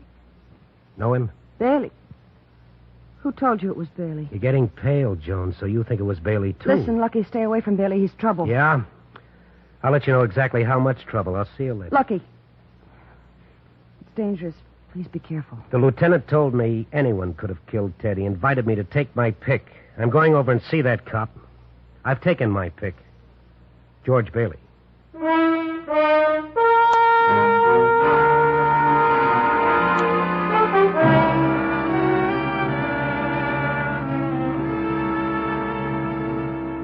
Lucky you surprised me. You really expect me to arrest George Bailey? On what charge? He's mixed up with Ted's killing. You know it, and I know it. Outside of this Laverne girl, I got nothing to go on. You have one shred of evidence pointing to Bailey? Arrest him on suspicion. Sweat it out of him. Now, wouldn't I look fine against Bailey's high-powered shyster lawyers, trying to make an arrest stick because some drunken dame shot her mouth off? Even then, she'd deny it if I put her up on the witness stand. So you don't want to touch Bailey? Look, get me one witness who saw them together. Find me one scrap of evidence, even circumstantial evidence. I'll arrest Bailey in a minute. You won't find anything. I know. I've tried. All you'll find is frightened people and blank walls. Bailey's had this town by the throat for 10 years. No, I'm sorry, Lucky. I can't help you.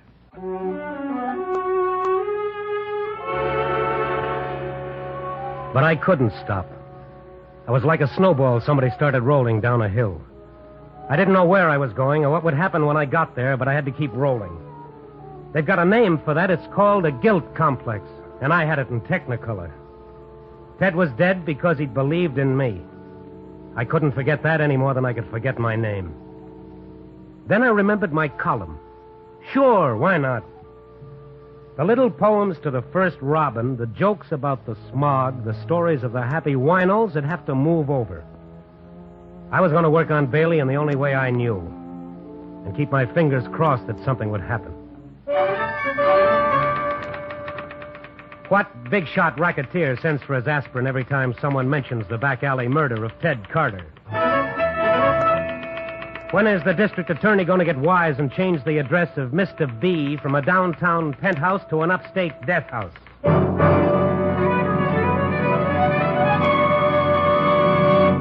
Listen to this, boss. Huh? Stone's latest little offering. When are the police going to bring in the Carter killer? Let me see it. And if they don't know who it is, I'll give them a hint.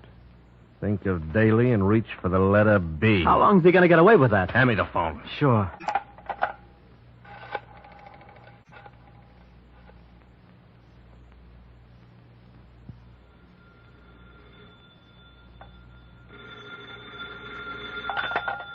Hello? I want Lucky Stone. You got him. I'll say it only once, Mr. Stone. Hmm? I don't like this kind of publicity. Oh, you must be Bailey. I'm asking you to lay off. Real polite like, huh? That's right. Real polite. Huh? What's the good word, Mr. Stone? The good word, I got a whole sack full. You get a copy of the Examiner first thing tomorrow, and you'll see him right under my byline. Now, listen, Stone. It'll be something like this. One of the local gendarmes going to knock on Mr. Bailey's door with a warrant for his arrest. Okay, he doesn't want a preview, so let him pay 7 cents.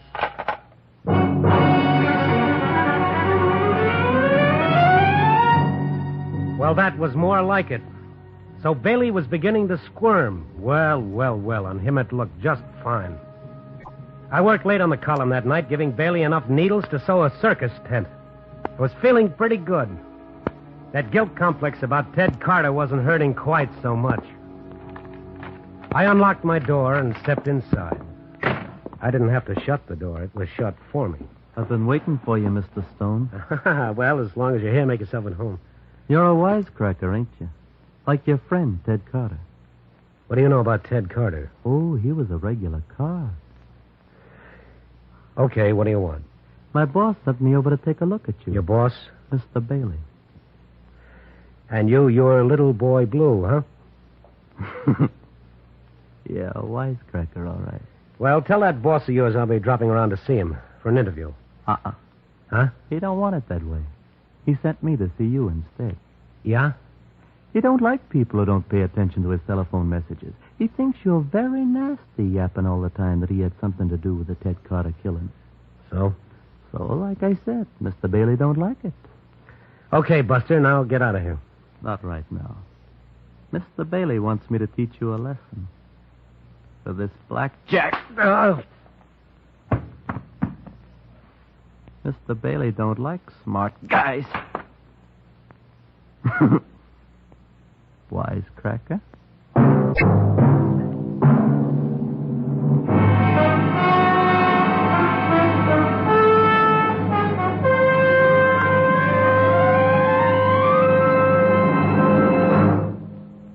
Night Beat stars Frank Lovejoy as Lucky Stone.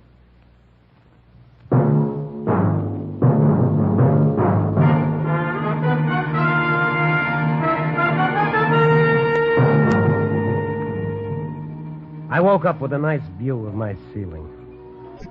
Sign outside the window flashed off and on.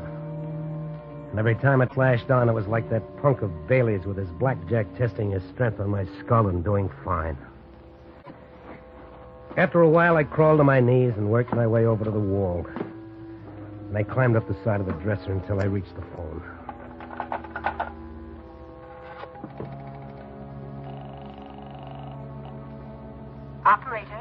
Operator, get me the police.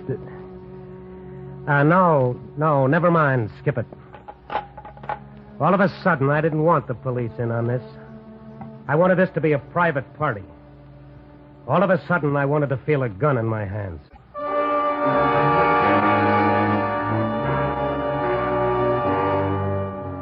I washed up, changed clothes, and found a cab. It was 11:15 when I reached Joan's apartment. I had to knock a long time before she came to the door. She was rubbing the sleep out of her eyes. Lucky? Oh, come on in. Thanks, honey. What happened to you? Surprise party by the same people who surprised Ted. Wait, I'll get some bandages. No, that's not why I came. No? When Ted quit the rackets, what did he do with his gun?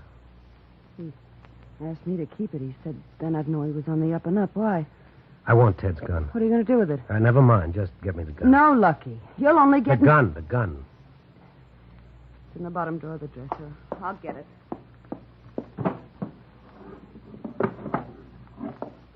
I think you're crazy. Here. Thank you. Where are you going? Wentworth Towers. Bailey has an office there. Lucky you are crazy. You're walking right into a trap. They'll kill you like they killed Ted. Well, if I don't go, Jerry will be coming around again. You see, the way it's no good. At least this way I say when. Wish me luck. Luck? Oh, you fool, you poor fool. You'll end up like Ted with 5 bullet holes in your back.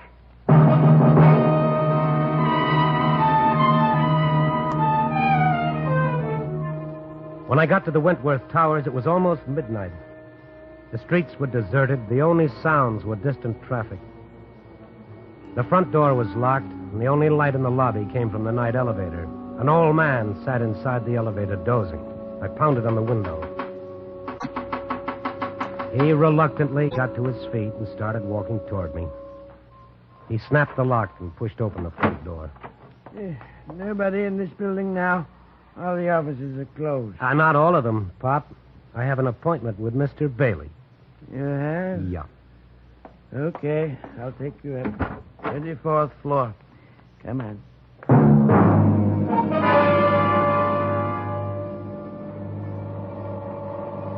As the elevator rose, I dipped my hand in my coat pocket. The cold touch of the gun had the comforting sensation of a boy holding his father's hand. The elevator came to a stop on the 34th floor. The doors opened, and little boy Blue stepped out of the darkness. He had a gun, too, only his was in his fist. Take us downstairs, Pop. Sure thing, Jerry. I want to see Bailey. We know, but Bailey don't want to see you. And keep your hands out of your pockets. Let me see what you got there. A gun. Pretty nice. Thanks. Don't mention it. I'm always handing out souvenirs.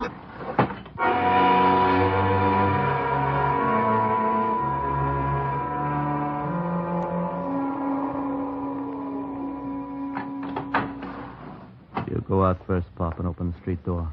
All right, Jerry, I'll get it open for you. Is everything all right, Pop? Is it all clear? Why don't you go out there and see? Here, I'll help you. Hey, what? I shoved the kid out. I pushed the lever that slammed the door shut and started the elevator going up.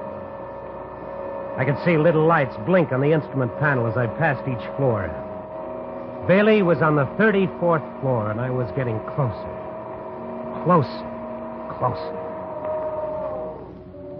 All of a sudden, the elevator stopped. I was stuck between the 11th and 12th floors. I didn't have to be a mastermind to figure out what had happened. Little Boy Blue and the old man had gone to the basement and switched off the power on my elevator. They'd bring up one of the other elevators and come after me. I began to feel like an animal trapped in a cage. Then I noticed the little door on top of the elevator. I climbed up on the old man's stool.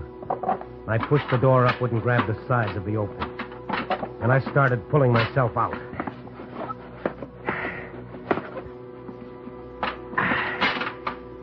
And now I was standing on top of the elevator, hanging onto a greasy cable that ran down from the roof of the building. Far below, I heard the other elevator with Jerry and the old man start climbing. I leaned forward to reach the door of the 12th floor. I couldn't reach it. The other elevator was coming up fast. As I lunged for it again, their elevator stopped at the 11th floor. I was trapped good. But as long as I was between floors, they couldn't get to me either.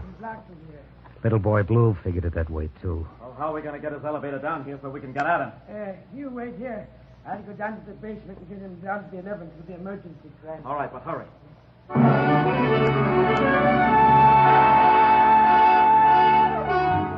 It was turning into a big evening. In a couple of minutes, I could feel my elevator inching down toward the 11th floor and me going right along with it, perched on the roof. Then I heard that shattering of glass. That meant the kid was using his gun butt to break through the little glass window in my elevator door so that he could reach in and spring it open. Ah, nice figuring. And now if I could figure a way to stay alive for the next 5 minutes, Mr. Einstein could move over. Where is he? How can he get out of here? Curtain. It's Jerry. Look up there. The trap door's open. He's on top of the elevator. Yeah? Now, that ain't playing fair. How many floors in this building, Pop? 35. I've always wanted to run an elevator. Let's see how fast we can get to the roof. Shut up. Hold on to your hat, Stone.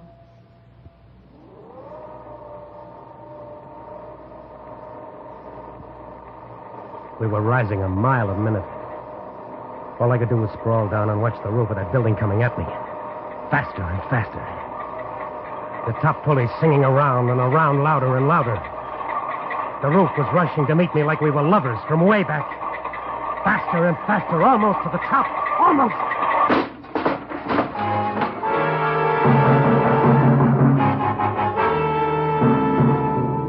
Now I know how those goats felt when that bomb went off at Bikini.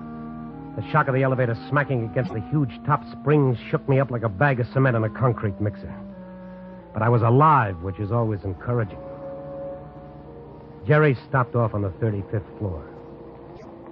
Pop started taking the elevator down very slowly, and I was still sprawled out on the top of it, trying to get the cobwebs out of my brain. All right, Pop. You must be the original Indian rubber man, Stone. You'd make a fortune in the circus. Oh, it's nothing at all. I owe it all to the heavy underwear. Come on, climb out here. Well, how can I refuse such a nice invitation? Especially when you're holding a gun. Come on, back up, Pop. Elevator? Wait a minute, will you please? Who's that? When did the cleaning women better put your gun away? Well, this is sure a break.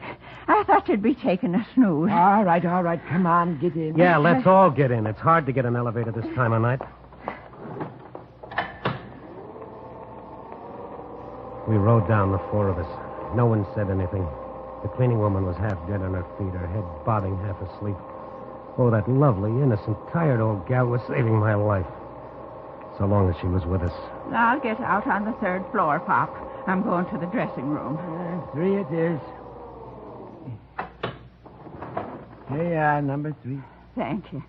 Good night, Pop. Good night, Pop. I get off here, too. No, you don't. This ain't the main floor. For me, this is the main floor. Stone! Come back here, Stone! I raced down the dark hall, past the cleaning woman who stared at me with her mouth wide open. In the distance, I saw what I was looking for. A little red sign that said stairway. My little pal was right after me. I got to the stairs, started down 4 at a time. He's right on my tail. You're not getting away, Stone! I had to get out of here fast. This party was getting rough. I reached the main floor. Instead of going through the lobby and into the street, I ducked behind a cigar counter. The kid raced by. He went out through the front door looking for me on the street outside.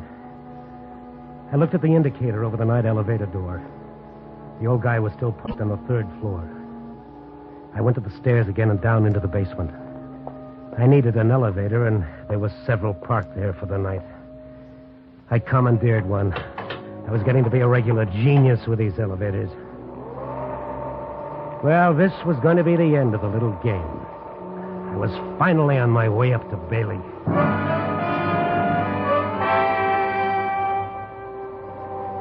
The 34th floor. The building tapered off up here. Around the small square hallway were 6 office doors, barely visible in the pale moonlight. Bailey was behind one of those doors. I tried the first door. Nothing. The second door was locked. Then a telephone started ringing inside one of the offices. I hurried over to it. Locked. The transom was half open, but no light showed through. Then, as I was about to turn away, I heard... Hello? Jerry, where the devil are you? The lobby. You crazy fool. He's up here. Yeah, in the hall just outside the door. Get up here right away. Don't take any chances. As soon as your elevator door's open, kill him. All right, move. Now, what are your plans, Mr. Stone? That was a good question of Bailey's. What was I going to do? I couldn't break into Bailey's office. I didn't have a gun. He'd kill me before I could turn the doorknob. The indicator above the night elevator door was blinking fast. It was on his way up. The kid was in it, and the instant that door opened, he'd kill me. Right then, I started thinking of Joan. You'll end up like Ted with 5 bullet holes in your back. Yes, it was beginning to look that way. The elevator had passed the 17th floor, the 18th, the 19th. The little lights were dancing like a string of shooting stars. That kid was coming up fast. I was beginning to feel those bullets tearing into my back. You'll end up like Ted with 5 bullet holes in your back. With 5 bullet holes in my back, his back. I'd fought my way 34 stories to reach Bailey, and now I wasn't thinking about Bailey. You'll end up like Ted with 5 bullet holes in your back. As the kid's elevator passed the 32nd floor, I started running for the elevator I brought up from the basement. I jumped into it and started down. I didn't want to kill Bailey anymore. I only wanted to get to Joan.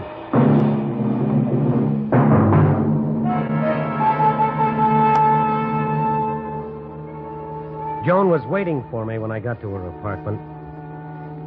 She wanted the whole story, everything that happened. When I'd finished, I watched her relax a little.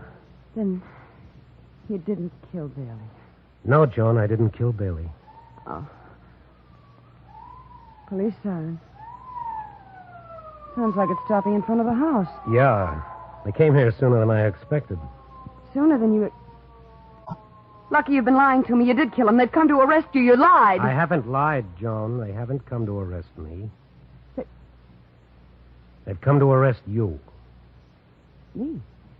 For the murder of Ted Carter. What are you talking about? I didn't... Oh, but you did. You said the wrong thing tonight when I went out to get Bailey. What do you mean? You said I'd end up like Ted with 5 bullet holes in my back. How would you know about that? It wasn't in any of the newspaper stories. You never went to the morgue. There was no way on earth you could have known unless you killed him. Be right with you. That's the police, Joan. Any more questions? Yes. Don't you know what it's like to love somebody? I was willing to do anything for him. scrub his floor, wash his clothes, give him a good home, anything. But he always kept going back to Laverne. The way I loved him, do you think I could let any other woman in? All right, boys. All right, I'll let you in. I want you to know one thing, Joan. No matter what you thought, Ted really loved you. You see, Laverne represented his old world. But with you, he was going to have a new life. You'll remember that, will you? Okay, boys, she's all yours.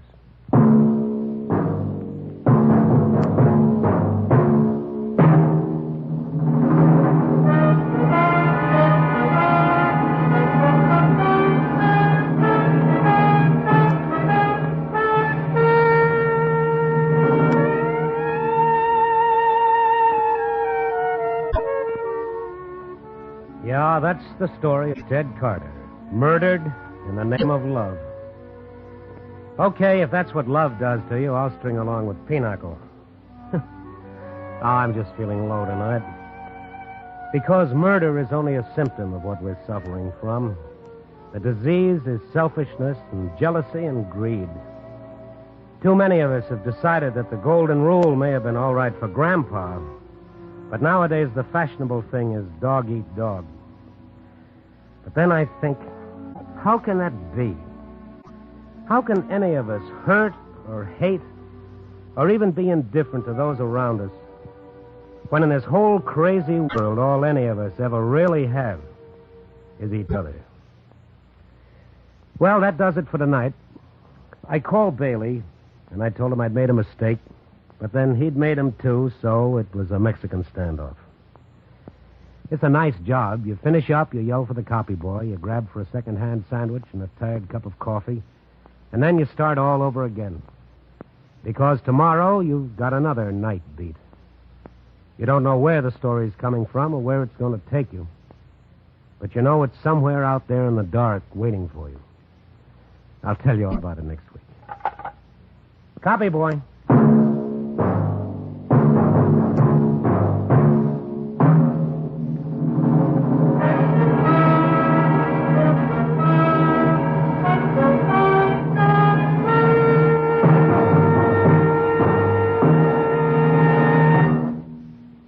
Night Beat is written by Larry Marcus and produced by Bill Karn.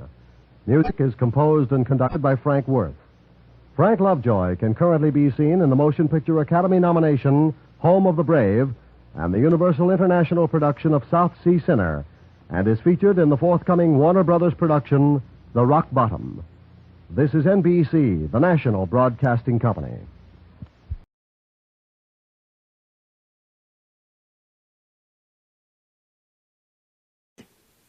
This episode from the life of Sherlock Holmes will be transmitted to our men and women overseas by shortwave and through the worldwide facilities of the Armed Forces Radio Service. Petri Wine brings you Basil Rathbone and Nigel Bruce in the new adventures of Sherlock Holmes.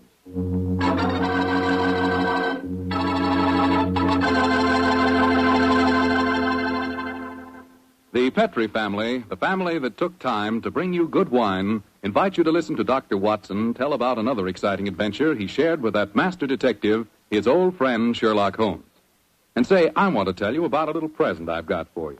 A present, and it's free. It's a swell recipe calendar printed in full color, and it's good for 2 years, 1945 and 46.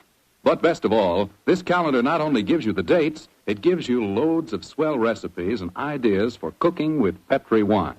Want to know how to make spare ribs that are out of this world? You want to learn a new way to fix liver and onions, a swell way to make soup more delicious than ever. It's a cinch with this calendar handy in your kitchen to tell you how. In fact, this calendar tells you all you ought to know about wine. And remember, it's free. Just write to Petri Wine, Petri, Petri Wine, San Francisco 26, California. Petri Wine, San Francisco 26, California. We'll send you your swell recipe calendar immediately.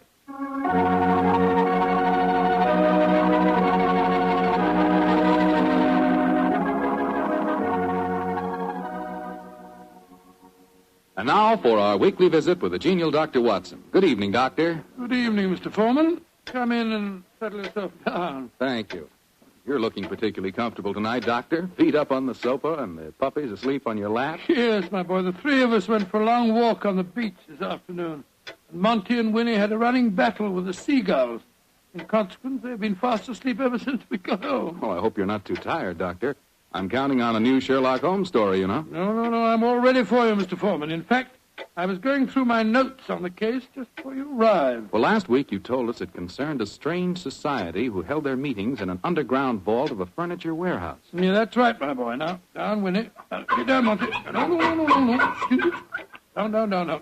The story really began one stormy November night in 1887. I was married at the time and living away from Baker Street.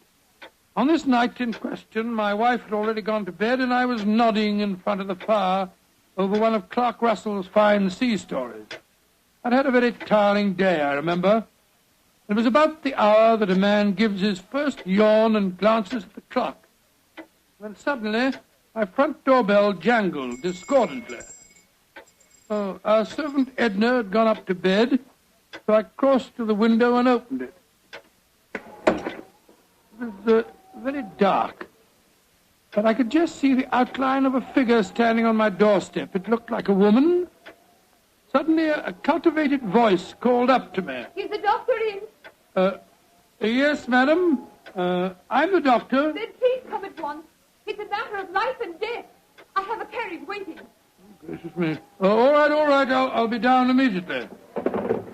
I closed the window, scribbled a note to my wife, grabbed my coat and hat and my bag, and a few minutes later I stepped out of the front door and closed it behind me. The carriage was standing at the curb, but I couldn't see any trace of the lady who'd called me. The only person in sight was an old and repulsive-looking beggar woman, dressed in rags and tatters. After a moment of bewilderment, I spoke. My good woman, did you see a lady leave here a moment ago? No, Doctor, she didn't leave. She's still waiting for you. Oh, forgive me, madam, but clothes of yours, I thought you were a beggar woman. There isn't any time to discuss that now. Please get in this carriage. Oh, but where's the driver? I'm going to drive. Please get in. Very well. It's only business. Are you sure that you can handle those horses, madam? Of course I can. Well, I wish you'd tell me the way you're driving, ma'am. Please don't ask me any more questions, Doctor. You'll find out soon enough.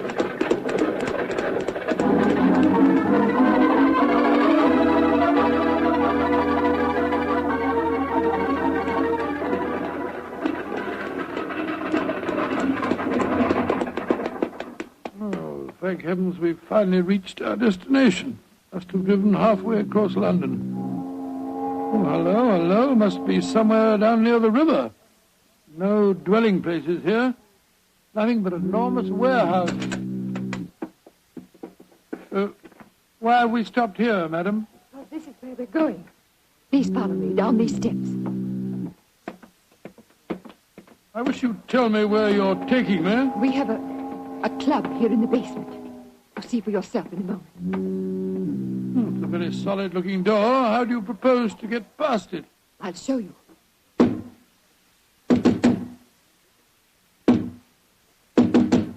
Lord, it must be a very secret club of yours, madam. It is, Doctor.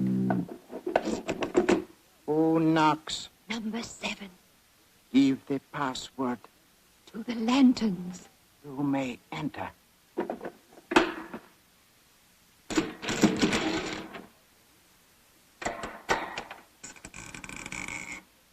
Follow me, Doctor.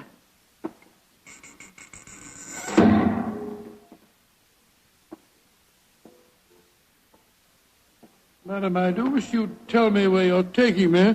This looks like the entrance to an opium den or a thieves' kitchen. Don't worry, Doctor. You're in no danger.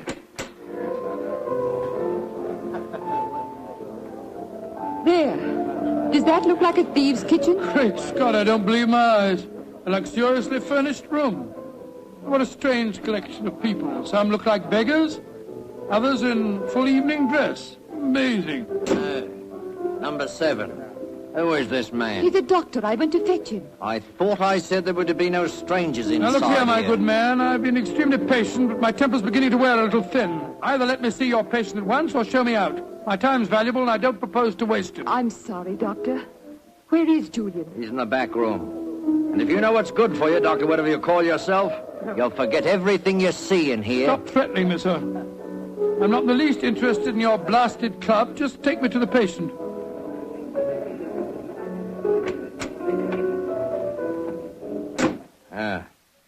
This is the man we want you to examine, Doctor. No? What happened? He fell down the stairs leading into the clubroom. Well, why'd you move him? We wanted him to be comfortable. That's the worst thing in the world you could have done. Never move a person with an injured skull. Is he going to be all right, Doctor? No, madam, I'm afraid he isn't. His neck's broken. He's dead. Huh? Julian, dead.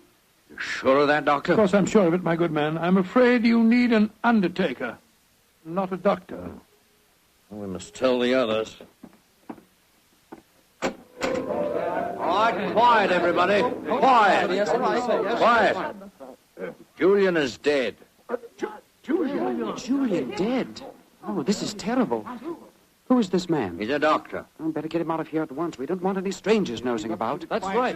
Shouldn't have brought him here anyway. Now, just a minute. I assure you, ladies and gentlemen, I haven't the slightest desire to stay here one moment longer. If you'll direct me to the door again, madam, I'll try to find a cab myself in this godforsaken district and go home. Show him out and give him his money. Follow me, please. I'm delighted to. Do you mind if I don't drive you home, Doctor? Well, no, I should prefer it. My nerves aren't in the best of shape. You mustn't be angry with me, Doctor, please. Leaving again, number 7. No, but this gentleman is. Will you see if you can find a cab for him? Right. To whom shall I send in my bill, madam? Oh, here's a £5 note.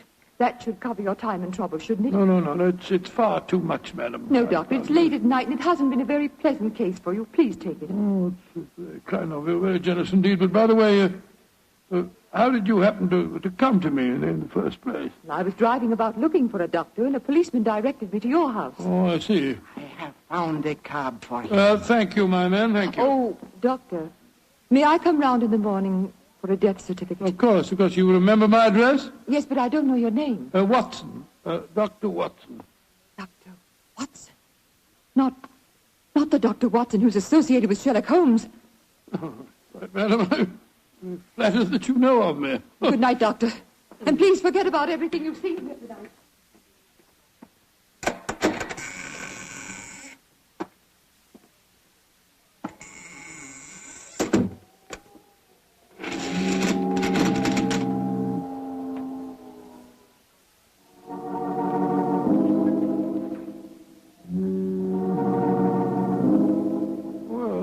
My soul, what an amazing business. Holmes will be interested to hear about this.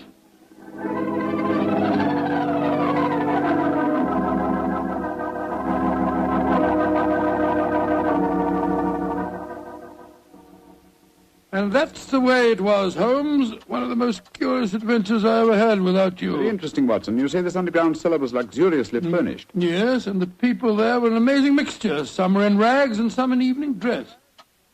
Like the nursery rhyme, eh? Some in rags and some in tags and some in velvet gowns. Exactly. Gave me the feeling that I was taking part in a story out of the Arabian Nights. I must say, though, I was pretty angry at the time. However, after a good night's rest, I feel quite differently this morning. I thought I'd just drop round and tell you all about it. I'm glad you did, my dear fellow. It would be interesting to see if any repercussions of your strange adventure reach us. Oh, I doubt it. The woman seemed frightened to death when I mentioned your name. We shall see. Meanwhile, I'm expecting a client. You're not too busy. Perhaps you can stay. No, Doctor, very much. Who is it, do you know? This telegram will tell you much more than I can. Arrived an hour ago. Let's have a look. Be at your lodgings this morning to discuss our problem. Signed AMS. Pretty high-handed message.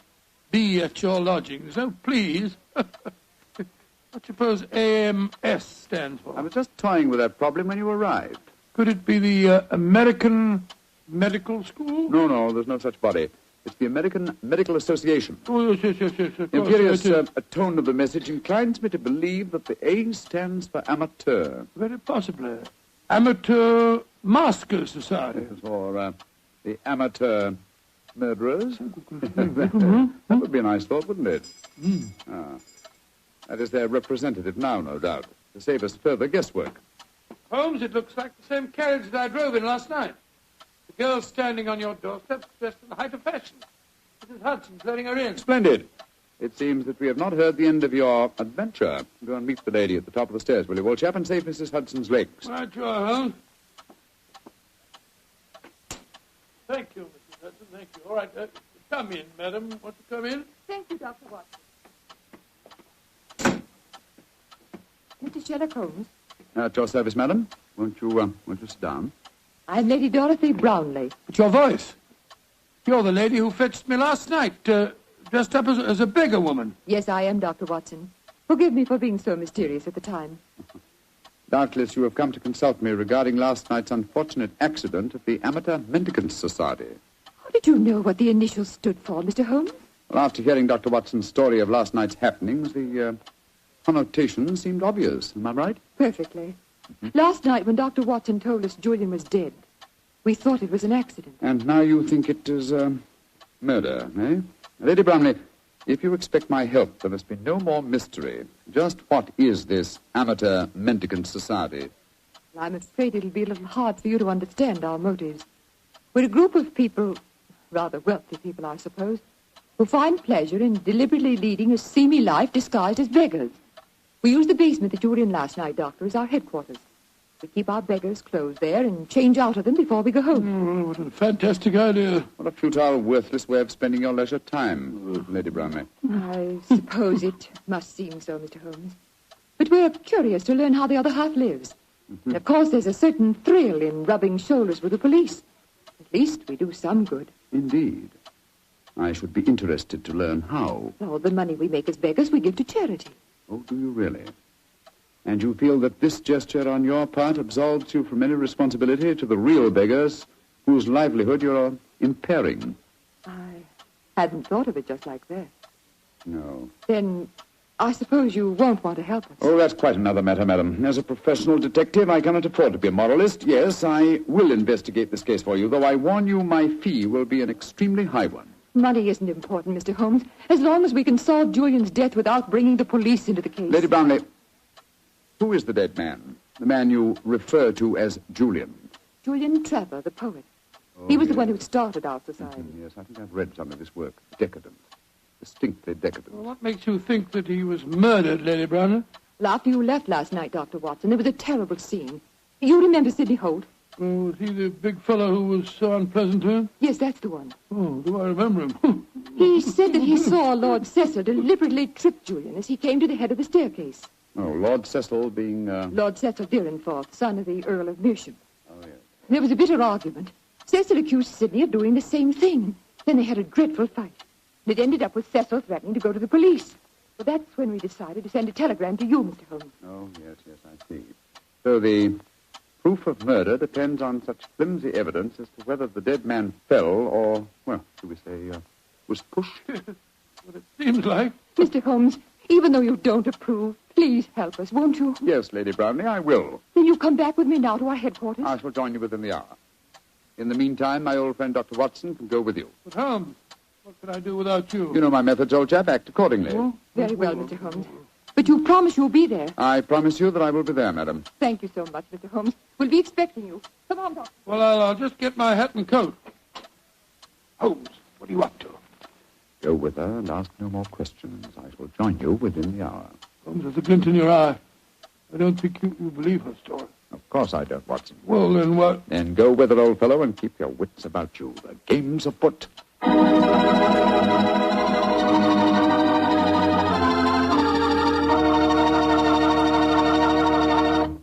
The story of the Amateur Mendicant Society will continue in just a few seconds. Time I'd like to use to remind you that you're really missing something until you try having wine with your dinner. And I mean a Petri wine. Let's say a Petri California Burgundy or a Petri California Sauterne. Both wines are just made to make good food taste better. If you like a red wine, try Petri Burgundy. Try it with hamburger, with stew, with any meat or meat dish. And if you like a delicious white wine, a wine that'll make chicken taste better than ever, try a well-chilled Petri Sauterne. With food, Nothing can take the place of a good pet-free wine.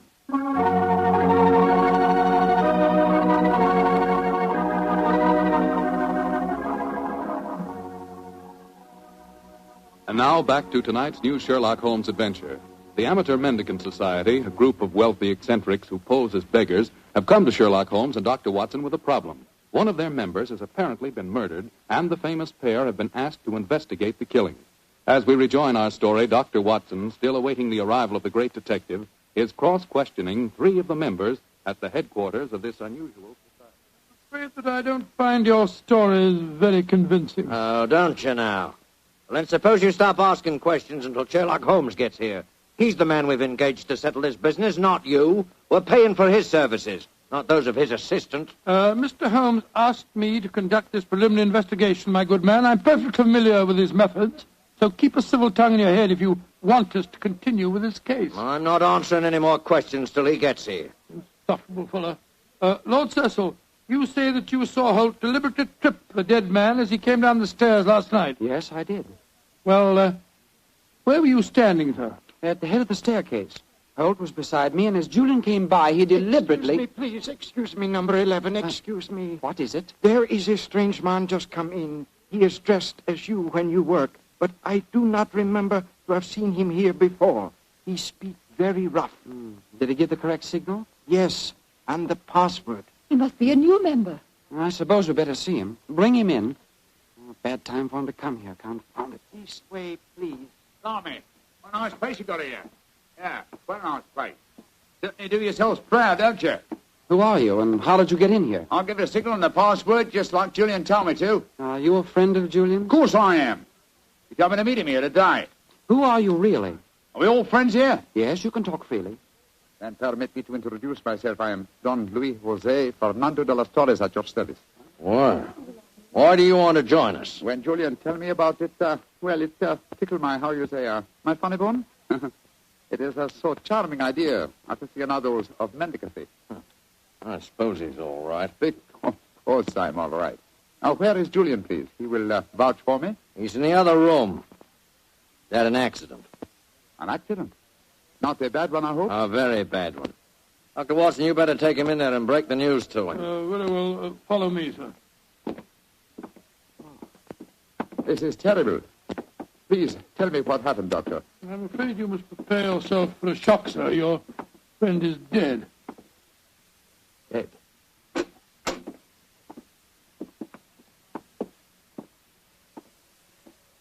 His neck was broken last night in some brawl. Yes, except that I do believe it was an accident, Watson. Holmes! Quiet, old chap, quiet. But not quietly enough, Mr. Sherlock Holmes. Come on, come back to the others and let all take a look at you. Come on, get moving, both of you. This isn't a pop gun in my hands. Sorry, Holmes, I gave the whole thing away. That's all right, old chap. Oh, Cecil, Dorothy, come here. I want you to take a look at the great Sherlock Holmes. Walked into our trap just like any stupid policeman. I know why you had to dress up to do it, though, Mr. Holmes. We were waiting for you here anyway, you know. Oh, I was well aware of that, Mr. Holt. You see, I knew I was walking into a trap. How did you know that, Mr. Holmes? Lady Brownlee, the story you brought to us today was so obviously a false one. Just as there is no amateur mendicant society. Who are they, Holmes? Go ahead, Mr. Holmes. Tell him. Let's see how much you really do know. Yes, go ahead. Why should I tell you what you already know? Go on, talk if you know what's good for you. Oh, you're so persuasive, aren't you, Mr. Holt? Very well. Undoubtedly, Julian Trevor's death last night was an accident. You fetched a doctor, Lady Brownlee, a very natural move, and later discovered that the doctor in question was the old friend of Sherlock Holmes. You were all afraid that I would become interested in your unusual society, and so you invented that very thin story about the accident being a murder. You wanted to lure me here so that I could be disposed of, and you could all continue your nefarious works without hindrance. Well, now aren't we clever? What is our nefarious work, may I ask? Your password gave me a clue to the lanterns. Cry of the French revolutionists. They strung the aristocrats up on the lampposts. Then again, the combination of curious costumes and a luxurious establishment in a low-class area posed another question. What political belief provides a common meeting ground for misguided aristocrats and dangerous commoners? And how did you answer that question? Oh, very simple, my dear sir. One word. Nihilism. Its doctrine of assassination and overthrow of government would find every chance of being put into practice by all of you at the forthcoming Jubilee celebrations to be held here in London. And also would account for your beggar's clothes. A beggar would have greater freedom of movement in a crowd than an ordinary person. You're a clever man, Mr. Holmes. Too bad you'll have to die. I'll get the rope. What are you going to do with him? Do? Give them a first-hand taste of nihilism, of course. They can't live.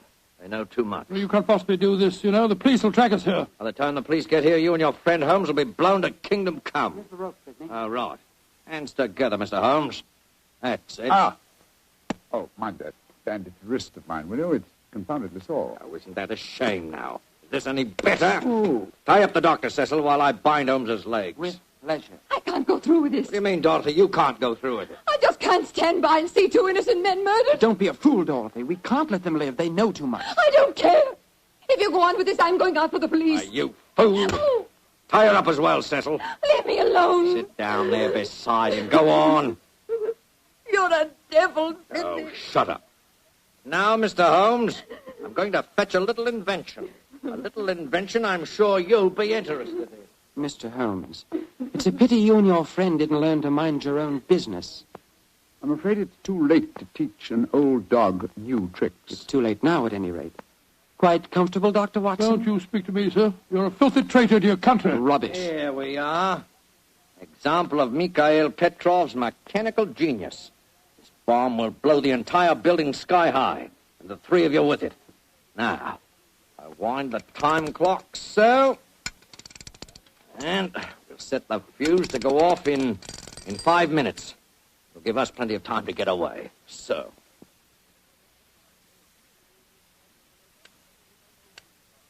Come on, Sidney, let's get out of here. Right. Charming picture. Three of you bound hand and foot sitting beside each other on the sofa. Well, ta-da, Dorothy. Think of our cause during the 5 minutes. And as for you, Mr. Holmes, and your friend, good riddance to bad rubbish.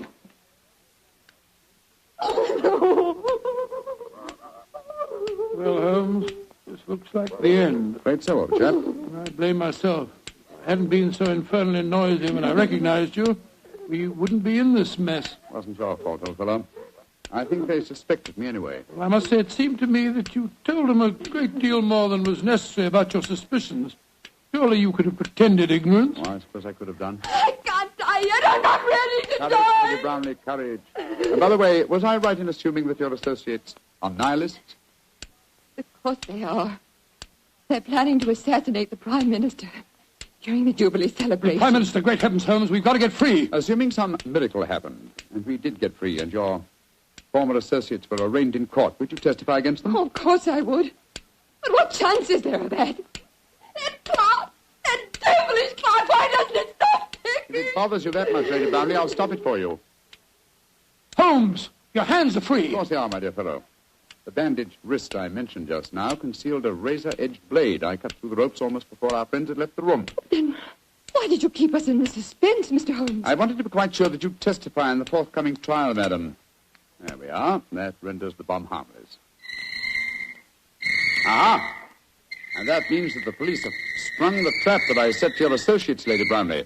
It's lucky for you that you had a change of heart and prevented you from leaving us. Oh, Mr. Holmes, how can I ever thank you? Holmes, you had the place surrounded with police when you came in here. Of course I did, my dear fellow. Here, let me undo your ropes. No wonder you were so calm. No wonder you told them so much. You wanted them to show their hands. Precisely, old fellow. And they obliged me most satisfactorily. They attempted our triple murder. They are self-confessed anarchists. And with the evidence of Lady Brownlee, I'm sure that we can put them where they all belong.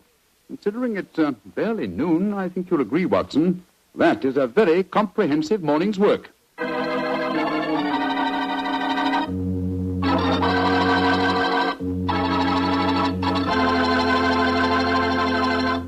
Doctor, tell the truth. Were you scared waiting for that time bomb to go off? Scared, my boy? I was so scared that to this day I can't stand being in the same room with a loud ticking clock.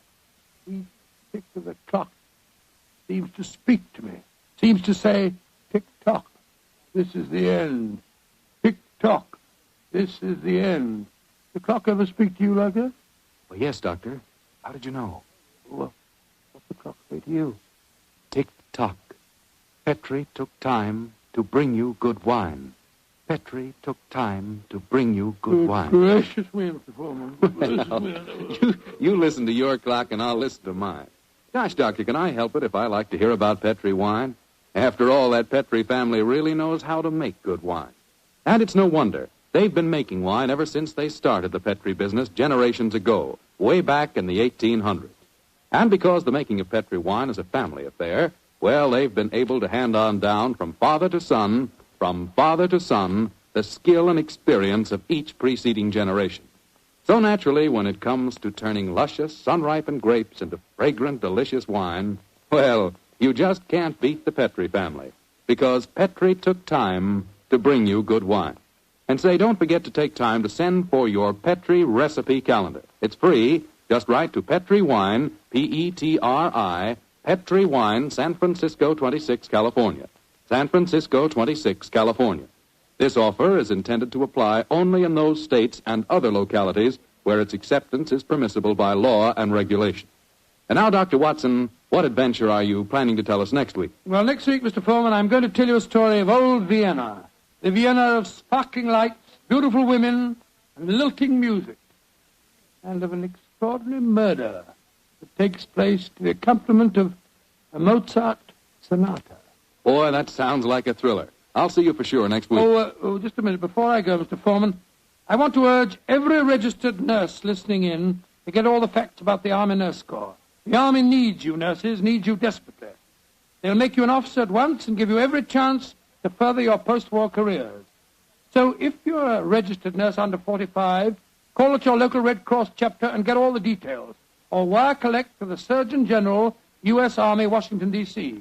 And if you can't qualify for the Nurses Corps, see if you can't get into essential civilian nursing so that you can release a nurse who does qualify. But do something about it first thing tomorrow, won't you?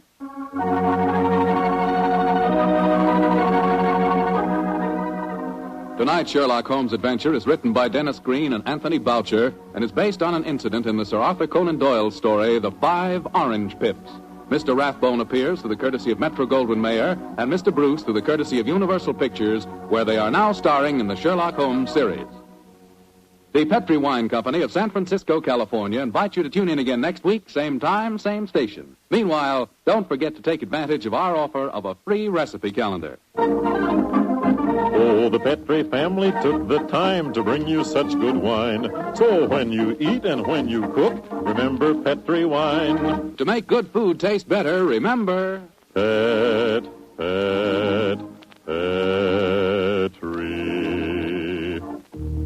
wine. This is Bill Foreman saying goodnight for the Petri family. Sherlock Holmes comes to you from our Hollywood studios. This is the Mutual Broadcasting System.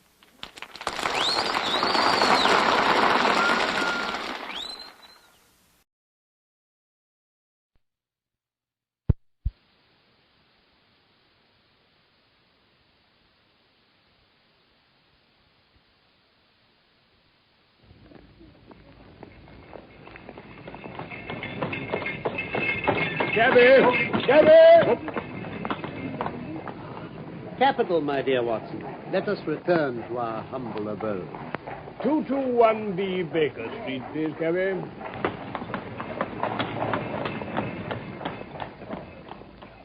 From London, we present A Study in Scarlet, a play for radio in 3 parts by Michael Hardwick, based on the novel by Sir Arthur Conan Doyle.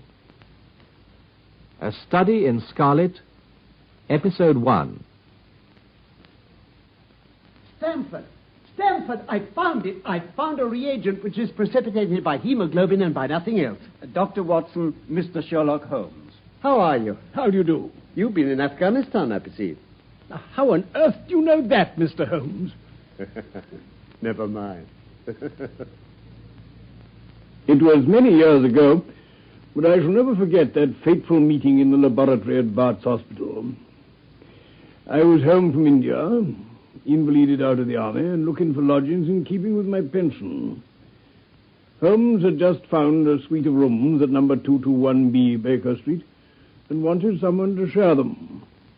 I'd been warned he might prove a strange companion. And so he did. I became more and more curious about him. And, of course, he quickly noticed it.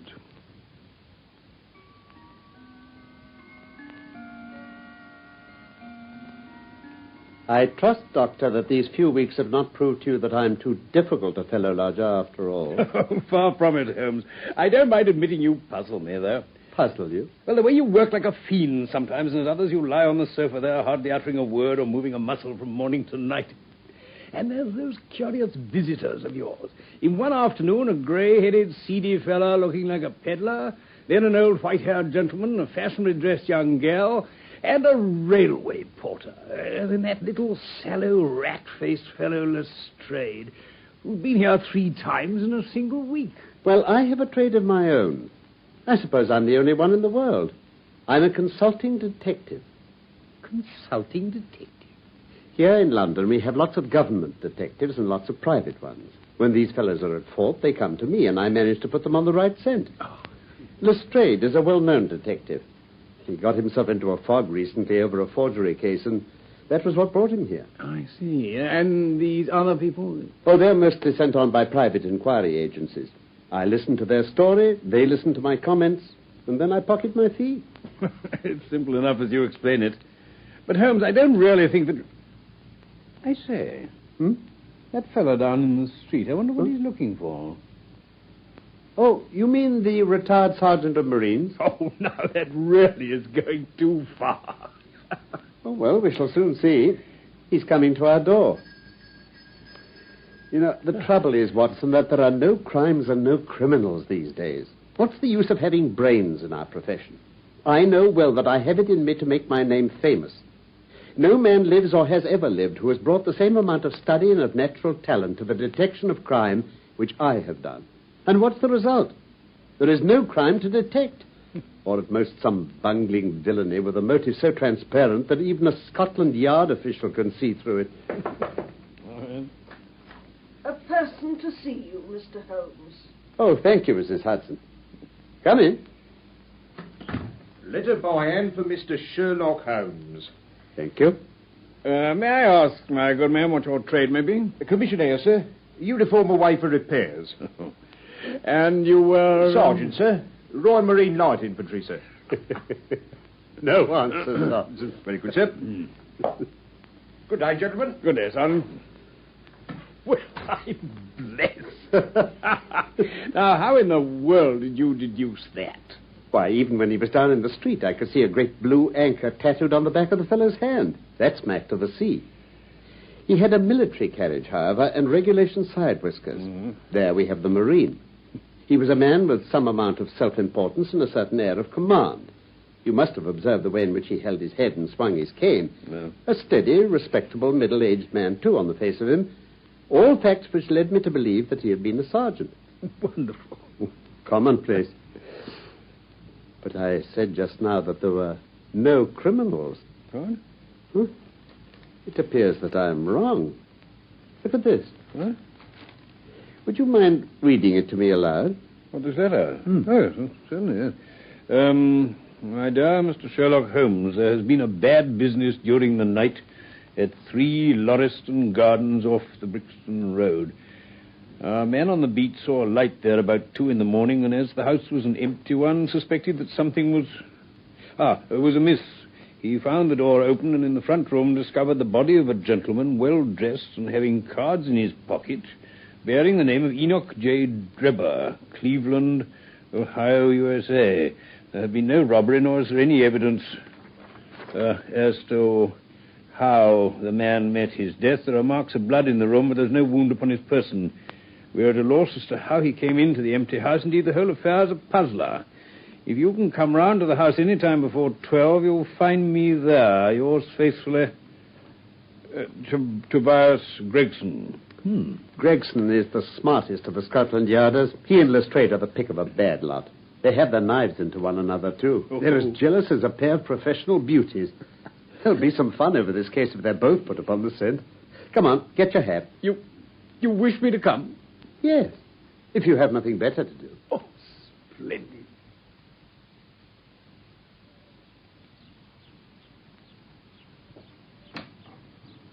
Here you are, Kevin. Thank you, Governor. Well, I must say, you don't seem to be giving much thought to the matter in hand, and all that talk in the cab about Cremona fiddles and the difference between a Stradivarius and an Amati. No data yet. It's a capital mistake to theorize before you have all the evidence. Well, you'll have your data soon. Aren't we going in? All in good time, Watson. Let us first observe such important details as the roadway. Mm-hmm. The pavement. Mm-hmm. And the grass fringe. Ah, yes. That is interesting. Mr. Holmes, it's very kind of you to come. Inspector Gregson, this is my friend Dr. Watson. How do you do? How do you do, son? I've had everything left untouched. Except the pathway up to the house. Huh? If a herd of buffaloes had passed along, there couldn't be a greater mess. No doubt, however, you had drawn your own conclusions before you permitted this. Well, I've had so much to do inside the house, Mr. Holmes. My colleague, Mr. Lestrade, is here. I've relied upon him to look after the path. With two such men as yourself and Lestrade upon the ground, there will not be much for a third party to find out. Well, I think we've done all that can be done. It's a queer case, though, and, well, I know your taste for such things. Did you come here in a cab, Gregson? No, sir. Did Lestrade? No, sir. Then let us go and look at the room.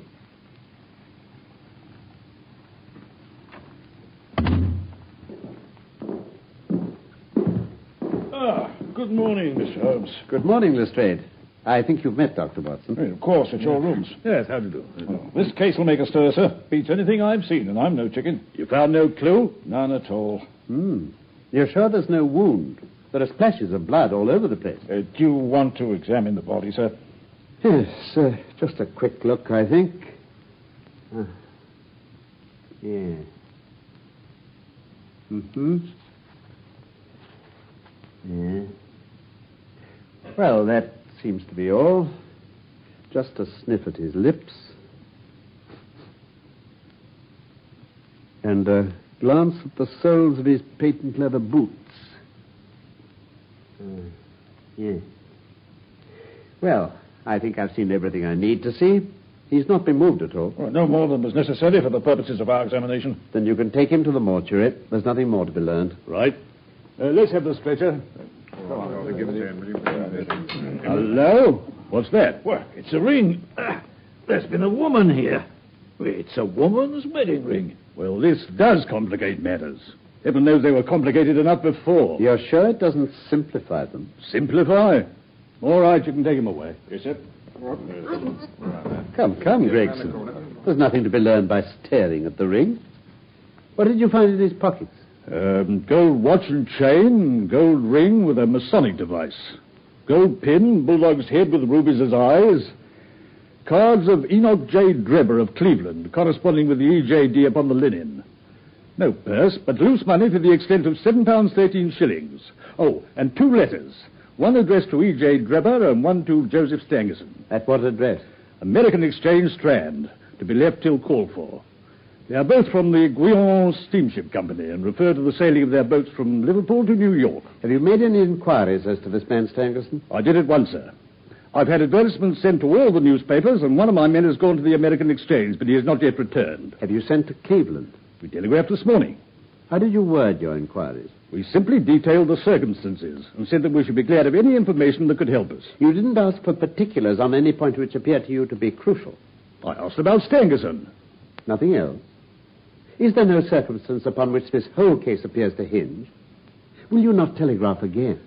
I've said all I have to say, Mr. Holmes. Mr. Gregson, I have just made a discovery of the highest importance, and one which would have been overlooked had I not made a careful examination of the walls. Oh, Mr. Lestrade? And what is it? Look here, on this wall.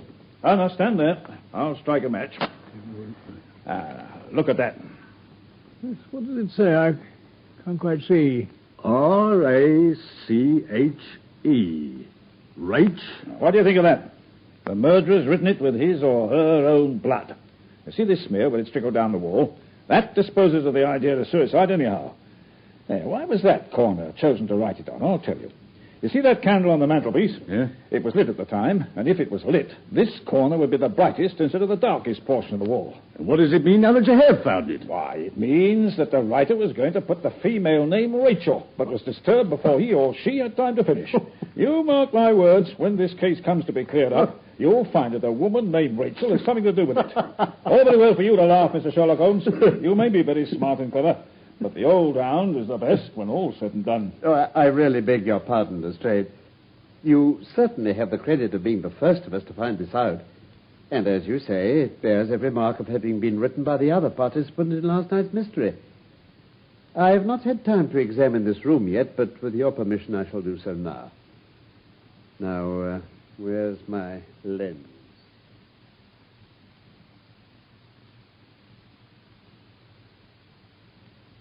There. I think that will do. 20 minutes that took you, Mr. Holmes. I could have spared you the trouble in 5. They say that genius is an infinite capacity for taking pains. It's a very bad definition, but it does apply to detective work. What do you think of it, sir? Oh, it would be robbing you of the credit of the case if I were to presume to help you. You're doing so well now that it would be a pity for anyone to interfere. If you'll let me know how your investigations go, I shall be happy to give you any help I can. In the meantime, I should like to speak to the constable who found the body. Is he here? Well, no, he's off duty now. Then can you give me his name and address? Oh, yes, sir. His name is John Rance. You'll find him at 46 Audley Court, Kennington Park Gate. Kennington Park Gate. Thank you. Come along, Doctor. We shall go and look him up. Oh, gentlemen. Yeah? I'll tell you one thing which may help you in the case. What's that, sir? There has been murder done, and the murderer was a man. He was more than 6 feet high, was in the prime of life, had small feet for his height, wore coarse square-toed boots, and smoked a Trichinopoly cigar. He came here with his victim in a 4-wheeled cab, which was drawn by a horse with 3 old shoes and 1 new one on his off foreleg. In all probability, the murderer had a florid face, and the fingernails of his right hand were remarkably long. These are only a few indications, but they may assist you. If this man was murdered, how was it done? Poison. Oh, one other thing, Lestrade. Don't waste your time looking for Miss Rachel. Rache is the German for revenge. Come along, Doctor. I have a telegram to send. I'm coming home.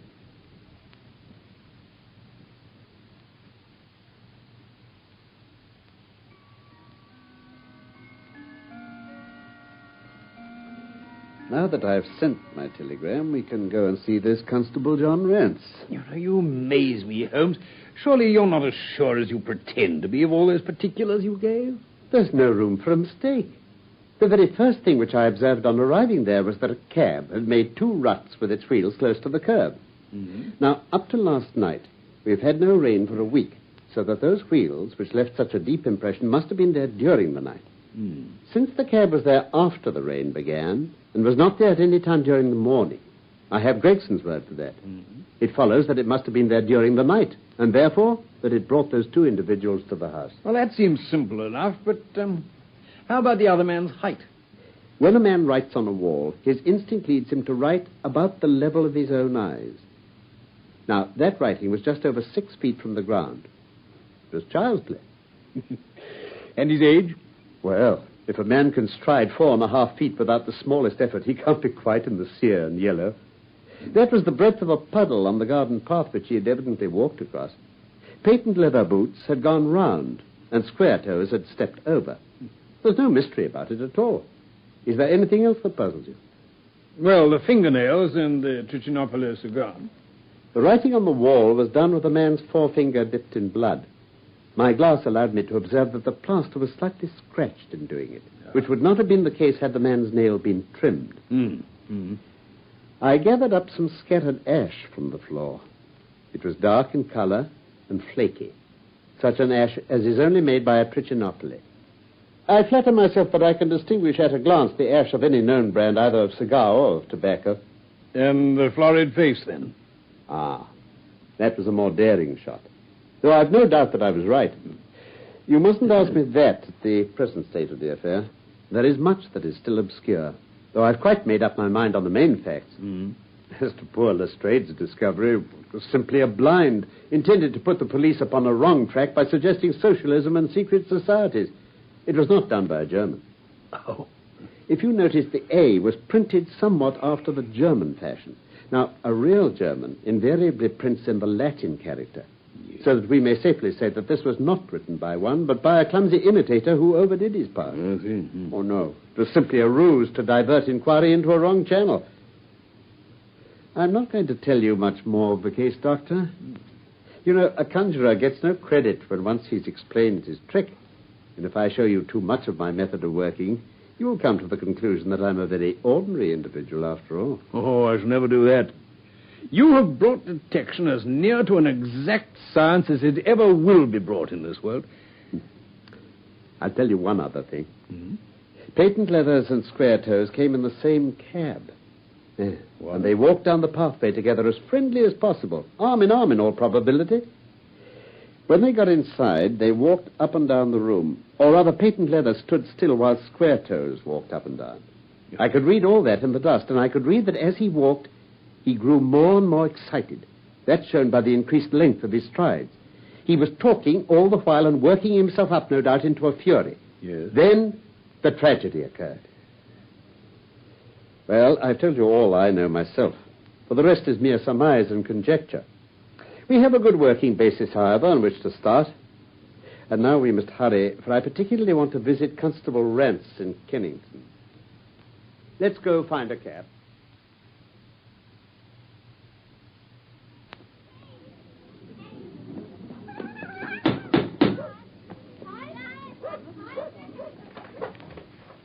Yes, what is it?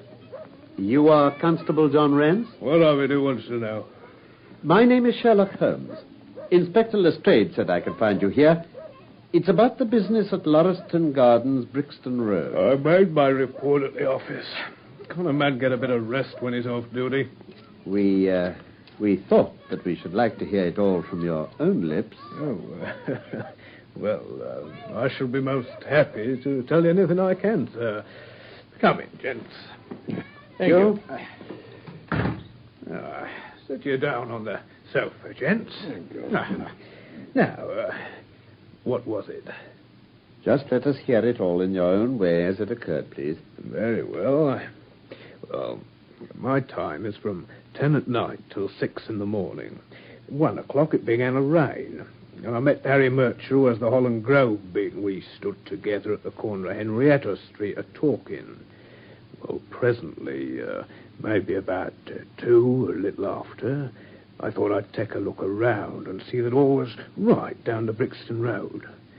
I was strolling down, thinking between ourselves how uncommon handy a 4 gin hot would be, when suddenly the glint of a light caught my eye in the window of that same house. Now, I knew that them 2 houses in Lauriston Garden was empty. On account of him that owns them won't have the drains seen to, though the very last tenant that lived in one of them died of typhoid fever. So, I was knocked all in a heap, but seen a light in the window, and I suspected that something was wrong.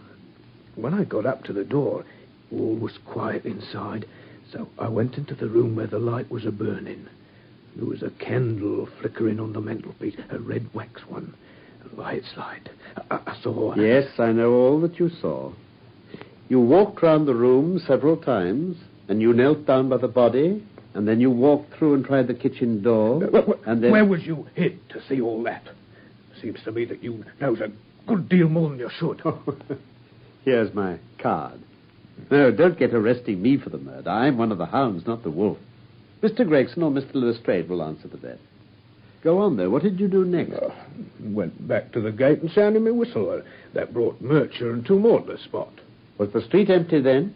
Well, was as far as anybody that could be of any good goes. What do you mean? I've seen many a drunk chap in my time. I've never seen anyone so drunk as that coat. He was at the gate when I come out, leaning up against the railings, and I was singing at the pitch of his lungs about Columbine's newfangled banner, some such stuff. He couldn't stand for less else. What sort of a man was he? No common drunk sort of man. He'd have found himself at the station if we hadn't been so took up. His face, his dress, didn't you notice them? Oh, I should think I did notice them, seeing that I had to prop him up. Me and Murcher between us. He was a long chap, a red face, the lower part muffled round. That'll do.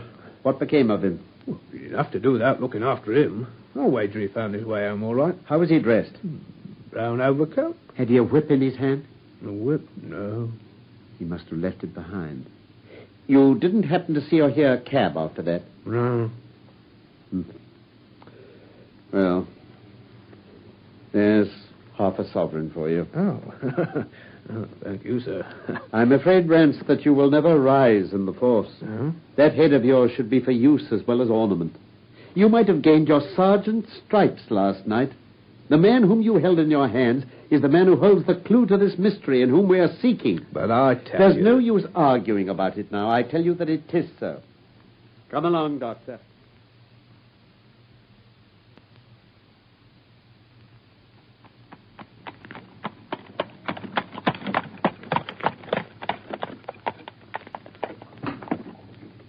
Two to 1B Baker Street, get it? Right, oh, God. The blundering fool. Just to think of his having such an incomparable bit of good luck and not taking advantage of it. Holmes, I'm rather in the dark still. It's true that the description of this man tallies with your idea of the second part in this mystery. But why should he come back to the house after leaving it? The ring, man, the ring. That was what he came back for. If we have no other way of catching him, we can always bait our line with the ring. I shall have him, Doctor. I lay you 2 to 1 that I have him. I must thank you for it all. Me? I might not have gone but for you, and so have missed the finest study I ever came across. A study in scarlet, eh? Yeah, why shouldn't we use a little art jargon? There's the scarlet thread of murder running through the colorless skein of life, and our duty is to unravel it and isolate it and expose every inch of it.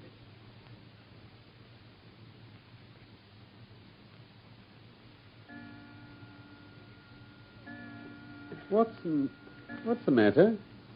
You're not looking quite yourself. This Brixton Road affair's upset you. Well, to tell the truth, it has. I ought to be more case-hardened out of my Afghan experiences. I saw my own comrades hacked to pieces of my wand without losing my nerve, but I've gone over this business again and again this afternoon, till I dozed off, that is. I can understand. There's a mystery about this which stimulates the imagination. Where there's no imagination, there's no horror. Have you seen the evening paper? No. Gives a fairly good account of the affair. It doesn't mention the fact that when the man was raised up on the stretcher, a woman's wedding ring fell upon the floor. Oh. It's just as well it doesn't. Why? Look at this advertisement. What? I had one sent to every paper this morning immediately after the affair. Where? In the found column. Yes. In Brixton Road this morning, a plain gold wedding ring found in the roadway between the White Hart Tavern and Holland Grove. Apply Dr. Watson, 221B Baker Street, between 8 and 9 this evening. Oh. Excuse my using your name. If I used my own, some of these dunderheads would recognize it and want to meddle in the affair. Oh, that's all right, but supposing anyone applies, I've no ring. Oh, yes, you have. Huh? Here you are. This is almost a facsimile. Say. But who do you expect will answer this advertisement? Why, the man in the brown coat. Our florid friend with the square toes. If he doesn't come himself, he'll send an accomplice. Wouldn't he consider it too dangerous? Not at all. If my view of the case is correct, and I have every reason to believe that it is, this man would rather risk anything than lose the ring. According to my notion, he dropped it while stooping over Drebber's body and didn't miss it at the time. After leaving the house, he discovered his loss and hurried back, but found the police already in possession owing to his own folly in leaving the candle burning. He had to pretend to be drunk in order to allay the suspicions which might have been aroused by his appearance at the gate. I see. Now, put yourself in that man's place. On thinking the matter over, it must have occurred to him that it was possible that he had lost the ring in the road after leaving the house. What would he do then? He would eagerly look out for the evening papers in the hope of seeing it among the articles found. Yes. His eye, of course, would light upon this. He'd be overjoyed. Why should he fear a trap? There'd be no reason in his eyes why the finding of the ring should be connected with the murder. No. He would come. He will come. You shall see him within the hour. And then? Oh, you can leave me to deal with him then. By the way, have you any firearms? Oh, I've my old service revolver and a few cartridges. You'd better clean it and load it. He'll be a desperate man. And though I shall take him unawares, it's as well to be ready for anything. Very well, then. I'll do it as soon as we've had dinner. That was part one of A Study in Scarlet by Michael Hardwick from the novel by Sir Arthur Conan Doyle. Sherlock Holmes was played by Carlton Hobbs and Dr. Watson by Norman Shelley. Production for the BBC was by Norman Wright.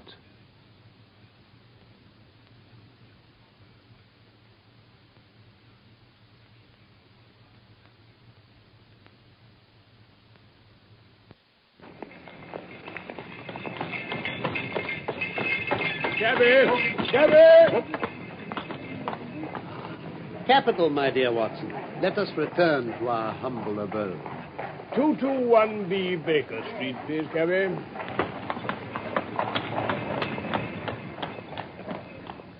From London, we present the second episode of A Study in Scarlet, a play for radio in 3 parts by Michael Hardwick, based on the novel by Sir Arthur Conan Doyle. Here is Dr. Watson to continue the story of A Study in Scarlet. A Study in Scarlet was how my friend Mr. Sherlock Holmes had described our investigation into the murder of the American Enoch J. Drebber in an empty house near the Brixton Road. Certainly, my mind kept returning to the scarlet of that blood in which some unknown finger had dipped to write on a wall above the dead man the one word Rache, the German for revenge. Revenge for what? And by whom? So I mused, as I cleaned my old service revolver and waited with Holmes for the arrival of a claimant to the woman's wedding ring which had been found near the body.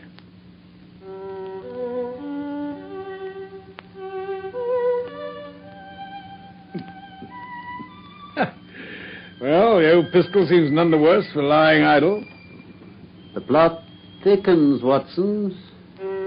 I've just had an answer to the telegram I sent to America after we left Lauriston Gardens. My view of the case is the correct one. And that is? Oh, my fiddle would be the better for new strings. Put your pistol in your pocket. You're good. When the fellow comes, speak to him in an ordinary way. Leave the rest to me. Don't frighten him by looking at him too hard. He'll probably be here in a few minutes. Now, open the door slightly. Yeah, well. That will do. Now, put the key on the inside. Here comes our man, I think. Quickly with the key. All right, very good. Now, listen. Good evening. Oh, Dr. Watson, yes. Will you just follow me?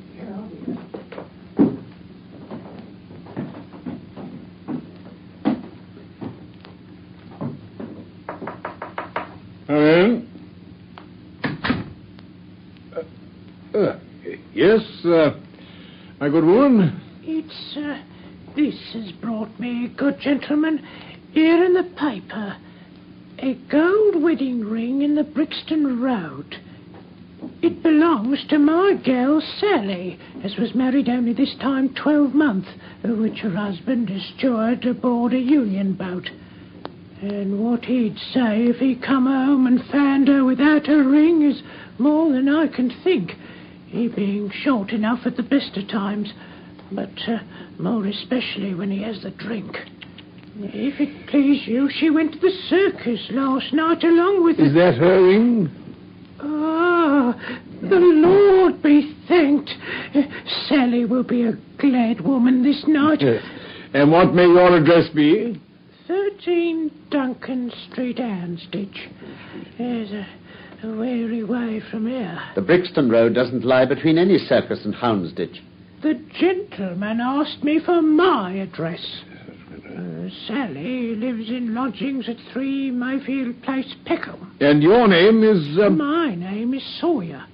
Hers is Dennis, which Tom Dennis married her, and a smart, clean lad, too, as long as he's at sea, and no steward in the company more thought of.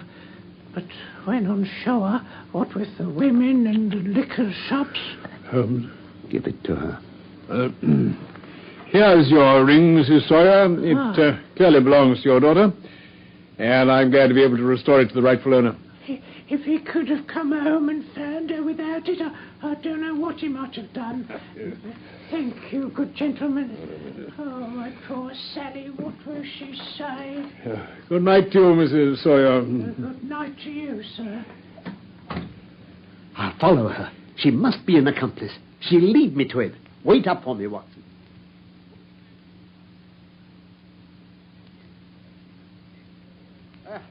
I wouldn't have the Scotland Yarders know it for the world, Watson. Well, they'd never let me hear the end of it. What is it, Holmes? Where have you been? It's just gone midnight. Oh, I don't mind telling a story against myself.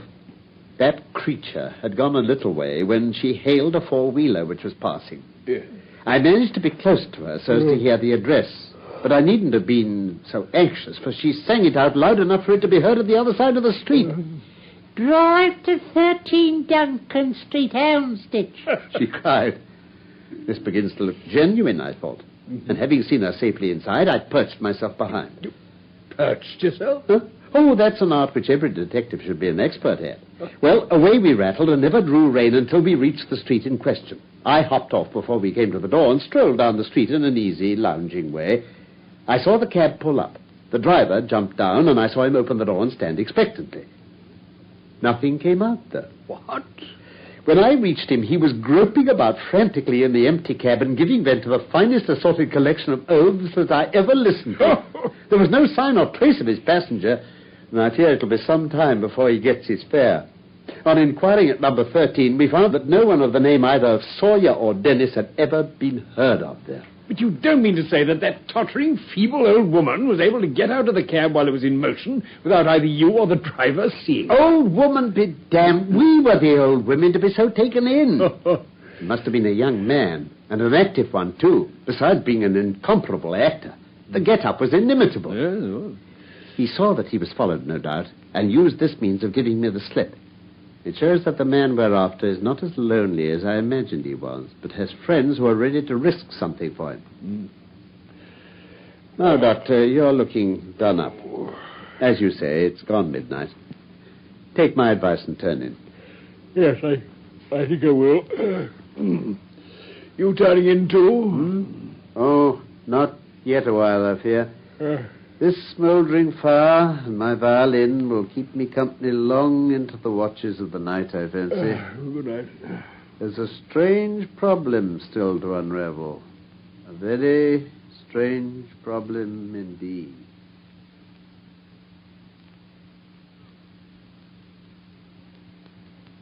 Well, Holmes, the papers are suddenly full of it today. The Brixton Mystery, they're calling it. Ah, but have they anything useful to tell us? Well, as far as I can see, most of them are concentrating on the victim's German name. That won't get us far. Wait a minute. This must be a later edition. They've identified the man. Have they, indeed? Well, in that case, my dear Watson, pray post me up while I demolish this fourth egg. Oh, very well, Holmes. The deceased was an American gentleman who'd been residing for some weeks in the metropolis. He'd stayed at the boarding house of Madame Charpentier in Torquay Terrace, Camberwell. He was accompanied in his travels by his private secretary, Mr. Joseph Stangerson. The two bade adieu to their landlady upon Tuesday the 4th inst. And departed to Euston Station with the avowed intention of catching the Liverpool Express. They were afterwards seen together upon the platform. Nothing more is known of them until Mr. Drebber's body was, as recorded, discovered in an empty house in the Brixton Road, many miles from Euston. How he came there, or how... Oh, continued on page 4, column 3. There are. He met his fate are questions which are still involved in mystery. Nothing is known of the whereabouts of Stangerson. We're glad to learn that Mr. Lestrade and Mr. Gregson of Scotland Yard are both engaged upon the case, and it is confidently anticipated that these well-known officers will speedily throw light upon the matter. I told you that whatever happened to Lestrade and Gregson would be sure to score. That depends on how it turns out. Oh, bless you, it doesn't matter in the least. If the man is caught, it'll be on account of their exertions. If he escapes, it'll be in spite of their exertions. It's heads I win and tails you lose. What on earth is that? Huh? It's the Baker Street Division of the Detective Police Force. The what? Attention! Come along now, get into line quickly. In future, you will send up Wiggins alone to report, and the rest of you must wait in the street. Now, have you found it, Wiggins? No, sir, we ain't. I hardly expected you would. You must keep on until you do, though. Well, here are your wages. Now, off you go, and come back with a better report next time. Yes, sir. Come on, all of you. Double march.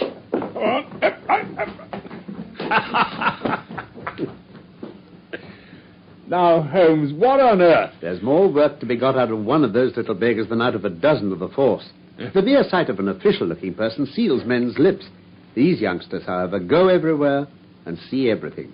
They're as sharp as needles, too. All they want is organization. Are you employing them on this Brixton case, then? Yes. There's a point which I wish to ascertain. It's merely a matter of time. Mm-hmm. Oh, Inspector Gregson. Come in. Mr. Holmes, congratulate me. I mean, the whole thing is clear as day. You mean that you were on the right track? The right track? Why, we have the man under lock and key. And his name is? Arthur Charpentier, sub-lieutenant in Her Majesty's Navy. Well, take a seat and try one of these cigars. We're anxious to know how you managed it. The fun of it is that that fool Lestrade, who thinks himself so smart, has gone off upon the wrong track altogether. He's after the secretary, Stangerson, who had no more to do with the crime than the babe unborn. And how did you get your clue, Gregson? Well, the first difficulty which we had to contend with was finding this American's antecedents. Some people would have waited until their advertisements were answered, or until parties came forward and volunteered information.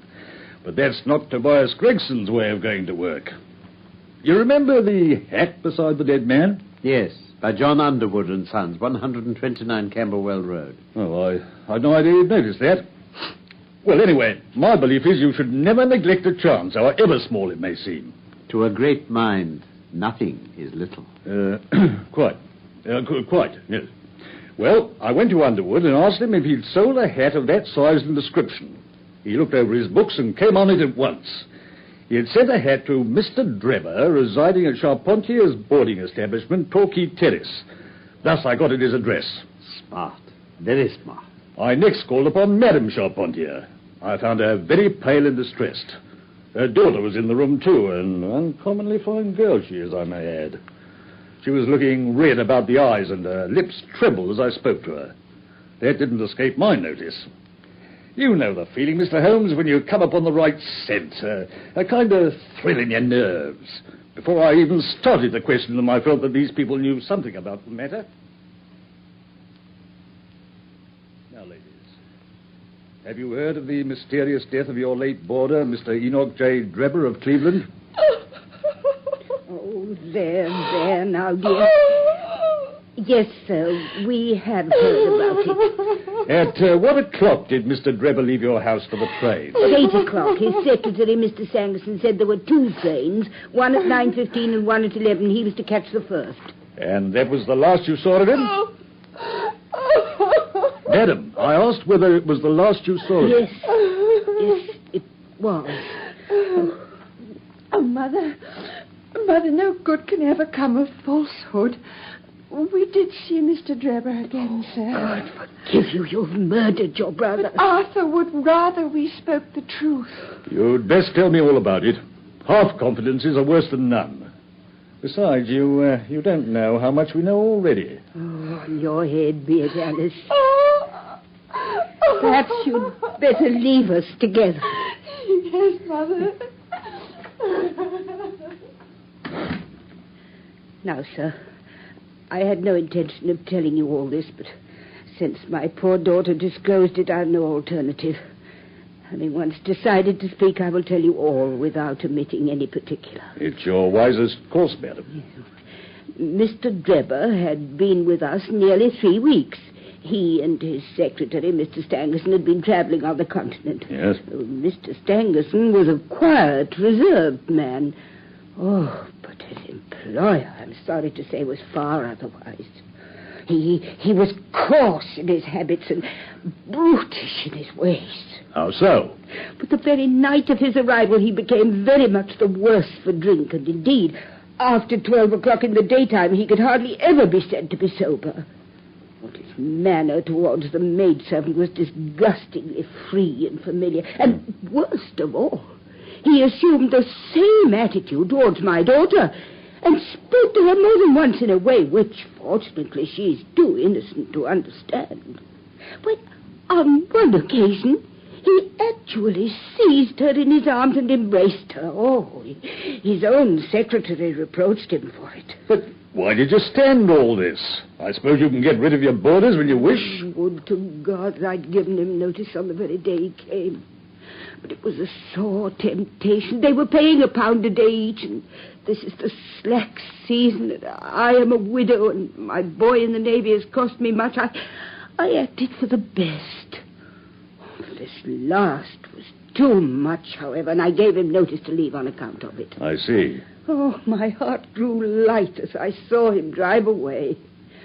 My son is on leave just now, but I did not tell him anything of all this. His temper is violent, and he's passionately fond of his sister. Well, when I closed the door behind them, a load seemed to be lifted from my mind. Yeah. Alas, in less than an hour there was a ring at the bell, and I learned that Mr. Drebber had returned. He was the worse for drink. He forced his way into the room where I was sitting with my daughter and made some incoherent remark about having missed his train. He then turned to Alice and before my very face proposed to her that she should fly with him. You are of age, he said, and there's no law to stop you. I have money and enough to spare. Never mind the old girl here, but come along with me now straight away. You shall live like a princess. Oh. Go on. Well, poor Alice was so frightened that she shrank away from him, but he caught her by the wrist. Well, I screamed, and at that moment my son Arthur came into the room. Well, what happened then? I do not know. I heard oaths and confused sounds of a scuffle. I was too terrified to raise my head. And when I did look up, I saw Arthur standing in the doorway laughing with a stick in his hand. I don't think that fine fellow will trouble us again, he said. I will just go after him and see what he does with himself. And with those words, he took his hat and started off down the street. The next morning, we heard of Mr. Drebber's mysterious death. Madame Charpentier, at what hour did your son return? I do not know. He has a latchkey and he let himself in. After you went to bed? Yes. When did you go to bed? About 11. So your son was gone at least 2 hours? Yes. Possibly 4 or 5? Yes. What was he doing during that time? I do not know, sir. I do not know.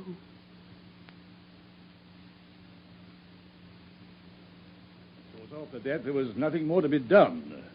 I found out where Lieutenant Charpentier was and arrested him.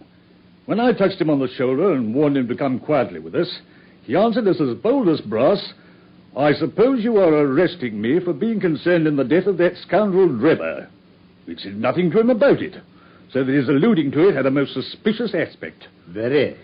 He still carried the heavy stick which the mother described as having with him when he followed Drebber. What's your theory then, Inspector Gregson? Well, Mr. Holmes, my theory is that he followed Drebber as far as the Brixton Road.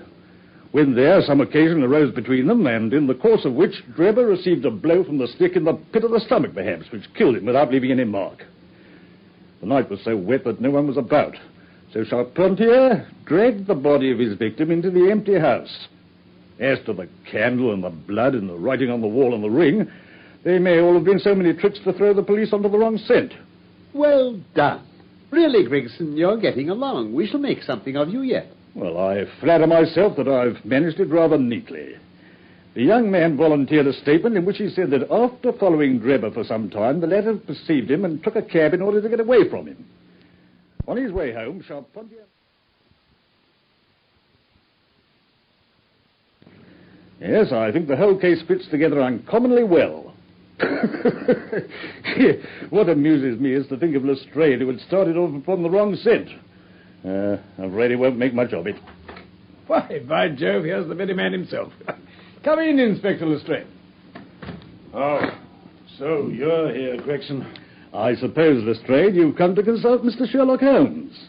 Ask him what move to make next, eh? Well, I don't mind admitting this is a most extraordinary case, most incomprehensible affair. Ah, you find it so? I thought you'd come to that conclusion. Have you managed to land the secretary, Mr. Joseph Stangerson? I've just come from Stangerson's room.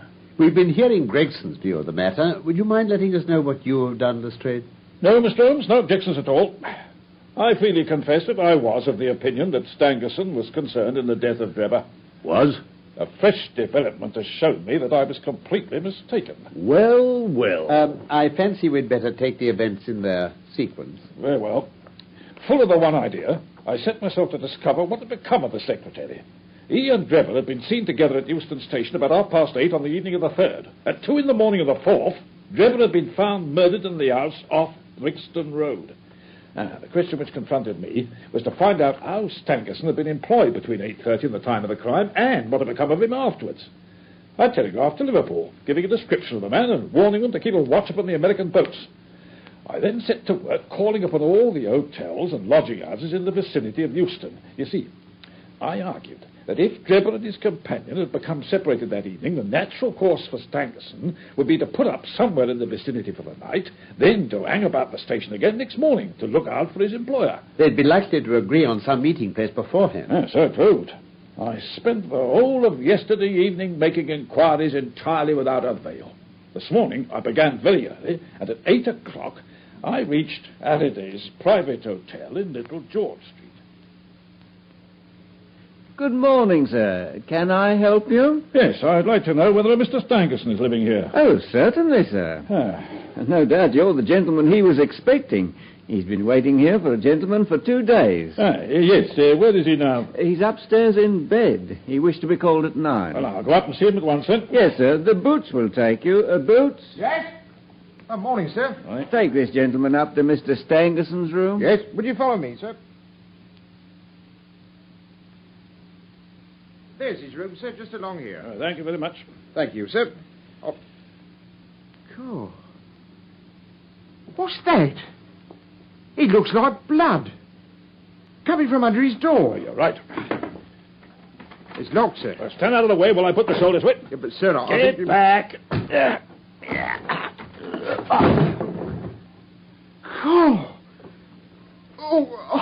I can't stay in here. Let me pass, Gov. Let me pass. Stangerson has been stabbed to the heart. Dead for some time. He bled profusely. But now comes the strangest part of the affair, Mr. Holmes. What do you suppose was on the wall?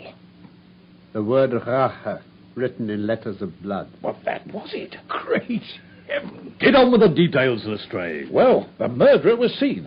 A milk boy happened to walk down the lane at the back of the hotel. He noticed that a ladder, which usually lay there, was raised against one of the windows on the second floor, which was wide open. He looked back and saw a man descend the ladder.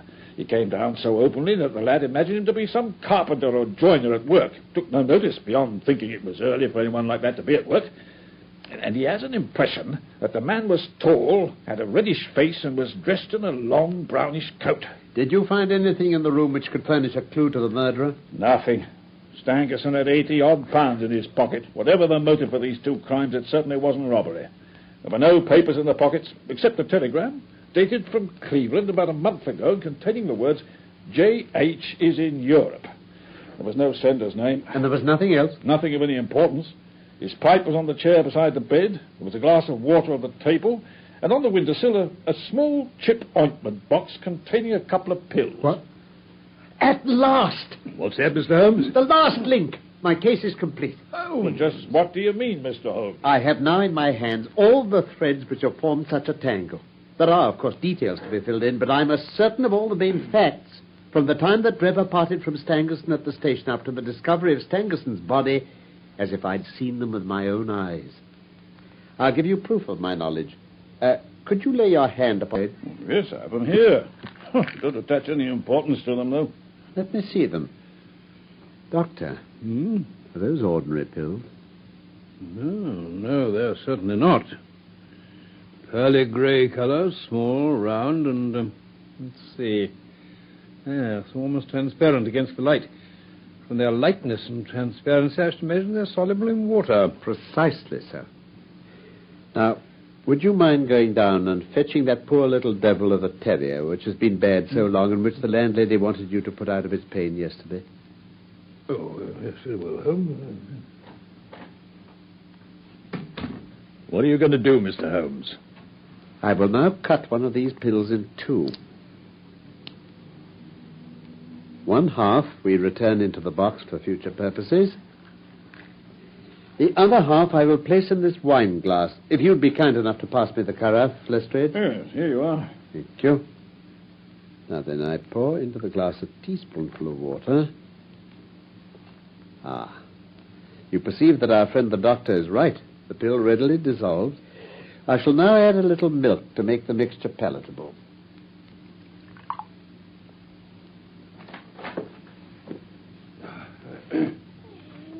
Here he is, poor old chap. Long past his allotted span, I'm afraid. Put him down on a cushion while I transfer this mixture to a saucer. Right. Now, poor old boy, here's a little drink for you.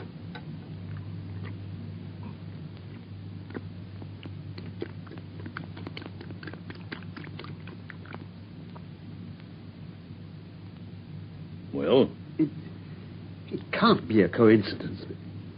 The very pills which I suspected in the case of Drebber are actually found after the death of Stangerson, and yet they're inert. What can it mean? Oh, surely my whole chain of reasoning cannot have been false. No, it's impossible. And yet this wretched dog is none the worse. Well, if you ask me... Wait. I have it. Where's that other pill? Here you are. Cut it in two for me while I get more milk and water ready. There we are. Done. Now, in it goes. You mean you're going to try again? Precisely. Now, boy, try another saucer.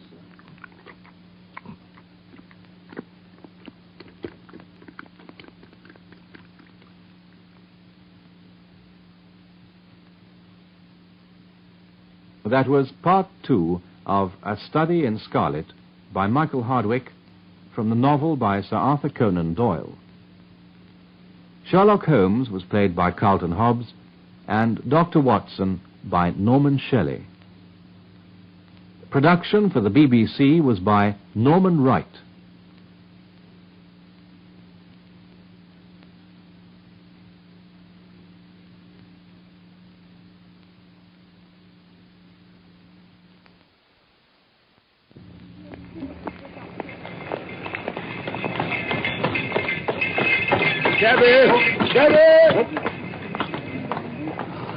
Capital, my dear Watson. Let us return to our humble abode. 221B Baker Street, please, cabby.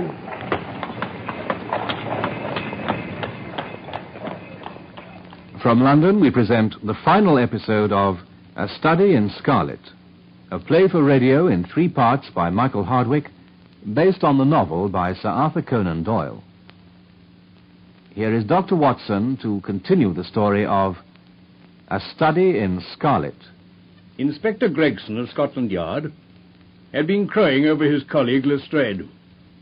While he, Gregson, had acted so decisively in arresting young Arthur Charpentier for the murder of Enoch Drebber, Lestrade, with the mere duty of questioning Stangerson, the dead man's secretary, had returned to 221B Baker Street with failure written all over his face. But then Holmes and I had been as astonished as Gregson to hear that he had found Stangerson murdered too. Lestrade had brought a box containing 2 pills, which he had found near the body. Exclaiming that at last his case was complete, Holmes wasted no time in feeding one to the poor aging dog which our landlady had asked us that morning to have destroyed. To his dismay, the effect was nil. With his whole case hanging upon the consequences, Holmes proceeded to grind the only remaining pill into some milk and watched anxiously as the dog drank.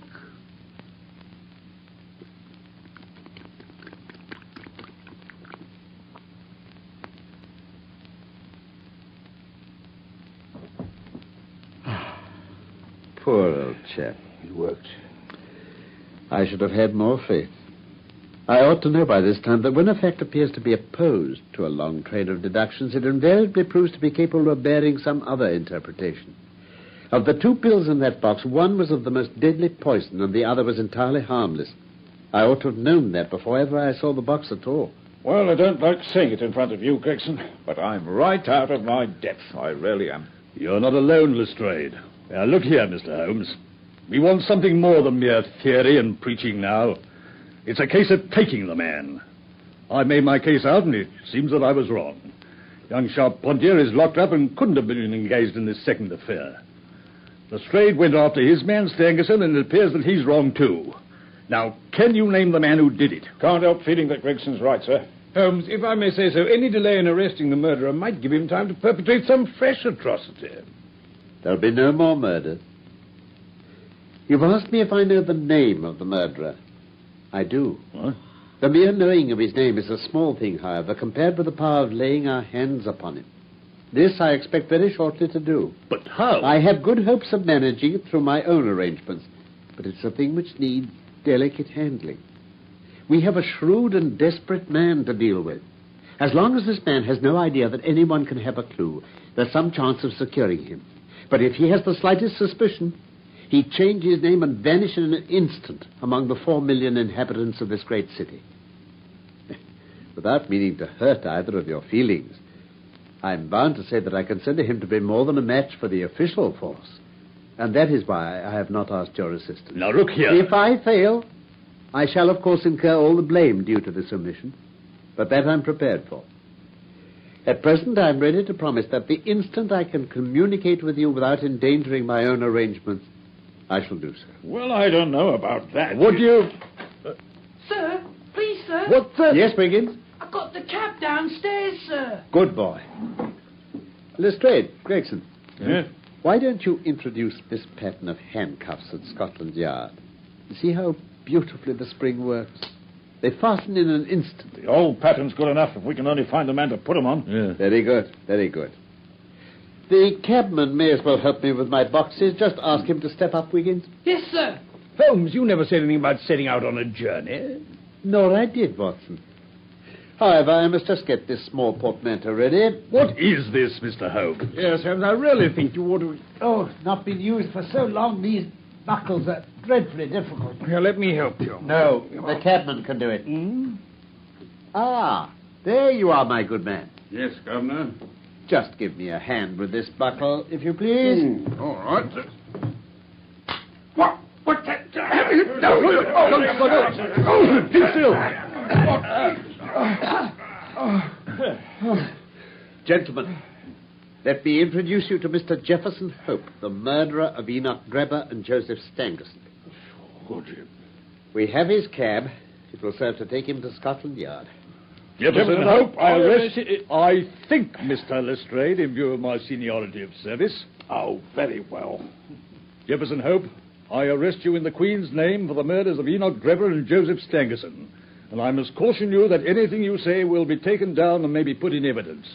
I've got a good deal to say. I want to tell you gentlemen all about it. If there's a vacant place for a chief of the police, I reckon you're the man for it, sir. Never mind about that. Oh, no, I mean it. The way you kept on my trail was a caution. Well, hadn't you better reserve that for your trial? I may never be tried. Well, look here. You needn't look so startled. It isn't suicide I'm thinking of. You're a doctor, aren't you? Yes, I am.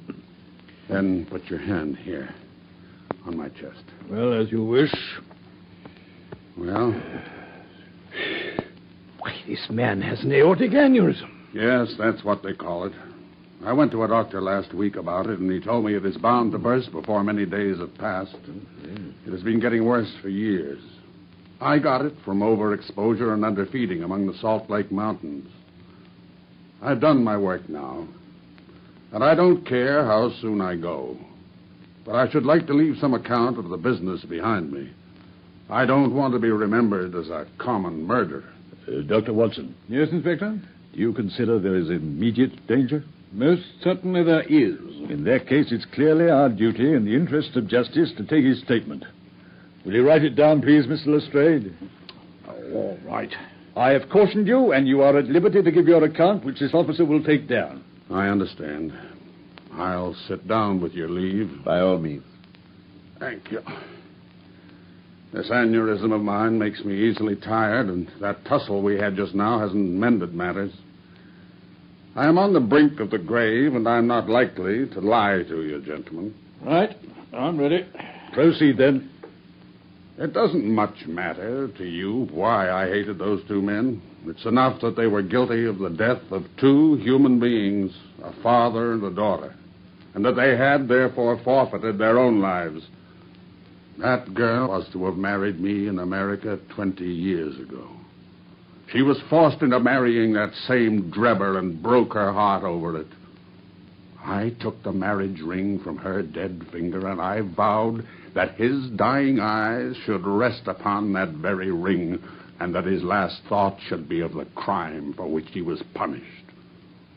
I have carried it about with me and followed him and his accomplice over 2 continents until I caught them.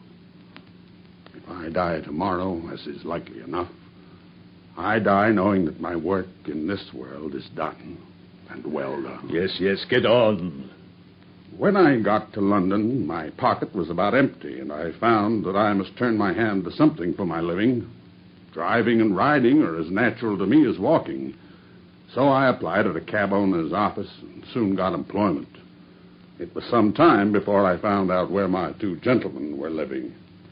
They were at a boarding house at Camberwell, over on the other side of the river.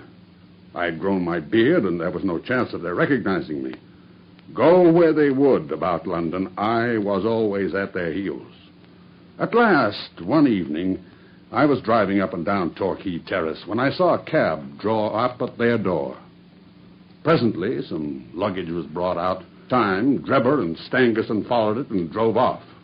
I whipped up my horse and kept within sight of them, feeling very ill at ease, for I feared that they were going to shift their quarters. At Euston Station, they got out, and I left a boy to hold my horse and followed them onto the platform. I got near enough to hear what they were saying. But I tell you, there isn't another Liverpool train for hours. So who cares? I care. The sooner we're on a train to Liverpool and getting out of here, the happier I'll be. Well, Stangerson, we'll just have to wait, won't we? Now, come to think of it, I have a little business of my own to do. Now, if you just hang around here someplace, I'll go off and I'll join you later. Like hell. You swore we'd always stick together. If you go, I'm going with you. Well, you see, this little matter's kind of delicate. You'd be in the way. Is that so? Well, either I go with you or we both stay here. You can take it or leave it, Drebber. Look here, Stangerson. It's about time you remembered you're nothing more than a paid servant around here. Who the hell do you think you are trying to dictate to me? I didn't mean it that way. Well, that's how it sounded to me. Now, cut it out once and for all. Okay, then. But look, supposing you're not back in time for the train. It's the last one tonight. Oh, I'll be back here before 11. Tell you what, if I'm not, we'll meet up again at Halliday's Hotel. That suit you? I guess it'll have to. The moment for which I had waited so long had come at last. My plans were already formed. It chanced that some days before, a gentleman who had been looking over some empty houses off the Brixton Road had dropped a key of one of them in my carriage. How to get Drebber to that house was the problem. There was a hansom in front of mine, and he hailed it. I followed it for miles, until, to my astonishment, we found ourselves back in the terrace where he had boarded. I went on and pulled up my cab 100 yards or so from the house. He entered it, and his hansom drove away. Well, I waited for a quarter of an hour or more, when suddenly there came a noise like people struggling inside the house. Next moment, the door was flung open, and two men appeared. One of them was Drebber, and the other was a young chap whom I had never seen before. You filthy hound! I'll teach you to insult an honest girl. Get your hands off me. If you're not out of this road inside 10 seconds, I'll lay this cudgel across you so you won't be able to walk. Now, get on with you. Okay, I'm going. Hey, you, Gabby! Yes, Governor? Drive me to Halliday's private hotel.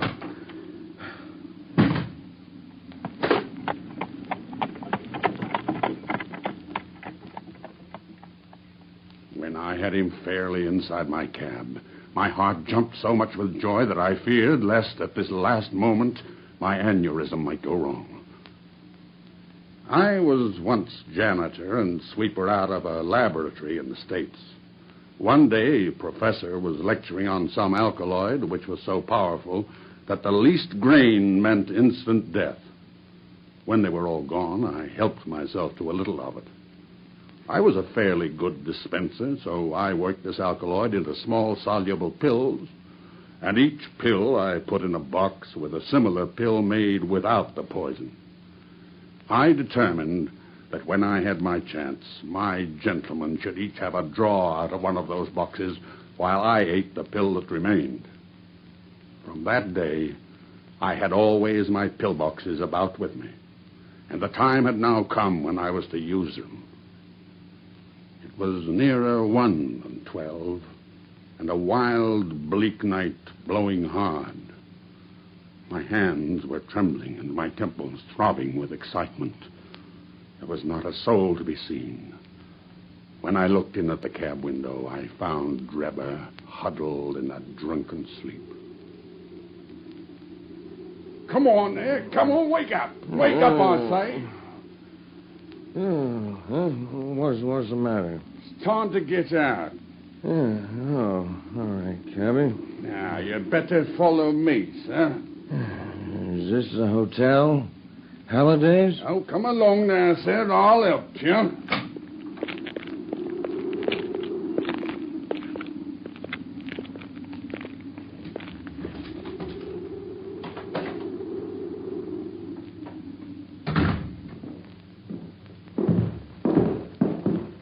It's infernally dark.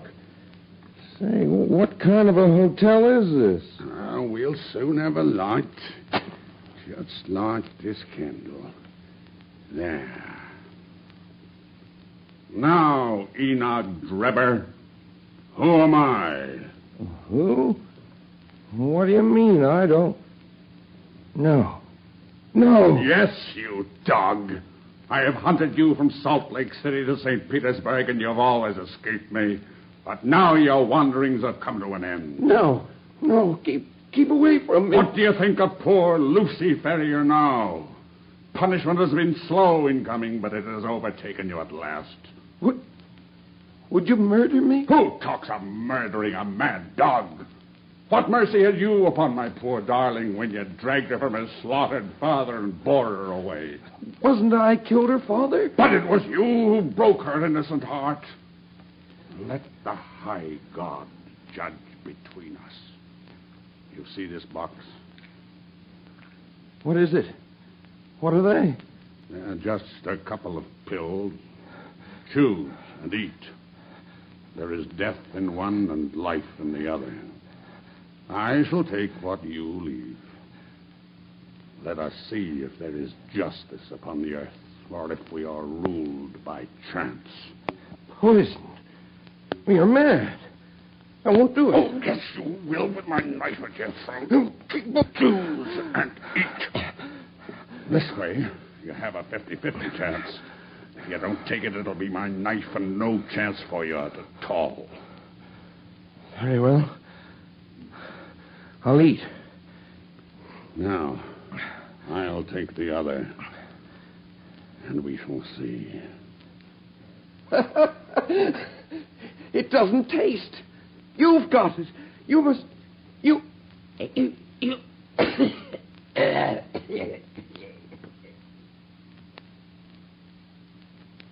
I turned him over with my foot and placed my hand upon his heart. There was no movement. He was dead.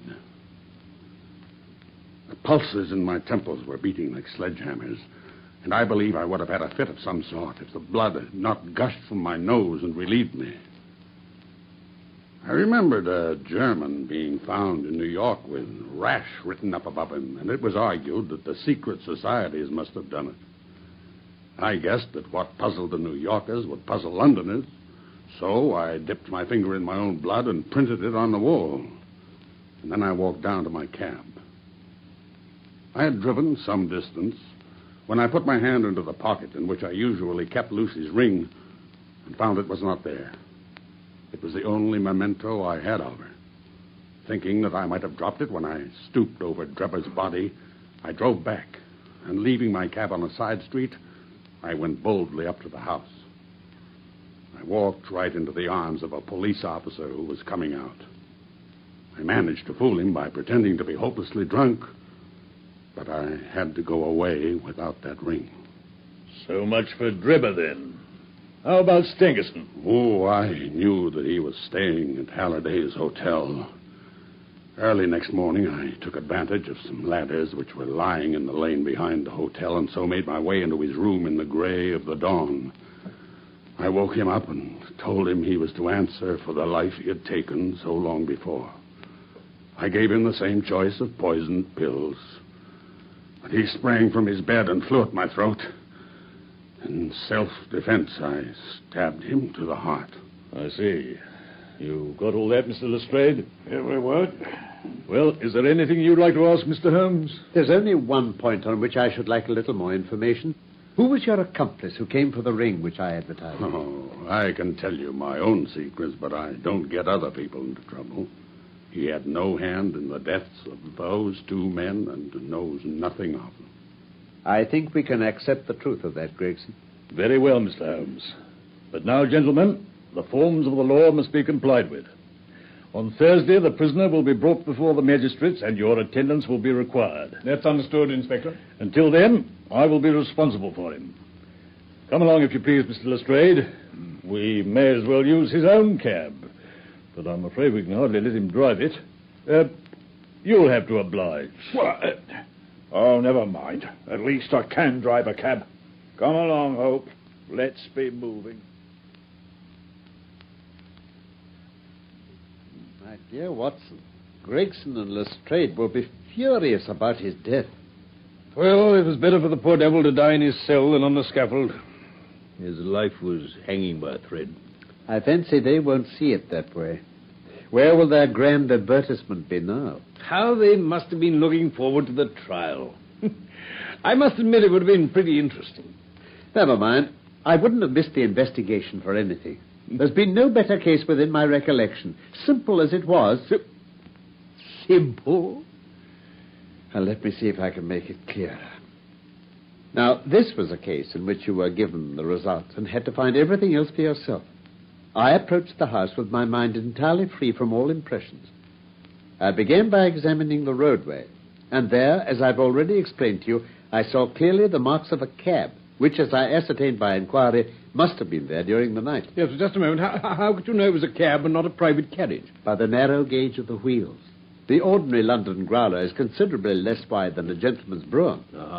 I then walked slowly down the garden path, which happened to be composed of a clay soil, peculiarly suitable for taking impressions. There's no branch of detective science which is so important and so much neglected as the art of tracing footsteps. I saw the heavy footmarks of the constables, but I saw also the track of the two men who had first passed through the garden.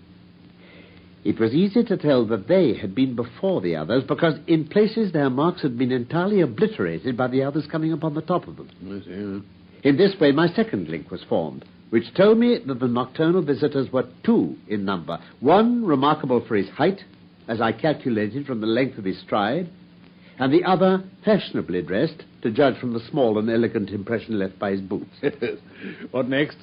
On entering the house, this last inference was confirmed. My well-booted man lay dead before me. The taller one, then, had done the murder, if murder there was.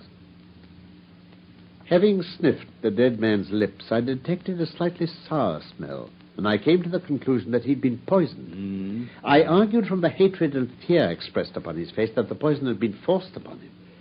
And now came the great question as to the reason why. Robbery had not been the object of the murder, for nothing was taken. Political assassins, on the other hand, are only too glad to do their work and to fly. This murder had been done most deliberately, and the perpetrator had left his tracks all over the room. And the inscription on the wall? Was too obviously a blind. No, it must have been a private wrong, and not a political one, which called for such a methodical revenge. I was inclined from the first to suspect that a woman was in some way connected with it. And finding the wedding ring... That settled the question. However, I proceeded to make a careful examination of the room, which confirmed me in my opinion as to the murderer's height and furnished me with the additional details as to the Trichinopoly cigar. I had already come to the conclusion, since there were no signs of a struggle, that the blood which covered the floor had burst from the murderer's nose in his excitement. I could see that the track of blood coincided with the track of his feet. Now, as a medical man, Watson, you will agree that it is seldom that any man breaks out in such a way through emotion unless he's very full-blooded. Yes, quite true. So I hazarded the opinion that the criminal was a robust and ruddy-faced man. Yes, indeed he was. Quite so. Now, you will remember that I ascertained that when Greggs, he had not inquired as to any particular point which might appear to be critical. Yes. Well, having left the house, I telegraphed to the head of the police of Cleveland, limiting my inquiry of the circumstances connected with the marriage of Enoch J. Drebber. Yes. The answer was conclusive. It told me that Drebber had already applied for the protection of the law against an old rival in love named Jefferson Hope, and that this same Hope was at present in Europe. I knew now that I held the clue to the mystery in my hand, and all that remained was to secure the murderer. All that remained? Oh, it wasn't so difficult. I had already determined in my own mind that the man who had walked into the house with Drebber was none other than the man who had driven the cab. The marks in the road showed me that the horse had wandered on in a way which would have been impossible had there been anyone in charge of it. Where then could the driver be unless he were inside the house? And, my dear Watson, supposing one man wished to dog another through London, what better means could he adopt than to turn cab driver? So you came to the conclusion that Jefferson Hope was to be found among the Jarvis of the metropolis. Oh, it's brilliant. Quite brilliant. Thank you, Watson. But what made you assume that having achieved his object, Jefferson Hope would go on being a cabby? Why, he would have been foolish not to. Any sudden change on his part might have drawn attention to himself. I therefore organized my street Arab detective corps and sent them systematically to every cab proprietor in London until they ferreted out the man I wanted. Well, they certainly succeeded.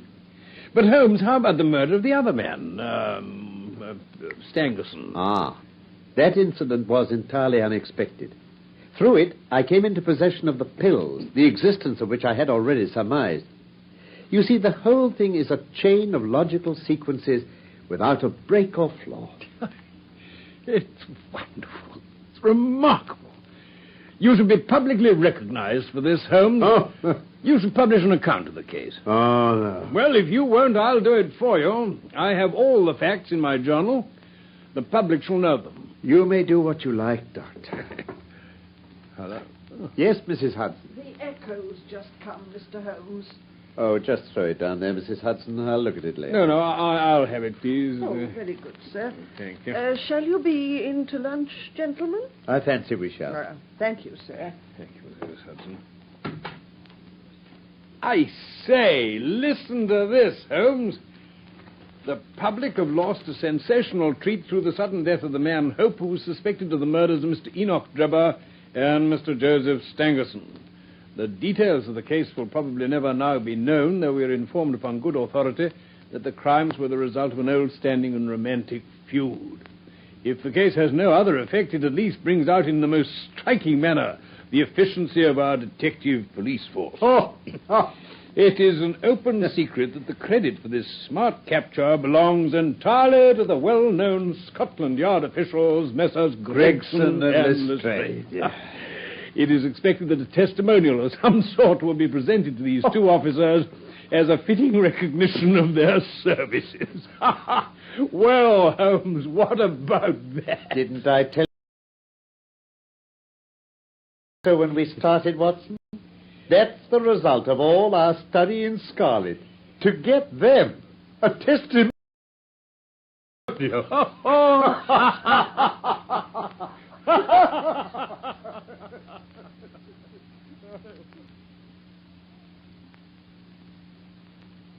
That was part 3 of A Study in Scarlet by Michael